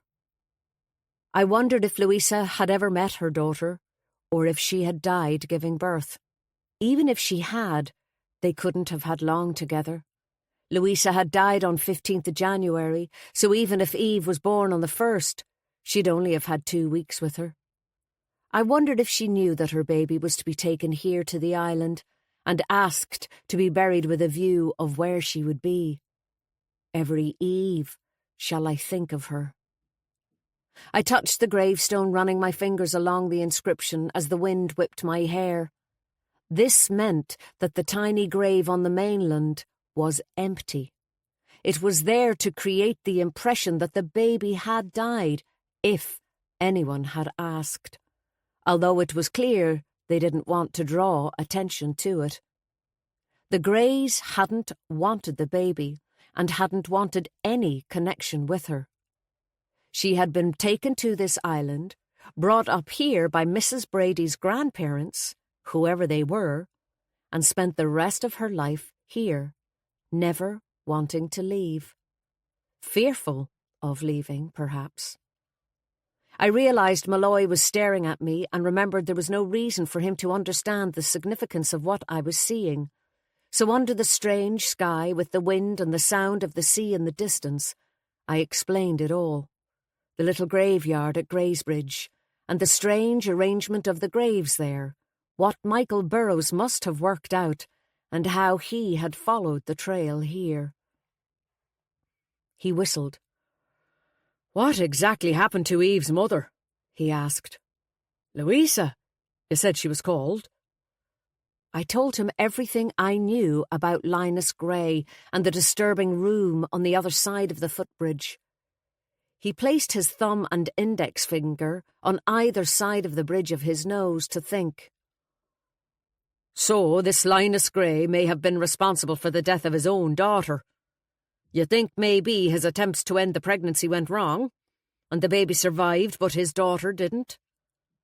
The baby obviously wasn't wanted if she ended up here after her mother died, rather than being taken care of by the Greys." I shuddered, an image of that room returning. Maybe Jay was right, that the story of Louisa starving herself was put out by the family to conceal what had really happened. Malloy took a deep breath. "Well, that establishes a connection between Greysbridge and Inishahar. We now know what Michael Burrows was doing here." I nodded. This must have been the story he was writing. Linus Gray, respected peer and member of the House of Lords, attempts to cure his mad pregnant daughter. She dies, but against the odds her baby survives. The baby is brought from Greysbridge to this island, where she spends the rest of her life falling in love, having a family, and living to be 102. Despite her grandfather trying to ensure she never existed. Malloy was impressed. "That's some story, all right." And it would make a great film. Michael Burrows was convinced there might be a movie in it, his son being a filmmaker. Malloy scratched his chin. "I wonder if the present-day Greys know." Ian Gray knew Burrows was writing a book and talked about a film being made. I gave Malloy a wry look. We now know he talked a lot about a film being made, but I don't know if Ian knew about this. "Well, Michael Burrows obviously upset someone with what he was doing." Yes. Lightning flashed suddenly in the distance. I remembered how, as children, we used to count the seconds between lightning and thunder to guess how far away the storm was. There had been no thunder as yet. Malloy reached out and touched the gravestone. "It's a sad story." "With a happy ending for Eve, if not for her mother," I said. I looked again at the grave, my gaze moving to one just beside it. Charles McSweeney, died 14th of August, 2003. Her husband, I presumed. She had outlived him by quite a bit, but they'd had a long marriage. So, Ian's great-grandfather might have murdered his great-aunt, I said. The Greys couldn't really want that to get out, surely. Malloy folded his arms. "I don't know, it's a long time ago. A very old skeleton." "They are trying to establish a business. I can't imagine a story like that would help." Malloy looked at me. "Neither does 2 public poisonings. The details splashed all over the paper alongside an ad for Greysbridge as a beautiful wedding venue." "Fair point." A voice from the other side of the graveyard made us look up. Audrey was leaving and was calling to remind us about dinner in her mother's house. We waved, saying we'd follow her, and made our way back around to the front of the church. "How did you put all this together?" Malloy asked. I presumed Michael Burrows was following the trail of Louisa Gray's baby, especially when I saw the family tree. Somehow he must have discovered or suspected that there was no baby in that grave and worked out that this was where she ended up. It makes sense now that Lady Louisa was buried where she was. She must have known this was where Eve was to be taken and asked to be buried where she could see her child. "I wonder who organised the inscription on the grave," Malloy said, "with the Eve link." I shook my head. "I don't know. It's touching, though. Mother over there and daughter here, forever a link between the two, even if there wasn't one in life." Malloy pushed open the gate. The seagulls screamed above us, disturbed by the impending storm. He stopped suddenly, his hand still on the bolt. "Would Eve have had inheritance rights over Greysbridge?" "Maybe," I shrugged. "Depends on wills, but any rights she had would have elapsed long since, I'd have thought. Wonder if Mrs. Brady knows." I was interrupted by a flash of lightning, followed by a loud crash of thunder, and immediately it started to rain. I was about to get my wish. The storm was unleashed. Chapter 27. Despite the lack of electricity, Belva's house was warm and welcoming. We dashed from the church to her front door with our coats over our heads, and despite the rain that threatened to engulf us, managed to make it without getting completely soaked. The door was opened before we even had to knock, as if Audrey had told them to expect us. The ruddy-faced man in the checked shirt who let us in shook our hands firmly, but didn't introduce himself, merely pointed us towards a room to the right. Following his directions, we made our way through a narrow candlelit hallway into a large sitting-cum-dining room filled with the smell of cooking meat. The light was dim and the chat was loud. The house was full of people, eating at a long table, lounging on couches and armchairs and on cushions on the floor, drinking from cans of Guinness. It seemed as if half the islanders had gathered here. 3 cauldrons of stew were being kept warm on the hearth in front of a huge turf fire. The mystery of where Mrs. Brady had disappeared to was solved when I spotted her in an armchair by the fire, with a woman perched on the arm chatting to her. She gave me a wave, which I returned, determined after what we'd discovered to talk to her later. As if she sensed our presence, Belva appeared, handed us 2 plates and pointed us towards cutlery and drinks, before returning to whatever it was she was doing in the kitchen. After we'd helped ourselves to food, I discarded Malloy, leaving him to chat to Audrey, who made a beeline for him as soon as my back was turned. I smiled at him as I walked away, and he widened his eyes in mock panic. Plate in hand, I negotiated my way to Leah's sister Cara, who was alone on a window seat looking a bit lost. I glanced around for Ronan and spied him through the door into the hall, laughing and joking with Fridge. "Is everything okay?" I asked as Cara shunted over to give me some room. She nodded silently. I sat down and took a forkful of stew plate resting on my knee. It was full of flavour, with chunky vegetables and potatoes and lots of herbs and spices. I thought I could taste some Guinness in there too. I noticed a theme developing. "I bet you're dying to get back," I said after I'd swallowed the first mouthful. "It's been a long old wedding for you." She gave me a weak smile. "It'll be good to get Niamh back." "Where are they?" Herself and Finn. I cast my eyes around the room, but there was no sign. "They've gone to bed.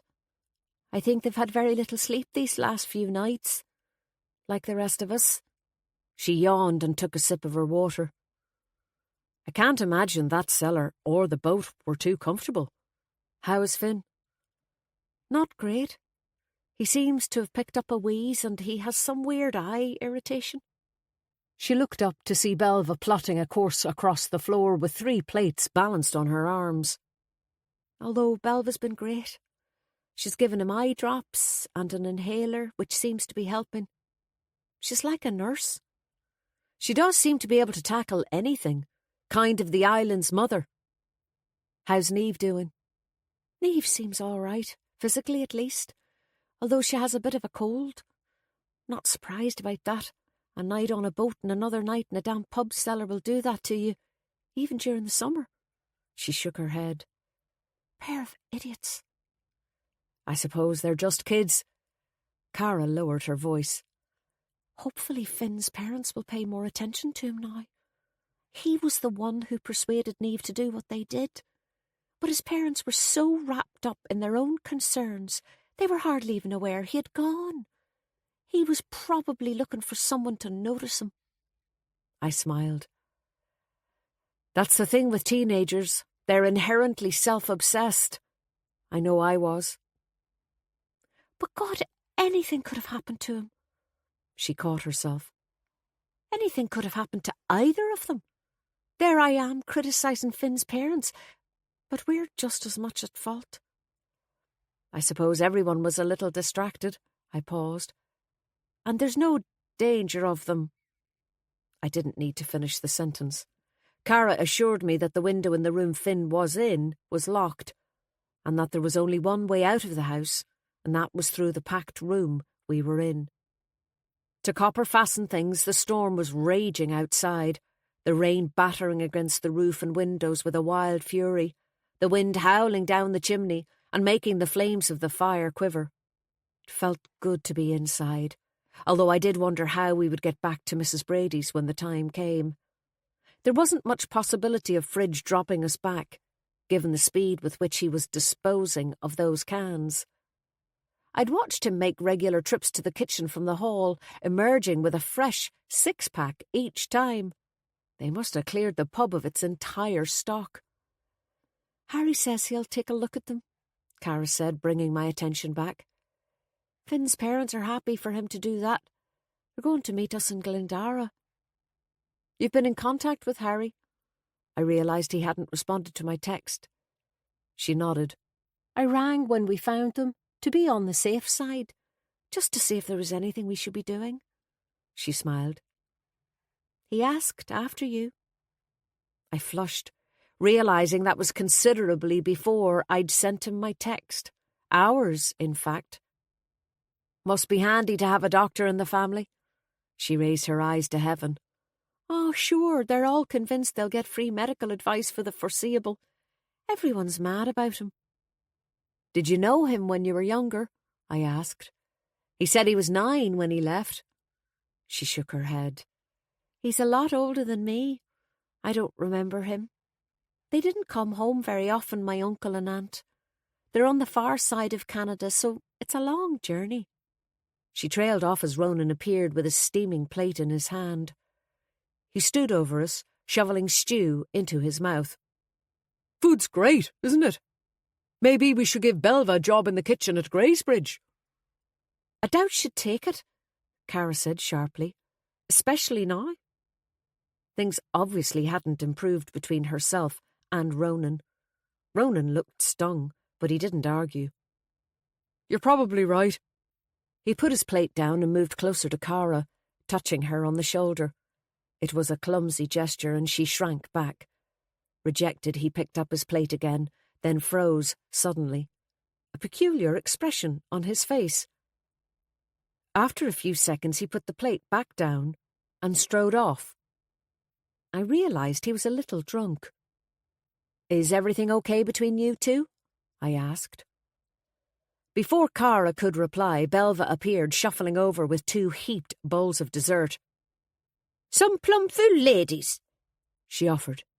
"The ice cream is a wee bit melted since the freezer's defrosting, but sure, who minds that?" "Lovely," I said, taking a bowl. Belva struck me as someone you didn't say no to. "You're very kind to feed everyone," Cara said, taking one too. Belva clamped her hands onto her considerable hips. "Ach, it's no bother. Everyone brought food that was going to spoil, so we've just pooled it all. We might well stick together till the storm passes and save on the candles at least." She smiled as Cara took a mouthful of dessert. "Those were stewed from last year. That greenhouse of Mrs. Brady's just keeps on giving." There was a sudden gust down the chimney that caused the fire to gutter. "How long do you think the storm is going to last?" I asked. Belva pursed her lips. "That's the question, isn't it? It's blowing a grand gale out there now, but I'd say it's as bad as it's going to get. It'll probably have blown itself out by lunchtime tomorrow." She winked. "You'll be able to take that guard back on the afternoon ferry, or even the morning one. Get him out of our hair." I looked over at Malloy, who was sitting with Mrs. Brady on the couch. I wondered what they were chatting about. Malloy was rarely off duty, but she was smiling broadly, so whatever he was doing was working. Cara followed my gaze. "Is that your landlady?" I nodded. "That's Mrs. Brady." Belva smiled indulgently at the old lady, who was tucking into an even larger bowl of dessert than mine. "Ach, I hope she's with us as long as her mother was." "I hear she was over 100, I said, taking another mouthful of plum fool. "That's right. Although I don't think anyone was entirely sure exactly what old Eve's birth date was, Eve included. But we had a grand party at the pub anyway, organised by her grandson. She put her hand in front of her mouth. A man with his own problems and a nasty temper.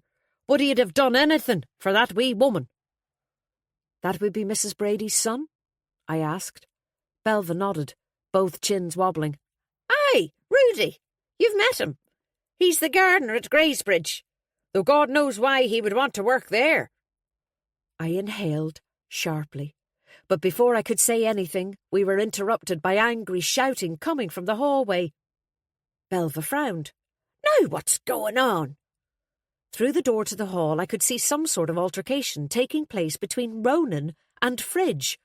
Ronan took a wild swing at the other man, who laughed at him and held his arm aloft, making Ronan even angrier. The younger man's voice travelled easily across the room. You bastard! He looked as if he was about to hit Fridge again, when Malloy dived in and held him back, getting in between the two of them and talking to Ronan quietly. Belva made her way towards her son, her huge bulk clearing a path across the room. While Malloy took Ronan along the hall and out of sight, Fridge went into the kitchen with his mother. I glanced at Cara, whose expression was one of exasperation. I don't know what's wrong with him, she said. He keeps losing it with me too, over the least little thing. She shook her head. I've had enough of him, to be honest. He's had a rough few days, I suppose. We all have. I just want to get my sister home and forget all of this ever happened. She stood up purposefully. Want me to take that? She gestured towards my bowl. I nodded and handed it to her, watching her head off towards the kitchen before making my way back out into the hall. Malloy was there on his own, checking his phone yet again. What was that all about? I asked. He looked up. It's not terribly clear. From what I can tell, it started with Fridge slagging Gray about the piece in the paper, about his family poisoning their guests. I thought they were getting on well, I said. They've certainly been buddying up here. Malloy closed one eye. I'm more and more convinced there's something that young fella's not telling us. Chapter 28. I was inclined to think that Malloy was correct. It seemed to me that Ronan Gray's state of mind had been declining steadily since the day of the wedding, as if the loss of his friend was only beginning to sink in. He'd lost both parents, but maybe he had never grieved properly, since he hadn't known them. Perhaps this loss had compounded the others, and he was struggling under the weight of all three. The strains of Love Me Tender drifted in from the sitting room, accompanied by much laughter and cheering. I recognised the voice as Fridge's. He doesn't seem to be unduly concerned, anyway, Malloy remarked. At least he'll keep everyone entertained. I paused, lowering my voice, though it was unlikely to be heard over the singing. Did you know that Rudy the gardener at Greysbridge is Mrs. Brady's son? Malloy nodded. Yes, I did. I can't believe I didn't figure it out before, but then I never knew his surname. I only made the connection recently. Rudy didn't mention he was from here, Malloy said. He stays on the mainland most of the week, so that was the address he gave us. It was only when I saw that our landlady had the same surname that I asked. He was named after Rudyard Kipling, apparently, his father's favourite. I remembered the copy of the Jungle Book in the sitting room. I wonder if he knows he's related to the Greys, I said. They'd be cousins. Mrs. Brady's grandmother and Ian Gray's grandfather were brother and sister. The grandfather, Evan, was the one who lost the house in a card game. With a father like Linus, it's not surprising he had issues, although at least he survived. Unlike his sister, Louisa. I nodded. So, it turns out that Rudy is related to his employer, Malloy said. He works at a house that under different circumstances he might have owned. I considered it. Well, yes, I suppose so, although Ian and Abby bought the house in an arm's-length transaction. It hadn't been in the family for generations. But I wonder if Rudy knows who his grandmother was. Malloy looked sceptical. Revenge, you think? Sabotage the new hotel for a wrong done 100 years ago? I shrugged. People have borne grudges for less. He is a gardener. He grows hydrangeas and other plants. There is a greenhouse both here at his mother's house and at Greysbridge.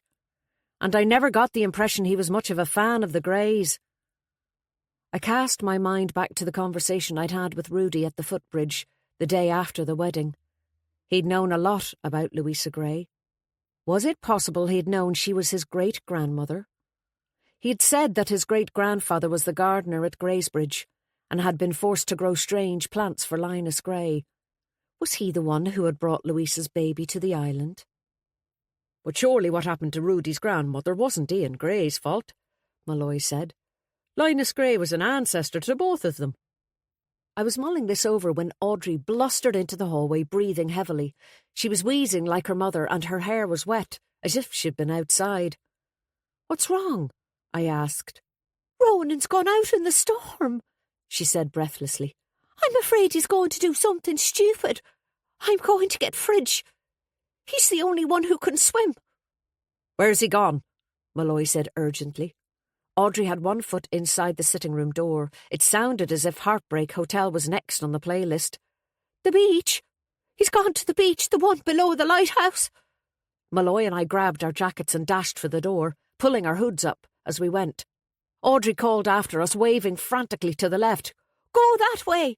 There's a lane that cuts across and links the two roads." The storm engulfed us on the doorstep, almost blowing us back inside. Malloy closed the door with difficulty and set off. "I know where it is," I panted, as we ran along the road in the pelting rain, staggering in the wind.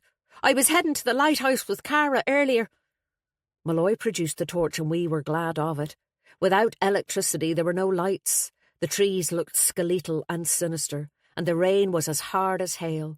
We dragged ourselves along, struggling to catch our breath. It was properly dark now, although the lighthouse, doing its job, was visible up ahead. It must have worked on a generator of some sort. We took the turn directed by Audrey and reached the road I'd been on earlier with Cara. There was a track down to the left that was easy to miss, but with the help of Malloy's torch we found it. It led down to an inlet with a stony beach. We made our way to the shore, the wind and rain battering us like a gang of violent thugs, and a figure appeared in the torchlight. Ronan Gray was standing with his back to us in tar-like water up to his waist. Rocks towered on either side, leading to cliffs. "Shit! He's in the sea, look!" I wiped the rain from my face to get a clearer view, but it just kept coming. I stood on the shore shivering while Malloy waded in after him, and the waves smashed against the rocks and the beach. The torchlight made Ronan turn, but only briefly, and after a short hesitation I followed Malloy, the ice-cold water soaking my jeans and legs. Malloy shouted at him, "Ronan, don't do this! Come back, please!" Ronan glanced back again but kept on going. He was making his way out to sea. "Come back and talk to us," Malloy said, his voice carrying on the wind. "We need your help to find out what happened to your friend." Ronan's shoulders slumped, and he finally stopped moving. "I can tell you what happened to him." His voice was dull, barely audible. "Tell me," Malloy urged. Ronan kept his back to us. "I killed him. I killed them both." Malloy kept moving forward, slowly reducing the gap between them. "Why would you think that?" Ronan again shook his head. "I don't think it. I'm sure of it." "Jay died because he fell in the water," Malloy said. "He died because he couldn't swim." Ronan spun around, his eyes streaming. "His death was my fault." "No, it wasn't. He was an adult. You may think what you were smoking contributed." Malloy spread his hands calmly. "I'm going to be honest and say that is a possibility, but he made the decision to smoke himself. His death may very well have been an accident." Ronan shook his head. "It wasn't an accident." "How can you be so sure, Ronan?" Ronan sank to his knees, his legs finally giving way beneath him, the water now up to his shoulders. "I don't even know if he got to do what he needed to do. I don't even know." "Be careful," I shouted to Malloy. It was still raining heavily and the sea was rough. If Ronan lost his balance now, he would go under, just like Jay had. I realised how drunk he was, his mind all over the place. I wondered if he'd smoked something this evening too. Why do you think it wasn't an accident, Ronan? Malloy was keeping him talking, only a few metres away from him now. Was it anything to do with the house? I offered. Did Michael Burrows tell Jay things he'd discovered about your family? Ronan's eyes flashed. They're not my family. I wondered again about his anger about this, but at least he was talking. How many times do I have to say it? They're not my fucking family. He roared it into the wind. I was the one who sent the tip off to the newspaper. I have no fucking interest in the Greys. Fucking Ian and Abby and... He closed his eyes and fell forward as if giving himself up to the sea. Malloy dived for him, grabbed him by the shoulders and pulled him to his feet. And Ronan let him. Ronan staggered, Malloy's hand still on his neck, and rubbed his face with his sleeve. Suddenly, he looked very young. I hate them both. I'm never going back there. It's okay, Malloy said soothingly. You're an adult. No one can force you. He led Ronan gently out of the water, just as a shout rang out and Fridge's ancient jalopy was driven on the beach. Chapter 29. We need to speak to Jay's family, I said as Malloy and I walked back down the road to Belva's house, the wind moaning and keening, but the rain less heavy. Ronan had gone back in the car with Fridge and Audrey driving due to the quantity of Guinness her brother had consumed. But the car was small and the rain had eased, so Malloy and I had opted to walk back. There was the promise of another car to collect us, but I'd been told there were only 3 on the island, and I wondered who would be sober enough to drive one. Malloy raised his eyebrows in response to what I had said. We? You know what I mean, I snapped. Audrey had swapped her dry coat for my soaked one, but I wasn't in the best of moods. The coat was huge and it dragged on the ground like a dead weight, while I stung and froze inside it. My shoes squelched along the wet tarmac, my legs chafing painfully in my wet jeans. We need to know why he really came to Ireland, who he wanted to speak to. You heard what Ronan said about him getting to do what he needed to do. What if that person he wanted to find was really a threat? I knew I should tell Malloy about Harry, that Harry was the most likely possibility, but I still wanted to ask him about it first. Assuming that wasn't all in Ronan's head, Malloy replied. He wasn't making a whole lot of sense.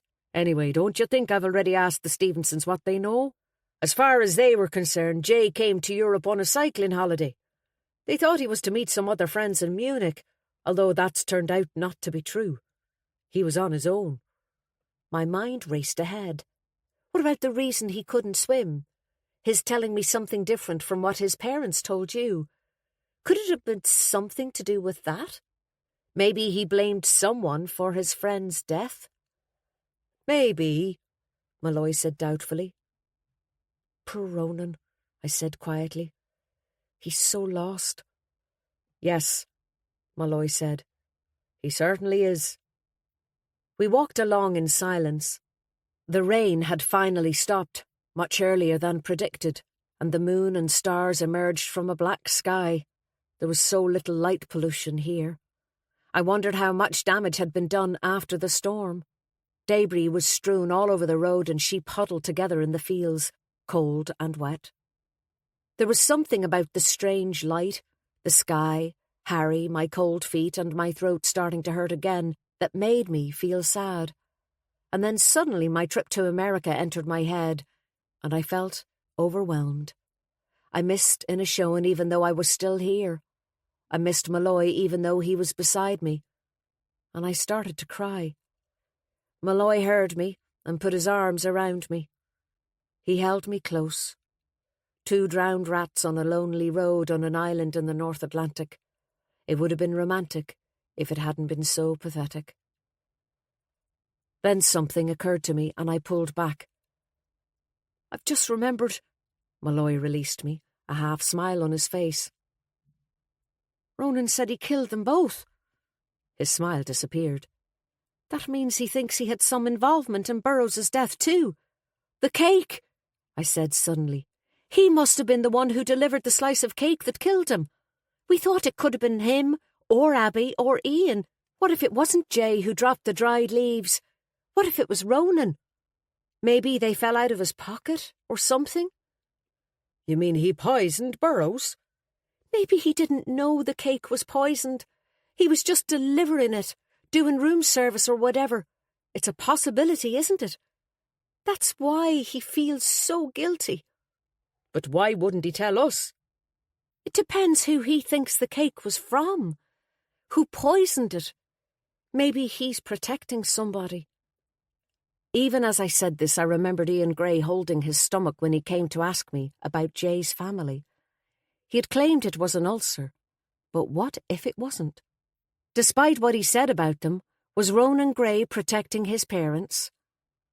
I looked up and saw that we were passing the lane that led to Fridge's huge shed, the one I'd searched earlier with Cara. I glanced over, the moon suspended above it like a clock. To lighten the mood, I told Malloy the story of where Fridge had got his name. I expected him to at least smile, but he didn't. He looked at the shed with an odd expression on his face. I was surprised when he started walking towards it.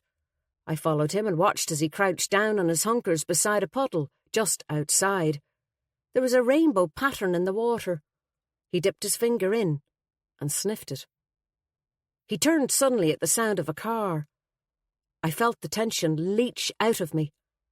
A lift. Thank God it was a lift.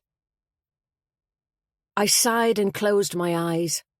Radiant sun streamed through the window of Mrs. Brady's dining room onto her pristine white tablecloth. It was quiet. For the moment I was the only one here, and that made me exceedingly happy. I needed time to think.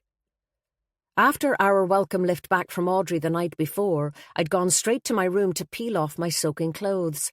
I'd intended having a mull over the day's events, but after I had taken a hot shower, the power mercifully having returned, something odd had happened. Toweling my hair, I'd made my way to the window to close the curtains. As I took a last glance at the pier, I noticed a light on one of the trawlers. Not an electric one, I didn't think. It was more like a torch, its beam moving from place to place. I'd thought nothing of it, had assumed it was a fisherman ensuring there had been no storm damage to his boat, until half an hour later, when I'd heard Malloy return to his room. He must have left again while I was in the shower, which was why I was glad of a few minutes before he appeared. What had he been doing on the trawler? Should I ask him? Would he even tell me if I did? The door opened slowly with a creak, and Mrs. Brady came in with a tray. She looked so small that I stood up to help her, but she smiled up at me. "No need, pet. Stronger than I look, I'm told." I sat back down and watched as she moved the items one by one from tray to table. A plate with eggs and bacon, a rack of toast, and a pot of tea. "Hope you like it strong." "I do, thanks." I poured myself a cup straight away and took a sip. I was thirsty. "How did you get back last night?" I asked her. "Oh, the same way as everybody else. Poor Audrey was ferrying everyone here and there and everywhere. Just as well that girl doesn't drink." She winked. "Although she eats enough to make up for it. She's a sweet girl, but it's not going to help her find a man, which seems to be her one aim in life." I helped myself to a slice of toast. "She took a shine to Michael Burroughs, I'm told." The old lady beamed in amusement. "Oh, she did at that. Was mad about him, but sure the man was married. Had no interest in her other than what she could tell him. My Rudy told her that more than once, but she wouldn't listen. Thought he was going to make her a star, she did." "Really?" "Aye, the silly wee girl. Rudy got on well with Michael too, but he knew the man was after information, not a lifelong friendship." "About Greysbridge?" I asked. "Aye." She clasped the tray to her chest. "Rudy working there meant he was the right person to ask. Although think in truth Michael knew more than he did. Rudy knows about the gardens rather than the house. Thinks more about plants than people. Did she know about her own connection to Greysbridge, I wondered? Did Rudy? Had Burrows told him what he had discovered? Try some of the apricot jam, she said, sliding a jar towards me. It's Belva's. I give her all my fruit, and she gives me back jam and chutney and all sorts of lovely things in return. Thanks. Have you ever been to Greysbridge? I asked as I spread some butter on my toast. She shook her head. No, I'm not so bad as my mother, but I'm perfectly content where I am now. Those big houses have no interest for me. I listen to Rudy when he talks about his job, of course, but I hope that some day he'll come back here for good. I've often thought that maybe he and Audrey might. She grinned mischievously, then sighed. If only she'd lose a bit of weight. She didn't know, I thought. Maybe it was just as well. The door opened and Malloy came in. Morning, Sergeant, Mrs. Brady trilled. Full Irish and a nice pot of tea? Malloy joined me at the table. That would be lovely, thank you. I'll bring you your own pot, she said, nodding towards mine, which was nearly finished, despite my having not yet eaten anything. As the door closed behind her, my phone buzzed, and I took it out of my pocket. Harry. He had finally responded to my text, but it was a formal one. He had an appointment for an ENT and wanted me to call in. Malloy glanced at my phone but didn't comment. Sleep all right? Like a log, you? I asked, although the answer was pretty obvious. He had dark shadows under his eyes. I've slept better, he admitted. Are you willing to share your tea? I'll give you some of mine when it arrives. Go on, then. There might be a drop left in it. He glanced out of the window as he poured, squeezing half a cup from the pot. We should be able to get the morning ferry with a bit of luck. Did you ask our landlady if it's sailing? Not yet. I can't see why it wouldn't. He paused. Would you like to come to Greysbridge with me, by the way? I'm going to call in on my way back to Letterkenny. Jay's parents are still there. I was surprised. Yes, I would, thank you. Good. There's a possibility you may notice something that I don't, since you were there all last weekend. Or it might trigger something you've forgotten. He took a sip of his tea, his eyes still on my face. Plus, it means I can keep an eye on you. If I don't bring you with me, I have a feeling you might sneak up there by yourself. It was then that I wondered if he wanted me there in an official capacity as the Greys' solicitor. The ferry was running at 10 o'clock. Once we had eaten, we paid Mrs. Brady and made our way down to the pier. My jacket had thankfully dried out. I'd hung it on the radiator after Audrey and I had swapped back in the car. I put my hand in the pocket and felt the Kit Kat wrapping and stone I'd picked up when we'd been searching for the teenagers. I glanced around for a bin, but there was none. I'd have to wait till we got back to the mainland. With the windless sky, you'd never have known there'd been a storm the day before. But the aftermath could be seen on the pier. It was a mess, with fish crates and pallets strewn about and seaweed and driftwood washed up on the shore. But it was a relief to see the water calm again, the sea's fury abated. As we crossed the road at the bottom of the hill, we were nearly run over by Fridge's jalopy, heading for the pier, exhaust fumes belching out the back. Jesus Christ! Malloy exclaimed, stepping back suddenly. I'm sorely tempted to ask that man for his tax and insurance. You're not serious, are you? You know he won't have any. Malloy sighed. No, I'm not serious. What would be the point? He'd only get it up and running again as soon as I was out of sight. He shook his head. That's the problem with islands. They're impossible to fully police. I grinned, nodding towards where Fridge had pulled in. It looks as if we'll have company on the boat. We watched as Ronan and Cara and the other two young people clambered out of Fridge's car, dragging their bags behind them. Finn and Niamh looked quiet and pale, and Finn's rucksack was open at the back until Cara pointed it out to him, and he zipped it back up. Things seemed better between Ronan and Cara. He helped her lift her bag onto her shoulders, but there was no communication between him and Fridge. That bromance was over. We crossed the road to the pier as the car turned and came back in our direction. Fridge rolled down the window as he passed. "Safe home now, the two of you. Don't forget to come back and see us sometime, will you?" Before we could even respond, he sped off. Ever get the feeling that someone is glad to see the back of you? I asked. All the time, Malloy said with a half-smile. Anyway, let's get going. We don't want to miss this ferry. It was cooler than it had been.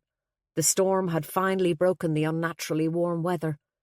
As we made our way onto the pier, I spotted two glistening charcoal heads in the water.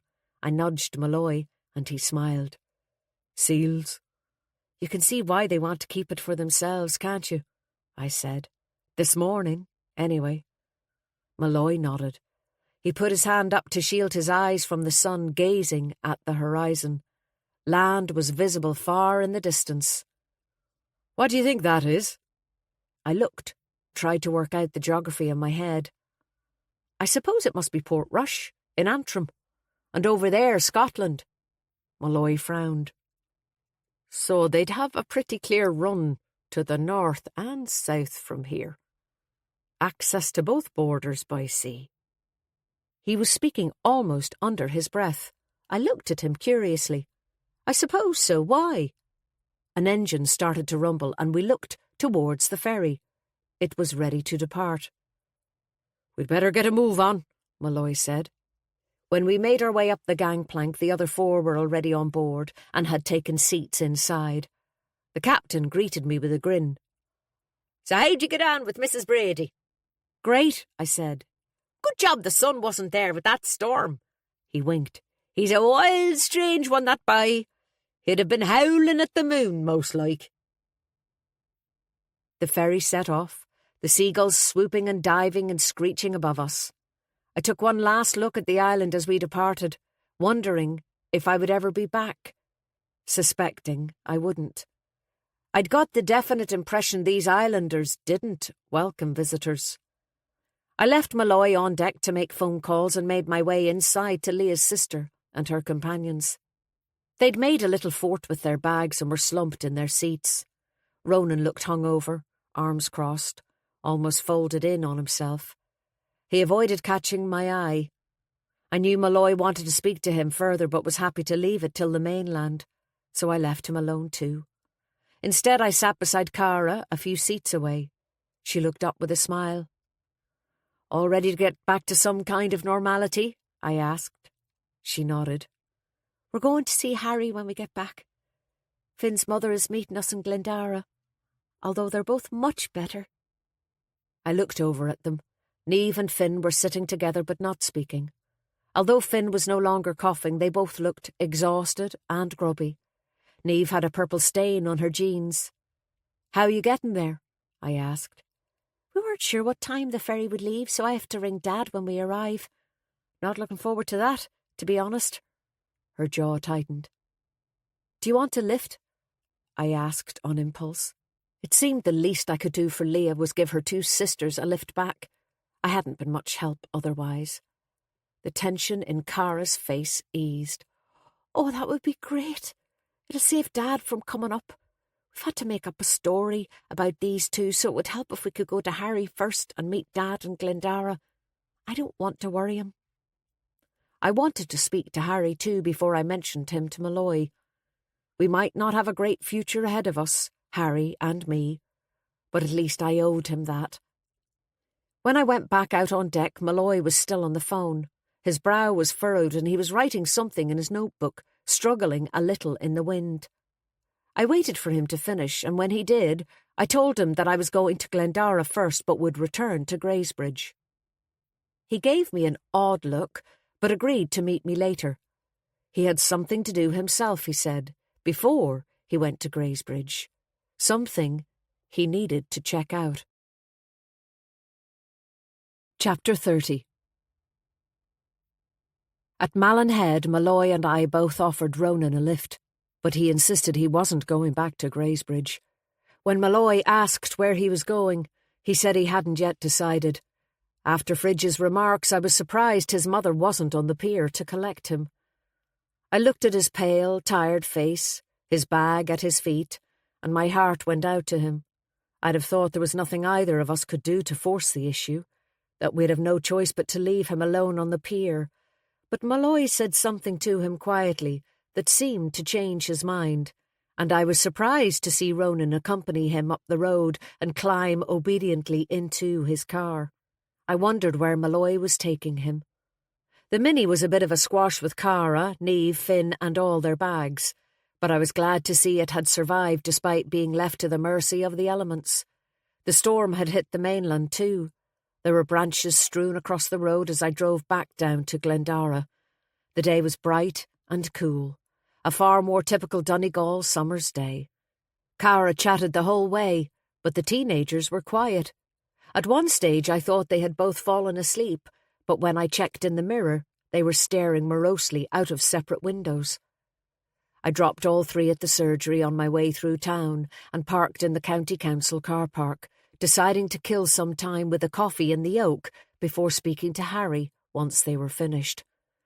When I got out of the car, I reached into the back to take my wallet from my bag and noticed something on the floor below the back seat, on the side where Finn had been sitting.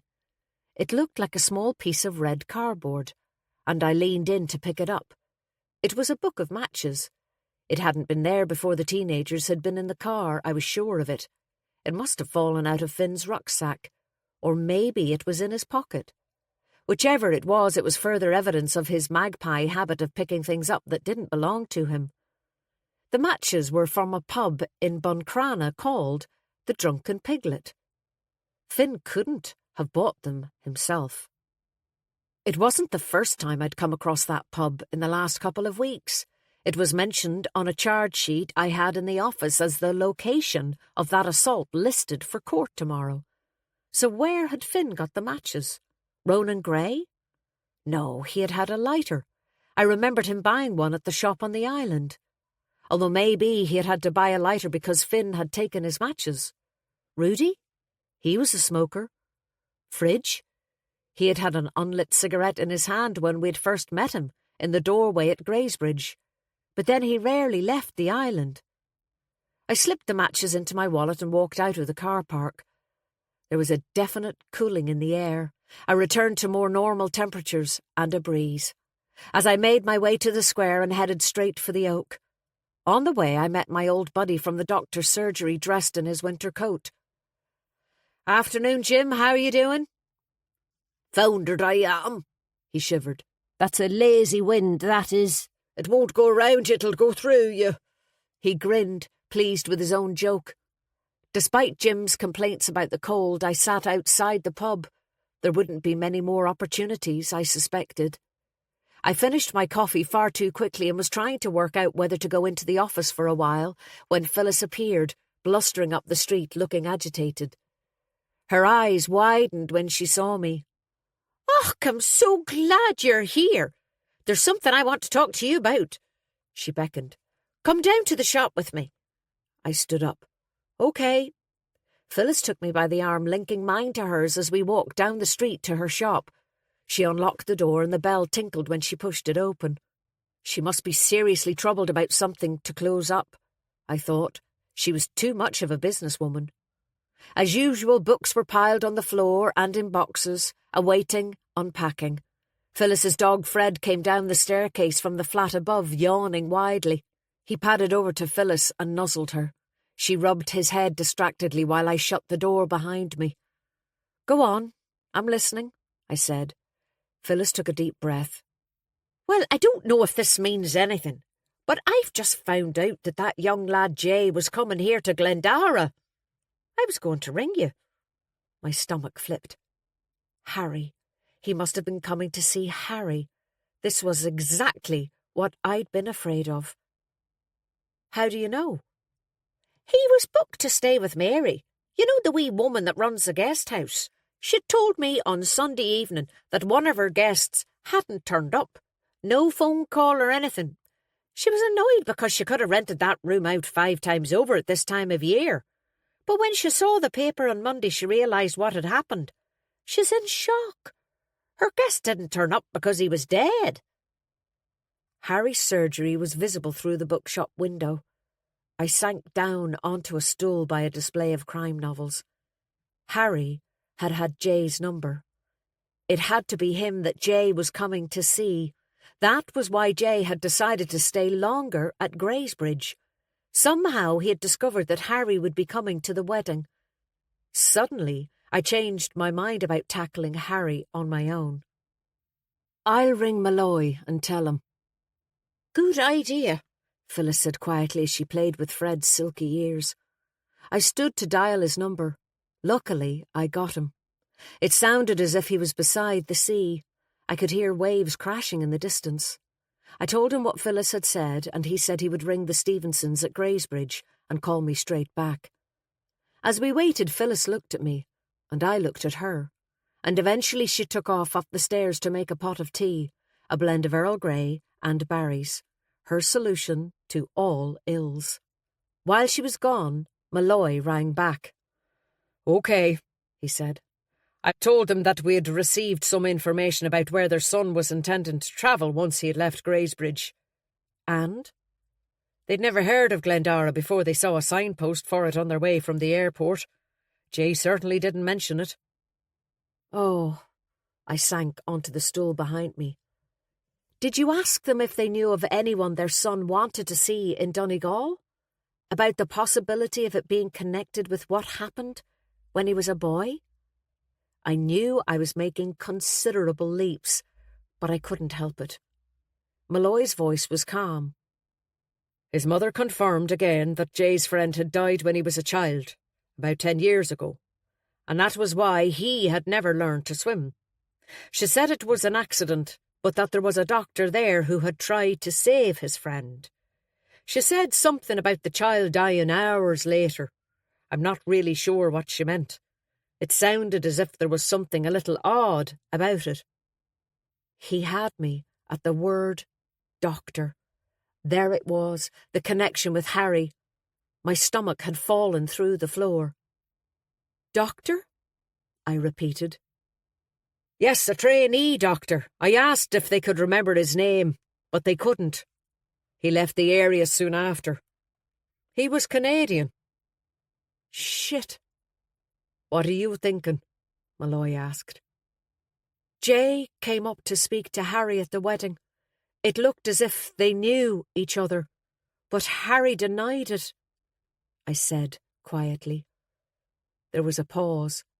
It was the first time either of us had mentioned Harry by name since the immediate aftermath of the deaths.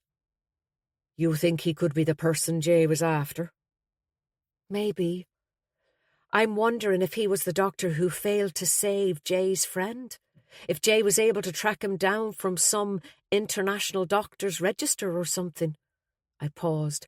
"If maybe he held a grudge against him." "He'd get him on Google if he needed to," Malloy said, "although it's a long time to hold a grudge.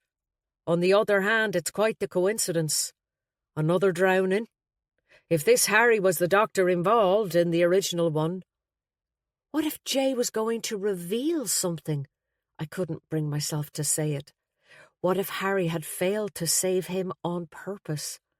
Malloy was silent, thinking. "Harry sent me a text this morning," I said. "He's made an appointment for me with an ENT in Letterkenny." "What's that about? Are you sick?" Malloy sounded concerned. In the midst of all of this, it gave me a pang. "Oh, it's nothing, but it does mean I could go and see him now. I'm in Phyllis's, just across the road. Cara and the kids are still with him." Malloy snapped. "Ah, for God's sake, Ben, who do you think you are? Don't speak to him until I get there. I'm serious." "Well?" Phyllis asked as I hung up, her eyes wide with curiosity. I hadn't intended ignoring Malloy's request, but when I looked out of the window again, Harry was emerging from his surgery. He crossed the road, heading for the Oak. "I'll see you later, Phyllis," I said as I bounded out the door. Harry looked up. "Back from your travels? How was the island?" "Interesting." He smiled. "I'll bet. Well, you tracked down Neve and her friend. I suppose that's the main thing. Yes, all home safely. How are they? He nodded. Good. Whoever took care of them knew what they were doing. Someone gave Finn an inhaler and some anti-inflammatory eye drops. Just what I would have done in the circumstances. He was exposed to something nasty, but he's on the mend. He shook his head. Strange kid. That's good. I paused. I got your text, by the way. Oh, yes. Your ENT appointment. He scratched his forehead. Did I give you the date? No, you said to give you a shout. Have you time now? Come over with me to the surgery and I'll give it to you. Harry's surgery was closed for lunch. As he turned his key in the door, I had a sudden flash of doubt. What if he was the person Jay had been after? Liam had felt there was something strange about Jay's death. What if Harry had been the problem, and not the Islanders? Questions zipped through my mind while Harry flicked on a light and made his way over to the reception desk. He took a seat at the computer and switched it on, tapping at a few keys until he found what he was looking for. I hovered close to the door, my throat feeling dry, wishing I had followed Malloy's instructions. The 1st of December, 10 a.m., he said, looking up. A fair while away, unfortunately. I suppose it's good if they don't think it's urgent. I think it's more to do with a lack of resources, to be honest, he said wryly. Too many patients, too few consultants. Do you want me to write it down for you? I shook my head. I'll remember. I paused, my hand on the door handle. Swallowed. I'm sure things are a lot better in Canada. He nodded. They are. He turned off the computer and stood up, hands in his pockets. Are you free for lunch? Sandwich in the oak? He smiled. Unfortunately, I don't have time for anything more adventurous. I licked my lips, my mouth dry, too. Did you train over there in Canada? He shook his head, surprised. I trained in the States, as a matter of fact. I heard my breath catch. Where? He took a step towards me, palms outstretched. Why all the questions, Ben? I steeled myself, tried to steady my voice. You knew Jay Stevenson, didn't you? Before the wedding, I mean. Even though you told me you didn't. A flicker of panic crossed his face, but he shook his head. No, I told you. I cut across him. I found his number in the boot of your car when I went to get your doctor's bag. To help you save him. Harry paled and sank back against the wall. Was that what you were trying to do? Save him? Then quieter because I didn't want to utter the words out loud. Or were you only pretending to? He flinched. I should have said something. I swallowed. I'd wanted to be wrong. Why didn't you? He took a deep breath. I received an email from Jay a few weeks ago saying that he wanted to meet. He said he was studying medicine and wanted the chance to talk to a GP in a small town. We were supposed to meet this week. So it wasn't fully a lie what you told me then? Harry looked down at his feet, shaking his head in disbelief. The name seemed familiar, but I didn't pay much attention at first. I thought I'd deal with it when I got back from the wedding. He detached himself from the wall and walked over to the desk again, sinking into the seat. Then I got another email telling me where he was staying and the real reason he wanted to see me. And did you see him? Harry sighed. No, I didn't want him coming here to the surgery, so I arranged to meet him at the wedding. It was sheer coincidence he was staying at Greysbridge. Why did he want to see you? A pause while I waited for an answer. Nothing. Harry scratched at the indentations in the desk. I closed my eyes. According to his parents, Jay lost a friend in a drowning accident when he was a child. It was the reason he never learned how to swim. Apparently there was a trainee doctor, on the scene. I opened them again. Was that you? Harry looked up, his face drawn with guilt and regret. He nodded. Yes. It was about 10 years ago in Oregon, where I did my training. I came across 2 boys at a river in the Cascades. They'd been swinging on a tire. One of them was in the water, in trouble. I pulled him out, resuscitated him, and he seemed okay. The 2 of them went home. I was confused. So what went wrong? His eyes glistened. He died later that night. It's called secondary drowning, or delayed drowning. Water gets into the lungs and builds up over time, causing difficulty in breathing. I made a huge mistake in not sending him to hospital. I should have known. I heard what happened, but the boys didn't know my name or who I was, so I returned to Canada with no comeback. His voice was hollow. I saved that little boy and then sent him home to die. And got away with it. I took a deep breath. So how did Jay find you? I gave a lecture at a medical conference in Canada about a year ago, and Jay came across my picture online. He looked me up and found out where I was practicing. He put his hand through his hair. I've never forgotten what happened, and I've never forgiven myself for it. So when Jay told me he was the other boy on the riverbank, I thought he blamed me. I was terrified.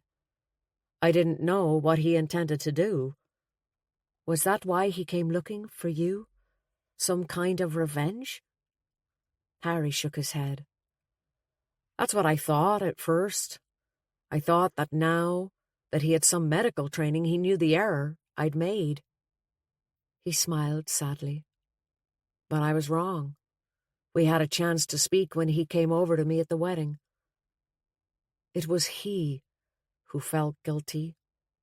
He had felt guilty all his life. He had teased his friend into jumping into the river, though neither of them could swim. He wasn't sure if he would make a good doctor. He thought talking to me would help.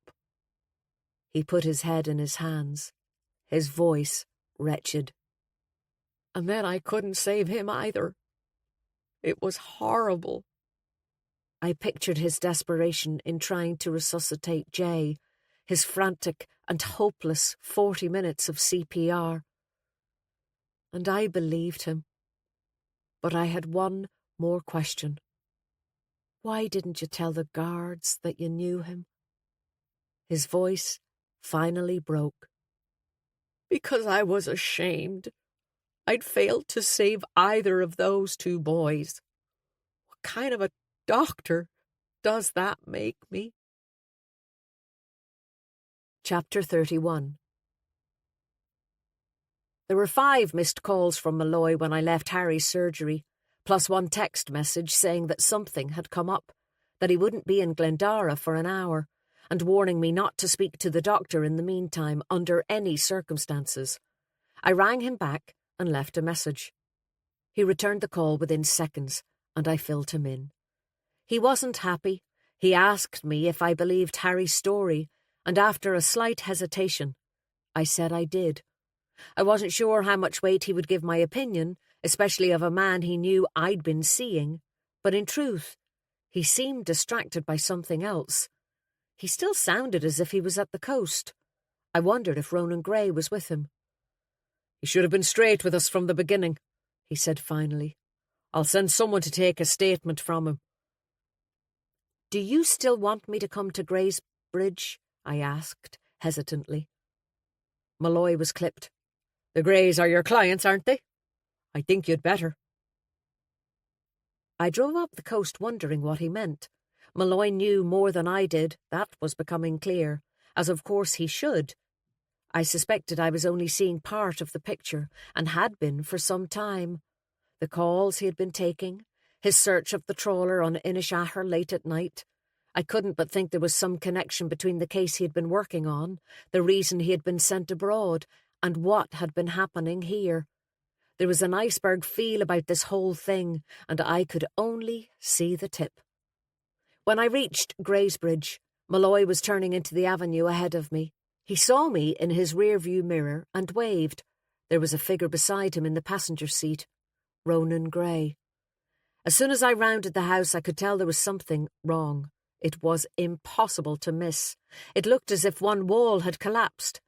It was only when I stopped the car and climbed out that I realised that it was the footbridge that was missing.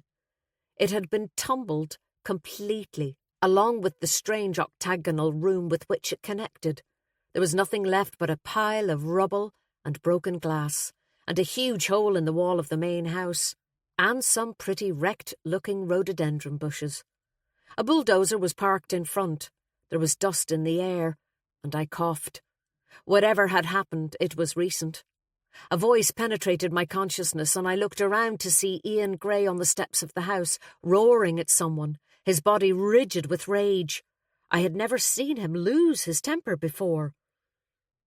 "What the hell are you doing, you bloody lunatic?"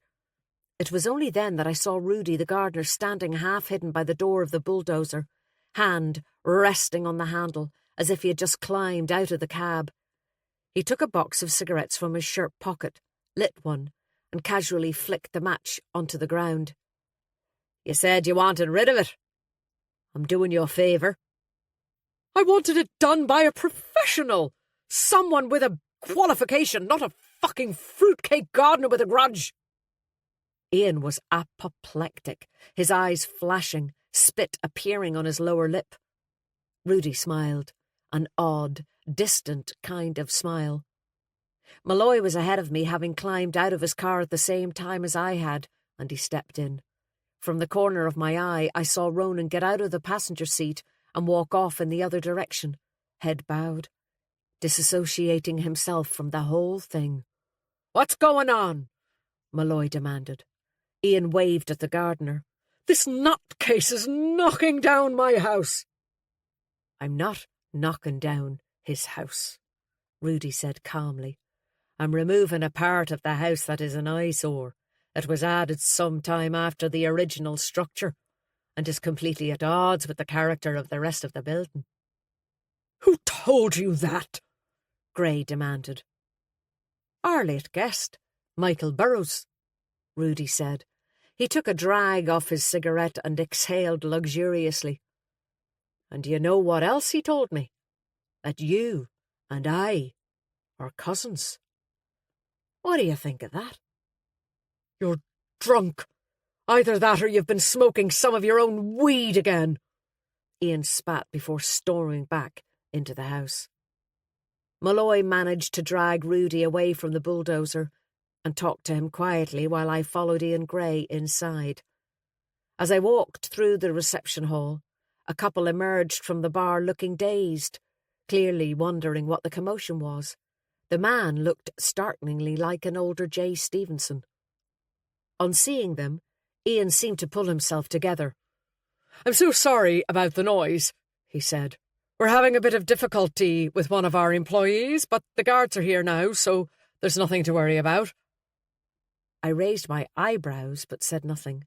He made it sound as if he had called Malloy himself, but the couple returned to the bar without a word, while Ian slumped into the seat at reception, head in his hands. "Why the hell did I ever buy this place? I should have had my head examined.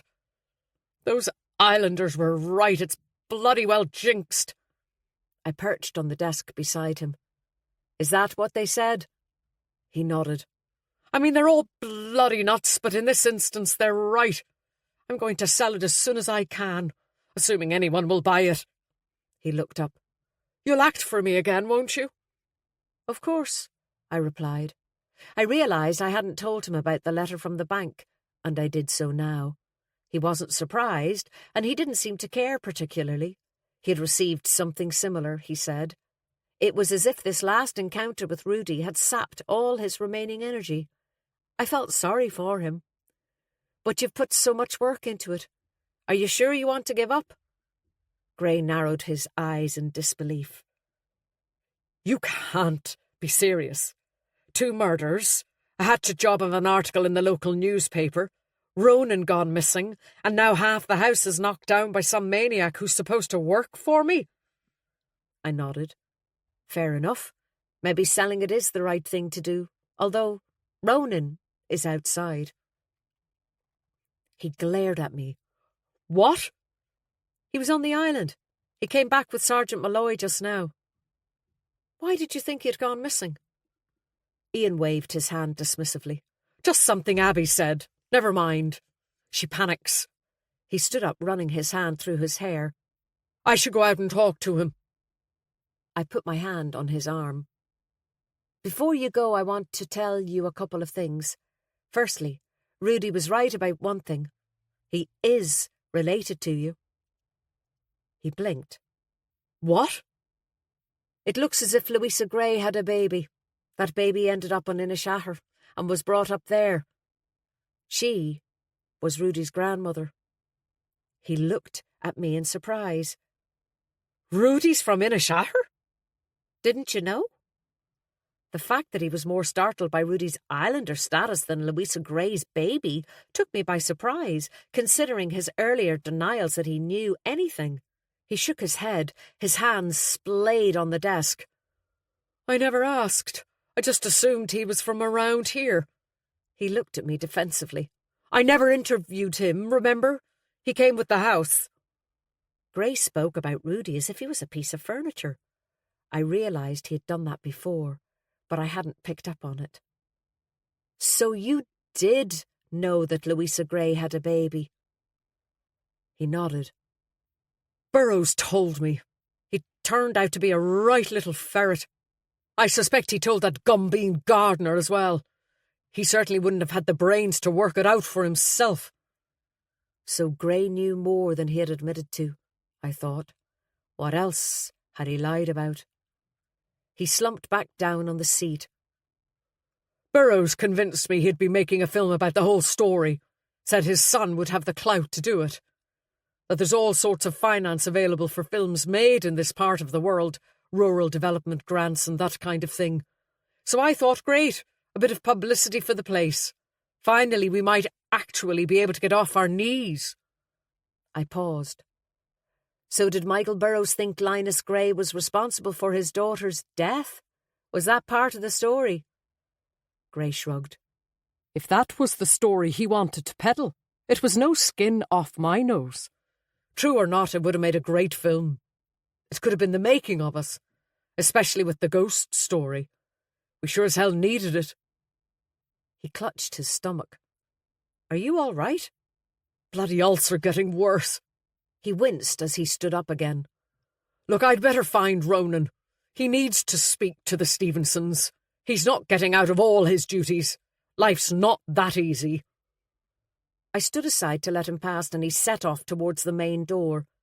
Before he reached it, his footsteps slowed and he stopped. He turned around, his eyes narrowed. I hope that gardener isn't looking for some kind of inheritance, because I think he'll find he's a couple of generations too late. I had to pay through the nose to get this place back in Gray hands. No, he was here before you, remember? I don't think he knew the connection himself until Michael Burroughs told him. Gray shook his head. Michael bloody Burroughs seems to have been incapable of keeping his mouth shut, that man.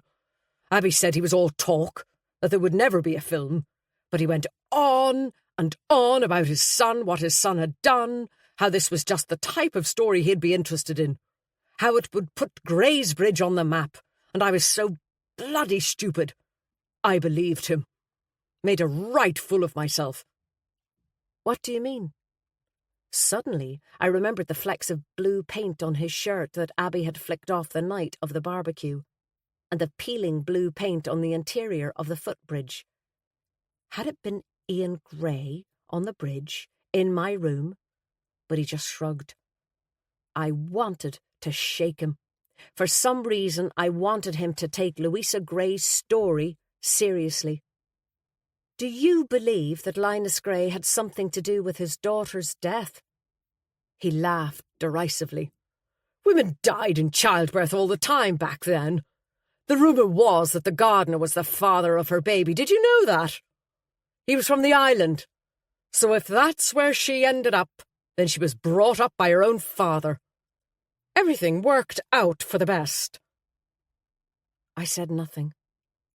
No mention of the fact that his own ancestor had rejected the baby, tried to kill her. I watched him leave, and with him my theory that the Greys would not want their sordid family history exposed. Ian Grey couldn't care less as long as he could make some money from it. Chapter 32. I stood there, in that huge reception hall, feeling defeated and disappointed. Grey's comfortable denial of any family wrongdoing irritated me. He wasn't responsible for the actions of his great-grandfather, but his ability to wash his hands was hard to stomach.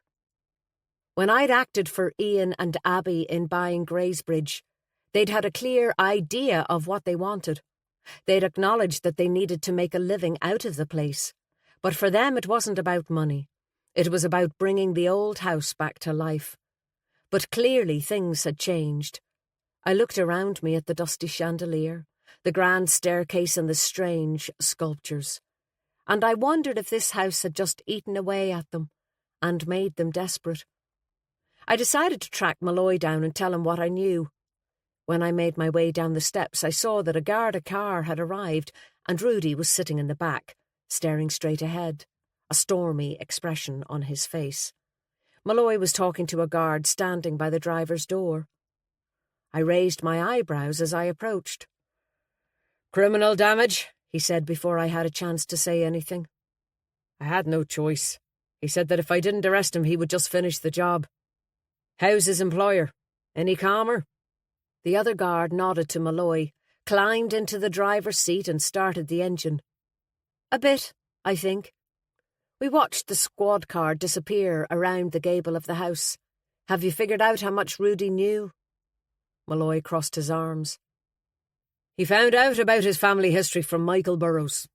If his mother knew, she certainly never told him. Probably the wisest course of action, considering what's just happened. He wouldn't be the most stable of individuals, that man." I glanced at the pile of rubble he'd left behind and tended to agree with Malloy. "You don't suspect he was involved in either of the deaths, do you?" Malloy sighed. "At the moment I suspect a lot but have proof of very little." He paused. "Did you notice any activity at night while you were staying here, by the way, apart from what you've told me?" I looked at him curiously. "You mean inside the house, or out?" "Outside." I thought for a second and then remembered the lorry I'd heard during the night before the wedding. I told him, and he nodded, almost as if he had expected it. "Hang on," I said, putting my hand up. "There's a connection, isn't there, between what's happening here and whatever it is you were investigating? That's the reason you came back. You said you were following a trail when you went abroad, but that's what you were doing here too, isn't it? Following a trail." Malloy didn't respond. He watched me as if waiting for me to say something more, to guess something. "Where did you take Ronan?" I asked. Malloy took a long breath. "I wanted to show him something. I wanted him to see the damage that certain activities can cause." "What kind of activities?" I demanded. Malloy looked at me. "I think your clients have been allowing their property to be used for something. I'm giving them an opportunity to admit it." "What do you mean?" Malloy looked towards the shore. "Their pier. They may claim it was being done without their consent, but I suspect they were aware of it. They may have thought it was an easy way to make money, but these are people you don't want to get involved with." "Jesus, Malloy," I said, frustrated. "Are we playing some kind of guessing game?" "I can't tell you anything more yet. Just speak to them." "All right," I looked around me. "Where's Ronan?" "Hijacked by his mother." Malloy gestured towards the centre of the lawn, where Abby had Ronan by the arm. She looked as if she was pleading with him. As I watched, Ian appeared, striding towards them. "Did you speak to him?" I asked. "Find out whatever you think he's hiding?" "Not completely. Ronan thinks he knows something, which is not the same thing as knowing. But if one of them doesn't speak to me soon—" I looked over to where the three of them were now in a huddle. "May I?" He nodded. "Knock yourself out." I could tell they were arguing long before I reached them. Ronan was looking down, shaking his head, while Abby was still pleading with him. Ian was shouting at both of them, or the world in general, the dying embers of his earlier fury, easily stoked. All three looked up at my approach, the antithesis of a happy family. Abby in particular looked terrible, dark patches under her eyes making it appear as if she hadn't slept in a week. "Anything I can do?" I asked, palms outstretched. Abby swallowed. "I'm going to tell her," she said to the other two. "Are you crazy?" Ian blustered. "You might as well tell the guards. She won't be able to represent you if you admit it. You know that." "I don't care anymore," Abby said, her voice hollow. "What have we got to lose? We've no business left, despite your crazy ideas." She waved dismissively at Ian. "Our son hates us? What else is there?" Ian and Ronan were both silent. Neither appeared to offer any further objection. I looked at Abby expectantly, and she looked down. When she finally spoke, it all came out in a rush. "I pushed Jay in. I pushed him as I was going past with a tray of drinks, and I didn't look back. It wasn't an accident. I did it on purpose, but I didn't mean to kill him. I thought he'd just climb out. I didn't know he couldn't swim." There was quiet for a moment. Nothing but the sound of the seagulls on the pier. "It's true," Ronan said quietly, looking away. "Did you see her do it?" I asked him. "No. I was told." "By whom?" I asked, but he didn't respond. Just looked down. "Did you know this?" I asked Ian. He shook his head. His anger finally abated, leaving him slackened and exhausted. "I've only just heard." "Why didn't you say so sooner?" I asked, glancing from Ronan to Abby. "Either of you?" Abby's voice broke. "If I'd known that Ronan knew, if I'd known he was trying to protect me, I would have." "But why did you do it at all?" I asked, although I already knew the answer. "I knew Ronan was planning on leaving with Jay, and I was afraid he wouldn't come back. Jay told me when he came to help at the stables that morning. He told Ronan no, first of all, but he said he changed his mind and was going to ask him to come." Her eyes welled, and she rubbed at them with her sleeve. "I was jealous and angry. It was pure unadulterated malice, and I'm horrified with myself, but at that very moment I hated that boy. And I wasn't thinking straight. I didn't want to kill him, I just pushed him on impulse." She shot her son an imploring look, but he avoided her gaze. Malloy watched with me as the second Garda car pulled away. It was half an hour later, and we were back on the steps of the house. The entire Grey family were on their way to be interviewed at Letterkenny Garda station. I had offered to go with them, but they declined and called another solicitor. It was probably just as well. I couldn't represent them any longer. I knew too much. There would be a clear conflict. "God, I'm gathering them up rightly this afternoon," he sighed, "although I suspect I'm just cutting the heads off the hydra. Chop one off and two more will grow back." I raised my eyebrows. At least we know what Ronan was hiding. He was protecting his mother. "I don't think that's all of it," Malloy said. "He didn't see his mother push Jay. So how did he know she had?" He paused. "You didn't mention the pier." I shook my head. Not once I realised I couldn't represent them. Malloy looked at me, frustrated. "What are you thinking?" I asked. "Blackmail? Is someone blackmailing them? Is that what you meant about them allowing their property to be used for something illegal?" Before he could respond, or rather before he could avoid responding, a guard emerged from the house. It was one of the pair who had been there the first night, Boyle or Clark. I wasn't sure which. He nodded to me, and I gave him a smile. "Finished?" Malloy asked him. He nodded, patting his breast pocket. "I've put up a barrier where the gap in the wall is, and I've taken some pictures. There's a builder coming later to make it safe. The Stevensons are about to leave. Boyle will lock up after them and bring the keys to the station." "Good man. Right," Malloy said, turning to me. "We're off. If I don't speak to you beforehand, I'll see you tomorrow." I raised my eyebrows. "Tomorrow?" "I've been assigned court duties in Glendara. I'm doing the remand of your assault client. Rudy's going to be brought to court in the morning too. So I've been asked to do the two." "Oh, right. I had completely forgotten I was due in court in the morning." Malloy opened the door of his car.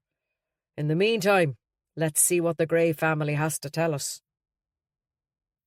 Before I got to my own car, my phone rang, and I answered it. It was Kate Burrows. She and her sons were returning to England earlier than expected, and she wanted to arrange to take back her husband's papers if I'd finished with them. I agreed to meet her in Glendara the following morning before court, thinking I could have one last look before then. I was about to hang up when I had a sudden thought, triggered by Malloy's mention of blackmail. "Do you mind me asking you something?" I said hesitantly, as I walked the last few steps across the gravel to the Mini. "You mentioned that Ian Gray was anxious for you to stay and was quite pushy about the film that Michael wanted to have made." "Yes, that's true." "But his wife was less so." "Yes, that's also true." She paused. "Even though he wasn't keen while Michael was alive, on the plane over to Belfast, Don said he might go ahead and make the film in memory of his father." She took a breath as though getting it straight in her head. "It was the day after Michael had died, and I think it was grief and guilt talking, to be honest. Certainly not the time to be making decisions. But when he mentioned it to Ian, Abby said no. Put her foot down completely. Said that she couldn't allow the house to be used." "Really?" I said, remembering Abby rushing past me to join Ian and the Burrowses in the bar. "Yes, it was a bit of a surprise, to say the least. From what Michael had said when he was trying to get Don on board, both Greys were well up for it. But she obviously changed her mind." "I expect Ian wasn't too pleased about that," I said. There was a smile in her voice. "No, he wasn't. In fact, I think he was furious. But I was relieved, and I think Don was too. It put the kibosh on it. He couldn't make the film without the house, so that was the end of it." I hung up the phone, leaned on the roof of the Mini and gazed at the house. Utterly broken now, with half its side bulldozed away. With its grey stone facade dark and still and secretive, its windows shuttered and its door closed, it looked like a Victorian orphanage, a place of sadness and cruelty. I tried to imagine what it must have been like to live here back when Louisa Gray and her family had been here. How lonely and isolated it must have been. Why would Abby have changed her mind, I wondered. She and Ian still had the same money problems, which a movie about Greysbridge could resolve. Michael's death hadn't changed that. If anything, it had made things worse. Was she being blackmailed? Had someone seen her push Jay in? Someone who did not want Greysbridge being used in a film? Was that why Michael Burrows had been killed? Were we back to the notion of Burrows stepping on toes by digging into the past? I couldn't help but think that the secrets to everything that had happened was here, at this strange house. I knew I should go back to Glendara, but the opportunity to have a look around the house and gardens again, now that it was almost deserted, seemed too good to pass up. Was there some secret Greysbridge would finally give up if I looked hard enough? Chapter 33. I locked the car and set off to walk along the path that Maeve and I had taken that first night. A leaf fluttered down from above. With the drop in temperature, it was beginning to feel very much like autumn. It was hard to believe that 2 men had died here in sweltering summer temperatures only the weekend before. I followed the route we had taken that night, passing the gate of the old walled garden. The padlock was gone, so this time I pushed the gate open and went inside. I made my way over to the greenhouse and opened the door, heat hitting me like a blast, emphasizing the now cooler weather outside. Stepping inside, it was the scent that was overpowering, sweet and pungent. There were fruit trees of all sorts, plums, apples, pears, and rows of strawberry plants and raspberry bushes. Being August, some fruits were just ripening, not yet ready for picking. But one shrub in particular caught my eye. A small tree with a dense spreading canopy of dark green leaves, branches laden down with small, orange fruit. It was an apricot tree, bearing hundreds and hundreds of apricots. A notion flashed across my brain, and feeling in my pocket, I touched the chocolate wrapper and the fruit stone I'd found in Fridge's shed. I took it out. The stone I'd thought was a peach pit, but I realised now it was too small. I held it, my fingers running along the tiny ridges. It was an apricot stone. Malloy had mentioned apricots, but in what context? And then it came to me, like a bolt. Like hydrangea leaves, apricot seeds were a source of cyanide. The hydrangeas had not been a possible culprit for poisoning, requiring too many leaves to do any serious harm. But, and my stomach flipped at the thought, what if apricots were different? What if it was possible to poison someone with cyanide extracted from apricot seeds? I recalled Mrs. Brady's greenhouse on the island, and with a sickening feeling I remembered the old lady pushing a jar towards me at breakfast. A jar of apricot jam made by Belva. I leaned my hand against the frame of the greenhouse, thoughts coming thick and fast. Was Rudy the poisoner, or Mrs. Brady, or Belva? But why? Why would they do something like that? Why would they kill Michael Burrows? Then I thought about what Malloy had said, the questions he'd asked, the implications that there was a bigger picture than the one I was seeing.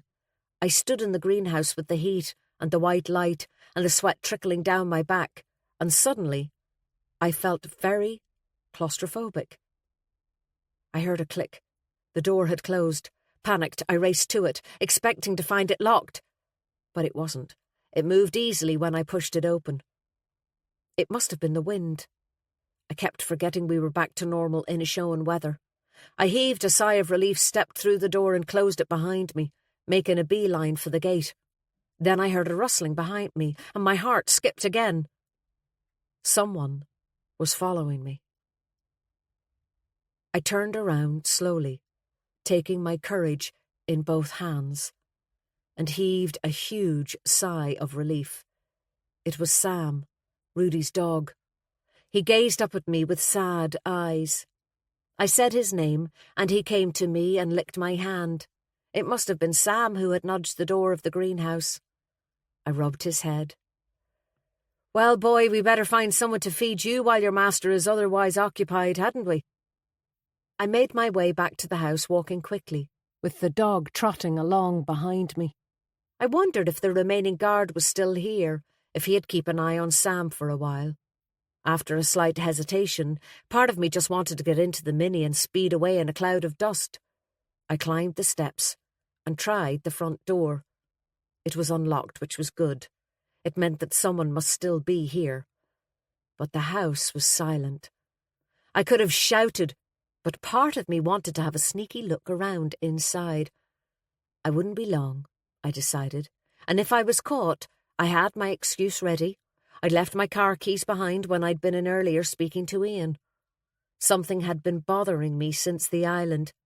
If the poison possibly from apricot seeds, had been concealed in a slice of cake as Malloy had suggested, then where had the cake come from? It wasn't the wedding cake. That cake had been intact when Kevin and Leah had cut it. There'd been no cake served the night of the barbecue and no trace in Burroughs's room. But since the night of the storm, there was an image I couldn't shake. Ronan in Belva's house staring at a plate as if he had seen a ghost. I made my way now into the back kitchen where I'd found glasses and ice, hoping it would jog something. As I stood looking at the vast array of cups and bowls and plates, finally, something finally clicked. The plates in here were all white. In fact, every piece of china I'd eaten on here was white. But Belva's plates were pink. That was why Ronan had been staring at it. Ronan was the one who'd brought up the cake that had poisoned Michael Burroughs. It explained why he had said I'd killed them both. He didn't say anything initially because he was protecting his parents. But what I had witnessed was the moment when he realised that the plate he had delivered the cake on had not been one of Greysbridge's, but one of Belva's. So why had he continued to say nothing? Was he being blackmailed too? I hurried out of the room and made my way back out to the hall, nearly jumping out of my skin when I heard a voice, even though it was the very person I was supposed to be looking for. "Hello, can I help you?" It was Boyle. My head was fried by the time I left the house. Thankfully, Boyle turned out to be a dog lover, so was happy to take Sam home with him until his future was determined. I was still trying to work things through in my head when I drove out of the gates. I thought about what I'd discovered and what Malloy had said. What was the connection? I turned a corner and my heart nearly stopped. Coming towards me at a frightening speed was a huge petrol tanker looming above me like something from a horror film. My mouth was dry. The road was only wide enough for one of us, and it wasn't my little Minnie. I stamped on the brake and made for the ditch, twisting the wheel as far as it would go. I managed somehow to get out of the way, my heart beating way faster than it should have been, and the Minnie juddered to a halt as the monster drove by, barely acknowledging my presence. I sat there, bullied into the side of the road in my little car, as my breathing slowly returned to normal. Something wasn't right. Why was there a fuel lorry in this part of the peninsula? There was no petrol station here. And then I remembered Malloy asking about disturbances outside Greysbridge late at night, and his reaction when I told him about the lorry. Images crowded my mind, the trawlers on the pier at Greysbridge, the lorry at night, Fridge's huge shed, purple sludge seeping from a tipper truck, Malloy checking out the boats on the island, and things finally started to make sense. I walked in the door of my cottage, dumped my bag on the mat and went straight to my laptop. Guinness leapt up on the sofa beside me, but kept his distance. Maybe he could smell dog. I opened Google and did a search on how to extract cyanide from apricot stones. It was a surprisingly simple process. Take a few hundred apricot stones, crack them, and extract the kernels, dry them, boil in ethanol, and once it evaporates off, add ether. Dry them off on filter paper, and you end up with tiny, white crystals. Amygdalin. Even though I knew about amygdalin from Malloy, I looked it up, and there it was in black and white on Wikipedia. Eating amygdalin will cause it to release cyanide into the human body and may lead to cyanide poisoning. I sat back, Guinness seizing the opportunity to leap onto my knee and sharpen his claws on my jeans. I rubbed his furry head and read through the extraction process again. This time, one word stood out as if in flashing lights. Ether. A further search revealed that ether was used for lubricating old engines as a starter fluid. I had seen ether in Fridge's shed. What had he been using it for? Tinkering with engines or extracting cyanide? Or both. Chapter 34. The next morning I woke with 40 questions in my head, the same tumble of questions that had kept me awake till the early hours. Was it Fridge who had poisoned Burrows? And if so, why? Was Burrows's death connected with whatever it was that Malloy was investigating? Was it Fridge who had been blackmailing Abby and Ronan? Everything I'd discovered confirmed my suspicions, but I still hadn't figured out what it all meant. Given time, I knew I could put it together. But I didn't have time. Not this morning, anyway. I was due in court at 9 o'clock. I rolled out of bed feeling groggy, showered and dressed, putting on a suit for the first time in nearly a week. A full pot of coffee later, and I was on my way to Glendara, the papers I needed for court piled up on the passenger seat. We were still in summer vacation, so it wasn't a full sitting of the district court. As with the previous week, it had been scheduled specifically to deal with the criminal matters that had arisen in the last 10 days. As far as I was aware, there were only 2 cases listed, my pub assault case and Rudy's criminal damage. I was not acting in Rudy's case. I couldn't, since I was a witness. So I assumed another solicitor had been instructed. Both cases were likely to be further remanded. Nothing of substance would happen today. But the matchbox from the drunken piglet was in my bag, waiting for me to figure out its significance in the whole mess. Malloy was waiting for me on the steps of my office, just like old times. I turned the key in the lock, and he followed me in. The office was cool, almost chilly. I dropped the files on the desk. "What's up?" I asked. "I have your client's new charge sheets." He pulled them out of a file and handed them over along with a precis and some witness statements. I took a quick look. He's been charged under the Theft and Fraud Offences Act. "Right. We found some cloned fuel cards on him." This was a new one on me. What are cloned fuel cards? "Details are copied from the strip of a legitimate fuel card." I interrupted him. "Like a credit card?" Malloy nodded. "And a new card is produced, except these cards don't even need to look the part, because they're not shown to a shop assistant. They're only used on automated fuel pumps." I leaned back against the desk, sheet in hand. "Did you not say that there was laundered fuel in the oil tanker he was driving? I thought the new charges would relate to that." "They're coming.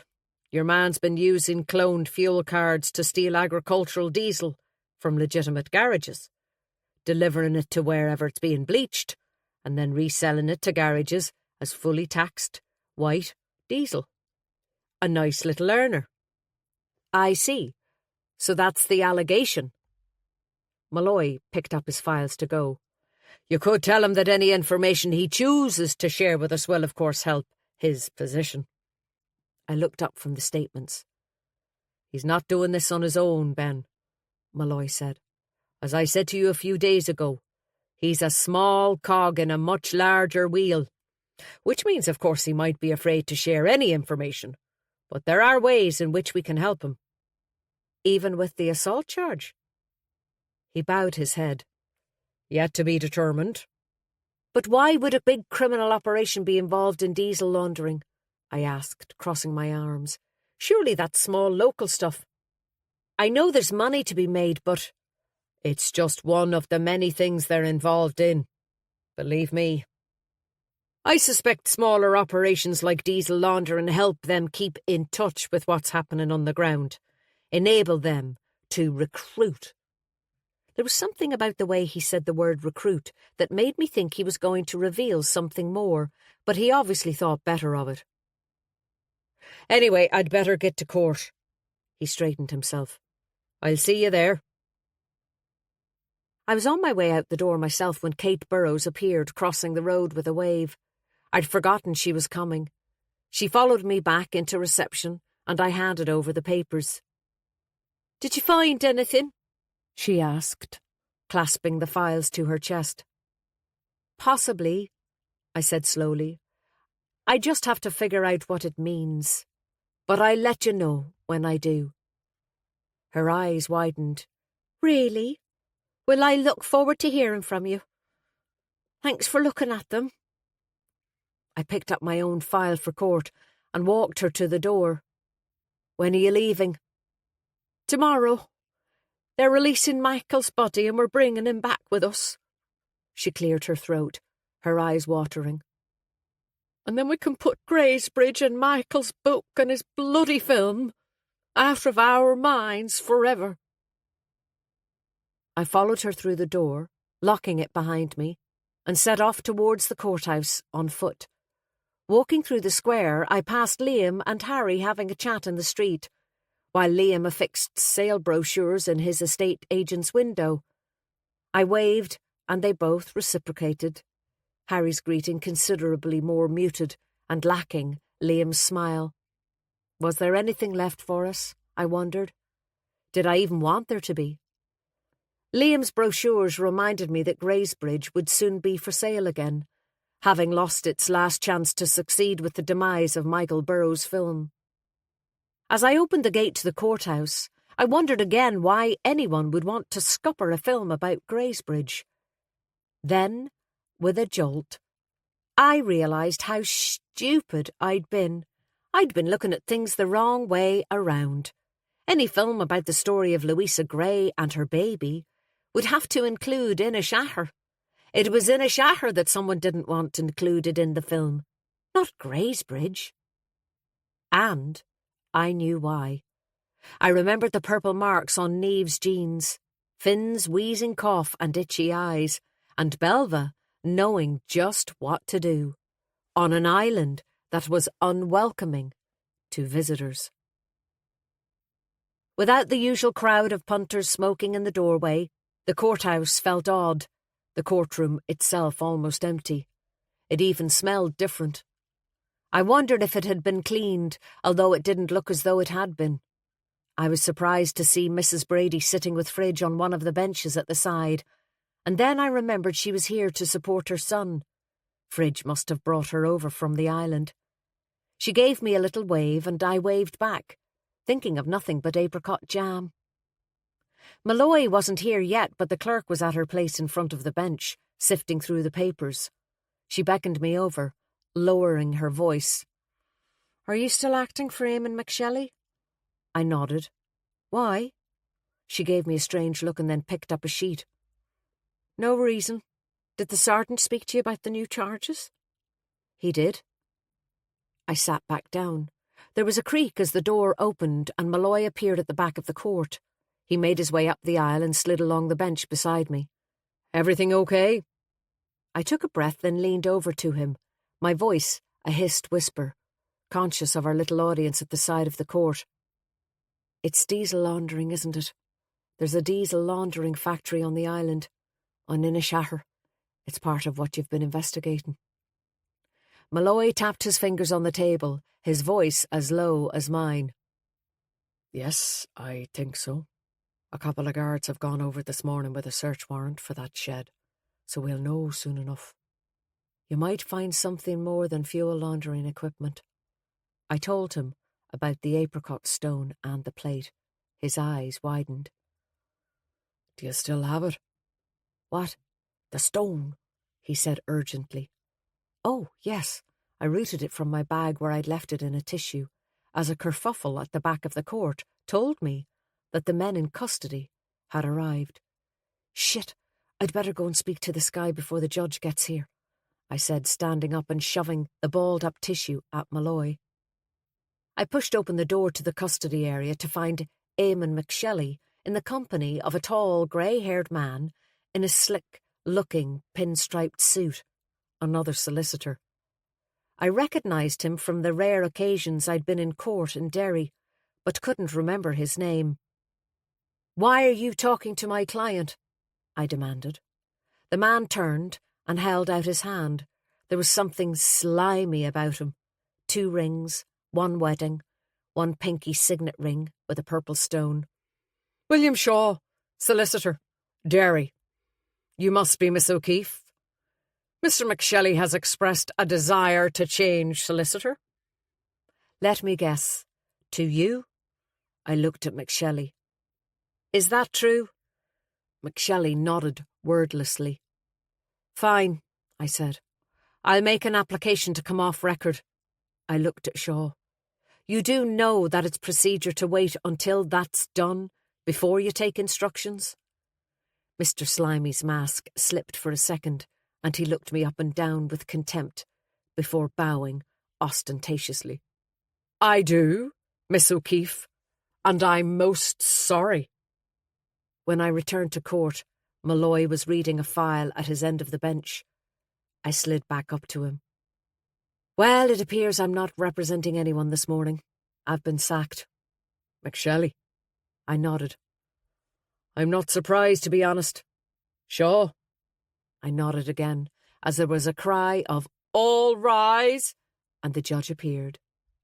I needed to stay in court to come formally off record in McShelley's case and hand over his file, so I sat there, arms crossed, feeling redundant, and watching the proceedings.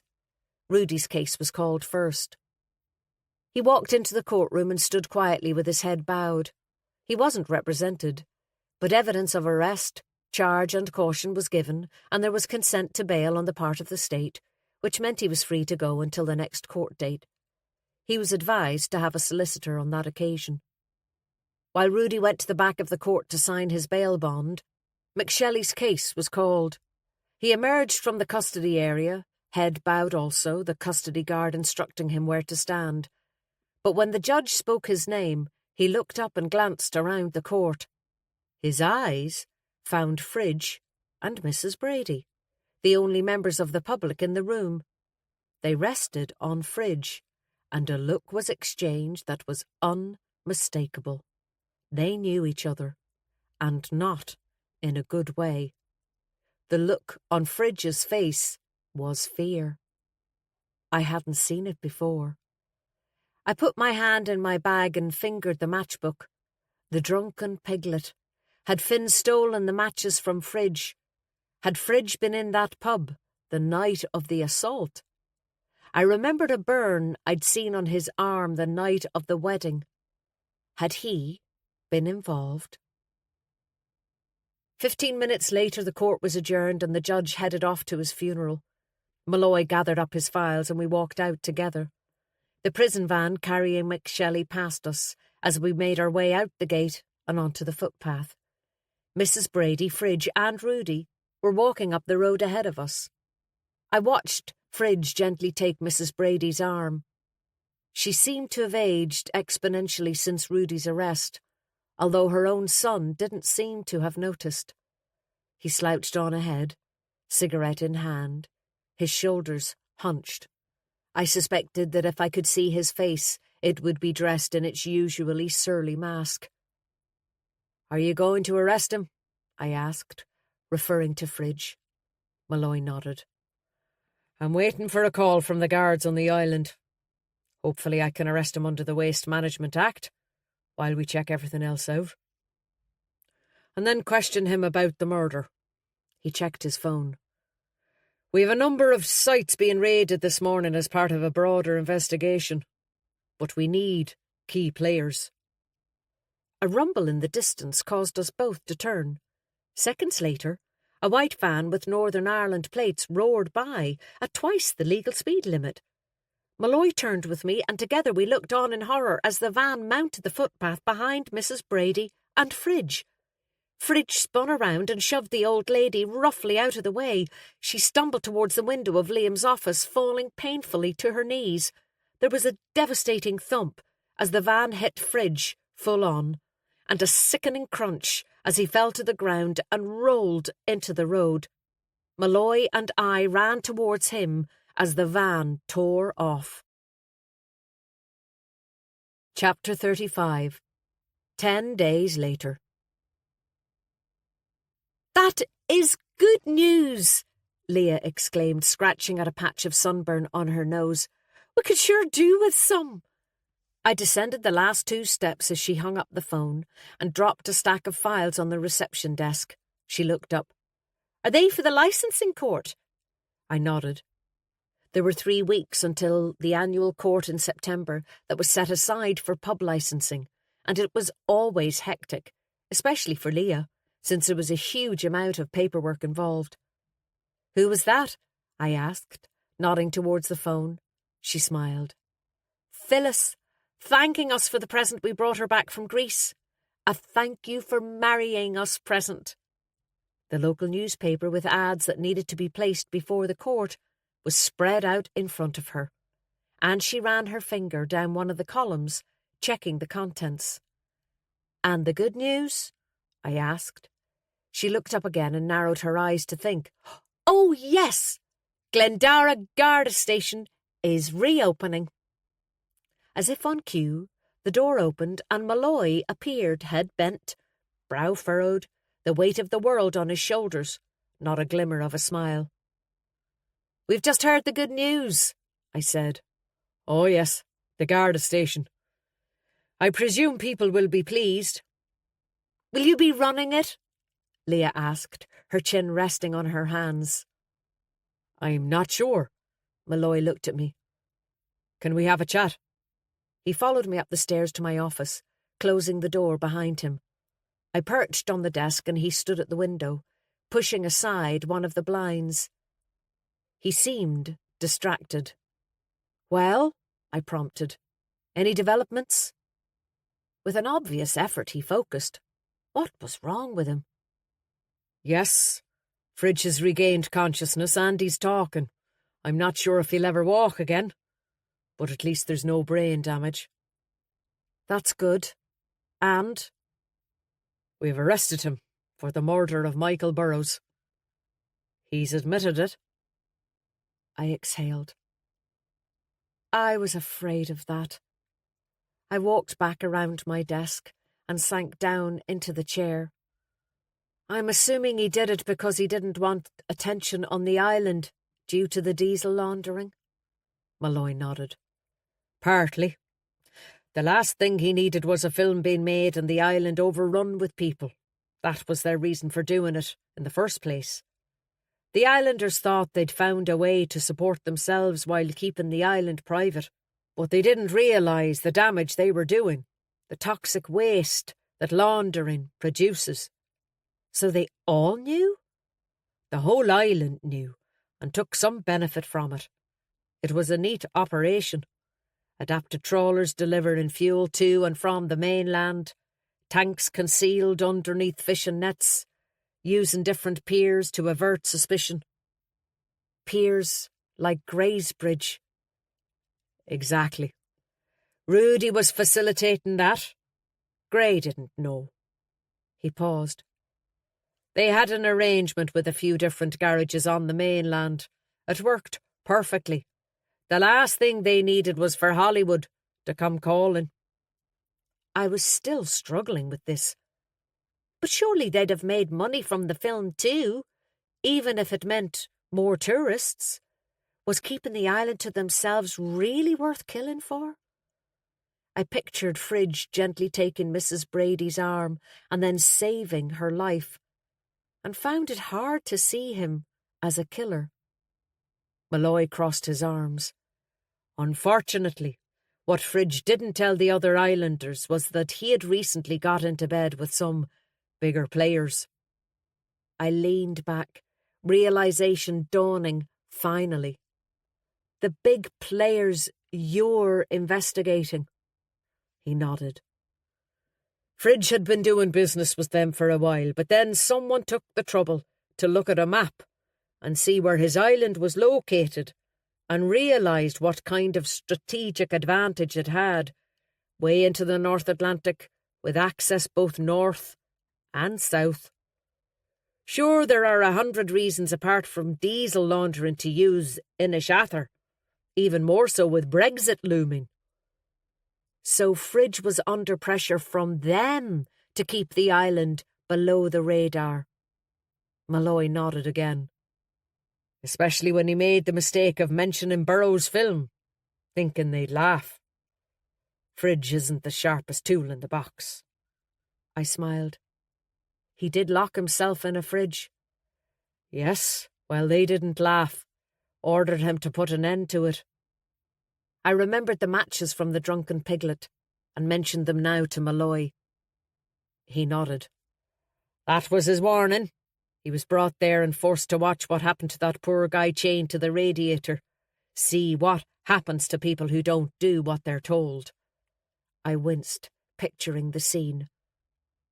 So that's why he killed Michael Burrows? That's right. He probably didn't need to, but after that he got scared and panicked. Burrows had stayed with Mrs. Brady, and he liked cake. An idea formulates in Fridge's head. He brings over a slice of cake laced with cyanide and leaves it with a note in the kitchen, asking Ronan to take it up to Burrows. Ronan does. Burrows is drunk. He eats it, and is dead within minutes. So I was right about the plate then? Yes, if it was one of Belva's.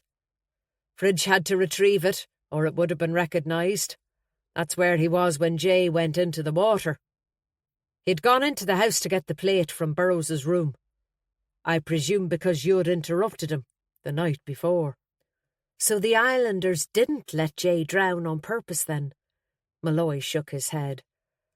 Fridge was the only one who could swim, and he wasn't there. I presume they didn't want to draw attention to his absence, whatever they thought he was doing.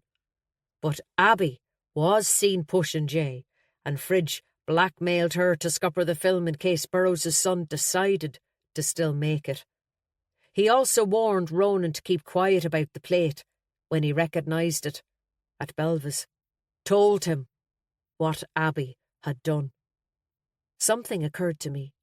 Where did you take Ronan when we came back from the island? You said you wanted to show him something.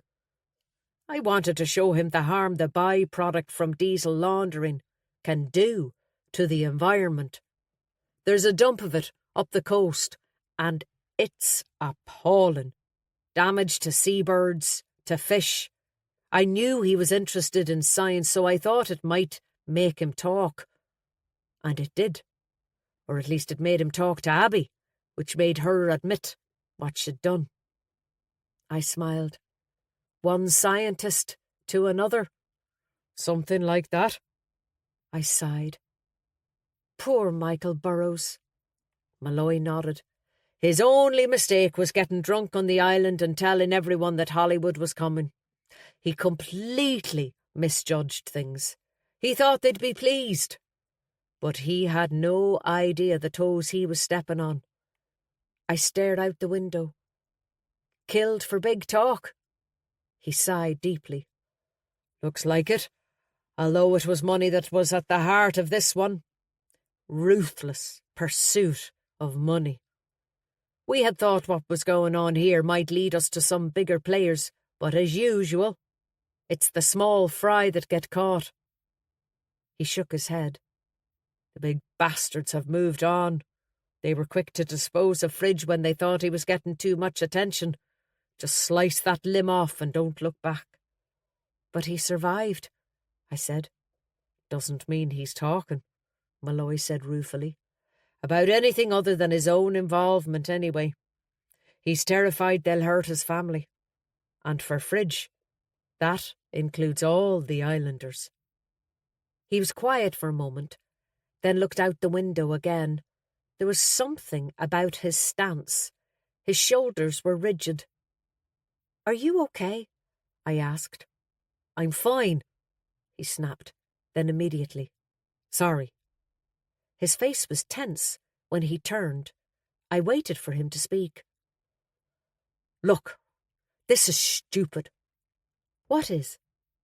I don't know what's going on with that doctor. He paused, and his features seemed to relax. Why don't we just get married? My mouth fell open. What? The phone rang, and automatically I answered it. It was Leah. She sounded curious. There's a Mitch someone on the phone for you. He won't say who he is, but he sounds American. This concludes Murder at Greysbridge by Andrea Carter. Narrated by Heather O'Neill. Copyright 2018 by Andrea Carter. This unabridged audiobook is published by arrangement with Andrea Carter, care of Susanna Leah Associates, and was produced in the year 2023 by Tantor Media Incorporated, a division of Recorded Books which holds the copyright thereto. Please visit tantor.com for more information on our growing library of unabridged audiobooks.